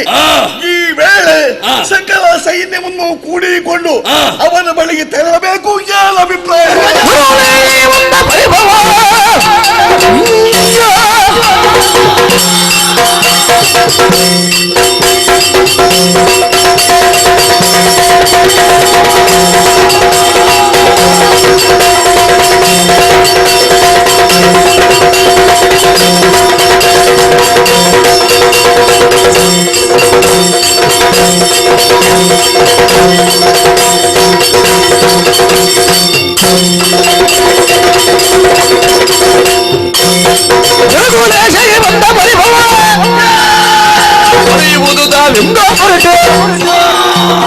ಬೆರಳಿದರು ಒಮ್ಮದಲು ದೂರ್ತರು ಹೊರಗೊಳಗ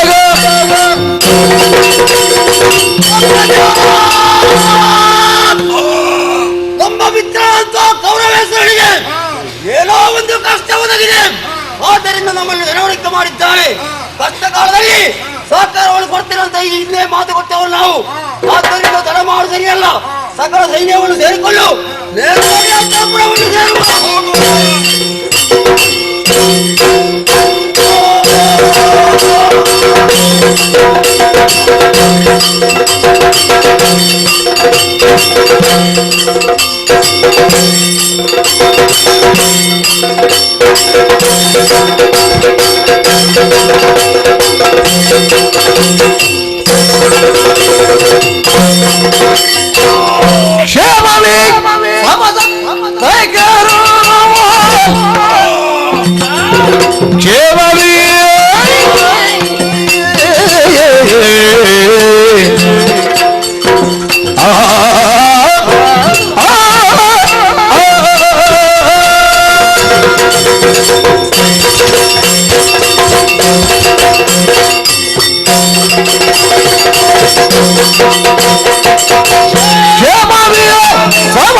ಸೀಮೆಯುಳುತ್ತವರಾರಿಯರು ಪರಿಣಮಿಸಿಗೆ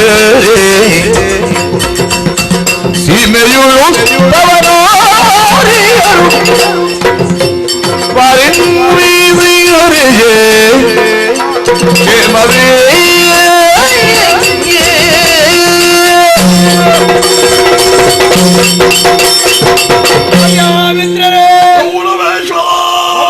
ಮಿತ್ರರೇ ವಂದಿಸಿಕೊಂಡಿದ್ದೇನೆ. ನಮಸ್ಕಾರ. ಮನಸ್ಸಿನಲ್ಲಿ ನಿಮ್ಮನ್ನು ನಾನು ಎಣಿಸಿದ್ದು ಆ ತಕ್ಷಣವೇ ನಮ್ಮ ಹಸ್ತಿನಾವತಿಯಲ್ಲಿ ನೀವು ಕಾಣಿಸಿಕೊಂಡಿದ್ದೀರಿ. ಸಂತೋಷವಾಯ್ತು. ಆಗಬೇಕಾದ್ದು ಸಹಜ ತಾನೇ. ಅಯ್ಯ, ಯೋಗಕ್ಷೇಮ ಒಂದು ಕೇಳುವ ಸಂಪ್ರದಾಯ. ನಿಮಗೆಲ್ಲ ಆರೋಗ್ಯ ತಾನೆ? ಓ, ಕ್ಷೇಮವೇ ಕ್ಷೇಮವೇ. ನಾಡಿನಲ್ಲಿರುವ ಪ್ರತಿಯೊಬ್ಬ ಚರರು, ನಿನ್ನ ಅನುಚರರು ಎಲ್ಲ ಸುಕ್ಷೇಮಿಗಳು ತಾನೆ? ಸಂತೋಷವಾಯ್ತು. ನಾವು ಸರ್ವರು ಕುಶಲಿಗರು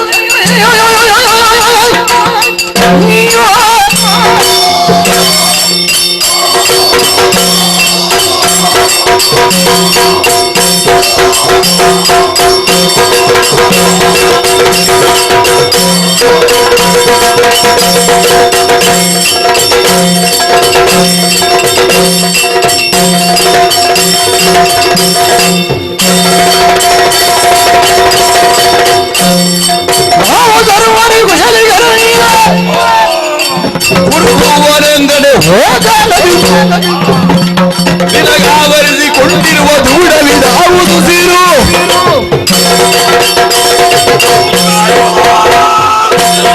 ಪಾತಾಳ ಲೋಕದಲ್ಲಿ ನಮ್ಮ ಬಂಧು ಬಾಂಧವರು ಪುನಃ ಜನರು ಪರಿಜನರು ಎಲ್ಲರೂ ಕ್ಷೇಮದಿಂದ ಇದ್ದಾರೆ. ಮಾತ್ರವಲ್ಲ, ನಿನ್ನ ಪುರವನ್ನು ಸೇರಿದ ಕ್ಷಣ ನಿನ್ನ ಮುಖಲಾವಣ್ಯವನ್ನು ನಿರೀಕ್ಷಿಸಿದಾಗ ಯಾವುದೋ ಒಂದು ರೀತಿಯ ದುಃಖವು ಆವರಿಸಿದೆ ಎಂದು ತಿಳಿದುಕೊಂಡಿದ್ದೇನೆ. ಯಾಕಾಗಿ ದುಃಖ ಹೇಳಬಹುದಾ ನಮ್ಮಲ್ಲಿ? ಕೇಳಿ ಪರಮಾಪ್ತರುಗಳು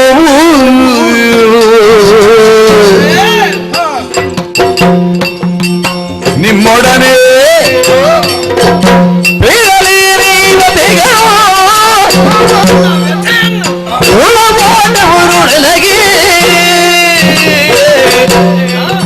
ಹೊರಕೊಂಡ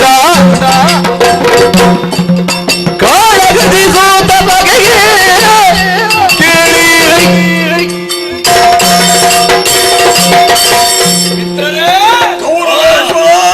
ನಿಮ್ಮ ಆಪ್ತರಾಂಶ ಅಂತ ನನ್ನ ಮುಖವನ್ನು ನೋಡಿ ಏನೋ ದುಃಖ ಆವರಿಸಿದೆ ಅಂತ ಮನಸ್ಸಲ್ಲಿ ತರ್ಕಿಸಿ ಪ್ರಶ್ನಿಸ್ತಾ ಇದ್ದೀವಿ. ಮನಸ್ಸಿಗೆ ಮುಖ ಕನ್ನಡಿ ಎಂಬುದನ್ನು ನಾನು ಕೂಡ ತಿಳಿದಿದ್ದೇನೆ. ನನ್ನ ಮನಕ್ಕೆ ಈ ಕ್ಲೇಶ ಬರುವುದಕ್ಕೆ ಕಾರಣ ಮತ್ತೇನು ಅಲ್ಲ. ಏನು ಕಾರಣ? ಅನಭಿಷಿಕ್ತ ಚಕ್ರವರ್ತಿ ಗೌರವೇಶ್ವರ ಹೀಗೆ ನೀವು ನನ್ನನ್ನು ಬಾಯಿ ತುಂಬ ಹೇಳುವುದು. ಅಯ್ಯ, ಅಂತಹ ನನ್ನ ಸಿಂಹಾಸನಕ್ಕೆ ಮಾರಕ ಶಕ್ತಿಗಳಾಗಿ ಬೆಳೆದವರೇ ಆ ಪಾಂಡವರು. ಆ ಪಾಂಡವರ ದೆಸೆಯಿಂದಾಗಿ ನನಗೆ ಕ್ಲೇಶ ಆವರಿಸಿದೆ. ಅಯ್ಯ, ಈ ಕುರುಧಾರುಣ್ಯಲ್ಲಿ ಆ ಪಾಂಡವರ ನಿರ್ನಾಮ ಮಾಡುವ ಉದ್ದೇಶದಿಂದ ನಾನು ಯುದ್ಧಕ್ಕೆ ತೊಡಗಿದ್ದು. 12ನೇ ದಿನ ಯುದ್ಧದಲ್ಲಿಯೂ ನನ್ನ ಪಾಲಿಗೆ ಅಪಜಯವಾಯಿತು. ಅದಕ್ಕಾಗಿ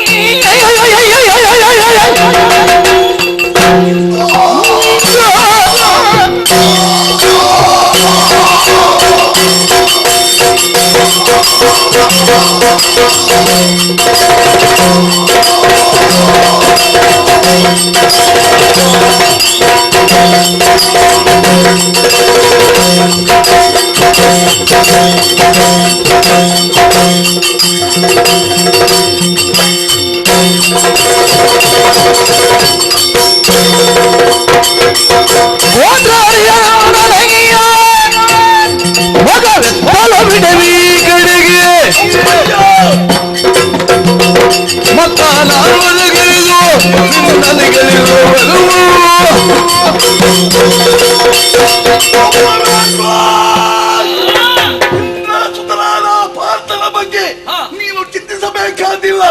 ಆ ವ್ಯಕ್ತಿಯನ್ನು ಕಾಲಯದಲ್ಲೇ ಸದೆ ಬಳಿದು ನಮ್ಮ ಪಾಲಿಗೆ ಸೇರಿರುವಂತಹ ದ್ವೇಷವನ್ನು ತಿಳಿಸಿಕೊಳ್ಳುತ್ತೇವೆ. ಮಾತ್ರವಲ್ಲ, ಉಳಿದ 4 ಮಂದಿ ಇದ್ದಾರಲ್ವಾ, ಅವರನ್ನು ಯುದ್ಧದಲ್ಲಿ ನೀನು ಸೋಲಿಸಿ ನಮ್ಮ ಪಾಲಿಗೆ ಸಿಗಬೇಕಾದಂತಹ ಭೂಮಿಯನ್ನು ನೀನು ಪಡೆದುಕೋ.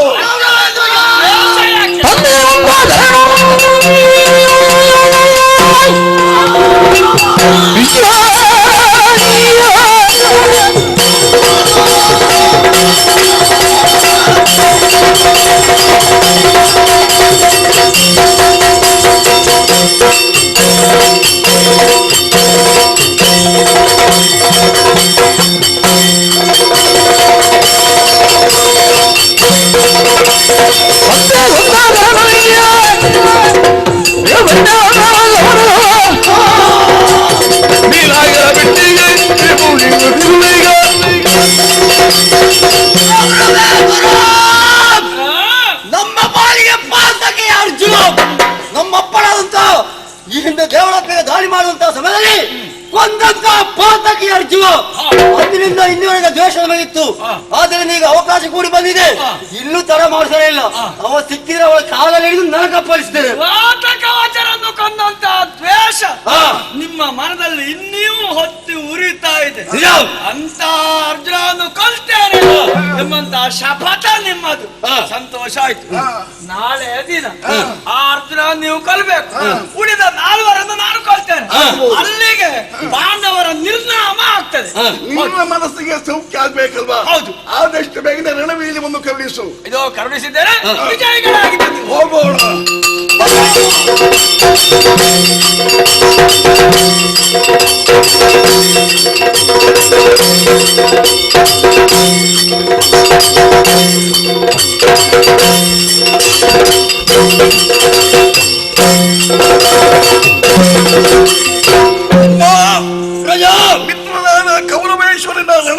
ವರವನ್ನು ಪಡೆದುಕೊಂಡಿದ್ದೇವೆ. ನಿಜ. ಈ ವೇಳೆಗೆ ಆ ಅರ್ಜುನನ ಬಳಿಗೆ ಒಬ್ಬ ದೂತನನ್ನು ಕಳುಹಿಸಬೇಕು ತಾನೆ.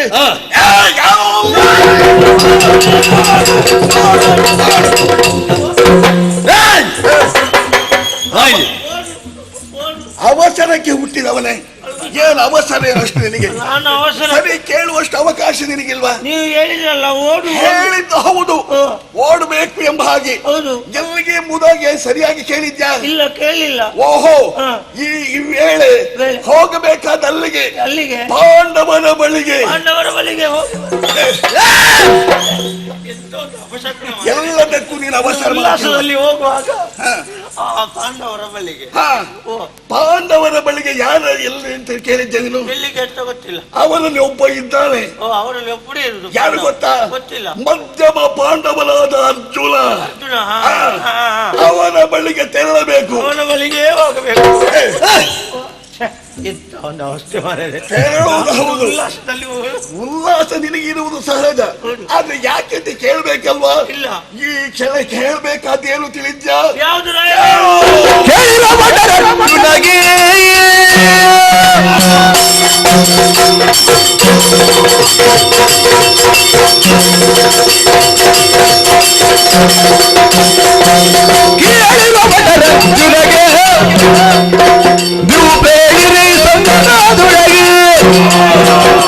ನೀಲಾಗರ ಬಿಟ್ಟೀಗ,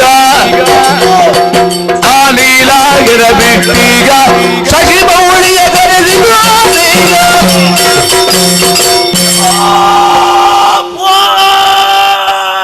ಅರ್ಜುನನ ಬಳಿಗೆ ಯಾಕಾಗಿ ತೆರಳುತ್ತಿ? ಗೊತ್ತಿಲ್ಲ ತಾನೆ? ಸ್ವಲ್ಪ ಬಂದೆ ನೋಡು, ಅವನಲ್ಲಿ ಹೋಗಿ ಹೇಳಬೇಕು. ಆದಷ್ಟು ಬೇಗನೆ ಕೈಯಲ್ಲಿ ಶಸ್ತ್ರಾಸ್ತ್ರಗಳನ್ನು ಧರಿಸಿ ಸೇನೆಯನ್ನು ಕೂಡಿಕೊಂಡು ಸಮಸಪ್ತಕದಲ್ಲಿ ಕಾಳಗವನ್ನು ಕೊಡುವುದಕ್ಕಾಗಿ ಬರಬೇಕು ಎಂಬುದಾಗಿ. ನಿಮ್ಮಲ್ಲಿ ಕಾಳಗಕ್ಕೆ ಬರಬೇಕು. ಹೌದು, ನೀವು ಹೇಳಿದ್ದು ನಾನು ಹೇಳಿದ್ದು ಎಂಬುದಾಗಿ ಹೇಳಬೇಕು. ಏನು? ಯಾವುದದು? ನೀವು ಹೇಳಿದ್ರಿ ಹಾಗಲ್ವೇನೋ? ಸಂಸಪ್ತಕರು ನಾವು ಹೇಳಿದ್ರು ಯುದ್ಧಕ್ಕೆ ಬರುವ ವೇಳೆ ಹಾಗೆ ಬರಬಾರದು. ಪಾಪಿ ಮಗ, ಅವನ ರಥದಲ್ಲಿ ಸಾರಥಿ ಆಗಿರುವುದು ಯಾರು? ಯಾರು ನೀನು ತಿಳಿದಿದ್ಯಾ? ಯಾರು? ನೀಲಾಂಗ. ಯಾರು ಹೇಳಿರೋದು? ನೀಲಾಂಗ. ಆ ಕಪ್ಪು ಮೈಯವ, ಅವನನ್ನು ಬಿಡಬೇಕು. ಮತ್ತೆ ಯಾರನ್ನು ಕೂಡಿ ಬರಬೇಕು ಎಂಬುದಾಗಿ ಹೇಳ್ತೀಯ? ಕುಲದೇವರಾದ ಶಂಕರ ಇದ್ದಾನಲ್ವಾ, ಆ ಶಂಕರನನ್ನು ಕೂಡಿಕೊಂಡು ಬರಬೇಕು ಎಂಬುದಾಗಿ ಆ ಪಾರ್ಥದಲ್ಲಿ ಹೇಳಬೇಕು. ಇಷ್ಟೆಲ್ಲ ವಿಷಯವನ್ನು ಹೇಳಿದ ಕ್ಷಣ ಆ ಪಾಪಿ ಮಗ ಬರದಿದ್ರೆ ಏನು ಮಾಡಬೇಕು ನೀನು ಗೊತ್ತಾ? ಬಾರದೇ ಇದ್ರೆ ಹಿಂದೆ ಮುಂದೆ ನೋಡುದಿಲ್ಲ. ಯಾರ ಸೆರಗಿಗೆ? ಸೆರಗಿಗೆ ಕೈ ಇಕ್ಕಿ ಹೇಗೆ ಎಳೆದುಕೊಂಡು ಬರುವುದು? ಏನು?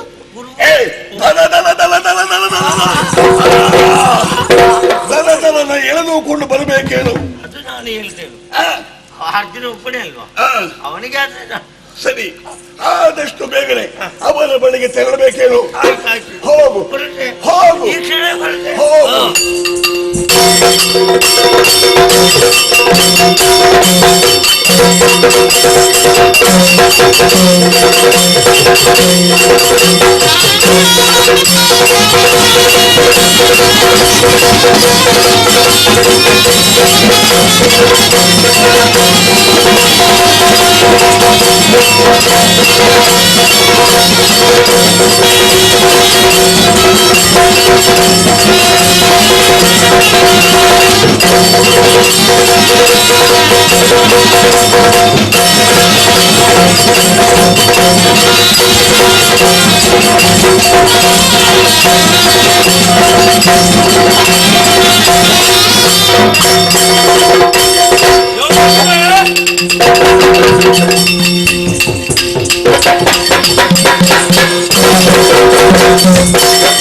ಪಾಪಿ ಮಗನೇ, ಕಣ್ಣು ಕಾಣಿಸುವುದಿಲ್ವ ನಿನಗೆ? ನನಗೆ ಮುಖದಲ್ಲಿರುವುದು ನೆತ್ತಿಯಲ್ಲಿರುವುದು ಕಣ್ಣು. ನಿನಗೆ ಇರುವುದು ಮುಖದಲ್ಲಿ ಅಲ್ಲ ನೆತ್ತಿಯಲ್ಲಿ. ನನಗೆ ಮುಖದ ಮೇಲೆ, ನನಗೂ ಕೂಡ ಅಲ್ಲಿ. ಮತ್ತೆ ಮೈ ಮೇಲೆ ನಿನಗೆ ಉಂಟಲ್ಲ, ಅದು ಕಾಣ್ತದ? ಕಾಣ್ತದೆ. ದೃಷ್ಟಿ ಉಂಟ? ನನಗೆ ಕಾಣ್ತದೆ, ನಿನಗೆ ಕಾಣ್ತದ? ನೋಡು, ಇಷ್ಟು ದೊಡ್ಡ ಜನ ಬರುವಾಗ ಒಂದು ಸ್ವಲ್ಪ ದಾರಿ ಬಿಟ್ಟು ನಿಲ್ಬೇಕು ಅಂತ ಒಂದಿಷ್ಟು ಸಮಯ ಪ್ರಜ್ಞೆ ಇಲ್ಲ. ದೊಡ್ಡ ಜನ? ಹೌದು. ಯಾರೋ ನೀನು ಅಷ್ಟು ದೊಡ್ಡ ಜನ? ನನ್ನ ವಿಷಯ ಹಾಗಿರ್ಲಿ, ನಾನು ಅವನನ್ನು ಹುಡುಕುತ್ತಾ ಬಂದದ್ದು. ಯಾರನ್ನು? ಇಲ್ಲಿ ಅದು ಕಲಿ ಬರ್ತಾ ಇದ್ದಾನಲ್ಲ, ಕಲಿ ಬರ್ತಾ. ಅಷ್ಟು ಒಳ್ಳೆ ಹೆಸರನ್ನೊಂದು ಹಾಳು ಮಾಡ್ತಾ ಇದೆಯಲ್ಲ ಪುಣ್ಯಾತ್ಮ. ಹಾಳಾಗ್ಲಿಕ್ಕೆ ಎಂತದುಂಟು? ಕಲಿ ಬರ್ತಾ ಯಾರು ಅಂತ ಕೇಳ್ತೇನೆ. ಕಲಿಪಾರ್ಥ ಯಾರವ? ನಾನೇ. ನೀನೇ ಹೌದಲ್ಲ? ಹೌದು. ನಿನಗೆ ಗೊತ್ತುಂಟ? ಗೊತ್ತುಂಟು. ನನಗೆ ಗೊತ್ತುಂಟು ನೀನೆಂತ. ನಿನಗೆ ಗೊತ್ತುಂಟು ಅಂತ ಕೇಳಿದ್ದು. ಈಗ ನನ್ನನ್ನು ಪರೀಕ್ಷೆ ಮಾಡುವುದಕ್ಕೆ ಪರೀಕ್ಷೆ ಲೆಕ್ಕ ಅಲ್ಲ, ಕೇಳಿದ್ದು. ಹೌದಾದ್ರೆ ಹೌದೇಳು, ಅಲ್ಲದ್ರಲ್ಲೇ ದೊಡ್ಡ ನಾನೇ ಕಲಿಪಾರ್ಥ ನೀನೇ ಹೌದಲ್ಲ? ಸರಿ, ಇಲ್ಲಿ ಅಜ್ಜೀರ್ಣ ಅಂತ ಗೊತ್ತಾಗುತ್ತಲ್ಲ, ನನ್ನನ್ನು ನೋಡುವಾಗಲೇ ಗೊತ್ತಾಗುತ್ತೆ ನಿನಗೆ ಅಜೀರ್ಣ ಆಗಿದೆ ಅಂತ. ಯಾರಿಗೆ? ನಿನಗೆ. ಅದ ಅಜೀರ್ಣ ಅಂತ ಇದ್ದಾನಲ್ಲ ಅರ್ಜುನ. ಯಾರು? ನಾನೇ. ನಿನಗೆ ಗೊತ್ತುಂಟ? ನನಗೂ ಗೊತ್ತುಂಟು ನೀನೇ ಅವ ಅಂತ. ಇಲ್ಲಿ ಕುಂಟಿ ಪುತ್ರ. ಯಾರು? ಕುಂಟಿ ಪುತ್ರ ಇದ್ದಾನೆ. ಹಾಗಲ್ವೋ? ಮತ್ತೆ ಕುಂತಿ ಪುತ್ರ. ಯಾರು? ನಾನೇ. BMS. ಎಂಥದ್ದು? BMS ಇಲ್ಲ, ನಿನ್ನ ನಾಲಗೆಯನ್ನು ಗರಗಸದಲ್ಲಿಯೇ ಇಲ್ಲ ಅಂತಲ್ಲ, ಇಲ್ಲೇ ಉಂಟು. BMS ಉಂಟು ಅಂತಲೇ ಬಂದ. ನಿನ್ನ ತಪ್ಪಲ್ಲ. ನಿನ್ನ ತಪ್ಪಲ್ಲ. ಮತ್ತೆ ನಿನ್ನ ನಾಲಗೆ ತಪ್ಪದು. ಈಗ ನನ್ನ ಭೀಭತ್ಸು. ಅದ್ಯಾರು? ನಾನೇ. ನೀನು ಅಂತ ನಿನಗೆ ಗೊತ್ತುಂಟು ಅಂತ ಕೇಳಿದ್ದು. ಹೌದು ಪುಣ್ಯ, ನನಗೂ ಗೊತ್ತುಂಟು. ಇಲ್ಲಿ ಸೂರಪ್ಪನ ಮಗ ಸರ್ಜನ್ ಯಾರು? ಯಾರು? ಅದು ಇಲ್ಲಿ ಸೂರಪ್ಪನ ಮಗ ಸರ್ಜನ್. ಆಗ್ಲಿಕ್ಕಿಲ್ಲ. ಸರಸ್ವತಿ ನಿನ್ನ ನಾಲಗೆಯಲ್ಲಿ ಹೊರಲಾಡ್ತಾ ಇದ್ದಾಳೆ, ಏನು ಮಾಡೋಣ? ಅಲ್ಲೇ ಇರ್ಲಿ, ಅವಳಿಗೆ ಬೇರೆ ಕೆಲಸ ಇಲ್ಲ. ಸೂರಪ್ಪನ ಮಗ ಧನಂಜಯ ನಾನೇ. ಧನಂಜಯ ಇರ್ಲಿ, ಅದು ನೀನೇ ಹೌದಲ್ಲ? ನಾನೇ. ಹೌದು. ನಿನಗೆ ಗೊತ್ತುಂಟಲ್ಲ ನಾನು ಯಾಕೆ ನಿನ್ನನ್ನು ಇಷ್ಟೆಲ್ಲ ಕೇಳಿದ್ದು? ಯಾಕೆ? ನಮಗೆಲ್ಲ ಒಬ್ಬೊಬ್ಬರಿಗೆ ಒಂದೊಂದು ಹೆಸರು, ನಿನಗೆ ಹೋದಲ್ಲೆಲ್ಲ ಹೆಸರು, ದಶನಾಮಾವಳಿಗಳು. ನಿನ್ನ ದಶನಾಮಕ್ಕೆ ಇಷ್ಟು ಬೆಂಕಿ ದಶನಾಮವ. ಹಾಗೆ ಯಾವ ಯಾವ ಹೆಸರಿನಲ್ಲಿ ಎಲ್ಲಿ ಅಡಗಿ ಕೂತ್ಕೊಳ್ತಿಂತ ಯಾರಿಗೆ ಗೊತ್ತುಂಟು? ಅದಕ್ಕೆ ಕೇಳಿದ್ದು. ನಿನಗೆಲ್ಲ ಗೊತ್ತುಂಟಲ್ಲ, ಆಯ್ತಲ್ಲ? ಹಾಗಾದ್ರೆ ಎಲು ಬಾರಿಸಿದ್ರೆ ಉಂಟಲ್ಲ, ಎಲು ಎಂಥದದು? ಎಲು ಏಳು.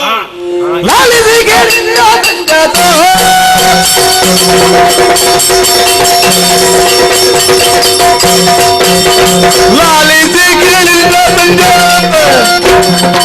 ಆಲಸ್ಯ ಮಾಡದೆ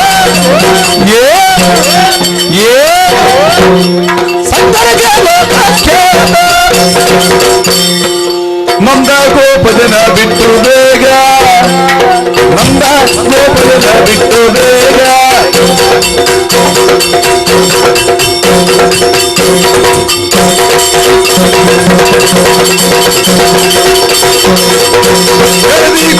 ಬೆಳಗಿರುವುದು ಮೂಳಿಯ ಮಾದೆಯ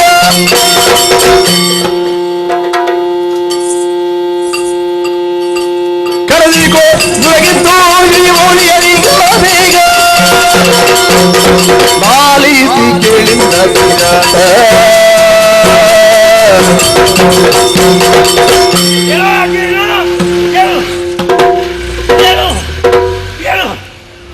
ಎಂಥದದು? ಹಾಗೆ ಕೂತಿದ್ಯಲ್ಲ, ಏನು ಅಂತ? ಏಳು. ಏನು ಏನು ಏನು ಎಂಥದು? ನನ್ನ ಅಭಿನಯ ಏನದು? ಸಂಗರಕ್ಕೆ ಏಳು ಅಂತ. ಸಂಗರಕ್ಕೆ? ಏನು? ನನ್ನಲ್ಲಿ ಅಲ್ಲ, ನಾನು ನಿನ್ನಂತವರಲ್ಲಿ ಬಿಟ್ಟು ಮಾಡುದು. ಹೌದು, ಮತ್ತೆ ನಿನ್ನಂಥವನಿಗೂ ನನಗೂ ಸರಿ ಬಂದಿತ್ತು. ನನ್ನಂತವನಲ್ಲಿಯೂ ನೀನು ಬಿಟ್ಟು ಮಾಡುದ? ನನ್ನಂತಹ ಒಬ್ಬ ವ್ಯಕ್ತಿಯಲ್ಲಿಯೂ ನೀನು ಬಿಟ್ಟು ಮಾಡು.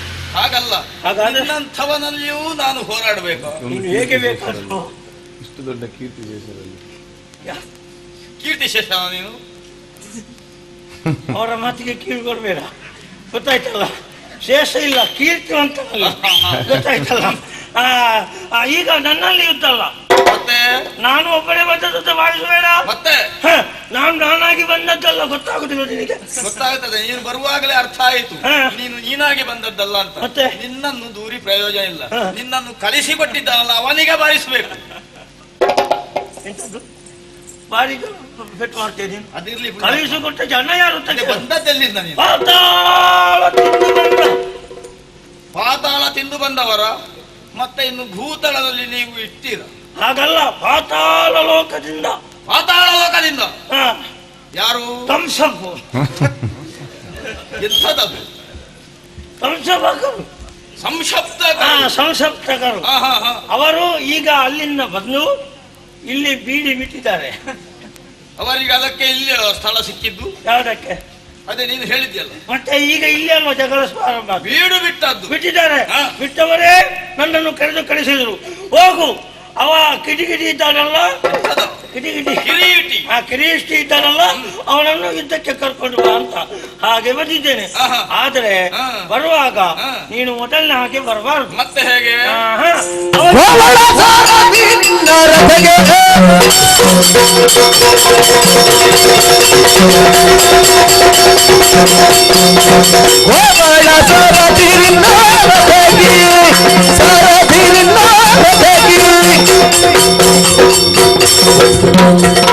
ಅಡವಿಯಲ್ಲಿ ಜೀವಿಪಾಕ ಪಿನಿಂದ ಧ್ವಜಕ್ಕೆ, ಜೀವಿಪಾಕ ಪಿನಿಂದ ಧ್ವಜಕ್ಕೆ ಜೀವಿದೆಯರೆಂದು ನುಡಿದಿದೆ ಗೋವಿದರಿಗೆ ಜೀವಿಸಿದರೆ ನಿನ್ನ ಉವೆಗೆ ಕುವರನ್ನು ಭಾವಿಸಿರುತ್ತಲಿಗೆ ನುಡಿದರು ಸೆರಗ ಲಾಲಿಸಿ ಗಿಳಿಂದ ನಿನ್ನ ಪಕ್ಷದವರೆಲ್ಲ ಹೀಗೆ ಮಾಡ್ತಿರ್ತಾನೆ ಗೊತ್ತು. ಬಹಳ ಜಾಗ್ರತೆ ಮಾಡಿ ಜಾತ್ರೆ ಒಂದು ಸ್ವಲ್ಪ ಮುಂದೆ ಹೋಗಿ ಆಯ್ತು. ನೀವು ಇಲ್ಲಿ ಎಷ್ಟು ಜಾಗ್ರತೆ ಮಾಡಿದ್ರು ಸಾಲದು. ನನ್ನ ಸಂಗತಿ ನಿನಗೆ ಗೊತ್ತಿಲ್ಲ. ಏನು ಅದು? ಜಗಳಕ್ಕೆ ಬರುವಾಗ ಬಹಳ ಆಲೋಚನೆ ಮಾಡಿಕೊಳ್ಳಬೇಕು. ಹೇಗೆ? ನಿನ್ನ ಗಾಡಿ ಹೊಡಿಯೋ ಇದ್ದಾನಲ್ಲ, ನಿನ್ನ ಸಾರೋಟು. ಎಂಥದ್ದು? ನಿನ್ನ ಸಾರಥಿ ಅವ ಗಾಡಿ ಓಡಿಸುವವಲ್ಲ, ರಥ ಓಡಿಸುವ. ನಿನ್ನ ರಥ ಹೋಯ್ತದ. ನಿನ್ನ ರಥ ಓಡಿಸುವ ಅವ ದನ ಕಾಯುವವ ಗೋಪಾಲಕೃಷ್ಣ. ಗೋಪಾಲಕೃಷ್ಣ ಕರಿಯ. ನಿನಗೆ ಒಬ್ಬ ಸಾರಥಿ. ನಾಳೆ ಹೇಳದು ಕೊಯ್ದೇನು? ನೀನು ಕೊಯ್ಯುವುದು ಬೇಡ, ಅದು ಅಲ್ಲೇ ಇರ್ಲಿ. ಅವ ಈ ಸಲ ಆಗ್ಲಿಕ್ಕಿಲ್ಲ ಅಂತ ಗೋವಲ ಸಾರಥಿ ರಥಕ್ಕೆ ನಿನ್ನ ಬೇಡವಾ? ಅವ ಆಗ್ಲಿಕ್ಕಿಲ್ಲ. ಯಾರು? ಅವನನ್ನು ಬಿಡು. ಮತ್ತೆ ಯಾರಾದ್ರೂ ಹಿಡಿಬೇಕು. ಮತ್ತೆ ಬೇಲ್ ನೋಡು ಮಂಗ ಕಪಾಲಕ್ಕೆ ಬಾರಿಸಿದ್ರೆ 5 ಬೆರಳು ಮುಡಬೇಕು ಕಪಾಲದಲ್ಲಿ. ಯಾಕೆ ಕಪಾಲಿಗೆ ಬಾರಿಸುದು? ಯಾರು ತೋರಿಸ ಮಂಗ ಅಂತ ಹೇಳುದು? ಮೇಲೆ ನೋಡು ಮಂಗ ಧ್ವಜದಲ್ಲಿ. ಮತ್ತೆ ಹೌದಾ? ಅದು ಮಂಗಳ ಪುಣ್ಯ. ಮತ್ತೆಂತದ್ದು? ಹನುಮಂತ ದೇವರು, ಆಂಜನೇಯ ಸ್ವಾಮಿ. ಅಯ್ಯೋ ನಿಮಗೆಲ್ಲ ಯಾವುದೆಲ್ಲ ದೇವರು ಮಾರ. ಹಾವು ದೇವರು, ಮಂಗನೂ ದೇವರು, ಎಲ್ಲಾ ದೇವರು. ನಿಮಗೆ ಅದಕ್ಕೆ ಹುಚ್ಚು ಪ್ರಾರಂಭ ಆಗುದು. ನಮಗೆಲ್ಲ ಒಬ್ಬರೇ ದೇವರು. ಯಾರು? ಪರಮೇಶ್ವರ. ಗೊತ್ತಾಯ್ತಲ್ಲ? ಅವ ಅಲ್ಲ ನಿನ್ನ ಸಾರ ಇವನೂ ಆಗ್ಲಿಕ್ಕಿಲ್ಲ. ಅವರನ್ನು ಬಿಟ್ಟು ಅವ ಇದ್ದಾನಲ್ಲ, ಯಾರು? ನಮ್ಮ ಕೈ ಶಾಲೆಯಲ್ಲಿ ಗಂಜುಂಡ. ಯಾರು ಅದು? ನಿನ್ನ ವಂಶಸ್ಥ? ವಂಶಸ್ಥ ಅಲ್ಲ, ನೀಲುಗಂಡ. ಕೈಲಾಸದಲ್ಲಿ ಕೈಲಾಸ ಭಕ್ತಿ ನಂಜುಂಡ. ಆಮೇಲೆ ನೀಲುಗಂಡ, ನೀಲಕಂಠ ಪರಮೇಶ್ವರ. ಅಯ್ಯೋ ದೇವ, ನಿನ್ನ ನಾಲಿಗೆಯಲ್ಲಿ ಯಾರು ಸಾಯುವುದು ಪುಣ್ಯ? ನನ್ನ ನಾಲಿಗೆಯಲ್ಲಿ ನೀನು ಸಾಯುವುದು ಬೇಡ, ಯಾರ್ಯಾರು ಬೇಕಾದ್ರೆ ಸಾಯಲಿ. ಅವರನ್ನು ಕರೆದುಕೊಂಡು ಬಾ. ಒಂದು ವೇಳೆ ಬಂದರು ಈ ಸಲದ ಯುದ್ಧದಲ್ಲಿ ನೀನು ನಮ್ಮಲ್ಲಿ ಜಗಳ ಮಾಡಿ ನೀನು ಗೆದ್ದರೆ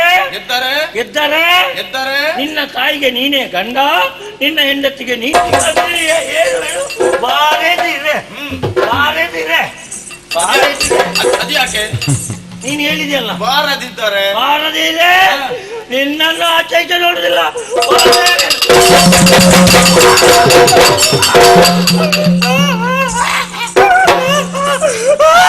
ಆಯುಷ್ಯ ಉಂಟಲ್ಲ, ಆ ಎದುರಿದ್ದದ್ದು 2 ಒಳಗೆ ಹೋಗಬೇಕು. ಅದು 2 ಇರುವುದು, ಅದಾದ್ರೂ ಇರ್ಲಿವ? ಏನೋ ನಾನು ಮಾಡಿದ್ದಲ್ಲ. ಸೆರಗಿಗೆ ಕೈ ಹಾಕತಿ? ನಾನು ಹಾಕಿದ್ದಲ್ಲ. ಮತ್ತೆ ಇದು ಹಾಕಿಸಿದ್ದು. ಹೌದು. ಯಾರದು? ಯಜಮಾನ್. ಅವ್ರು ಹೇಳಿದ್ದಾರೆ, ಒಂದು ವೇಳೆ ಕರಿ ಬಾರದಿದ್ರೆ ಸೆರಗಿಗೆ ಕೈ ಕೊಡು ಅಂತ ಹೇಳಿದಷ್ಟು ಕೆಲಸ ಮಾಡ್ಬೇಕಾ ಬೇಡ? ಈಗ ನಿನ್ನ ಯಜಮಾನ ಹೇಳಿದ್ದನ್ನು ನೀನು ಮಾಡಿದ್ದ? ಹೌದೌದು. ಯುದ್ಧಕ್ಕೆ ಎಂದಾದರೂ ಪಾರ್ಥ ಹಿಮ್ಮೆಟ್ಟುವವನೇ ಅಲ್ಲ. ಅದು ಗೊತ್ತುಂಟು ನನಗೆ. ಹೌದಲ್ಲ? ಅಯ್ಯೋ ಏನು ಗೊತ್ತಿಲ್ಲದೆ. ಹಾಗಾಗಿ ನೇರವಾಗಿ ನೀನು ನನ್ನ ಹಾಗೆ ಅಲ್ವಾ? ಅಲ್ಲ, ನೀನು ನನಗೆ ಸಮವ. ಹಾಗಲ್ಲ, ನಾನು ಕೂಡ ಹಾಗೆ ಒಂದು ಕೆಲಸಕ್ಕೆ ಹೊರಟೆ ಹಿಂಜರಿಯುವ ವ್ಯಕ್ತಿ ಅಲ್ಲ. ಹಾಗೆ ನೀನು ಇರಲಿ. ಅಂತೂ ನಿನ್ನ ಒಡೆಯ ದುರಕ್ಕಾಗಿ ನನ್ನನ್ನು ಆಹ್ವಾನಿಸಿದ್ದಾನೆ. ಹಾಗಾಗಿ ಖಂಡಿತವಾಗಿಯೂ ನಾನು ಹಿಂಜರಿಯುವುದಿಲ್ಲ. ನಿಮ್ಮ ಒಡೆಯರಲ್ಲಿ ಯುದ್ಧಕ್ಕೆ ಖಂಡಿತವಾಗಿಯೂ ಬರ್ತೇನೆ. ತಿಳಿಸ್ತೇನೆ.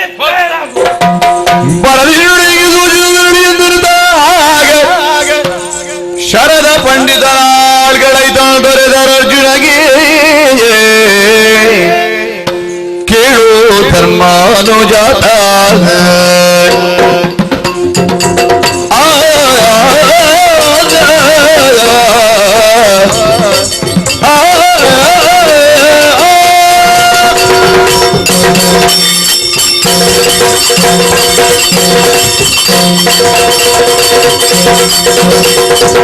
ಕೇಳು ಧರ್ಮಾನುಜಾತ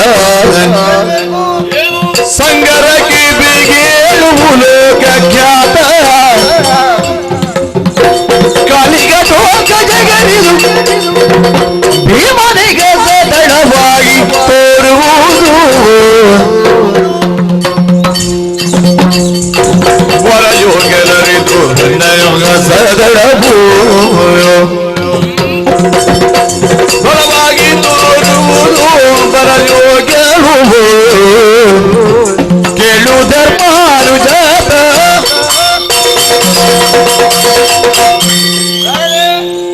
ವಂದಿಸಿಕೊಂಡಿದ್ದೇನೆ. ಎದ್ದೇಳು. ಯಾರು ನೀನು? ನನ್ನ ಪರಿಚಯ ದ್ರೋಣಾಚಾರ್ಯರು ಕಳುಹಿಸಿಕೊಟ್ಟದ್ದು. ಆಚಾರ್ಯರು ಕಳುಹಿದ ದೂತ? ಹೌದು. ಏನು ವಿಚಾರ? ನಿಮ್ಮಲ್ಲಿ ಹೋಗಿ ವಿಷಯವನ್ನು ಹೇಳುವುದಕ್ಕೆ ಹೇಳಿದ್ರು. ಏನು ಅದು ವಿಚಾರ? ಅವರು ಒಂದು ಚಕ್ರವ್ಯೂಹವನ್ನು ಬಲಿದಿದ್ದಾರಂತೆ. ಚಕ್ರವ್ಯೂಹ? ಹೌದು. ಅದನ್ನು ಭೇದಿಸುವುದಕ್ಕೆ ನೀವೇ ಬರಬೇಕಂತೆ. ನಾನೇ ಬರಬೇಕು ಎಂಬುದಾಗಿ ಕಳಿಸಿದ್ದಾರೆ. ಹೌದು, ನೀವೇ ಬರಬೇಕು. ಹಾಗೆಂತಲ್ಲ, ನಿಮ್ಮಲ್ಲೇ ಎಲ್ಲ ಕೆಲವೆಲ್ಲ ಜನಗಳಿದ್ದಾರೆ. ನಕುಲ ಸಹದೇವರು, ಮತ್ತೆ 100 ಆನೆ ಉಳ್ಳ ಬಲವುಳ್ಳ ನಮ್ಮಣ್ಣ ಭೀಮಸೇನ ಅವರೆಲ್ಲ ಇದ್ದಾರೆ. ಅವರನ್ನು ಕಲಿಸುವ ಅವರೆಲ್ಲ ಆಗ್ಲಿಕ್ಕಿಲ್ಲ ಅಲ್ಲಿ. ಅವರಿಂದ ಅದನ್ನು ಭೇದಿಸ್ಲಿಕ್ಕೆ ಆಗ್ಲಿಕ್ಕೆ ಇಲ್ಲ. ಅದಕ್ಕೆ ಜನ ನೀವೇ ಆಗ್ಬೇಕಂತೆ. 3 ಲೋಕದ ಖ್ಯಾತಿ ನೀನೆ. ಪ್ರಾರ್ಥನೆ ಚಕ್ರವ್ಯೂಹವನ್ನು ಭೇದಿಸಬೇಕು ಎಂಬುದಾಗಿ ಹೇಳಿದ್ದಾರೆ. ಹೌದು, ಬರುವಾಗ ಹಾಗೆ ಬರುವುದಲ್ಲ. ಅವತ್ತು ನೀವು ಒಂದು ಚಂದ್ರಶೇಖರ ಕೊಟ್ಟಿದ್ದಾರಲ್ಲ, ಪಾಶುಪತಾಸ್ತ್ರ, ಅದನ್ನು ಪಡೆದುಕೊಂಡು ಬಂದ್ರೆ ಅದನ್ನು ಭೇದಿಸಬಹುದು. ನಮ್ಮ ಗುರುಗಳ ಅಪ್ಪಣೆ ಇದು. ಹೌದು. ಅರದಗಿಳಿದಿರುವುದು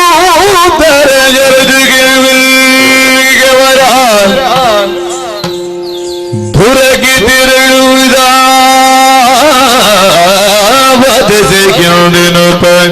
ಯಾವ ದಶೆಗೆ ಹೋಗಲಿ ಮನ್ಮನದಿಯೇ ಸುರಪನೋದನ ಯೋಚಿಸುತ್ತ ನಿರ್ಧರಿಸಲಾರದಿ ಬಳ್ಳು ವಿನಯದಿ ಕರವೂರಿದಲತಿ ದೈನ್ಯದಾಗ ಶ್ರೀಯರಿಗೆ ಸುರಪನೋದನ ಯೋಚಿಸುತ್ತ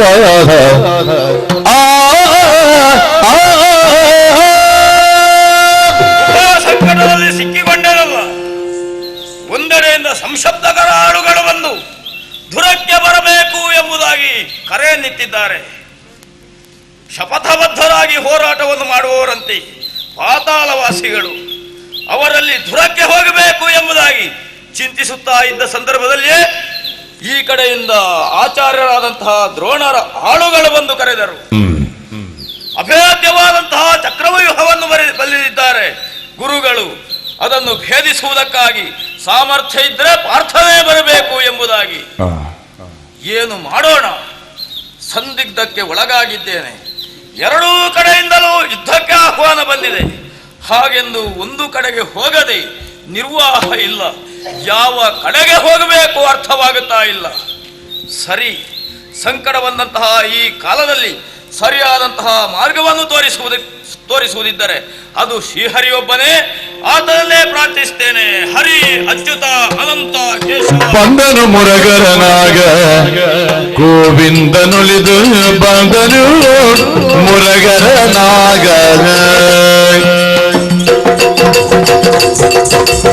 ಕಷ್ಟದ ಮುಖ್ಯ ಮುನೀಶ್ವರರಿಗೆ ಆಲಸ್ಯವಿಲ್ಲದಿದ್ದು ಮಾಡುವ ಧ್ಯಾನಿಗೆ ಪದ ಬ್ರಹ್ಮ ಪಾತಕ ಬಗಂದಿನಿ ಧರಿಸುವ ತೆರೆದೊಳಗಾಗ ಬಂದನು ಮುರಗರನಾಗ ಗೋವಿಂದ ಹೋಲಿದು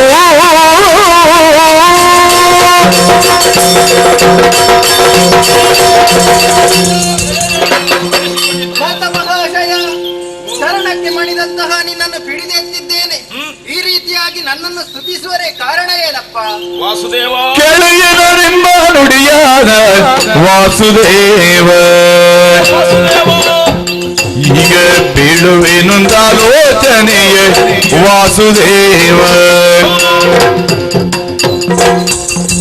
ಮೊದಲು ಸಂಸಪ್ತಕರ ಜನರು ವಾಸುದೇವ ಕಲಕ ಕೊರಗಲು ಸುರಿ ಹೋದರಯ್ಯ ವಾಸುದೇವ ಕೆಳಯ್ಯ ನಾನೆಂಬ ನುಡಿಯ ವಾಸುದೇವ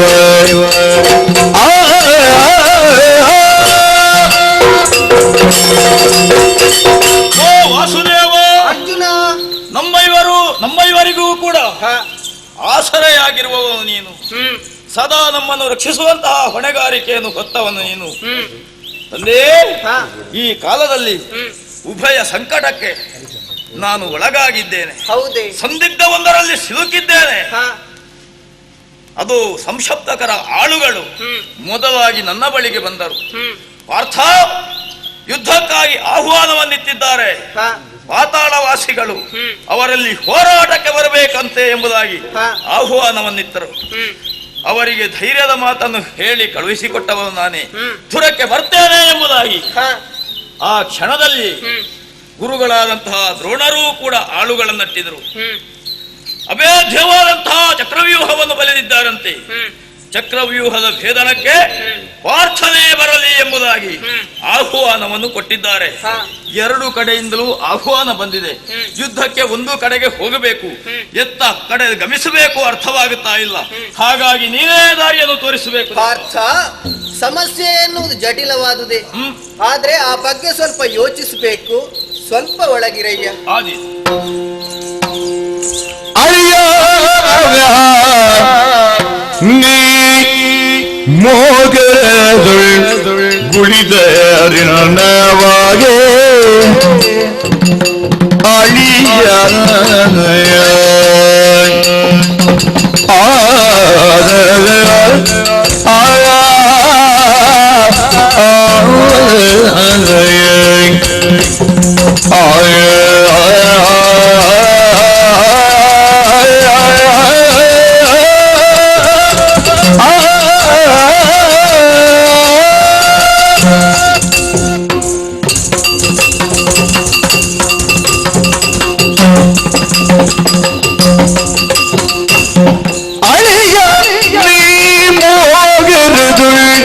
ಉಳಿದ ಅರಿಣವಾಗೆ ಮುಂದಳಿವಿಲ್ಲ ಕಲಿಯುಗದೊಳ್ ಏನು ತಾನ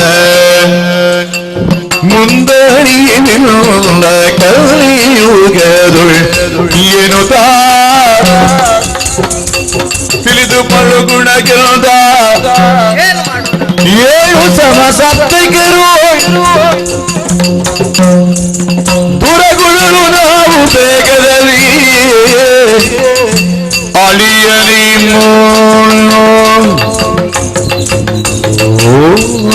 ಗರದು ಮುಳಿದರೆ ನಮಗೆ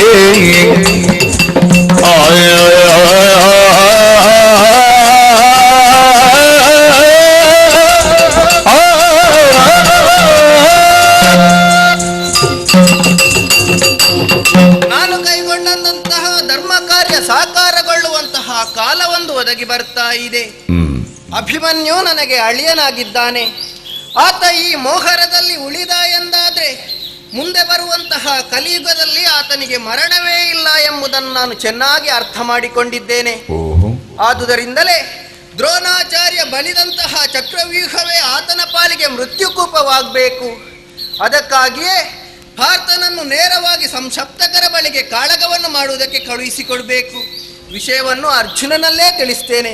ಪಾರ್ಥ, ಪರಮಾತ್ಮ, ಬಹಳಷ್ಟು ಸಮಯ ಯೋಚಿಸಿದ ಬಳಿಕ ಒಂದು ತೀರ್ಮಾನವನ್ನು ನಾನು ಕೈಗೊಂಡಿದ್ದೇನೆ. ಏನು ಸ್ವಾಮಿ ಅದು? ಈಗ ಪ್ರಥಮವಾಗಿ ನಿನಗೆ ಕರೆ ಬಂದದ್ದು ಸಂಸಪ್ತಕರ ಬಳಿಯಿಂದ ತಾನೆ? ಹೌದು. ಆದ್ದರಿಂದ ನಾವು ಅಲ್ಲಿಗೆ ಹೋಗಬೇಕಾಗಿದೆ. ಹಾಗಿದ್ದರೆ ಗುರುಗಳಿಗೆ ಉತ್ತರ ಕೊಡುವುದು ಬೇಡವೇ? ಅದಕ್ಕೆ ಉತ್ತರ ಕೊಡುವುದಕ್ಕೆ ನಮ್ಮಲ್ಲಿ ಅದೆಷ್ಟೋ ವೀರರಿದ್ದಾರೆ. ಮಾತ್ರವಲ್ಲ, ನಿನ್ನ ವಜ್ರವೀರ್ಯದ ಬಿಂದು ಅಭಿಮನ್ಯು ಕುಮಾರ ಇದ್ದಾನೆ. ಅವ ಅಲ್ಲಿಗೆ ಹೋದಾನು. ಅಭಿಮನ್ಯು ಕುಮಾರ? ಅವನಿನ್ನು ಎಳೆಯ ಹುಡುಗನಲ್ವೇ ಸ್ವಾಮಿ? ಆ ಬಗ್ಗೆ ನೀನೇನು ಯೋಚಿಸಬೇಕಾಗಿಲ್ಲ. ಆ ಭಗವಾನ್ ಭಾಸ್ಕರನಿಗೆ ಹಗಲು ಊಟ ಮಾಡುವುದಕ್ಕಾಗಿ ಬೆಳಕಿನ ವ್ಯವಸ್ಥೆ ಬೇಕೆ ಹೇಳು? ಹಾರುವಂತಹ ಗರುಡ ಹಕ್ಕಿಗೆ ಉರಗದ ಭೀತಿ ಇದೆಯೇ ಹೇಳು? ಖಂಡಿತ ಇಲ್ಲ. ಸಣ್ಣದಾದಂತಹ ಕಿಡಿಯೊಂದು ಇಡೀ ಪ್ರದೇಶವನ್ನೇ ಸುಟ್ಟು ಹಾಕುವಂತಹ ಸಾಮರ್ಥ್ಯ ಅದಕ್ಕಿದೆ. ಆದುದರಿಂದ ಈ ಸಮಸ್ಯೆಗೆ ಸರಿಯಾದ ಉತ್ತರವನ್ನು ಕೊಡುವುದಕ್ಕೆ ಅಭಿಮನ್ಯು ಕುಮಾರ ಇದ್ದಾನೆ. ಹೌದೇ? ಮತ್ತೊಂದು ವಿಚಾರ ಇದೆ. ಏನು? ಸಂಸಪ್ತಕರ ಬಳಿಗೆ ನೀನು ಹೋಗುವುದಕ್ಕೂ ಕಾರಣ ಇದೆ. ಆತನ ತಂದೆಯನ್ನು ಈ ಹಿಂದೆ ನೀನೇ ಕೊಂದವ. ಆ ಸೇಡನ್ನು ತೀರಿಸಿಕೊಳ್ಳಬೇಕು ಎನ್ನುವಂತಹ ಉದ್ದೇಶದಿಂದ ಮರಳಿ ಆತನ ಮಕ್ಕಳು ನಿನ್ನಲ್ಲಿ ಕಾಳಗವನ್ನು ಮಾಡುವುದಕ್ಕೆ ಬಂದಿದ್ದಾರೆ. ಆದ್ದರಿಂದ ಮೊದಲು ನಾವು ಅಲ್ಲಿಗೆ ಹೋಗ್ಬೇಕು.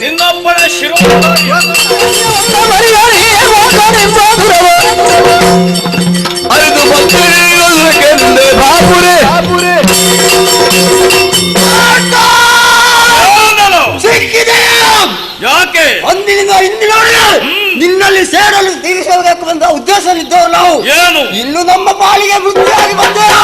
ನಿನ್ನನ್ನು ಕೊಂದೇನು?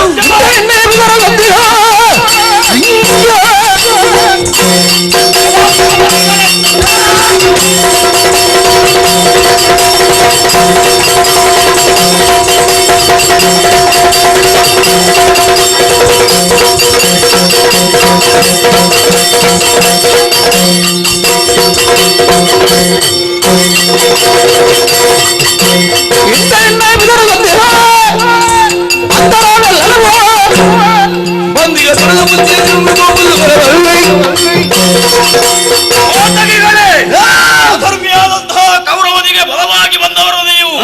ಈ ಮೊದಲು ನನ್ನನ್ನು ಎದುರಿಸಿದಂತಹ ನಿಮ್ಮ ಹಿರಿಯರು ಯಮನ ಆಲಯವನ್ನು ಸೇರಿದ್ದಾರೆ.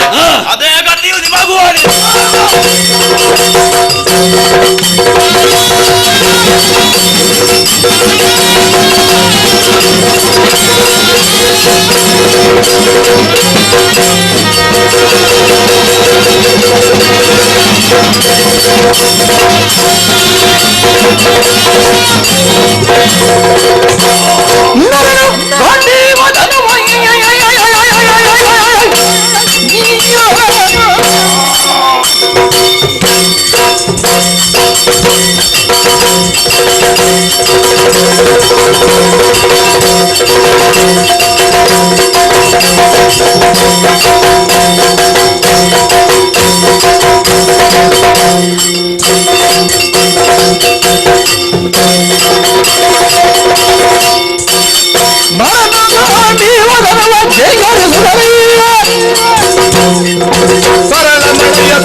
ಶಪಥಬದ್ಧರಾಗಿ ಯುದ್ಧವನ್ನು ಮಾಡುವವರು ನೀವು ಎಂಬ ವಿಚಾರವನ್ನು ನಾನು ಕೇಳಿ ತಿಳಿದಿದ್ದೇನೆ.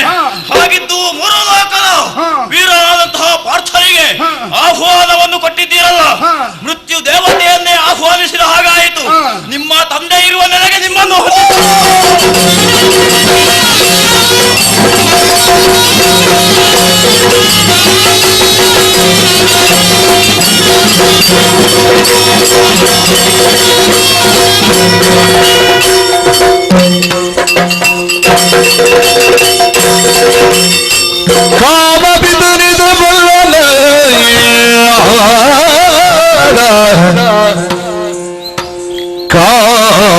ಕಾಮಪಿತನಿದ ಬಲ್ಲ ಬಲರಾಮನರಿವನು ಪಾರ್ಥ ತಿಳಿವನು ಭೂಮಿಯಲ್ಲಿ ಸುರಪತಿಯ ಮೊಮ್ಮನು ಬಲ್ಲ ಗುಣರಿಗೆ ಸುರಪತಿಯ ಮೊಮ್ಮನು ಬಲ್ಲ ಹೋಗಲಿಗೆ ಕ್ಷೇಮದಲ್ಲಿ ಬರಲರಿಯನವ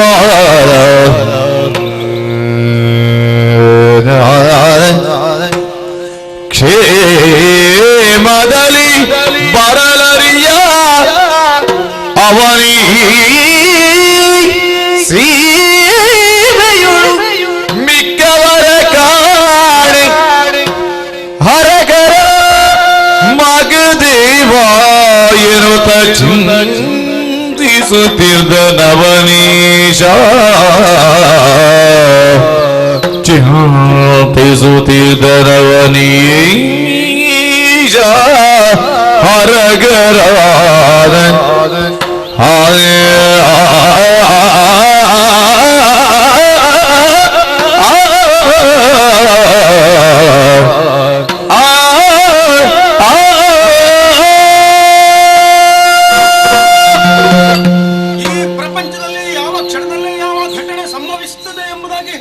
ಯಾರಿಂದಲೂ ಸಾಧ್ಯವಿಲ್ಲ.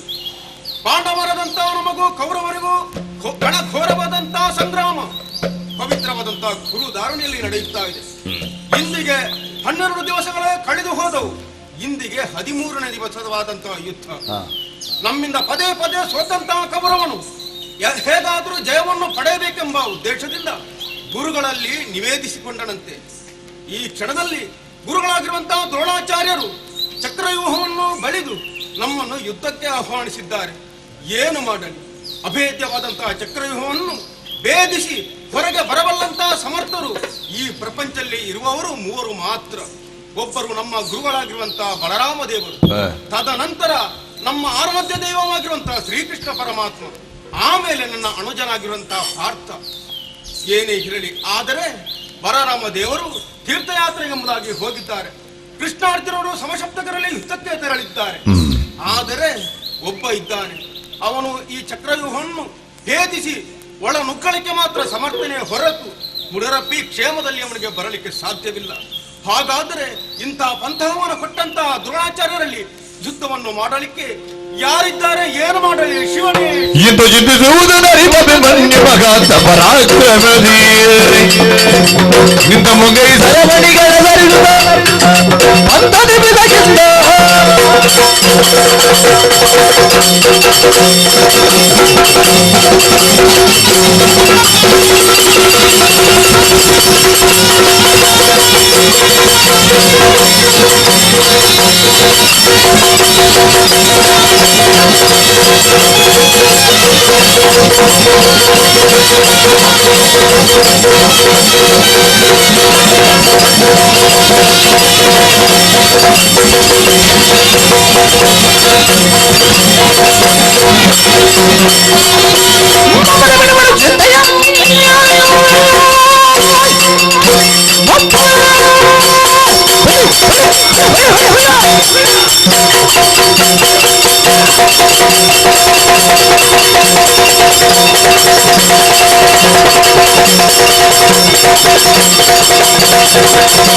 ಪವಿತ್ರವಾದ ಪದಾರವಿಂದಗಳಿಗೆ ಅಭಿಮನ್ಯುವಿನ ಅಭಿವಾದನಗಳು.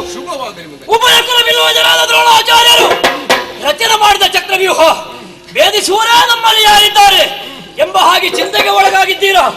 ಒಪ್ಪಣೆ ಬೇಡ ಬೇಡ ಚಿಂತೆಯ ನನಗೊಂದು ಅಪ್ಪಣೆಯನ್ನು ಕೊಟ್ಟದೇ ಹೌದಂತಾದ್ರೆ ಋಷಿಕನಾದವ ಸೊಪ್ಪನ್ನು ಕೊಚ್ಚುವ ಹಾಗೆ ಕೌರವಾದಿಗಳ ತಲೆಯನ್ನು ಕಡಿದು ಯಮನಿಗೆ ಒಪ್ಪಿಸಿ ಬರುವೆ.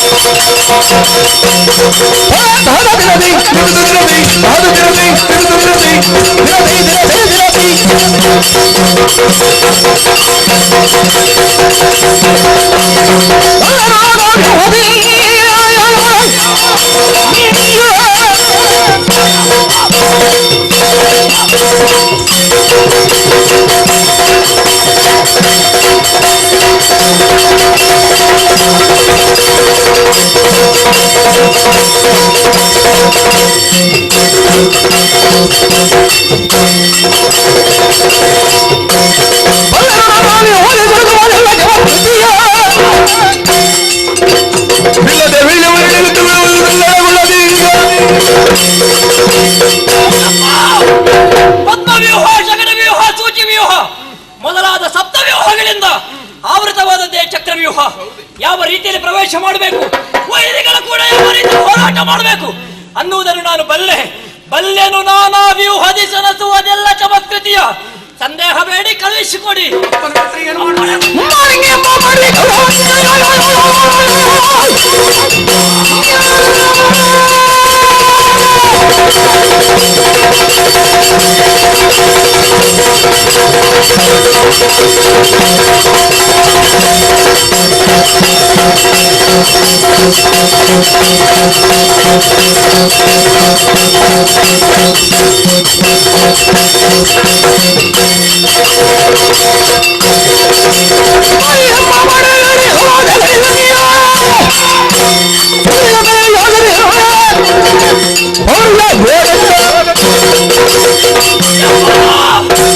ಒಂದು ವೇಳೆ ನೀವು ಅಪ್ಪಣೆಯನ್ನು ಕೊಟ್ಟದೇ ಹೌದಂತಾದ್ರೆ ಗರಳ ಗೊರಳ ಒಡರಳ ಸರಳಂಗೆ ಉಳಿಯುವಂತೆ ಇರುಳ ತಿರುಳ ಹೊರಳಿಗ ತರಣಿ ಕೆರಳುವಂತೆ ನನ್ನ ಸರಳ ತೆಲ್ಲಕೆಯಿಂದ ಕೌರವನ ಕೆರಳು ಸುರುಳಿಗಳು ಮರಳುವ ಹಾಗೆ ಮಾಡುವ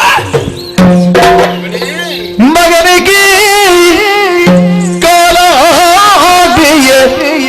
ಹೊಗಬಹುದು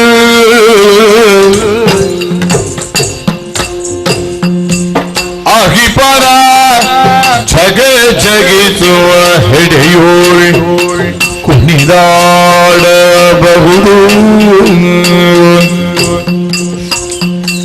ಅಹಿಪರ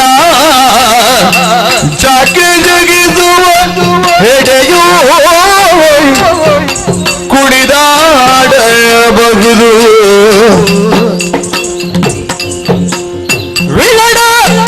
ಮುತ್ತುವಿನ ಬಾಯುಳ್ ಹೊಕ್ಕು ಬರಬಹುದು ಹೋಗುವಡ ಮಗನೇ ಚಕ್ರವ್ಯೂಹವನು ಎಂತು ಪೋಪೆಯೋ ಮಗನೇ ಚಕ್ರವ್ಯೂಹಕ್ಕಿನ್ನೆಂತೂ ಪೋಪೆಯೋ ಮಗನೇ ಮಗನೇ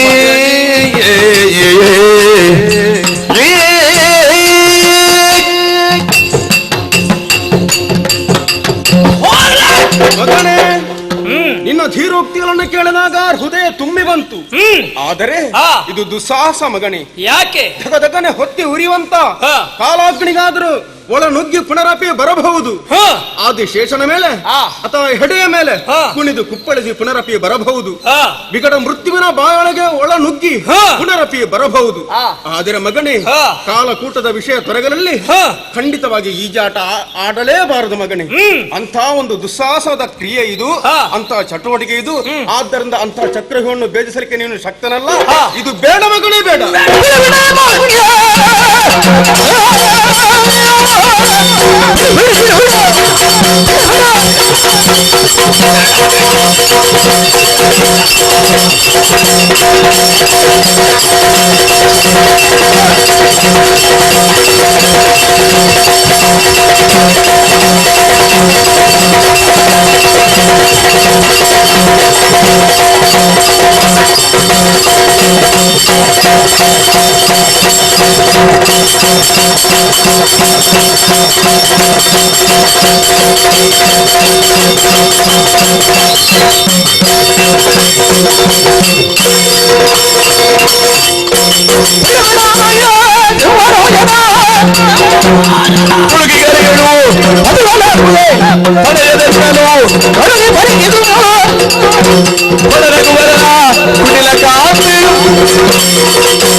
ನನ್ನ ಪರಾಕ್ರಮದಲ್ಲಿ ಶಂಕೆ.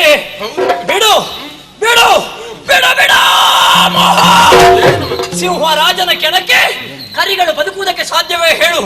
ಬಿಡು. ಮರಿ ಹೆಚ್ಚು ತೊರೆಗೆ ಹರಿಗೋಲಿಡುವರಂತೆ ಎಪ್ಪ ದುರಗನ ಹಿಡಿಯಲೇತಕ್ಕೆ ಗರುಡ ಮಂತ್ರವು ತರಳನನ್ನದಿರು ಕೊಡನ ಕುವರನ ಕುಮಂತ್ರದೊಟ್ಟಿಗೆ ಅಳುಕುವುದಿಲ್ಲ. ಕಂದಕಿ ಅಶ್ವತ್ಥ ಗುರು ಕೃಪಾದಿತ್ಯ ಸುತರು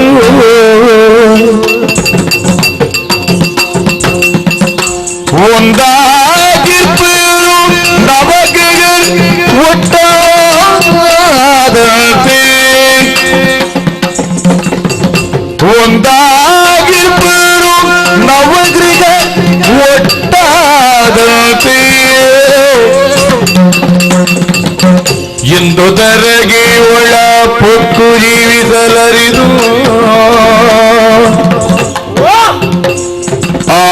ಇಂದು ಧರಗೆ ಒಳ ಪೊಕ್ಕು ಜೀವಿಸಲರಿದು ಸಂದೇಹ ಉಂಟ ರಣ ಸಾಮಾನ್ಯವಲ್ಲ, ಸಂದೇಹ ರಣ ಸಾಮಾನ್ಯವಲ್ಲ. ಎಂಟು ಮಗನೇ ಚಕ್ರವ್ಯೂಹ ಕೀಳಿಟ್ಟು ಪೊಪೆಯೋ ಮಗನೇ ಬೇಡ ಕಂದ.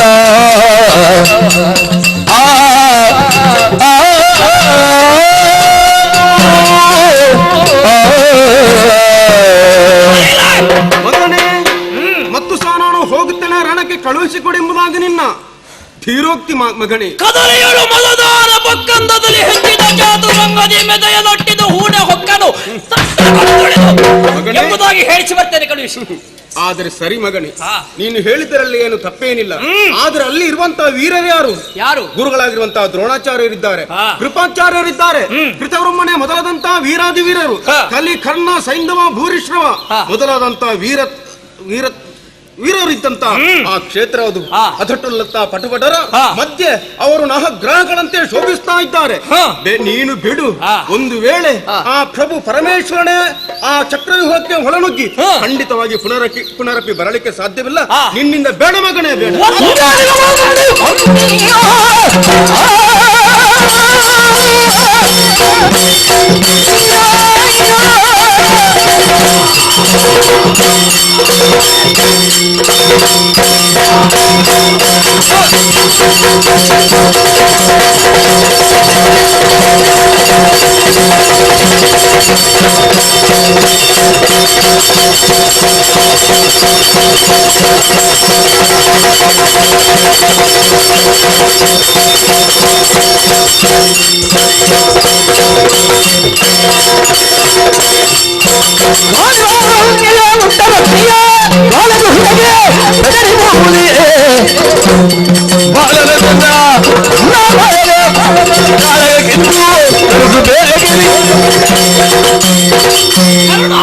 ಸುಭಟರಿದ್ದಾರೆ, ಅವರಿಗೆ ನಾನು ಹೆದರ್ತೇನೆ ಅನ್ನುವಂತಹ ಅಂಜಿಕೆಯೇ.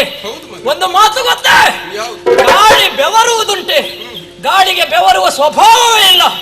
ಅಭಿಮನ್ಯುವಿಗೆ ಹೆದರುವ ಸ್ವಭಾವವೇ ಇಲ್ಲ. ತುಹಿನಾದ್ರಿಯ ಬೆಟ್ಟ ದೊಡ್ಡದು ಎಂಬ ಕಾರಣಕ್ಕೆ ಅಗ್ನಿಯ ಜ್ವಾಲೆ ತುಹಿನಕ್ಕೆ ಬೆದರಿ ಪೋಪುದೆ. ಕೇಳು ನನ್ನ ಪ್ರತಿಜ್ಞೆ, ಇಂದು ಅವರೊಳಗಳಕ್ಕೆ ನಿಂದ ರಿಪುಗಳ ಜವನಭವನವ ಮಾಡದಿದ್ದರೆ ಅವನೇನು ಗೆಲ್ಲದೆ ಮಹಾರಥರಿಪ ನಾಯಕರ ಅವನಿಗೊರಗಿಸದೆ ಮಾರ ಅಂತವರ ನುಂಗದೆ ಮಾಡದೇನಾದರೆ ದಿವಿಜಪತಿ ತನಯಂಗೆ ಜನಿಸಿದವನಲ್ಲ.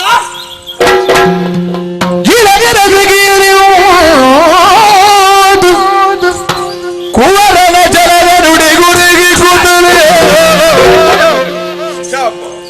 ಬೆಂಬಲಗಿ ಮೋಹರ ಸಗಿದ ಬಗಿವಿಂದಾಗ ವೀರಯ್ಯವ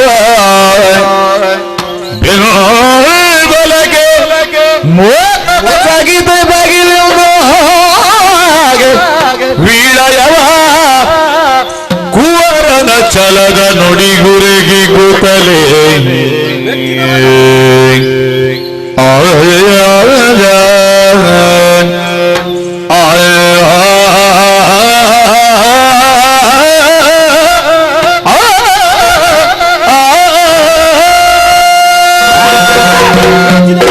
ಮೆಚ್ಚಿದೆ. ಮೂರು ಲೋಕದ ಗಂಡನಾಗಿರುವಂತಹ ಭಾರತನಿಗೆ ನೀನು ಹುಟ್ಟಿದ್ದಕ್ಕೆ ಸಾರ್ಥಕವಾಯಿತು ಮಗನೇ. ಈ ಹೊತ್ತರಲ್ಲಿ ನಿನ್ನನ್ನು ಮೊಹರಕ್ಕೆ ನಾನು ಕಳುಹಿಸ್ತಾ ಇದ್ದೇನೆ. ಕೇವಲ ನೀನು ಒಬ್ಬನೇ ಹೋಗುದಲ್ಲ ಮಗನೇ, ಯಾಕಂದ್ರೆ ಇದು ನಮ್ಮ ಪಾಳಿಗೆ ಪಂಥಾವನದ ಪ್ರಶ್ನೆ ತಾನೆ.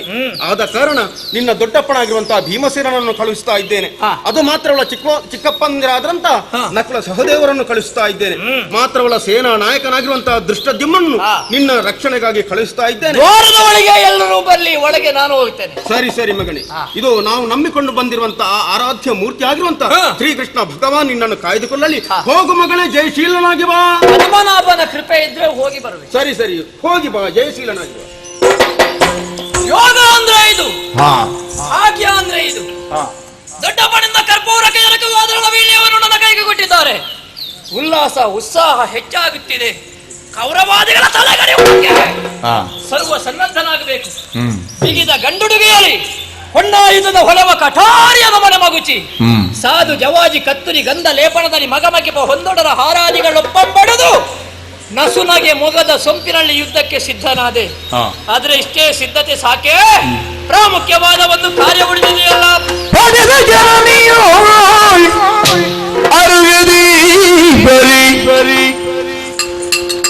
ನಾಳಿನ ವ್ಯೂಗಿಗೆ ಪೋಗುಡನುಟಿತ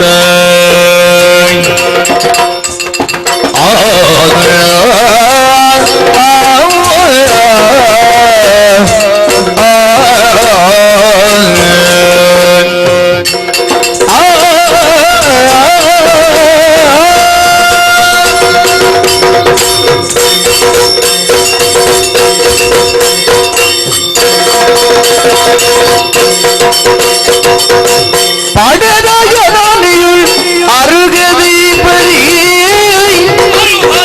ನಳಿನ ಯೋಗಕ್ಕೆ ಹೋಗುವುದನುಚಿತ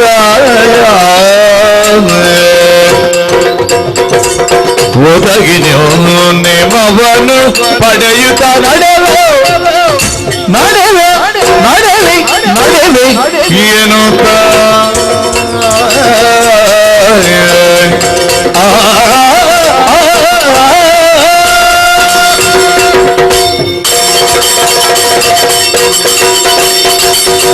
ಅಸಾಮಾನ್ಯವಾದ ಕಾರ್ಯವನ್ನು ಮಾಡುವುದಕ್ಕಾಗಿ ಹೊರಡವ ನಾನು.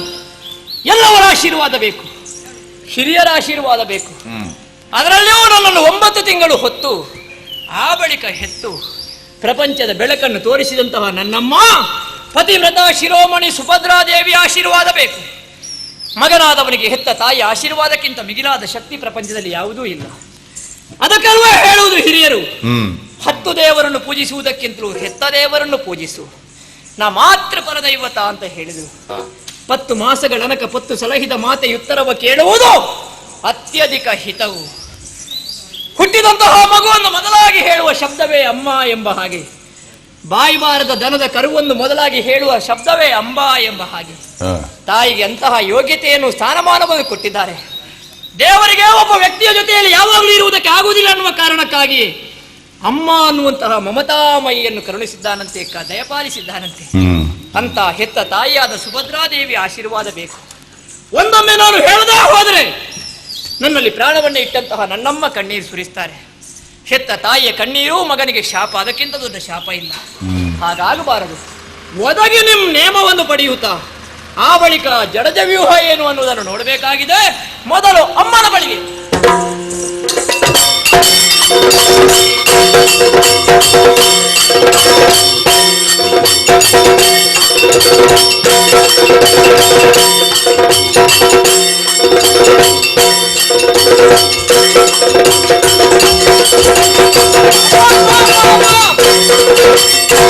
ಆಶೀರ್ವಾದ ಮಾಡಮ್ಮ, ಆಶೀರ್ವಾದ ಮಾಡು. ಅಭಿಮನ್ಯು, ಆಶೀರ್ವಾದ ಮಾಡುತ್ತಿರಲಿ. ಎತ್ತಗ ಮನವ ಸುಶೀಲ, ಎತ್ತಗ ಮನ ಬಾಲ,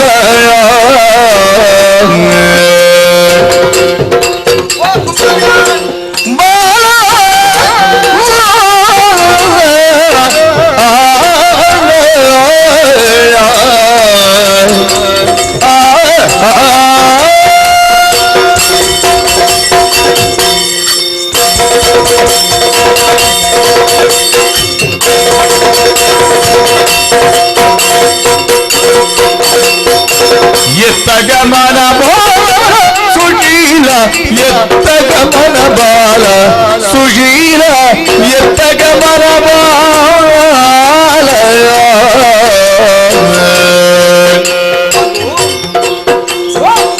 ಎತ್ತಗಮನ ಬಿದು ಬಿತ್ತರಿಬುದು, ಎತ್ತಗಮನ ಬಿದು ಬಿತ್ತರಿಸುವುದು, ಚಿತ್ತದೊಳಗೆ ಕದಿರುವುದು, ಎತ್ತಗಮನ ಬಾಲ ಸುಶೀಲ, ಎತ್ತಗಮನ ಬಾಲ, ಎತ್ತಗಮನ ಬಿದು ಬಿತ್ತರಿಸುವುದು, ಚಿತ್ತದೊಳಗೆ ಕದಿರುವುದು ಬಾಲ.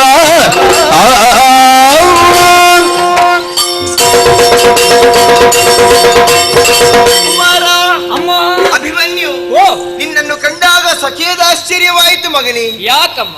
ಯಾವತ್ತೂ ನನ್ನ ಬಳಿಗೆ ಬಂದು ನನ್ನ ಚರಣಗಳಿಗೆ ವಂದಿಸಂತಹ ಸಂದರ್ಭದಲ್ಲಿ ಆನಂದ ತುಂಬಿ ಆಶೀರ್ವಾದವನ್ನು ಮಾಡುತ್ತಾ ಇದ್ದವಳು ನಾನು. ಇವತ್ತು ಹಾಗಲ್ಲ.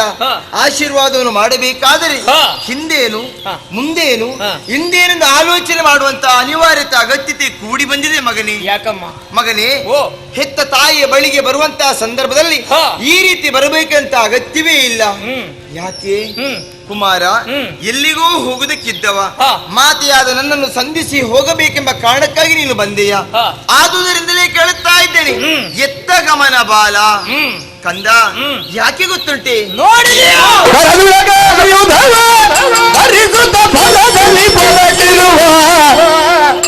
ಬಾಲ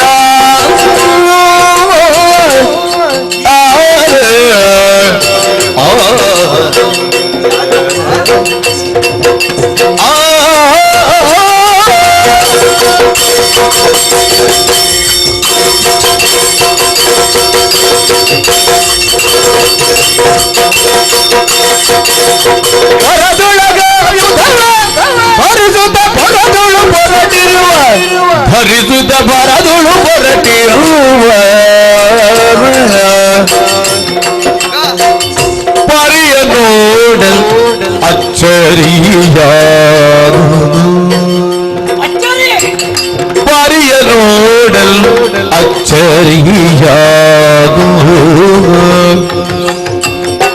ಹೊರಟಿಗ ಬಗೆಯುವುದ ಅರುಗಿ ಎನ್ನುಳು ಪರಿಯ ನೋಡಲ್ ಅಚ್ಚರಿಯಾದುದು, ಮರೆಗರುಳೈ ಹೊರಟಿಗ ಬಗೆಯುವುದು ಗಮನ ಬಾಳ ಎತ್ತ ಗಮನ ಬಾಳ ಸುಶೀಲ ಎತ್ತ ಗಮನ ಬಾಲ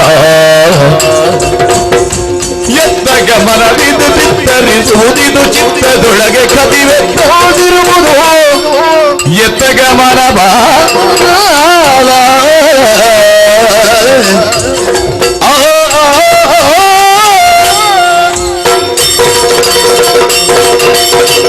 ಮಗನಿ ಅಮ್ಮ ಯಾಕೆ ಕೇಳಿದೆ ಬಲ್ಲೆಯ? ಯಾಕಮ್ಮ? ಕೈಯಲ್ಲಿ ನೋಡಿದರೆ ಹರಿತವಾದ ಕಟಾರನ್ನು ಹಿಡಿದುಕೊಂಡಿದ್ದಿ ಮಗನಿ.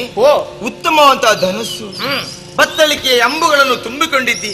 ಶಿರಸ್ತ್ರಾಣ, ಎದೆಗವಚ, ಕಣ್ಣು ಕೆಂಪಗಾಗಿದೆ, ಮೂಗಿನಲ್ಲಿ ಬಿಸಿಸಿರು. ಮಗನಿ, ಅಮ್ಮನ ಬಳಿಗೆ ಬರುವಾಗ ಇದೆಲ್ಲ ಬೇಕೇ ಕಂದ? ಖಂಡಿತವಾಗಿಲ್ಲ. ಹಾಗಿದ್ರೆ ಇವನು ಯುದ್ಧಾಪೇಕ್ಷೆಯಿಂದ ಹೊರಟಿರುವುದೇ ಎಂಬುದು ಸತ್ಯ ಕಂದ. ಯಾರಲ್ಲಿ ಯುದ್ಧ, ಯಾಕಾಗಿ ಯುದ್ಧ, ಈ ಸಂಗ್ರಾಮದ ವಿಚಾರ ತಿಳಿಬೇಕೆ ಹಂಬಲ. ಹೆತ್ತ ತಾಯಿ ಅಂತ ನನಗೆ ಆಗಿದೆ. ಹೇಳುವೆ ಯಾರನ್ನಲ್ಲಿ? ಹಾಗಿದ್ರೆ ವಿಷಯವೇ ಆಗುತ್ತಿಲ್ಲ. ಇಲ್ವಪ್ಪ? ಮೊದಲ ತಾಯಿ ಎನ್ನ ಭಿನ್ನಪವನ್ನು ಅಮ್ಮ ಕೇಳು ಅಮ್ಮ ಅಮ್ಮ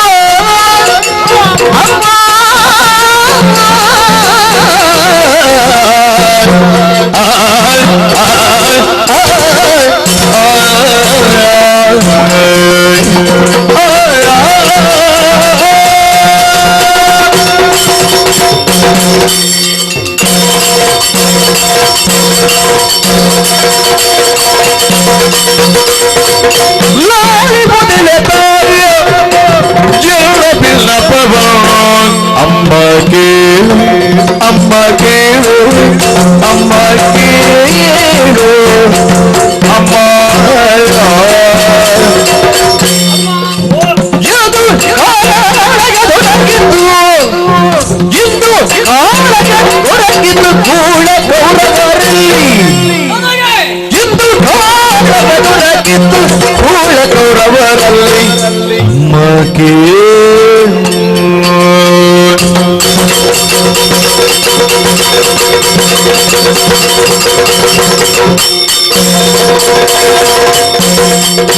ಇಂದು ಕಾಳಗದುರಗಿದ್ದು ಕೂಡ ಕೌರವರಲ್ಲಿ ಅಮ್ಮ ಕೇಳು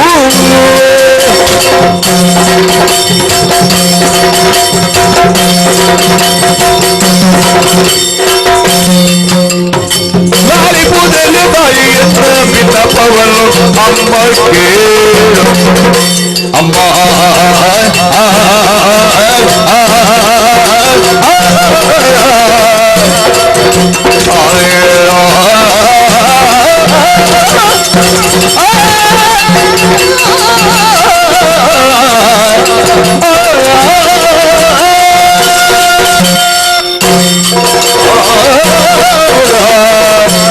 ಅಮ್ಮ, ಇದು ನಿನ್ನ ಪಾದಗಳಿಗೆ ಮತ್ತೊಮ್ಮೆ ಪ್ರಣಾಮಗಳು. ಎಷ್ಟು ಬಾರಿ ವಂದಿಸ್ತೀ ಮಗನೇ? ತಾಯಿಗೆ ಎಷ್ಟು ಬಾರಿ ನಮಸ್ಕಾರ ಮಾಡಿದ್ರು ಕಡಿಮೆ ಅಲ್ವೇ? ಖಂಡಿತ. ಇವತ್ತು ಇಷ್ಟು ಬಾರಿ ನಮಸ್ಕಾರ ಮಾಡಬೇಕು ಅಂತಾದ್ರೆ ಯಾವತ್ತಿನ ಹಾಗಲ್ಲ. ಇವತ್ತೊಂದು ಉಲ್ಲಾಸವೇ ಬೇರೆ, ಹೆಚ್ಚೇ ಕಾಣುತ್ತಾ ಇದೆ. ಉತ್ಸಾಹವೇ ಬೇರೆ. ಯಾಕಪ್ಪ? ಆಶ್ಚರ್ಯ ಆಗಬಹುದು. ಇಂದು ಕಾಳಗ ದೊರಕಿತು ಕೂಳ ಕೌರವನಲ್ಲಿ.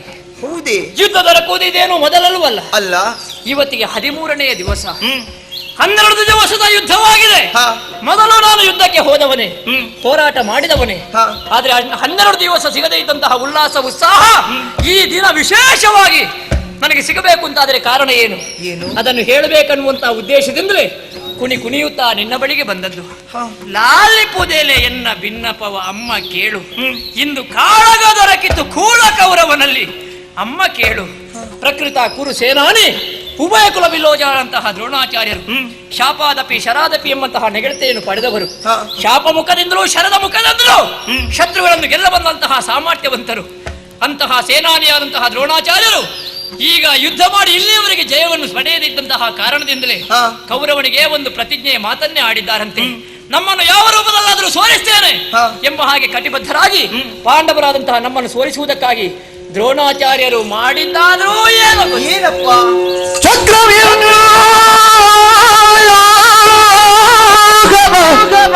ರಚಿಸಿದ ಕಲಶ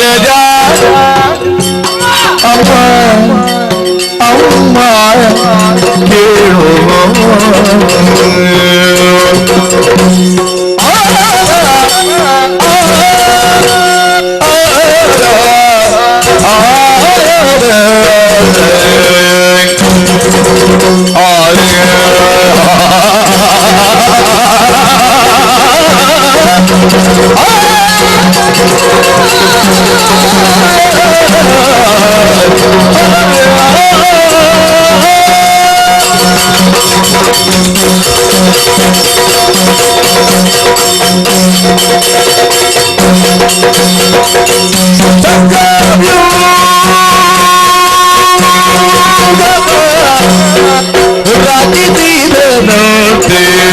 ಕಲಶಜ ಅಮ್ಮ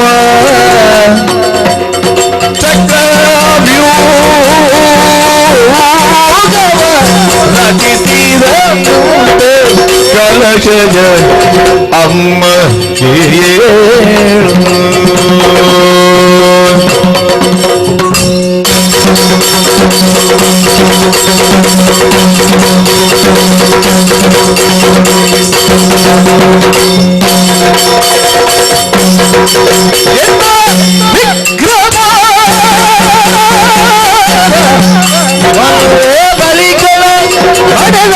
ನಡೆವೆ ಅಮ್ಮ ಕೇಳು ಎನ್ನ ವಿಕ್ರಮ ಮುರಳಿ ಕಣ ನಡೆವೆ ಅಮ್ಮ ಕೇಳು ಚಕ್ರವರ ತೀರಿದಂತೆ ಕಲಶಜ ಅಮ್ಮ ಕೇಳು ಎನ್ನ ವಿಕ್ರಮನು ಮುರಳಿ ಕಣ ನಡೆವೆ ನಾಲಿ ಕೂತಲೆ ತಾಯಿ ಎನ್ನ ಭಿನ್ನಪವನ್ನು ಅಮ್ಮ ಕೇಳು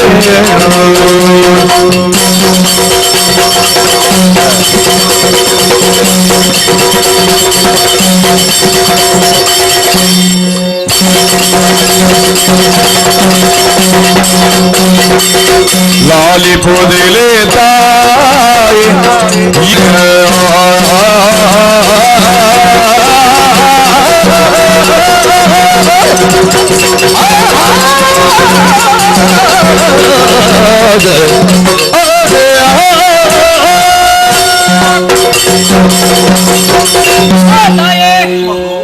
ನಮ್ಮನ್ನು ಯಾವ ರೂಪದಲ್ಲಾದರೂ ಸೋಲಿಸಬೇಕು ಎಂಬಂತಹ ಒಂದೇ ಉದ್ದೇಶದಿಂದ ದ್ರೋಣಾಚಾರ್ಯರು ಮಾಡಿದ್ದಾದರೂ ಏನು ಗೊತ್ತೇ, ಸವ್ಯವಾಗಿಯೂ ಅಪಸವ್ಯವಾಗಿಯೂ ತಿರುಗುತ್ತಿರುವಂತಹ ಸಪ್ತವ್ಯೂಹಗಳಿಂದ ಆವೃತವಾದಂತಹ ಚಕ್ರವ್ಯೂಹವನ್ನು ರಚಿಸಿದ್ದಾರಮ್ಮ.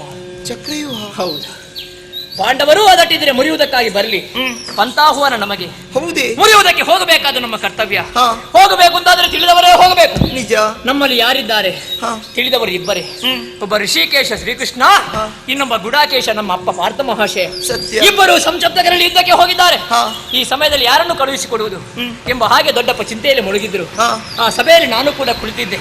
ದೊಡ್ಡಪ್ಪನ ಚಿಂತೆಯ ಮುಖವನ್ನು ನೋಡುವುದಕ್ಕೆ ಸಾಧ್ಯವಿಲ್ಲದೆ ತಟ್ಟನೆ ಹೋಗಿ ಒಂದು ಪ್ರತಿಜ್ಞೆಯನ್ನು ಮಾಡಿದೆ. ಏನು? ಬೊಪ್ಪನೆ ಬಿಡು ಬಿಡು ಚಿಂತೆಯ ರಿಪುಗಳ ಸೊಪ್ಪರಿವನು ಜವದಿ. ನಾನು ಹೋಗುತ್ತೇನೆ ಅಂತ ಮೊದಲು ಹೇಳಿದ್ರು, ಒಪ್ಪಿಕೊಳ್ಳೇ ಇಲ್ಲ. ಅವರಿಗೆ ಧೈರ್ಯ ಬರುವಲ್ಲಿ ಅವರಿಗೆ ಧೈರ್ಯವತಿಗಳನ್ನು ಆಡಿ ಅವರಿಂದ ರಣವೀಳ್ಯ ಅವರನ್ನು ಪಡೆದವ ನಾನು. ಹಾಗೆಂದು ದೊಡ್ಡಪ್ಪನ ಆಶೀರ್ವಾದವೇ ಸಾಕಾಗುವುದಿಲ್ಲ. ಹೆತ್ತ ತಾಯಿಯಾದ ನಿನ್ನ ಆಶೀರ್ವಾದವನ್ನು ಪಡೆಯುವುದಕ್ಕಾಗಿ ಬಂದವ ನಾನು. ಈ ಹಿಂದಕ್ಕಾದರೂ ಅಮೃತವರು ತರುವುದಕ್ಕಾಗಿ ಹೊರಟಂತಹ ಗರುಡನಿಗೆ ಅವನ ತಾಯಿಯಾದ ವಿನುತಾದೇವಿ ಆಶೀರ್ವಾದ ಮಾಡಿದ್ದರಿಂದ ಅವನಿಗೆ ಅಮೃತವನ್ನು ತರುವುದಕ್ಕೆ ಸಾಧ್ಯವಾಯಿತು. ಇಂದು ಕೂಡ ಅಭೇದ್ಯವಾದಂತಹ ವ್ಯೂಹವನ್ನು ಭೇದಿಸುವುದಕ್ಕೆ ಹೊರಟ ನಿನ್ನ ಮಗನಾದ ಅಭಿಮನ್ಯುವಿಗೆ ಆಶೀರ್ವಾದ ಮಾಡಿ ಕಳುಹಿಸಿಕೊಡು. ಹೋಗಿ ಬನ್ನಿ ಮಗು. ಈ ಆತಗಿಂತ ಬುದ್ಧಿ ಬಹುದು ಆಶೀರ್ವಾದ ಮಾಡಮ್ಮ. ಕಂದ ಕಂದ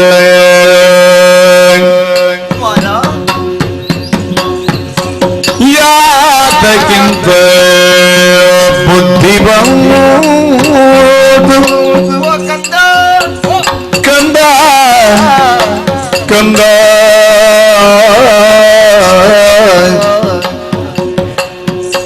ನಿನಗೆ ಪ್ರೀತಿಯೇನು ಮರಣದ ಸಗಿ, ನಿನಗೆ ಪ್ರೀತಿಯೇನು ಮರಣದ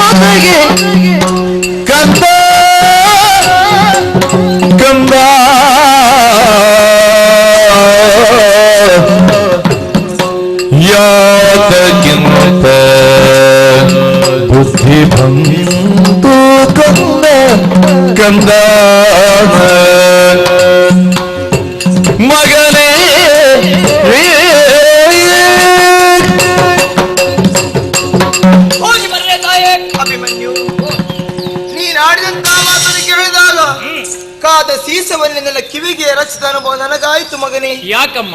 1000 ಸಿಡಿಲುಗಳೇ ನನ್ನ ತಲೆಯ ಮೇಲೆ ಅಪ್ಪಳಿಸ ಅನುಭವ ನನಗಾಗುತ್ತಾ ಇದೆ. ಕಾರಣ ಏನು? ಕುಮಾರ, ನೀನೇನು ಸಾಮಾನ್ಯನಲ್ಲ, ಬುದ್ಧಿವಂತ, ಎಲ್ಲಾ ವಿಚಾರನೂ ತಿಳಿದವ ನೀನು. ಕಂದ, ಈ ರೀತಿ ವ್ಯವಹರಿಸುವುದು ಸರಿಯೇ ಮಗನೇ? ಯಾಕೆ? ಕುಮಾರ, ಭಗವಂತನು ಎಲ್ಲಾ ಪ್ರಾಣಿಗಳಿಗಿಂತಲೂ ವಿಶೇಷವಂತ ಶಕ್ತಿಯನ್ನು ಮನುಷ್ಯರಾದವನಿಗೆ ಕರುಣಿಸಿದ್ದಾನಂತೆ. ಅದೇ ಬುದ್ಧಿ ಎನ್ನುವಂತ ಶಕ್ತಿ ಮಗನೇ. ಎಲ್ಲಾ ಪ್ರಾಣಿಗಳಿಗೂ ತಲೆ ಮುಂದೆ ಆದರೆ ಮನುಷ್ಯನೆಂಬ ಪ್ರಾಣಿಯ ತಲೆ ಮೇಲಲ್ವೇ? ಆ ಬುದ್ಧಿಯನ್ನು ಉಪಯೋಗಿಸಿಕೊಂಡು ತಾನೇನು ಮಾಡಬೇಕು, ತಾನು ಹೀಗೆ ಮಾಡಿದರೆ ಏನಾಗ್ತದೆ ಎಂಬುದನ್ನು ಸ್ಪಷ್ಟವಾಗಿ ತಿಳಿಯುವಂತ ಅವಕಾಶವನ್ನು ಮಾಡಿಕೊಟ್ಟಿದ್ದಾನೆ. ಕುಮಾರ, ಬುದ್ಧಿ ಎನ್ನುವಂತ ಶಕ್ತಿಯನ್ನು ಉಪಯೋಗಿಸಿಕೊಂಡು ಒಳ್ಳೇದ್ಯಾವುದು ಕೆಟ್ಟದ್ಯಾವುದು ತಿಳಿಯುವುದಕ್ಕೆ ಸಾಧ್ಯವಾಗ್ತದೆ. ನನ್ನ ಮಗ ನೀನು ಎಳೆಯ ಪ್ರಾಯದ ಕುಮಾರ, ಇನ್ನು ಬೆಳೆದು ಎತ್ತರಕ್ಕೆ ಏರುವವ ನೀನು. ಹೆಚ್ಚೇಕೆ ಪ್ರಪಂಚದಲ್ಲಿ ಒಳ್ಳೊಳ್ಳೆಯ ವಿಷಯವನ್ನು ಅರಿಯುವಂತ ಅವಕಾಶ ಇನ್ನೂ ಕೂಡ ನಿನಗೆ ಉಂಟು. ಎಳೆಯ ಪ್ರಾಯದ ಹುಡುಗರ ಅಂತ ನೀನು ಮರಣವನ್ನೇ ಹಬ್ಬ ಅಂತ ಬಗೆದೆಯಾ ಮಗನೇ? ಯಾಕೆ? ಕುಮಾರ, ಅಲ್ಲಿರುವವರು ಸಾಮಾನ್ಯರಂತ ಭಾವಿಸಿದ್ಯಾ? ಯಾರಿದ್ದಾರೆ? ಕರ್ಣಾದ ಸುಬಟರಿದ್ದಾರೆ ಮಗನೇ, ಹೋಗುವುದು ನೀನು ಬೇಡ.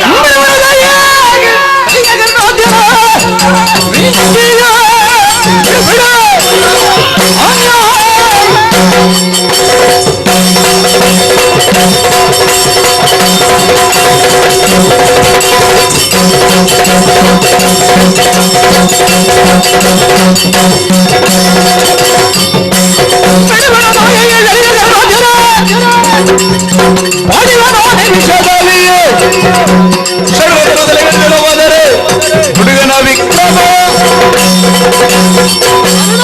ಸುಮಟರಿದ್ದಾರೆ. ನಿಜ ಮಗನೇ. ಬಿಡು ಬಿಡು ತಾಯೇ, ದಡಿಗ ಕರ್ಣಾದ್ಯರ ಬಡಿವೇನು ನಿಮಿಷದಲ್ಲಿ. ಸರಸ ಅಂತ ಭಾವಿಸಿದ್ಯಾ? ಸರಸವಲ್ಲ ಸಮರವಿನದು ಕಂದ ಕಂದ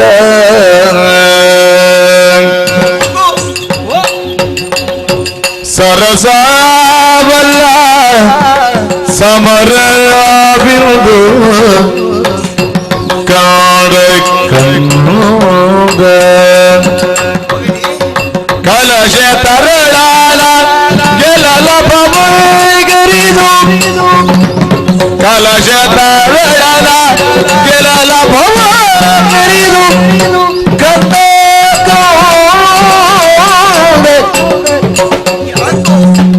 ಹಿರಿಯ ತಂದೆಯೇ ಅಂಜರಿಯಾಕು ಕಂದ ಕಂದ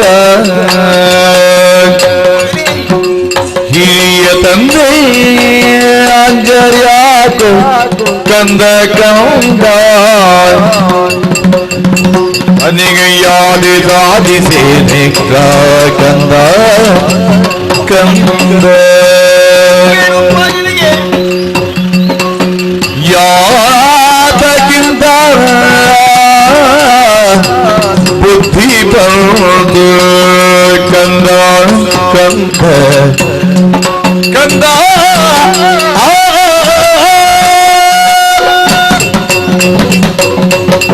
ಮಗನೇ, ಅಮ್ಮ, ಸರಸ ಅಂತ ಭಾವಿಸಿದ್ಯಾ? ಸಮರ ಎಂದರೆ ಇಂದು ಖಂಡಿತವಾಗಿ ಇಲ್ಲವೇ ಇಲ್ಲ ಮಗನೇ. ಚಕ್ರವ್ಯೂಹವನ್ನು ರಚಿಸುವವರು ಯಾರು? ದ್ರೋಣಾಚಾರ್ಯ. ಶಾಪಾದಪಿ ಶರಾದಪಿ ಎಂಬ ನೆಗಳತಿಗೆ ಪಾತ್ರ ಅಂತ ದ್ರೋಣಾಚಾರ್ಯರು. ಮಗನೇ, ಹುಟ್ಟು ಆಕಸ್ಮಿಕ, ಬದುಕು ಅನಿವಾರ್ಯ, ಸಾವು ಸಹಜ. ಎಲ್ಲೋ ಹುಟ್ಟುತ್ತಾರೆ, ಅನಿವಾರ್ಯವಾಗಿ ಬದುಕುತ್ತಾರೆ. ಒಂದಲ್ಲ ಒಂದು ದಿವಸ ಕಾರಣ ಕರೆ ಬಂದಾಗ ಆ ಲೋಕವನ್ನೆಲ್ಲರೂ ಸೇರಲೇಬೇಕು ಮಗನೇ. ಆದರೆ ನಮ್ಮ ಹಿಂದೊಬ್ಬ ಇದ್ದಾನೆ ಆಡಿಸುವವ, ಆತನೇ ಭಗವಂತ ಪರಮೇಶ್ವರ. ಮಗನೇ, ಚಕ್ರವ್ಯೂಹವನ್ನು ರಚಿಸುವಂತಹ ವೇಳೆಯಲ್ಲಿ ದ್ರೋಣಾಚಾರ್ಯರು ಆಡಿದಂತಹ ಮಾತು ಏನು? ಭಾರತನೊಬ್ಬನನ್ನು ಬಿಟ್ಟು ದುರ್ಜಟಿಯೇ ಬಂದರೂ ಕೂಡ ಹೆದರುವುದಿಲ್ಲ ಎಂಬುದಾಗಿ. ಕುಮಾರ, ಯುದ್ಧ ಏನು ನಿನಗೆ ಹೊಸತು ಎಂಬುದಲ್ಲ. ಈ ಹಿಂದೆ ಭೀಷ್ಮಾಚಾರ್ಯರನ್ನು ಹೋರಾಡಿ ಭಾರತ ರತ್ನ ಎಂಬ ನೆಗಳತಿಗೆ ಪಾತ್ರ ಅಂತ ಪುತ್ರ ನೀನು ಮಗನೇ. ಕುಮಾರ, ಒಂದು ವೇಳೆ ಈ ವೇಳೆಯಲ್ಲಿ ಚಕ್ರವ್ಯೂಹವನ್ನು ಭೇದಿಸಕ್ಕೆ ನಾನು ಹೋಗ್ತಂತೆ ಹೇಳಿದ್ರು ಕೂಡ ಹೆತ್ತ ತಾಯಿಯಾಗಿ ನನ್ನ ಮನಸ್ಸು ಕೇಳುವುದಿಲ್ಲ. ಆದುದರಿಂದ ಇಂದು ಒಂದು ದಿವಸ ಅರಮನೆಯಲ್ಲಿದ್ದುಕೊಂಡು ಬೇಕಿದ್ರೆ ನಾಳೆ ಬೇಕಿದ್ರೆ ಯುದ್ಧದ ವಿಚಾರ ಮಾತಾಡುವ. ಇವತ್ತು ಹೋಗುವುದು ಬೇಡ ಮನೆಯಲ್ಲೇ ಉಳಿಬೇಕು. ಜನಿಸಿದ ಬೇರೆ ಸಮರ್ಥನು ಎನಿಸದಿರ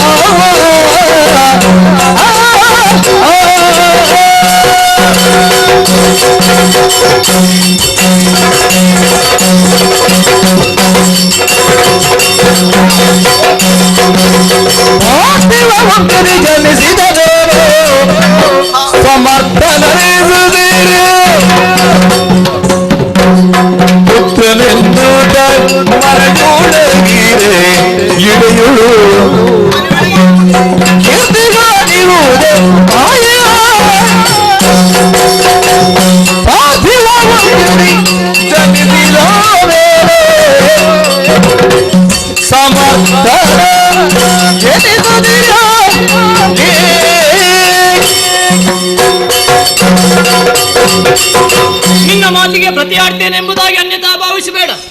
ನನ್ನ ಅಂತರಂಗದ ಅನಾವರಣ ಮಾಡಿ ಒಂದು ಮಾತು ಹೇಳ್ತೇನೆ. ಏನು? ಇವತ್ತು ಮನೆಯಲ್ಲೇ ಉಳಿಯಬೇಕು, ನಾಳೆ ಹೋಗು ಅಂತ ಹೇಳ್ತಿ. ಸತ್ಯ ಮಗನೇ. ಸ್ವಲ್ಪ ಆಲೋಚಿಸು. ಏನಪ್ಪ? ಪವಿತ್ರವಾದಂತಹ ಚಂದ್ರವಂಶದಲ್ಲಿ ಹುಟ್ಟಿದವರು ನಾವು. ಆ ವಂಶದಲ್ಲಿ ಎಷ್ಟೋ ಮಂದಿ ರಾಜರು ಆಳಿದ್ದಾರೆ, ಬಾಳಿದ್ದಾರೆ, ಬೆಳಗಿದ್ದಾರೆ, ಕೀರ್ತಿ ಶೇಷರಾಗಿದ್ದಾರೆ. ಅಂತಹ ಭವ್ಯ ಪರಂಪರೆಯಲ್ಲಿ ಹುಟ್ಟಿಕೊಂಡು ಅವರ ಧವಳ ಕೀರ್ತಿ ಗೋಪುರಕ್ಕೆ ನಾನು ಕಲಶಪ್ರಾಯನಾಗಬೇಕನ್ನುವಂತ ಆಶೆ ಇದ್ದೆ. ತಪ್ಪೇ ಹೇಳು. ಇಲ್ಲ, ಬದುಕು ಬೇಕು. ಬದುಕು ಬದುಕಿನ ಹಾಗೆ ಇರಬೇಕು. ಕೇಡಿಯಾಗಿ 100 ದಿನ ಬಾಳುವುದಕ್ಕಿಂತ ವೀರನಾಗಿ 3 ದಿವಸ ಬಾಳುವುದೇ ಒಳ್ಳೆಯದಲ್ವೇ? ಕೋಗಿಲೆಯ ಜೀವನೇ ಒಳ್ಳೆಯದು ಹೊರತು ಕಾಗೆಯ ಜೀವನವಲ್ಲ ತಾಯಿ. ಹಾಗಾಗಿ ನಿನ್ನ ಮಗನಾದ ಅಭಿಮನ್ಯು ಯಾವ ಕಾಲಕ್ಕೂ ಹೆಮ್ಮೇಡಿಯಲ್ಲ, ರಣ ಹೇಡಿಯಲ್ಲ. ನನ್ನ ದೇಹದಲ್ಲಿ ಹರಿಯುತ್ತಿರುವುದು ಕಣ್ಣೀರಲ್ಲ ತಾಯಿ, ಪವಿತ್ರವಾದಂತಹ ಕೆನ್ನೀರು. ನನ್ನ ಅಪ್ಪನನ್ನೇ ನೋಡು, ದಶನಾಮವನ್ನು ಹೊಂದಿದಂತಹ ಪಾರ್ಥ ಮಹಾಶಯ. ಅವರಿಗಿಂತಹ ಬಿರುದು ಬರಬೇಕು ಅಂತಾದರೆ ಕಾರಣ ಏನು? ಅವರು ಸಾಧನೆಯಿಂದಲೇ ಸಾಧಿಸಿದ್ದಾರೆ. ಅಂತಹ ಪಾರ್ಥ ಸುಭದ್ರೆಯರ ಮಗನಾಗಿ ಅಭಿಮನ್ಯುವಾದಂತಹ ನಾನು ಮನೆಯಲ್ಲಿ ಉಳಿದ್ರೆ ಇಳೆಯಲ್ಲಿ ಕೀರ್ತಿಗಳಿರುವುದೇ ತಾಯಿ. ಹಾಗಾಗಿ ಕೀರ್ತಿವಂತನಾಗಬೇಕು ಅನ್ನುವಂತಹ ಅಪೇಕ್ಷೆಯನ್ನು ಹೊಂದಿದಂತಹ ನನ್ನನ್ನು ಯಾವ ಕಾಲಕ್ಕೂ ನೀನು ತಡೆಯಲೇಬಾರದಮ್ಮ. ನನಗೆ ಹೋಗಲೇಬೇಕು, ಹೋಗಲೇಬೇಕು, ಹೋಗಲೇಬೇಕು. ಕುಮಾರ, ನೀತಿಯಲ್ಲ ಪೋಪುದಿನಾಡು ಕಂದ ಕಂದ ಕಂದ ನೀತಿಯಲ್ಲ ಪೋಪುದಿನಾಡು ಕಂದ ಕಂದ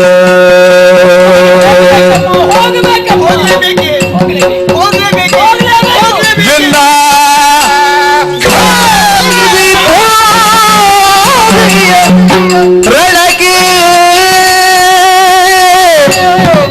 ಕಂದ ಕಂದ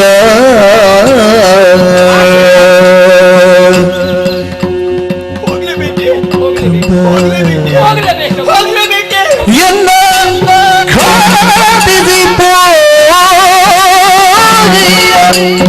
ರಣಕ್ಕೆ ಕಂದ ಕಂದ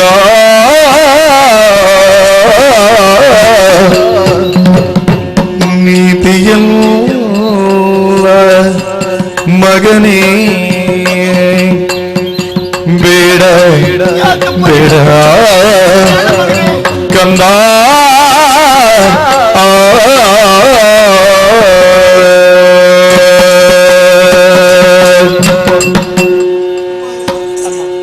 ಅಭಿಮನ್ಯು, ಎಷ್ಟೇ ಮಾತನಾಡಿದ್ರು ಕೂಡ ನನ್ನ ಮಾತನ್ನು ನೀನು ಕೇಳುವುದಿಲ್ಲ. ಕೇಳುವ ನಿನಗೊಂದೇ ಛಲ. ಅಮ್ಮ ಚಕ್ರಕ್ಕೆ ಹೋಗ್ತೇನೆ, ಬೇಧಿಸಿ ಬರ್ತೇನೆ ಎಂಬುದಾಗಿ ಹೇಳ್ತಾರೆ. ದೊಡ್ಡಪ್ಪನದ ಋಣವನ್ನು ನಾನು ತೀರಿಸಬೇಕೇ ಬೇಡುವೆ ತಾಯಿ? ಕುಮಾರ, ಸತ್ಯ ಮಗನೇ, ಹೋಗ್ತಿ ಚಕ್ರವ್ಯೂಹನ ಭೇದಿಸಿ ಎಂಬ ಆತ್ಮವಿಶ್ವಾಸ ನನಗೂ ಉಂಟು ಮಗನೇ. ಆದರೊಂದು ಮಾತು, ನಿನಗೆ ಆಶೀರ್ವಾದ ಮಾಡಿ ಚಕ್ರವ್ಯೂಹಕ್ಕೆ ಕಳಿಸಿದಂತಹ ಸಂದರ್ಭದಲ್ಲಿ ನೀನು ಹೋಗಿ ಮಗನೇ, ಆಮೇಲೆ ನಿನ್ನ ತಂದೆ ಬಂದು ಸುಭದ್ರ ನಮ್ಮೇರೂರ ಪ್ರೀತಿಯ ಮಗನ ಅಂತ ಅಭಿಮನ್ಯಲ್ಲಿ ಅಂತ ಕೇಳಿದ್ರೆ ನಿನ್ನ ತಂದೆಗೆ ನಾನು ಏನು ಉತ್ತರ ಕೊಡಬೇಕು ಮಗನೇ? ಯೋಚಿಸಬೇಡಮ್ಮ, ಒಂದೇ ಒಂದು ಉತ್ತರವನ್ನು ಕೊಡಬೇಕು. ಏನಪ್ಪ? ನಾಡಾಡಿಗಳಾಗಿ ಅರಮನೆಯಲ್ಲಿ ಬದುಕಬೇಕಾದಂತಹ ನಿಮ್ಮನ್ನು ಯಾರು ಕಾಡು ಪಾಲು ಮಾಡಿದ್ರು, ಯಾರು ನಿಮ್ಮ ಜೀವನದ ಹೆಜ್ಜೆ ಹೆಜ್ಜೆಯಲ್ಲಿಯೂ ನಿಮಗೆ ಹಿಂಸೆಯನ್ನು ಕೊಟ್ಟರು, ಅಂತ ನಿಮ್ಮ ಜನ್ಮ ಶತ್ರುಗಳಾದ ಕೌರವನ ತಲೆ ಕಡಿಯುವುದಕ್ಕೆ ಅಭಿಮನ್ಯು ಯುದ್ಧಕ್ಕೆ ಹೋಗಿದ್ದಾನಂತೆ ಹೇಳಿಬಿಡಮ್ಮ. ಕುಮಾರ, ತಂದೆಗೆ ಉತ್ತರವನ್ನು ಕೊಡಬಹುದು. ಹೆತ್ತ ತಾಯಿ ನಾನಾದ್ರೂ ಕೂಡ ಸಾಕಿದ ತಾಯಿ ದ್ರೌಪದಿ ದೇವಿ ಸುಭದ್ರ ನಮ್ಮ ಪ್ರೀತಿಯ ಮಗನಾದ ಅಭಿಮನ್ಯು ಎಲ್ಲಿ ಅಂತ ಕೇಳಿದ್ರೆ ಅವರಿಗೆ ನಾನು ಏನು ಉತ್ತರ ಕೊಡಬೇಕು ಮಗನೇ? ದ್ರೌಪದಿ ದೇವಿ ಖಂಡಿತ ಕೇಳುವುದಿಲ್ಲ. ಯಾಕಂದ್ರೆ ಯುದ್ಧವೇ ಆಗಬೇಕು ಅಂತ ಅವರಿಗೆ ಆಶೆ ಇತ್ತಮ್ಮ. ಹಿಂದಕ್ಕಾದ್ರೂ ಕೃಷ್ಣಸ್ವಾಮಿ ಸಂಧಾನಕ್ಕೆ ಹೊರಟಾಗ ಎಲ್ಲವರ ಅಭಿಮತವನ್ನು ಕೇಳಿ ಕೊನೆಗೆ ದೊಡ್ಡಮ್ಮನಲ್ಲಿ ಕೇಳಿದಾಗ ಹೇಳಿದ ಮಾತು ನಿನಗೂ ಗೊತ್ತಿರಬಹುದು. ಹರಿಯ ನೀ ನರಿಯದೆ ಪೋದೆ ಎಣ್ಣೆಯ ಮನದಿರುವ ತುರುಬ ಕಟ್ಟಿಸುವೆ ನೀನೆಂದೆನುತ ಉಸುರಿದ ವರ ಭಾಷೆ ನಡೆಯಲಿಲ್ಲ ಕೃಷ್ಣ. ತುರುಬು ಕಟ್ಟಬೇಕು ಅಂತಾದ್ರೆ ಯುದ್ಧವಾಗಲೇಬೇಕು. ಹಾಗಾಗಿ ಸಂಧಾನ ಬೇಡ ಎಂಬ ಹಾಗೆ ಹೇಳಿದ್ದಲ್ವೇ. ಒಂದು ವೇಳೆ ನನ್ನಲ್ಲಿ ಪ್ರೀತಿ ವಾತ್ಸಲ್ಯವನ್ನು ಇಟ್ಟಂತಹ ದ್ರೌಪದಿ ದೇವಿ ಬಂದು ಕೇಳಿದ್ರೆ ಒಂದೇ ಒಂದು ಉತ್ತರವನ್ನು ಕೊಡು. ಏನಪ್ಪ? ಅಂದು ರಜಸ್ವಲೆಯಾಗಿ ಏಕ ವಸನದಲ್ಲಿ ಮನೆಯ ಮೂಲೆಯಲ್ಲಿ ಕುಳಿತ ನಿನ್ನ ಸಿರಿಮುಡಿಗೆ ಯಾವ ದುಶ್ಯಾಸನ ಕೈಯಿಕ್ಕಿ ದರದರನೆ ಎಳ್ಕೊಂಡು ಬಂದು ಸಭೆಗೆ ಕೆಡಹಿದಾಗ ಆ ಸಭೆಯಲ್ಲಿ ಕುಳಿತಂತಹ ಕರ್ಣ ದೊಡ್ಡಮ್ಮನನ್ನು ಜಾರ ಎಂಬುದಾಗಿ ಹೇಳಿದ್ದಾರಂತೆ. ಹಾಗೆ ಹೇಳಿದ ಕರ್ಣನ ನಾಲಿಗೆ ಕತ್ತರಿಸುವುದಕ್ಕೆ ಅಭಿಮನ್ಯು ಚಕ್ರವ್ಯೂಹಕ್ಕೆ ಹೋಗಿದ್ದಾರಂತೆ ಹೇಳಿಬಿಡಮ್ಮ. ಕುಮಾರ, ಅವರಿಬ್ಬರಿಗೆ ಉತ್ತರನು ಕೊಡಬಹುದು. ನಿನ್ನನ್ನೇ ನಂಬಿ ಬಂದವಳು ನಿನ್ನ ಕೈ ಹಿಡಿದು ನಮ್ಮ ಅಂತಃಪುರದ ಒಳಗೆ ಪ್ರವೇಶ ಮಾಡಂತ ಉತ್ತರೆ ತುಂಬು ಗರ್ಭಿಣಿ ಮಗನೇ. ಒಂದು ವೇಳೆ ಉತ್ತರ ಬಂದು ಅತ್ತೇನ ಸ್ವಾಮಿ ಎಲ್ಲಿ ಅಂತ ಕೇಳಿದ್ರೆ ಉತ್ತರಿಗೆ ನಾನು ಏನು ಉತ್ತರ ಕೊಡಬೇಕು ಮಗನೇ? ಏನು ಉತ್ತರ ಕೊಡಬೇಕು? ಮಡದಿಯಾದ ಉತ್ತರಿಗೆ ಒಂದೇ ಒಂದು ಉತ್ತರವನ್ನು ಕೊಡು. ನಿನ್ನ ಗಂಡ ಎತ್ತರವಾದ ಜಾಗಕ್ಕೆ ಹೋಗಿದ್ದಾನಂತೆ ಹೇಳಿಬಿಡಮ್ಮ. ಕುಮಾರ, ಅವರಿಗೆಲ್ಲರಿಗೂ ಉತ್ತರವನ್ನು ಕೊಡಬಹುದು ಮಗನೇ. ಹೆತ್ತ ತಾಯಿ ನಾನು, ನನ್ನ ಕರುಣ ಕುಡಿ ನೀನು ಮಗನೇ. ಚಕ್ರವ್ಯೂಹಕ್ಕೆ ಹೋಗಿ ಅಲ್ಲೇನಾದ್ರೂ ನಿನಗೆ ಆದ್ರೆ ಅದನ್ನು ಕೇಳುವಂತಹ ಶಕ್ತಿಯೂ ನನಗಿಲ್ಲ ಮಗನೇ. ಇದು ಕೈ ಮುಗಿದು ಬೇಡಿಕೊಡುತ್ತಾ ಇದ್ದೇನೆ. ಹೆತ್ತ ತಾಯಿ ಅಂತ ನನಗೆ ಒಂದು ಉಪಕಾರವನ್ನು ಮಾಡುವೆಯಾ ಮಗನೇ? ಉಪಕಾರ?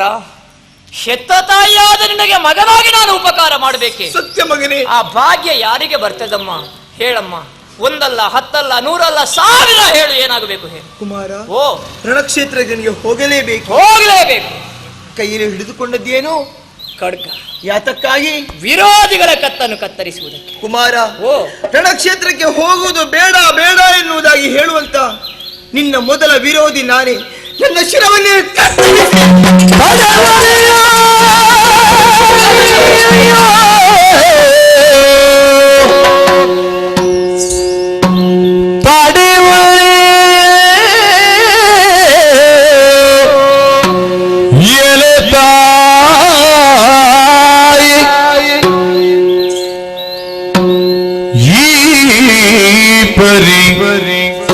ನುಡಿವರೇ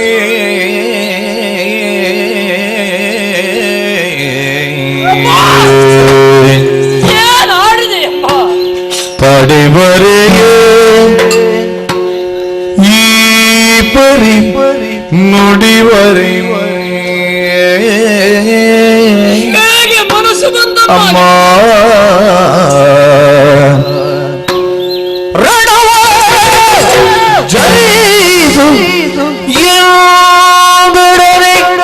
ಕಾಳುಗದೆ ಮರುಗುವರೆ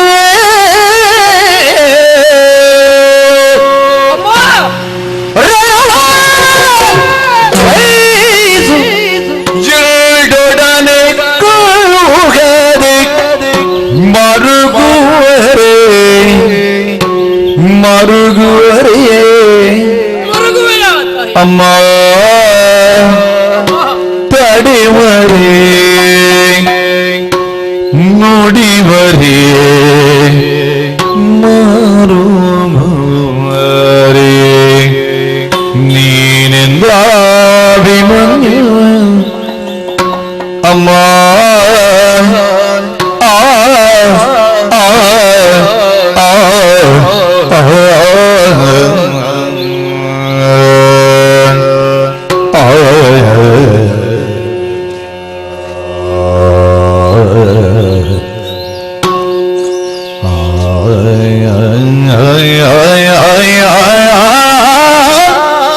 ಆ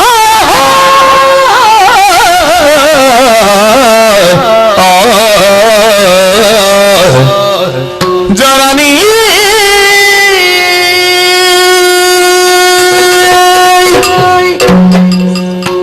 ಅಮ್ಮ, ಅಮ್ಮ, ಎಂತಹ ಕರುಣ ಕಠೋರವಾದ ಮಾತುಗಳನ್ನಾಡಿಬಿಟ್ಟಿಯಮ್ಮ. ಹೀಗಾಡುವುದರ ಬದಲು ಮಗನ ಅಭಿಮನ್ಯು ನಿನ್ನ ಪ್ರಾಣ ಬೇಕು ಅಂತ ನೀನು ಕೇಳುತ್ತಿದ್ರೆ ಸಂತೋಷದಿಂದ ನನ್ನ ಪ್ರಾಣವನ್ನು ಅರ್ಪಿಸ್ತಾ ಇದ್ದೆ. ಹಾಗಾಡ್ಲಿಲ್ಲ. ಬದಲಾಗಿ ನಿನ್ನ ಮಾತೆಂಬ ಈಟಿಯಿಂದ ನನ್ನ ಕೋಮಲವಾದ ಹೃದಯವನ್ನು ಚುಚ್ಚುವುದಕ್ಕೆ ಮುಂದಾದೆ. ಎಂತಹ ದೊಡ್ಡ ಮಾತನ್ನು ಉರುಳಿಸಿ ಬಿಟ್ಟಿಯಮ್ಮ. ನಾನು ರಣರಂಗಕ್ಕೆ ಹೋಗಬೇಕು ಅಂತಾದ್ರೆ ಹೆತ್ತ ತಾಯಿಯಾದ ನಿನ್ನ ತಲೆಯನ್ನು ಕಡಿದು ಹೋಗಬೇಕೆ? ಅಮ್ಮ, ಪ್ರಪಂಚದಲ್ಲಿ ಕಂಡವರ ಕಂಠವನ್ನು ಕತ್ತರಿಸುವ ಅವರ ಕೆನ್ನೆತ್ತರನಲ್ಲಿ ಕೈ ತೊಳೆಯುವಂತಹ ಕಟುಕನಾದರೂ ಕೂಡ ತನ್ನ ಹೆತ್ತ ತಾಯಿಯ ತಲೆಯನ್ನು ಕಡಿಯುವುದಿಲ್ಲಮ್ಮ, ಕಡಿಯುವುದಿಲ್ಲ. ಏನು ನಿನ್ನ ಮಗ ಅಭಿಮನ್ಯು ಒಬ್ಬ ಕಾಪುರುಷ, ಕಿರಾತಕ, ಮಾಂಸ ಕತ್ತರಿಸುವ ಕಟುಕ ಅಂತ ಭಾವಿಸಿದೆಯಾ?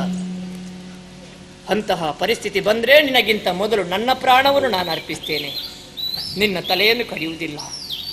ಆದ್ರೆ ನನ್ನ ಮಾತು ನಿನಗೆ ಯಾಕೆ ಅರ್ಥವಾಗುವುದಿಲ್ಲ ಹೇಳು? ನಿನ್ನ ಯೋಗ್ಯತೆ ಎಷ್ಟು ಹಿರಿದಮ್ಮ. ಸೇಚನ ಮಾತ್ರದಿಂದಲೇ ಪಾಪಿಗಳ ಪಾಪವನ್ನು ಪರಿಹರಿಸಿ ಪರಿಶುದ್ಧಗೊಳಿಸುವ ಪರಮ ಪಾವನಳಾದ ಅಮರಗಂಗೆ ಭಾಗೀರಥಿ ಜಾಹ್ನವಿ ಗಂಗಾ ಭವಾನಿ ಗಂಗಾದೇವಿಯ ಜನಕ ಋಷಿಕೇಶ ಶ್ರೀಕೃಷ್ಣನ ತಂಗಿ ನೀನು. ಪರರ ಪರಮಾನು ಗುಣವನ್ನಾದರೂ ಪರ್ವತವೆಂದು ಪರಿಗ್ರಹಿಸುವ ಪರಿಜ್ಞಾನದ ಪರಿಪಾಠವುಳ್ಳ ಪಾರ್ಥ ಮಹಾಶಯ. ಮೂರು ಲೋಕದ ಗಂಡ ದಶನಾಮಾಂಕಿತ ಧನುರ್ಧರ ಧನಂಜಯ ವೀರ ಪಾರ್ಥನ ಹೆಂಡತಿ ನೀನು. ಪ್ರಖರವಾದ ಪ್ರಭೆಯಿಂದ ಪ್ರಜ್ವಲಿಸುವ ಹೋಮಾಗ್ನಿಗೆ ಅಭಿಮನ್ಯು ಎಂಬ ಹೆಸರಿದೆಯಂತೆ. ಅಂತಹ ಅಭಿಮನ್ಯುವಿನ ತಾಯಿ ನೀನು. ವೀರ ರಾಣಿಯಾಗಿ ವೀರ ಮಾತೆಯಾಗಿ ಈ ರೀತಿಯಾಗಿ ಭೀರುವಿನ ಹಾಗೆ ಮಾತಾಡುವೆಯ? ಸ್ವಲ್ಪ ಕಣ್ಣು ಬಿಟ್ಟು ಕುರುಕ್ಷೇತ್ರಕ್ಕೆ ನೋಡಮ್ಮ. ಕುರುಕ್ಷೇತ್ರದಲ್ಲಿ ಪಾಂಡವರಿಗೂ ಕೌರವರಿಗೂ ಯುದ್ಧವಾಗುವುದಿದ್ರೂ ಕೂಡ ಕೇವಲ ಉಭಯ ಪಕ್ಷದವರು ಮಾತ್ರ ಪ್ರಾಣ ಕೊಡುವುದಿಲ್ಲ. ನಮಗಾಗಿ ಎಷ್ಟೋ ಮಂದಿಯ ಅನ್ಯರು ಪ್ರಾಣವನ್ನು ಕೊಡುತ್ತಿದ್ದಾರೆ. ಎಷ್ಟೋ ಮಂದಿ ಹೆಂಗಡೆಯರು ತಮ್ಮ ಗಂಡಂದಿರನ್ನು ಕಳಕೊಂಡು ಹಣೆಯ ಕುಂಕುಮವನ್ನು ಕೊರಳ ಮಾಂಗಲ್ಯವನ್ನು ಕಳಚಿಟ್ಟು ಶ್ವೇತ ವಸ್ತ್ರ ಧಾರಣಿಗಳಾಗಿ ಮನೆಯ ಮೂಲೆಯಲ್ಲಿ ಕುಳಿತರೂ ಕೂಡ ಸಮಾಧಾನ ಪಟ್ಟಿದ್ದಾರೆ. ಯಾಕೆ?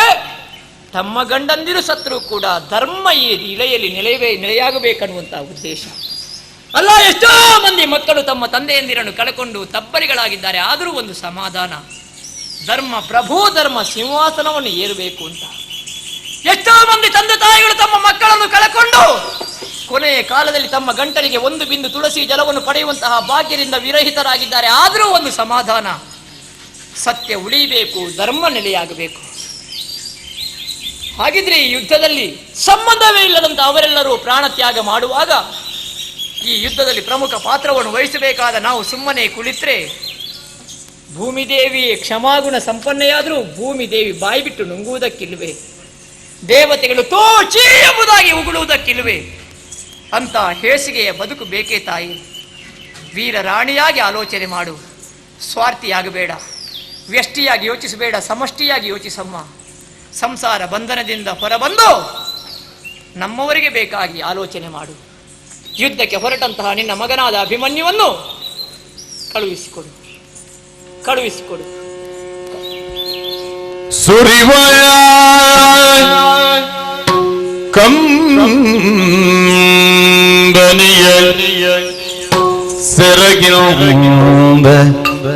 ವರಸಿ ಸೆರಗಿನ ವರತಿ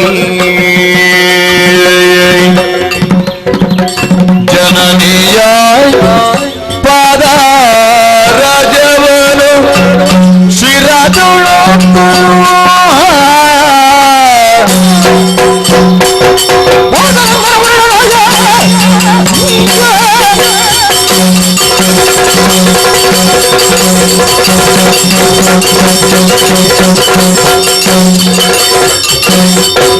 ಸುರಿವಾ ಕಮ್ಮನಿಯ ಸೆರಗಿನ ವರಸಿ ಜನನಿಯ ಪಾದ ರಾಜವನು ಶಿರದುಳಂದ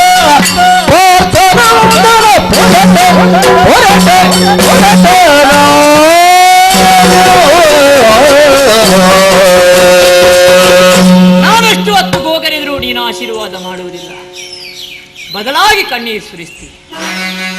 ಯಾಕಮ್ಮ ನೀನು ಅಳಬೇಕು? ಏನು ನಿನ್ನ ಮಗ ಅಭಿಮನ್ಯು ಈಗಲೇ ಸತ್ತು ಹೋದ ಅಂತ ಭಾವಿಸಿದೀಯಾ? ನಾನು ಸತ್ರೇ ನನ್ನ ಹೆಣದ ಮೇಲೆ ಬಿದ್ದು ರೋಧಿಸು, ಆಗ ತಡೆಯುವುದಕ್ಕೆ ನಾನಿರುವುದಿಲ್ಲ. ನಾನು ಜೀವಂತವಾಗಿರುವಾಗ ನೀನು ಅಳಬಾರದು. ಪತಿವ್ರತೆಯರ ಕಣ್ಣಿನಿಂದ ಕಣ್ಣೀರು ಬಿದ್ದರೆ ಭೂಮಿಯಲ್ಲಿ ಬರಗಾಲ ಬರ್ತದಂತೆ. ಕಣ್ಣೀರನ್ನು ಒರೆಸು. ಇದೋ ನಿನ್ನ ಕಣ್ಣೀರನ್ನು ಸೆರಗಿಂದ ಒರೆಸಿದ್ದೇನೆ. ನಿನ್ನಿಂದ ಯಾವ ರೂಪದಲ್ಲಿ ಆಶೀರ್ವಾದ ಪಡೆಯಬೇಕು ಅಂತ ಗೊತ್ತು. ನೀನು ಹೇಗೆ ಪರಮ ಪಾವನಳೋ, ನಿನ್ನ ಪಾದವು ಪರಮ ಪಾವನ. ಪಾದಧೂಳು ನನಗೆ ಪರಮ ಪ್ರಸಾದ. ಆಶೀರ್ವಾದದ ಸಲುವಾಗಿ ಪಾದ ಧೂಳನ್ನೇ ತಲೆಯ ಮೇಲೆ ಧರಿಸಿದೆ. ಇದುವೇ ಅಭಿಮನ್ಯುವಿಗೆ ಆಶೀರ್ವಾದ. ರಣರಂಗಕ್ಕೆ ಹೋಗುತ್ತೇನೆ, ಚಕ್ರವ್ಯೂಹ ಭೇದಿಸ್ತೇನೆ. ಜಯವನ್ನು ಪಡೆದ್ರೆ ಆ ಸಂತೋಷದ ವಾರ್ತೆಯನ್ನು ಹೇಳುವುದಕ್ಕೆ ಕುಣಿಯುತ್ತಾ ನಿನ್ನ ಬಳಿಗೆ ಬರ್ತೇನೆ. ಅದಲ್ಲ, ರಣರಂಗದಲ್ಲಿ ಕುರುಕ್ಷೇತ್ರದಲ್ಲಿ ಅಭಿಮನ್ಯುವೇ ಸತ್ತು ಹೋದರೆ ಮತ್ತೊಮ್ಮೆ ನಿನ್ನನ್ನು ನೋಡುವ ಯೋಗ ಭಾಗ್ಯ ನನಗಿರುವುದಿಲ್ಲಮ್ಮ. ಈ ಸಂಧಿಕಾಲದಲ್ಲಿ ದೇವರಲ್ಲಿ ಒಂದೇ ಒಂದು ಆಶೆಯನ್ನು ನಾನು ಬೇಡ್ತೇನೆ. ನಾನೊಂದೊಮ್ಮೆಗೆ ಚಕ್ರವ್ಯೂಹದಲ್ಲಿ ಸತ್ತು ಹೋದರೆ ಬರುವ ಜನ್ಮ ಒಂದು ಅಭಿಮನ್ಯುವಿಗೆ ಉಂಟು ಅಂತಾದ್ರೆ ನಾನೇ ನಿನ್ನ ಮಗನಾಗಿ ಹುಟ್ಟಬೇಕು, ನೀನೇ ನನ್ನ ತಾಯಿಯಾಗಬೇಕು. ನಿನ್ನ ಪವಿತ್ರವಾದ ಗರ್ಭಾಂಬುದಿಯಲ್ಲಿ ಕುಳಿತುಕೊಳ್ಳುವುದಕ್ಕೆ ನನಗೆ ಒಂದಿಷ್ಟು ಜಾಗವನ್ನು ಬಿಟ್ಟುಕೊಡಬೇಕು. ಪಾರ್ಥ ಮಹಾಶಯರೇ ನನಗೆ ತಂದೆಯಾಗಿ ಬರಬೇಕು. ಈ ಒಂದು ಆಶೆಯನ್ನು ಬೇಡಿಕೊಳ್ಳುತ್ತಾ ಇದು ಕೊನೆಯ ಬಾರಿಗೆ ನಿನಗೆ ವಂದಿಸಿಕೊಳ್ತಾ ಇದ್ದೇನೆ. ಬೇಸರ ಮಾಡಬೇಡ. ಉಪ್ಪಣ್ಣದ ಕರ್ಮಭೂಮಿಯ ಋಣವನ್ನು ತೀರಿಸುವುದಕ್ಕಾಗಿ ವೀರ ಯೋಧನಾಗಿ ರಣರಂಗಕ್ಕೆ ಹೊರಟಿದ್ದೇನೆ. ಹೋಗುತ್ತೇನೆ. ನಿನ್ನ ಮಗ ಅಭಿಮನ್ಯು ಹೊರಟ, ನಿನ್ನ ಮಗ ಅಭಿಮನ್ಯು ಹೊರಟ, ನಿನ್ನ ಮಗ ಅಭಿಮನ್ಯು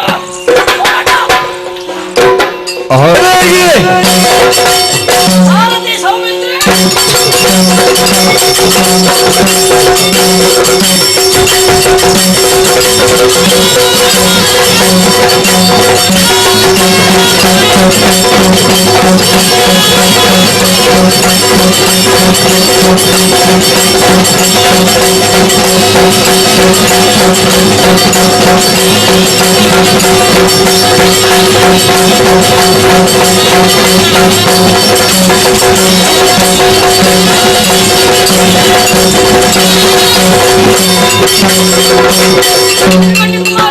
ಮೊದಲಾಗಿ ವಂದಿಸಿಕೊಂಡಿದ್ದೇನೆ. ನನ್ನನ್ನು ಕರೆಸಿದ ಕಾರಣವೇನು? ಕುರುಕ್ಷೇತ್ರಕ್ಕೆ ಹೋಗಬೇಕು, ಒಳ್ಳೆಯ ರಥ ಬೇಕು, ಸಿದ್ಧಪಡಿಸು.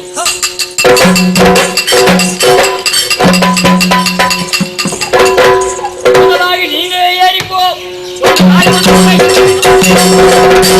ಅರಸನೆಂದಿಗೆ ಮಣಿದು ನಗುಲಾತನಿಗೆ ವಂದಿಸಿ ಭೂಮಿ ದಿವಿಜರ ಹೊರಗೆ ಗೊಂಡೇರಿದ ಬಳಿಕ ಅರಸನಂಗ್ರಿಗೆ ಮಣಿದೆ, ದೊಡ್ಡಪ್ಪನನ್ನು ಧ್ಯಾನಿಸಿದೆ, ಅಪ್ಪನನ್ನು ಸ್ಮರಿಸಿದೆ, ಚಿಕ್ಕಪ್ಪಂದಿರನ್ನು ಸ್ಮರಿಸಿದೆ, ಬರುವಂತಹ ಬ್ರಾಹ್ಮಣರಿಂದ ಆಶೀರ್ವಾದ ಪಡೆದೆ. ಸಾರಥಿಯಾದ ನನಗೆ ನಮಸ್ಕಾರ ಮಾಡಿ ಮಣಿರಥಕ್ಕೆ ಪೊಡಮಟ್ಟು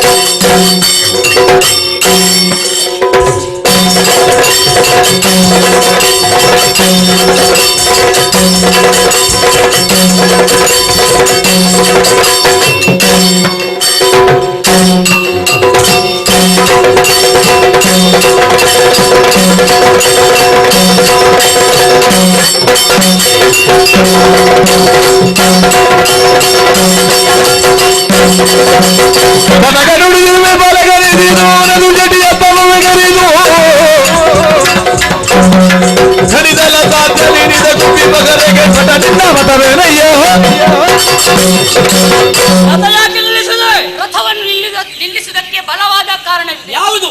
ದೂರದಲ್ಲಿ ನೋಡಂತೆ ಕೌರವನ ಸೇನೆ ಸಪ್ತ ಶರದಿಯ ಮೇರೆ ಮೀರಿ ಬಂದಂತೆ ಭಾಸವಾಗುತ್ತಾ ಇದೆ. ನೀನು ಈ ಕಾರ್ಯ ಮಾಡಿದ್ದು ಹೇಗಾಯಿತು ಗೊತ್ತೇ? ಕೊರಳ ಬಲು ಹನ್ನರಿಯದೆ ಮೇರು ಪರ್ವತವನ್ನು ಎತ್ತುತ್ತೇನಂತ ಹೋದರೆ ಕೊರಳ ಗತಿಯೇನಾದೀತು. ಆದ್ದರಿಂದಲೇ ಆ ಕೌರವನ ಸೇನೆಯಲ್ಲಿ ಸಾಮಾನ್ಯದವರೇ ದ್ರೋಣ, ಕರ್ಣ, ಅಶ್ವತ್ಥಾಮ, ಜಯದ್ರಥ ಮುಂದಂತಹ ವೀರಾದಿ ವೀರರು ಇರುವಂತಹ ಆ ಸೈನ್ಯವನ್ನು ನಿನ್ನಿಂದ ಗೆಲ್ಲಲು ಸಾಧ್ಯವಿಲ್ಲ.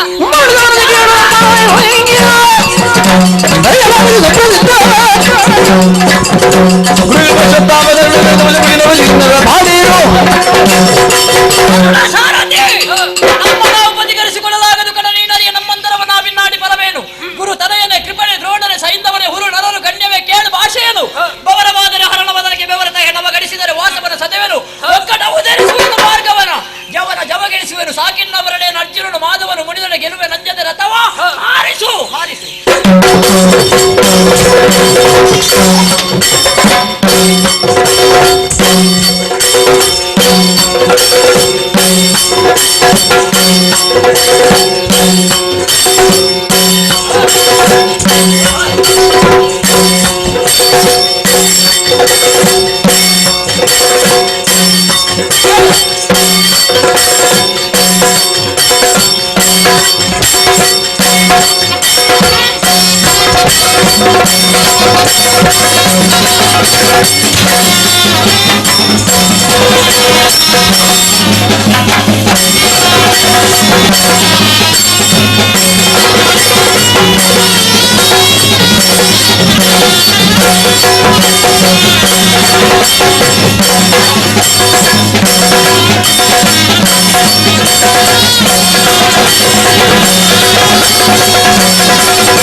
ಮುಂದೆ ಹೋಗುವುದಕ್ಕೆ ನೀನು ಬಿಡುವುದಿಲ್ಲ, ಹಿಂದೆ ಹೋಗುವುದಕ್ಕೆ ನಮ್ಮವರು ಬಿಡುವುದಿಲ್ಲ. ಮಧ್ಯದಲ್ಲಿ ಹುಲ್ಲು ಕಟ್ಟಿ ಕಚ್ಚಿದ್ದೇನೆ. ಸಿಗಲಿಲ್ವ ಪಾಪಿ ಮಗನೇ? ಹುತ್ತಯಾಡಿದವರನ್ನು ಹುಲ್ಲು ಕಟ್ಟಿ ಕಚ್ಚಿದವರನ್ನು ಕೊಲ್ಲಬಾರದು ಅಂತ ಹೇಳ್ತಾರೆ. ದೊಡ್ಡ ಪಡಿಗೆ ಬೇಕಾಗಿ ಬಿಡ್ತಾ ಇದ್ದೇನೆ. ದಂಡ ಪಿಂಡಗಳಲ್ಲಿ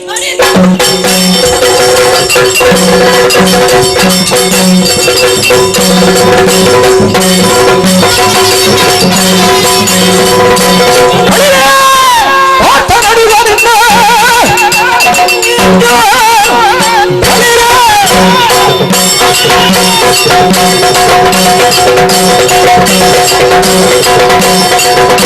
you.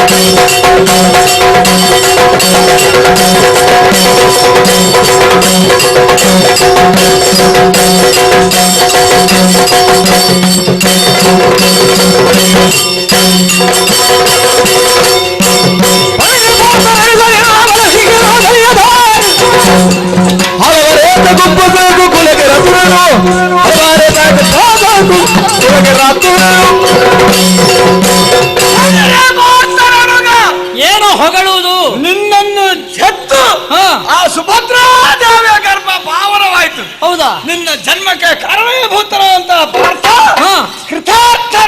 ಕೃತಾರ್ಥನಾದ. ಓಹೋ ಅಭಿಮನ್ಯು, ಹುಟ್ಟಬೇಕು ಆಗ, ಹುಟ್ಟಬೇಕು. ಕುಲಕ್ಕೆ 100 ಯಾಕೆ? ಒಬ್ಬ ರತ್ನ. ಇಂತಹ 100ಕ್ಕಿಂತ ಇಂಥ ಒಂದು ಸಾಕು.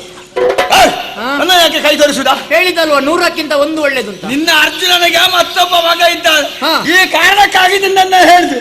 ಅದಕ್ಕಿಂತ ಇದು ಉತ್ತಮ ಅಂತ. ಅದೇ 100ಕ್ಕಿಂತ ಒಂದು ಒಳ್ಳೇದು ಅಂತ ಹೇಳಿದಲ್ವ ನೀನು. ಆಯ್ತಾ, ಸಂತೋಷವಾಯ್ತು. ನಿನ್ನ ಕೋಟೆ ನೋಡು. ಹೌದು, ಕುಂಬಾರನ ಮಡಿಕೆ ಪುಡಿಯಾದ ಹಾಗೆ ಪುಡಿಯಾಗಿದೆ. ಮಧ್ಯದಲ್ಲಿ ಕೂತ ನಿನಗೆ ಬರದೆ ಉಪಾಯ ಇಲ್ಲ, ಹಾಗಾಗಿ ಬಂದು. ಅಭಿಮನ್ಯು ಏನು ಕೌರವ ಈ ಸಲ ಹೊಗಳಿಕೆಗೆ ಹೊರಟದ್ದು? ಸೇನಾ ನಾಯಕ ಅಧಿಪತಿ ಅಲ್ಲ, ಅವ್ರು ದ್ರೋಣರಿದ್ದಾರೆ.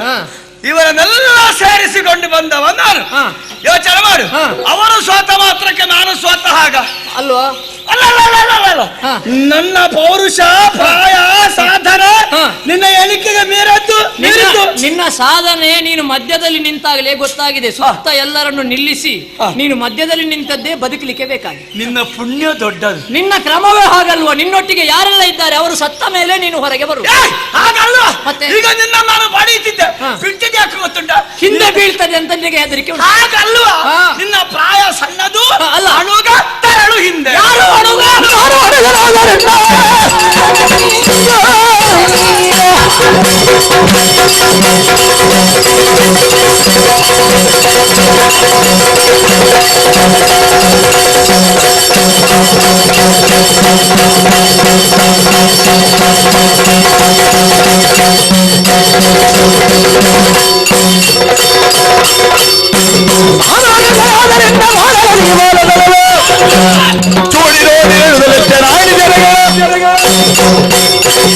ಯುದ್ಧಕ್ಕೆ ಪ್ರಾಯ ಮುಖ್ಯವಾ ಅಲ್ಲ ಅವನ ಪ್ರಭಾವ ಮುಖ್ಯವೋ? ಪ್ರಾಯವೂ ಮುಖ್ಯ. ಯಾಕಲ್ಲ? ಒಂದು ವಸ್ತುವಿನ ಪ್ರಮಾಣ ಮುಖ್ಯವೇ ಹೊರತು ಪ್ರಮಾಣ ಮುಖ್ಯ ಅಲ್ಲ, ಪ್ರಭಾವ ಮುಖ್ಯ. ನಿನ್ನಲ್ಲಿ ಏನು ಪ್ರಭಾವ ಗೊತ್ತಾಗ್ಲಿಲ್ವ ನಿನಗೆ?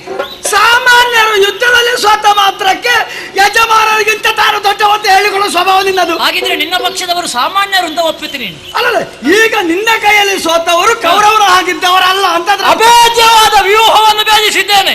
ಅದು ಸಾಮಾನ್ಯ ಕೆಲಸವಾ? ಮಾಡು. ಅಲ್ಲ, ಸಾಮಾನ್ಯ ಕೆಲಸವಾ? ಆಯ್ತಾ? ಅಷ್ಟು ಮಾಡಿದ ಅಭಿಮನ್ಯುವಲ್ಲಿ ನೀನು ಸನ್ನತರ ತೋರಿಸುವುದಕ್ಕೆ ಹೊರಟಿದ್ದಿ. ಒಂದು ವಿಷದ ಬಿಂದು ಒಂದು ಆದರೂ ಮನುಷ್ಯನ ಪ್ರಾಣವನ್ನೇ ಕೊಂಡು ಹೋಗುತ್ತದೆ. ನಾನು ಅಣುಗನಾದ್ರೇನು, ನನ್ನ ಬಾಣಕ್ಕೆ ಬಾಲತನ ಇಲ್ಲ.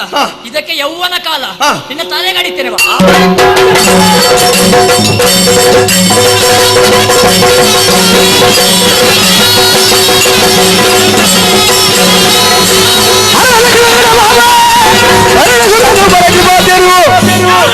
ಹರಿಸಿ ಹತ್ರ ಆಚರಣೆಗಳಿದ್ರು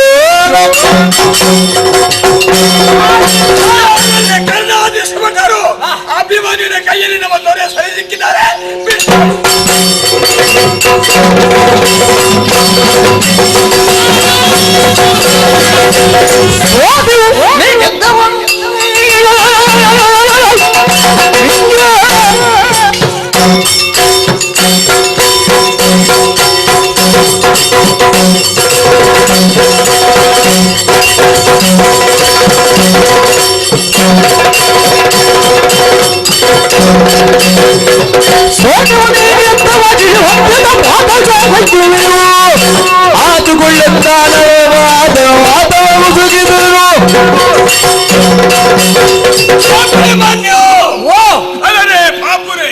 ಶಹಬಾಸುರ ಎಂಬಾಗೆ ಹೇಳ್ಬೇಕಾಗ್ತದೆ. ನಮ್ಮನ್ನು ಗೆದ್ದು ಬಿಡ್ತೀಯಲ್ಲ, ನಾವು ಸೋತವರೀಗ.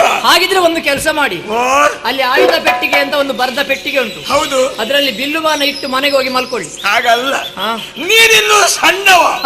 ನಮ್ಮ ಹಾಗಿದ್ದಂತ ಸರಿ ಸಮ ಭಟರಲ್ಲಿ ನಾವು ಗೆದ್ದವೆಂದಾದ್ರೆ ಅದೊಂದು ಹೆಮ್ಮೆ. ನಿನ್ನ ಪ್ರಾಯ ನಮಗಿಂತ ಸಣ್ಣದು. ಎಳೆ ಒಂದು ಕಿಡಿಯಾದರೂ ಕೂಡ ಭೂಲೋಕವನ್ನೇ ಸುಡುವಷ್ಟು ಶಕ್ತಿ ಇದೆ. ಹಾಗೆ ಆಗಿ ಹೋಯ್ತಲ್ಲ. ನಮ್ಮ ಸೇನೆ ಎಷ್ಟು ದೊಡ್ಡದಾಗಿದ್ರು ಕೂಡ, ನಾನು ಎಷ್ಟು ದೊಡ್ಡವರೇ ಆಗಿದ್ರು ಕೂಡ ನನ್ನನ್ನು ಗೆದ್ದು ಬಿಟ್ಟಲ್ಲ, ಅದೊಂದು ವಿಧವಾದಂತಹ ಸಂತೋಷ. ಈಗ ನಿನ್ನಲ್ಲಿ ಗೆದ್ರೆ ಗೆದ್ದದ್ದು ಅಲ್ಲ, ಸೋತರೆ ಸೋತದ್ದು ಅಲ್ಲ. ಆದ್ರೆ ನೀನು ನನ್ನ ವಿರೋಧಿ ಸ್ಥಾನದಲ್ಲಿದ್ದವ, ನಿನ್ನನ್ನು ಕೊಲ್ಲಬಹುದಿತ್ತು. ನನಗದೆಲ್ಲ ಕಷ್ಟ ಅಲ್ಲ. ಆದ್ರೆ ನಾನು ಹೆದರಿದ್ದು ಯಾಕೆ ಗೊತ್ತಿದೆ? ಹಾಕಿದ್ದೇನಲ್ಲ ಯಜ್ಞೋಪವಿತ, ಇನ್ನೊಬ್ಬರಿಗೆ ಉಪದೇಶ ಮಾಡುತ್ತಾ ಯೋಗ್ಯತೆ ನನ್ನಲ್ಲಿದೆ. ಹಾಗಿದ್ರೆ ಬ್ರಾಹ್ಮಣರು ಕೊಲ್ಲಬಾರ್ದಾ? ಶಿಶು ಹತ್ಯಕ್ಕೆ ಅಂಜಿ ನಿನ್ನನ್ನು ಬಿಟ್ಟಿದ್ದೇನೆ. ಓ ಗುರುಗಳೇ, ಒಂದು ಸಂದೇಹ ನನಗೆ. ರಣರಂಗದಲ್ಲಿ ವಿರೋಧಿಯೊಬ್ಬ ಮತ್ತೊಂದು ವಿರೋಧಿಯನ್ನು ಕೊಂದ್ರೆ ಅವನಿಗೆ ಹತ್ಯಾಪಾತಕ ಬರುವುದಿಲ್ವಂತೆ ಶಾಸ್ತ್ರ. ಹಾಗೆ ಬರ್ತಿದ್ರೆ ಇದಕ್ಕಿಂತ ಮೊದಲು ಎಷ್ಟೋ ಮಂದಿಯನ್ನು ನೀವು ಕೊಂದಿದ್ರಿ, ನಿಮಗೆ ಬರ್ಬೇಕಿತ್ತು.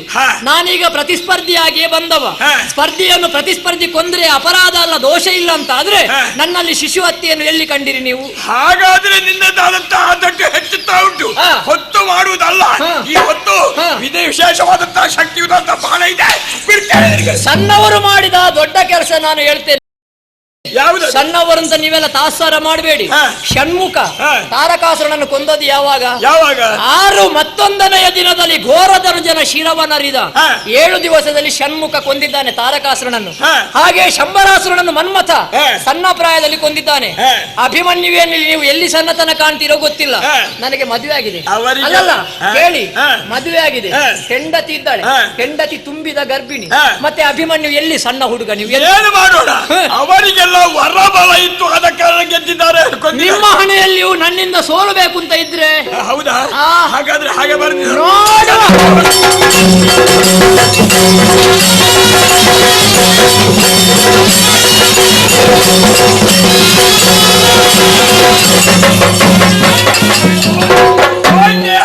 ನಿಮಗೆ ಬ್ರಾಹ್ಮಣರಿಗೆ ಯಾಕೆ ಬೇಕು ಸ್ವಾಮಿ ಇನ್ನೂ ರಣರಂಗ? ಎಲ್ಲಿಯಾದ್ರೂ ಸತ್ಯನಾರಾಯಣ ಪೂಜೆಯೋ ಶನಿ ಪೂಜೆಯೋ ಓದ್ಲಿಕ್ಕೆ ಹೋದ್ರೆ ಅಶನ ವಸನ ಧರ್ಮಕ್ಕೆ ಸಿಗ್ತದೆ. ಅದಕ್ಕೆ ಸಿಗುವ ಸಂಭಾವನೆ ನೋಡ್ಬೇಕು. ಗುರುಗಳೇ, ಮಾಡಿ ಯುದ್ಧ ಮಾಡಿ ಹೋಯ್ತಾ? 1 2 3 4 5 ವರ್ಷ ಹೌದಾ? ಹೋದದ್ದಲ್ಲ, ಬೆಳಗ್ಗೆ ಕುರಿ ಹೊಡೆದಿದ್ದಾರೆ. ಯಾಕೆ ಗೊತ್ತಿದೆ? ನೆನಪಿಸಿದ್ದು ನಾನು ಮಾಡಿದಂತ ಅನ್ಯಾಯ ಹೀಗಾಗಿ. ನೀವೇನು ಮಾಡ್ತೀರಪ್ಪ? ನನ್ನ ಶಿಷ್ಯರಾದಂತಹ ಪಾರ್ಥನಿಗೆ ಬೇಕಾಗಿ ಏಕಲವ್ಯನ ಬಲದ ಕೈಯ ಹೆಬ್ಬೆರಳೆ ಹಾಕಿಟ್ಟಿದ್ದೇನೆ. ಅದನ್ನು ಈಗ ತೋರಿಸಿಕೊಟ್ಟಿದ್ದಾರೆ. ಏನೇ ಇರಲಿ, ನನಗೆ ನನಗೆ ಏನಿಲ್ಲ. ಈಗ ಪೂಜೆ ಮಾಡಿ ಬರುವವರಿಗೆ ಯುದ್ಧ ಆಗ್ಬೇಕಲ್ಲ. ಯಾರಿದ್ದಾರೆ ಹೊತ್ತು ಬರಬಾರ್ದು. ನಾನು ಪೂಜೆ ಮಾಡಿ ಬೇಗ ಬರ್ತೇನೆ. ಅಷ್ಟರವರೆಗೆ ಅಭಿಮನ್ಯುವಿನಲ್ಲಿ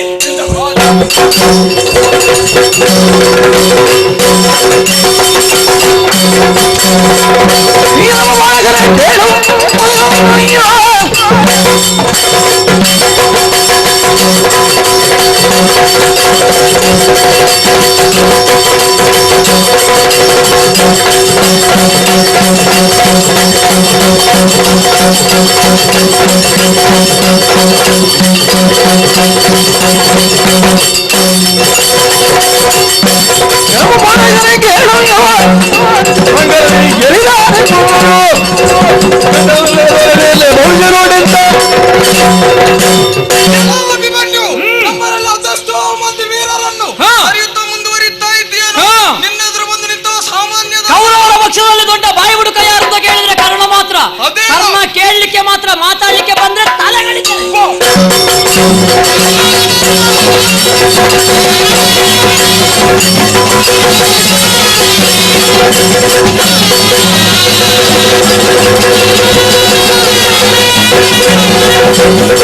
ಮುರಿದು ಮಾದ್ರೆ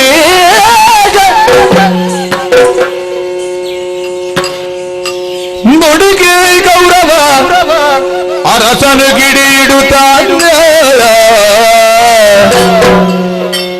ಗರುಡಿಯಾಚಾರ್ಯರ ನುಡಿ ಕೇಳಿ ಗೌರವ ಅರಸನು ಗಿಡಿಯಿಡುತ್ತ ಕರೆದುಕೊಳ್ಳನಿಗೆ ಮೆಚ್ಚಿಸುತ್ತಿದ್ದನು ಆಗಿರದು ಕೌರವ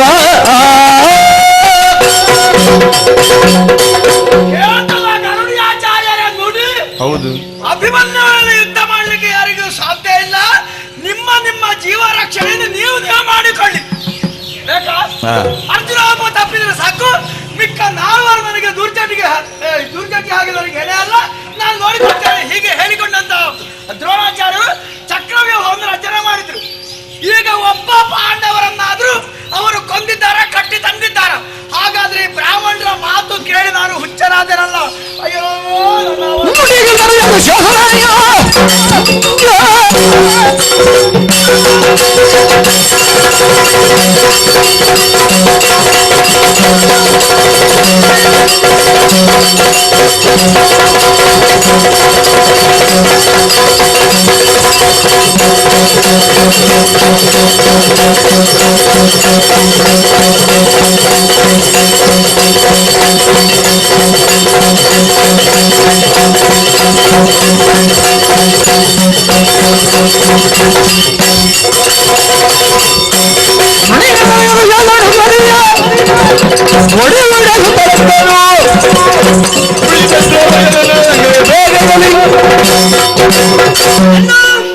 ಈ ಸಂದರ್ಭದಲ್ಲಿ ಆ ಅಭಿಮನ್ಯು ಕುಮಾರನನ್ನು ಹೋರಾಡೋದಕ್ಕೆ ಯಾರಿಲ್ಲ ಎಂಬುದಾಗಿ ಚಿಂತಿಸ್ತಾ ಇದ್ದೀಯೋ, ಚಿಂತೆಯನ್ನು ಬಿಡು, ನಾನಿದ್ದೇನೆ. ನನಗೊಂದು ಅಪ್ಪಣೆ ಕೊಟ್ಟಂತಾದ್ರೆ ಆ ಅಭಿಮನ್ಯು ಕುಮಾರನನ್ನು ತಡೆದು ನಾನು ಬರುತ್ತೇನೆ.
ನಿನ್ನ ಧೈರ್ಯಕ್ಕೆ ಮೆಚ್ಚಲೇಬೇಕು. ಹಾಗಂತ ನಿನ್ನಂತವ ಮೆಚ್ಚಿ ಏನಾಗ್ಲಿಕ್ಕೆ ಉಂಟು ಹೇಳು. ಏನು ನೀನು ಹೊಗಳುತ್ತಾನೆ ಅಂತ ಮಾಡ್ಕೊಂಡಿದ್ಯಾ? ನೀನು ಹೊಗಳಿದ್ರೆ ಎಷ್ಟು ಬಿಟ್ರೆ ಎಷ್ಟು, ನೀನು ಲೆಕ್ಕವೇ ಅಲ್ಲ. ನನಗೆ ಲೆಕ್ಕವೇ ಹೇಳ್ತಾ ಇದ್ಯಾ? ನನ್ನಂತ ಪೌರುಷದಿಂದ ತಿಳಿದಿರಬಹುದು. ಎಂತದು ಪೌರುಷ? ಈ ಹಿಂದೆ ದ್ರೌಪದಿಯ ವಸ್ತ್ರಾಪಾರ ಎಲ್ಲಿ ಮಾಡಿದ್ದಿ? ನಾನು ಎಲ್ಲಿ ಮಾಡಿದ್ದಿ? ಕೌರವರ ಆಸ್ಥಾನದಲ್ಲಿ. ವಸ್ತ್ರಾಪಾರ ಮಾಡಿದ್ದೆಲ್ಲಿ? ಕೌರವರ ಆಸ್ಥಾನದಲ್ಲಿ ಮಾಡಿದ್ಯಾ? ಹಸ್ತಿನಾವತಿಯಲ್ಲಿ. ಆ ಸೀರೆ ಕೆಳಗೆ ಬಿದ್ದು ಸ್ಮೃತಿ ತಪ್ಪಿದ್ದು ನನಗೆ ಗೊತ್ತಿಲ್ವ? ವ್ಯಾಪಾರ ಮಾಡಿದ್ದೆ ಅಂತ ಬಿದ್ದಿದೆ ಅಷ್ಟೇ. ಸೀರೆ ಎಳೆಯುವುದಕ್ಕೆ ಪ್ರಯತ್ನ ಪಟ್ಟು ಸೀರೆ ಅಡಿಗೆ ಬಿದ್ದು ಸ್ಮೃತಿ ತಪ್ಪಿದ ನಿನ್ನನ್ನು ಎತ್ತಿಕೊಂಡು ಹೋದ್ದು. ಎಲ್ಲಿಯಾದ್ರೂ ದ್ರೌಪದಿ ವಸ್ತ್ರಾಪಾರ ಮಾಡಿದ್ದೆ ಅಂತ ಹೇಳಿದ್ರೆ ದವಡಿಗೆ ಬಡಿತೇನೆ. ವಸ್ತ್ರಾಪಾರ ಮಾಡಿದ ಸಂದರ್ಭದಲ್ಲಿ ನೀನು ಬಿದ್ದಿದೆ ಎಂದು ಹೇಳ್ತಾ ಇದ್ದೀಯಾ ಅಲ್ವಾ? ನಾನು ಬಿದ್ದಾಗ ಎತ್ತುಕೊಂಡು ಹೋಗಕ್ಕೆ ಜನರ ಇದ್ದರು. ಅಲ್ಲ, ಬಿದ್ದವರನ್ನು ಮತ್ತೆ ಹಾಗೆ ಬಿಡ್ಲಿಕ್ಕಾಗುತ್ತದೆ? ನಿನ್ನನ್ನು ಕೊಲ್ಲುವಾಗ, ನೀನು ಸತ್ತು ಬಿದ್ದಿರುವಾಗ ನಿನ್ನನ್ನು ಎತ್ತಿಕೊಂಡು ಹೋಗುವ ಯಾರು ಬರ್ತಾರೆ?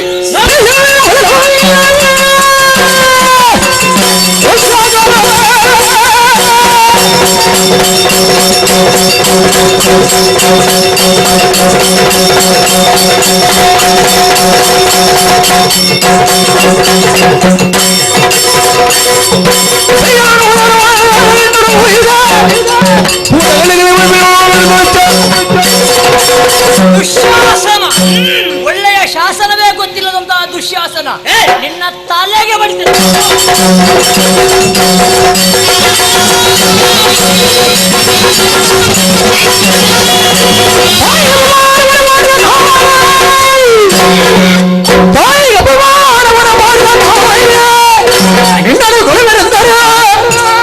ಪುತ್ರನ ಭಾಷೆ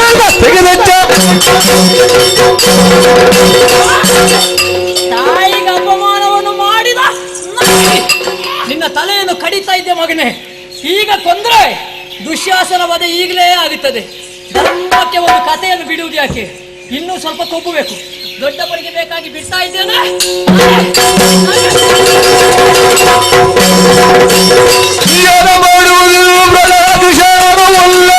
ಪಾಸನ ಸೂರು ಮತ್ತಿವನುಳು ಸೆಳಲು ಸಲಿಗಾಲದಡವು ಸಿಡಿಲ ಮರಿಯ ಹಾಗೆ ಹಾರಾಡುತ್ತಾ ಇದ್ದಾನೆ ಅಭಿಮನ್ಯು.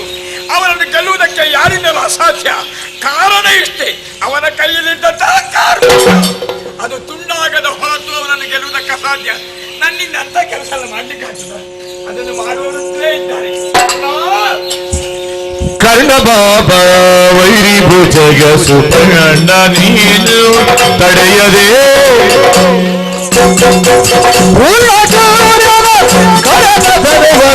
ಚೂರ ಮಾಡಿ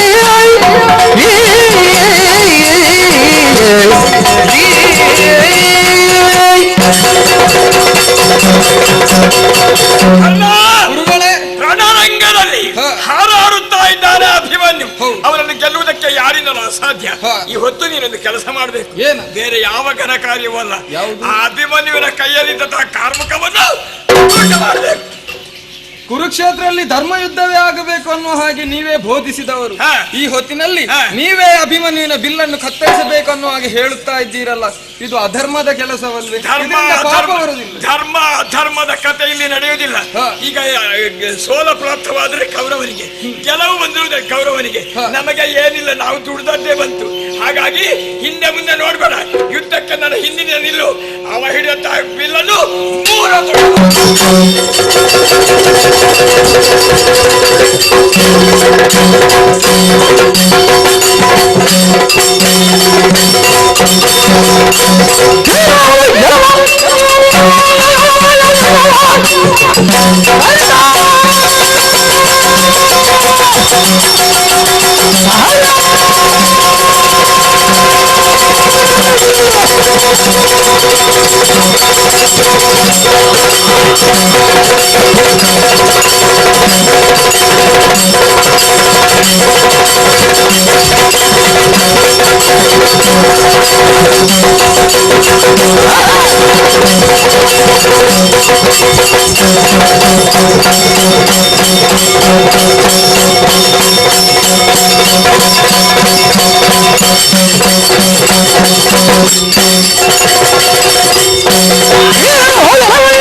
ಅಭಿಮನ್ಯು ಯುದ್ಧ ಮಾಡುವಾಗ ಹಿಂದಿನಿಂದ ಬಂದು ನನ್ನ ಬಿಲ್ಲನ್ನು ಮುಕ್ಕಡಿಗೈದೆಯ ಈ ಶಿಖಂಡಿ ವಿದ್ಯೆಯನ್ನು ಎಲ್ಲಿ ಕಲಿತೆ, ಯಾರಲ್ಲಿ ಕಲಿತೆ?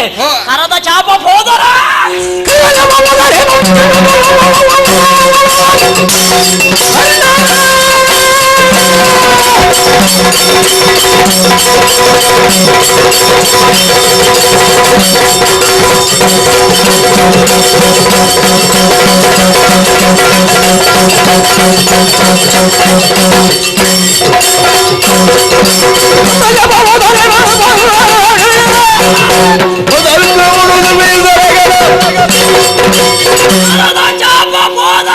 ಕಡ್ಗೈದವ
ಈತನನ್ನು ಕೊಂದು ದಾಳಿಯಾಗಿ ಪಾಪ ಕಟ್ಟಿಕೊಳ್ಳಬೇಕು. ಇದ್ದಾರಲ್ಲ ನಮ್ಮಲ್ಲಿ ಅನ್ನ ವಂಶಗಳು.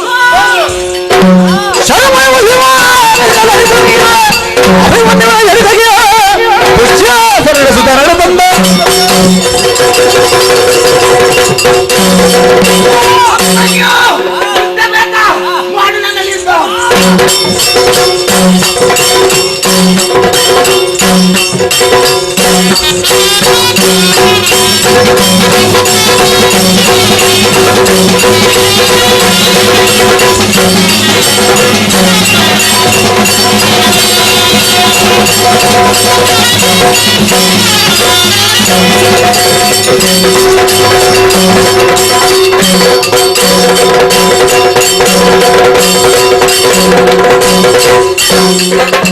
ಹಡಗಿ ಭಸ್ಮವ ಧರಿಸಿ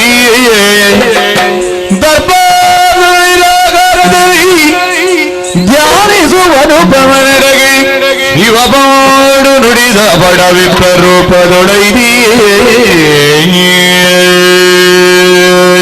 ಪರ್ವತರಾಜನ ಮಗಳಾದಂತ ನಾನು ಪಾರ್ವತಿ ಎಂಬುದಾಗಿ ಎಲ್ಲರೂ ಕೊಂಡಾಡ್ತಾ ಇದ್ದಾರೆ. ಶಿವನನ್ನು ಪತಿಯನ್ನಾಗಿ ಪಡೆಯುವುದಕ್ಕಾಗಿ ದಟ್ಟವಾದಂತಹ ಕಾಡು ಪ್ರದೇಶಕ್ಕೆ ಬಂದವಳು ಸರಸ್ಸಿಯಲ್ಲಿ ನಿಂದೆ ಹಣೆಗೆ ಭಸ್ಮನ್ನು ಧರಿಸಿಕೊಂಡೆ ಎತ್ತರವಂತಹ ಕರಿಬಂಡೆ ಕಾಣುತ್ತಾ ಇದೆಯಲ್ಲ ಅಲ್ಲೇ ಕುಳಿತುಕೊಂಡು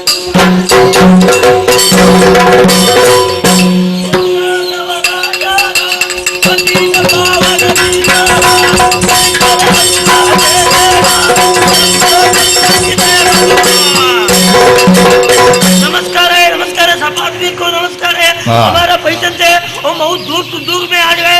जैसे देखो हिमाचल में आ गए, देखो हम बहुत दूर देश में हो गया। ಓಯ್ ಎಂತದ್ದು ವಿಷಯ ಎಂತದ್ದು?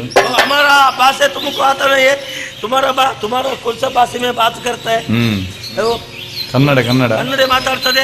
ನಮ್ಗೆ ಕಂದು ಸ್ವಲ್ಪ ಬರ್ತಾರೆ. ಕಡಲೆ ಅವಲಕ್ಕಿ ಬೆಳಕ್ಕೆ ಮಾಡಿದರೆ ಆಗುತ್ತಾರೆ. ನೋಡಿ ನಾವು ಬೈರಾಸು ಉಂಟು, ಬೈರಾಸು ಬೈರಾಗಿ ಉಂಟು. ನಾವು ತಪ್ಪಿಸಿತು, ಹಿಮಾಲಯದಲ್ಲಿ ಹೋಗಿ ತಪ್ಪಿಸಿತು. ಏನು ಮಾಡಿ ತಪ್ಪಿಸಿದ್ದು? ಎತ್ತರೆ ತಪ್ಪಿಸಿದ್ದಲ್ಲ, ದೇವರನ್ನು ತಪಸ್ಸು ಮಾಡಿತ್ತು. ಆ ತಪಸ್ಸು ಯಾಕೆ ಮಾಡಿತ್ತು? ದೇವರನ್ನು ನೋಡಬೇಕು ಅಂತ ಮಾಡಿತ್ತು. ಎಲ್ಲಿಗೆ ಹೋಯ್ತು? ಆ ತಿರುಪತಿಗೆ ಹೋಯ್ತು, ಮಂಜುನಾಥರನ್ನು ನೋಡಿತು, ಧರ್ಮಸ್ಥಳಕ್ಕೆ ಬಂತು, ತಿಮ್ಮಪ್ಪನನ್ನು ಕಂಡಿತು. ಹಾಗೆಯೇ ಅಟ್ಟಿಲಿಗೆ ಹೋಯ್ತು, ಮೀನಾಕ್ಷಿಯನ್ನು ನೋಡಿತು, ಮಧುರೆಗೆ ಹೋಯ್ತು. ಏನು ವರ್ಗಾವಣೆ ಈ ರೀತಿ? ವರ್ಗಾವಣೆ ಅಂದ್ರೆ ಈಗ ದೇವರಿಗೆಲ್ಲ ದುಡ್ಡು ದೇವರ ಭಕ್ತರಿಗೆ ಕೇಳಿದ ಹಾಗೆ ಕೊಡ್ಲಿಕ್ಕೆ ಆಗುದಿಲ್ಲ. ಯಾಕೆ ಅವರಿಗೆ ಸಿಕ್ಕಿದ ಹಣ ಯಾರ್ಯಾರು ಕೊಂಡು ಹೋಗ್ತದೆ. ಹಾಗೆ ದೇವರಿಗೆ ಉಪಾಯ ಇಲ್ಲ, ಅಲ್ಲಿಂದ ಬೇರೆ ಜಾಗಕ್ಕೆ ವರ್ಗಾವಣೆ ಮಾಡಿತ್ತು. ವಿಷಯ ಇರ್ಲಿ, ನಾನೀಗ ಎಲ್ಲಿಂದ ಬಂತು? ಕೈಸಾಲೆಯಿಂದ ಬಂತು, ಕೈಲಾಸದಿಂದ. ಈಗ ನನ್ನ ಹೆಂಡತಿಯನ್ನು ಮದುವೆ ಆಗಬೇಕು ಅಂತ. ನನ್ನ ಹೆಂಡತಿಯನ್ನು ಮದುವೆ ಆಗುದಂದ್ರೆ ನಿಮಗೆ ಒಂದು ವಿಷಯ ಗೊತ್ತಿಲ್ಲವಯ್ಯ. ಅವತ್ತು ಆ ಗಿರಿಜೆ ನನ್ನ ಹೆಂಡತಿ ಅಂದ್ರೆ ಗೌರಿ, ನನ್ನ ಹೆಂಡತಿ ಸತ್ತು ಹೋಯ್ತು. ಇವತ್ತು ಪರ್ವತರಾಜರಿಗೆ ಮಗಳಾಗಿ ಬಂದು ಇಲ್ಲಿ ತಪಸ್ಸು ಮಾಡ್ತದೆ. ಹೇಗೆ ಮನಸ್ಸು ಅಂತ ಪರೀಕ್ಷೆ ಮಾಡಬೇಕು ಅಲ್ಲಿಗೆ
ನಾನು ನಿನ್ನನ್ನು ಕರಗಿಸಿತ್ತು.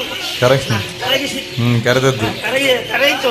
ನೀನು ಇಲ್ಲಿ ಲಕ್ಕಡಿ ಎಂತದ್ದು ಮಾಡ್ತಾರೆ? ಲಕ್ಕಡಿ ಎಷ್ಟು ಲಕ್ಕಡಿ ನಮ್ಮ ಭಾಷೆಯಲ್ಲಿ ಲಕ್ಕಡಿ ಲड़की ಇದು ಹೇಳ್ತಾಗೆ ನೀನು ಇಲ್ಲಿ ತಪ್ಪಿಸದೆ, ಯಾರನ್ನು ತಪ್ಪಿಸದೆ, ಯಾಕೆ ತಪ್ಪಿಸದೆ, ಏನಾಗಬೇಕು ಅಂತ ನನ್ನಲ್ಲಿ ಬೇರು ಸಡಗರ ಮಾತಿರಿಕೆ ಹುಸುರ ಸಾರಂದಿಡ ನೋಡಗೂಡನಿಗೆ ತೊಡಗಿರ್ಪೆ ತಪವನ್ನು ನುಡಿಸದೆ ಸಾರಂತ ನಡೆ ಬೇಗೆಂದಳು.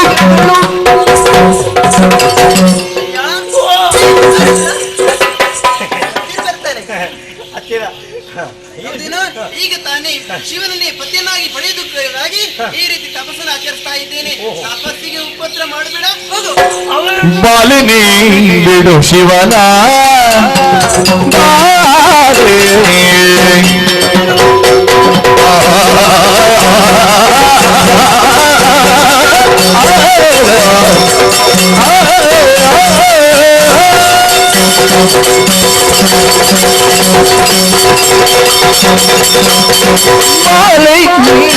ಶಿವನ ಇಂದ್ರನಿಗೆ ಅನುಕೂಲ ಎಂಬತಿ ಕೆಳಾಳ ಮಾಡುವೆ ತಿರುಪಾಲ ಮುಖ್ಯದ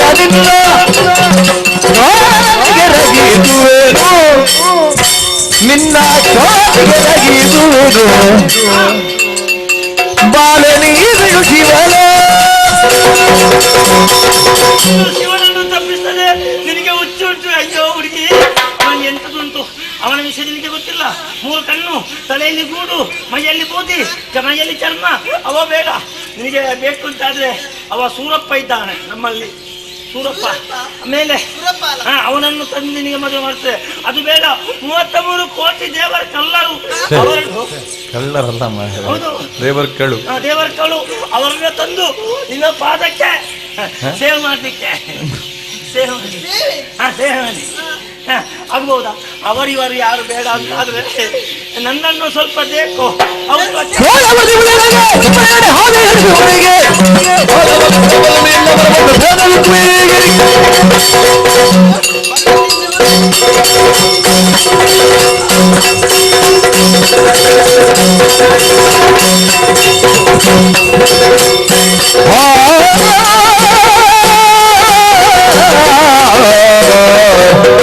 ದೇವರ ದೇವನೇ ನಿನ್ನ ಭಾವತಿ ಭಜಿಸಿರಿ ಈ ವಿಪ್ರ ನುಡಿಸಿದ ತಪವ ಕೆಡಿಸಿದ ಶಂಕರ.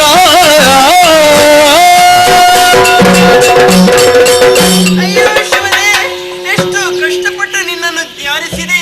ಯಾರೋ ಒಬ್ಬ ಬಂದು ತಪಸ್ಸನ್ನು ಕೆಡಿಸ್ತಾ ಇದ್ದೇನೆ. ಒಳ್ಳೆದು ಬಾ ಸ್ವಾಮಿ. ನಾ ಇಲ್ಲಿ ಇದ್ದೇನೆ ಹುಡುಗಿ, ಬಾ.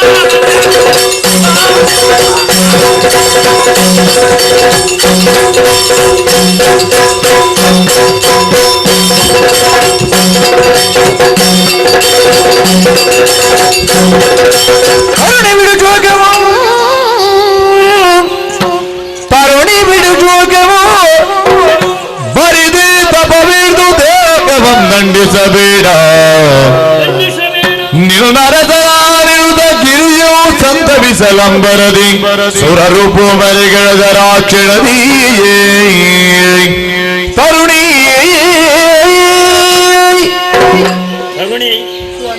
ಕಣ್ಣೀರನ್ನು ಸುರಿಸುತ್ತಾ ಇದ್ದ, ಸತ್ಯ ಚಿಂತಿಸುತ್ತಾ ಇದ್ದ.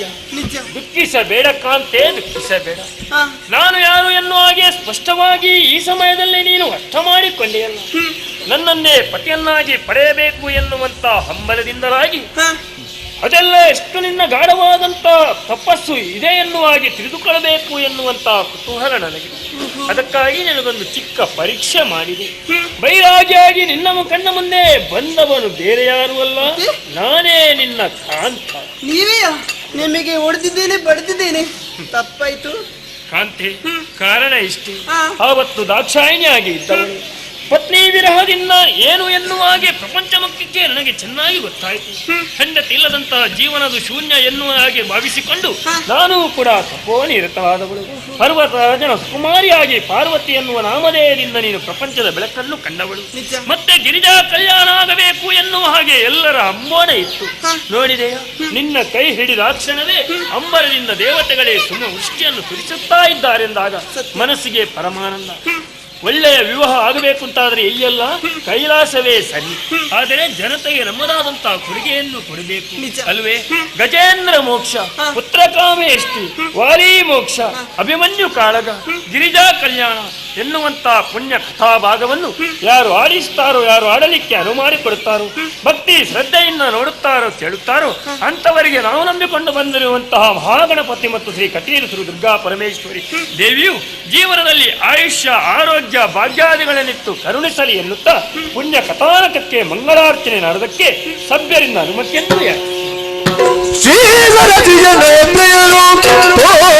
ನಡೆದರುದವರು ಹುಡುಗರೊಲಿದು ಮಧ್ಯಾಹ್ನದ ಇಂದರ ಮುರದಿಂದ ಮಾಸದ ಕೀರ್ತಿಯ ಪಡೆಯರಿನುತ ಸರ್ವೇ ಜಾಗಿ ಆರತಿಯ ಎತ್ತಿರೇ ಶೋಭಾ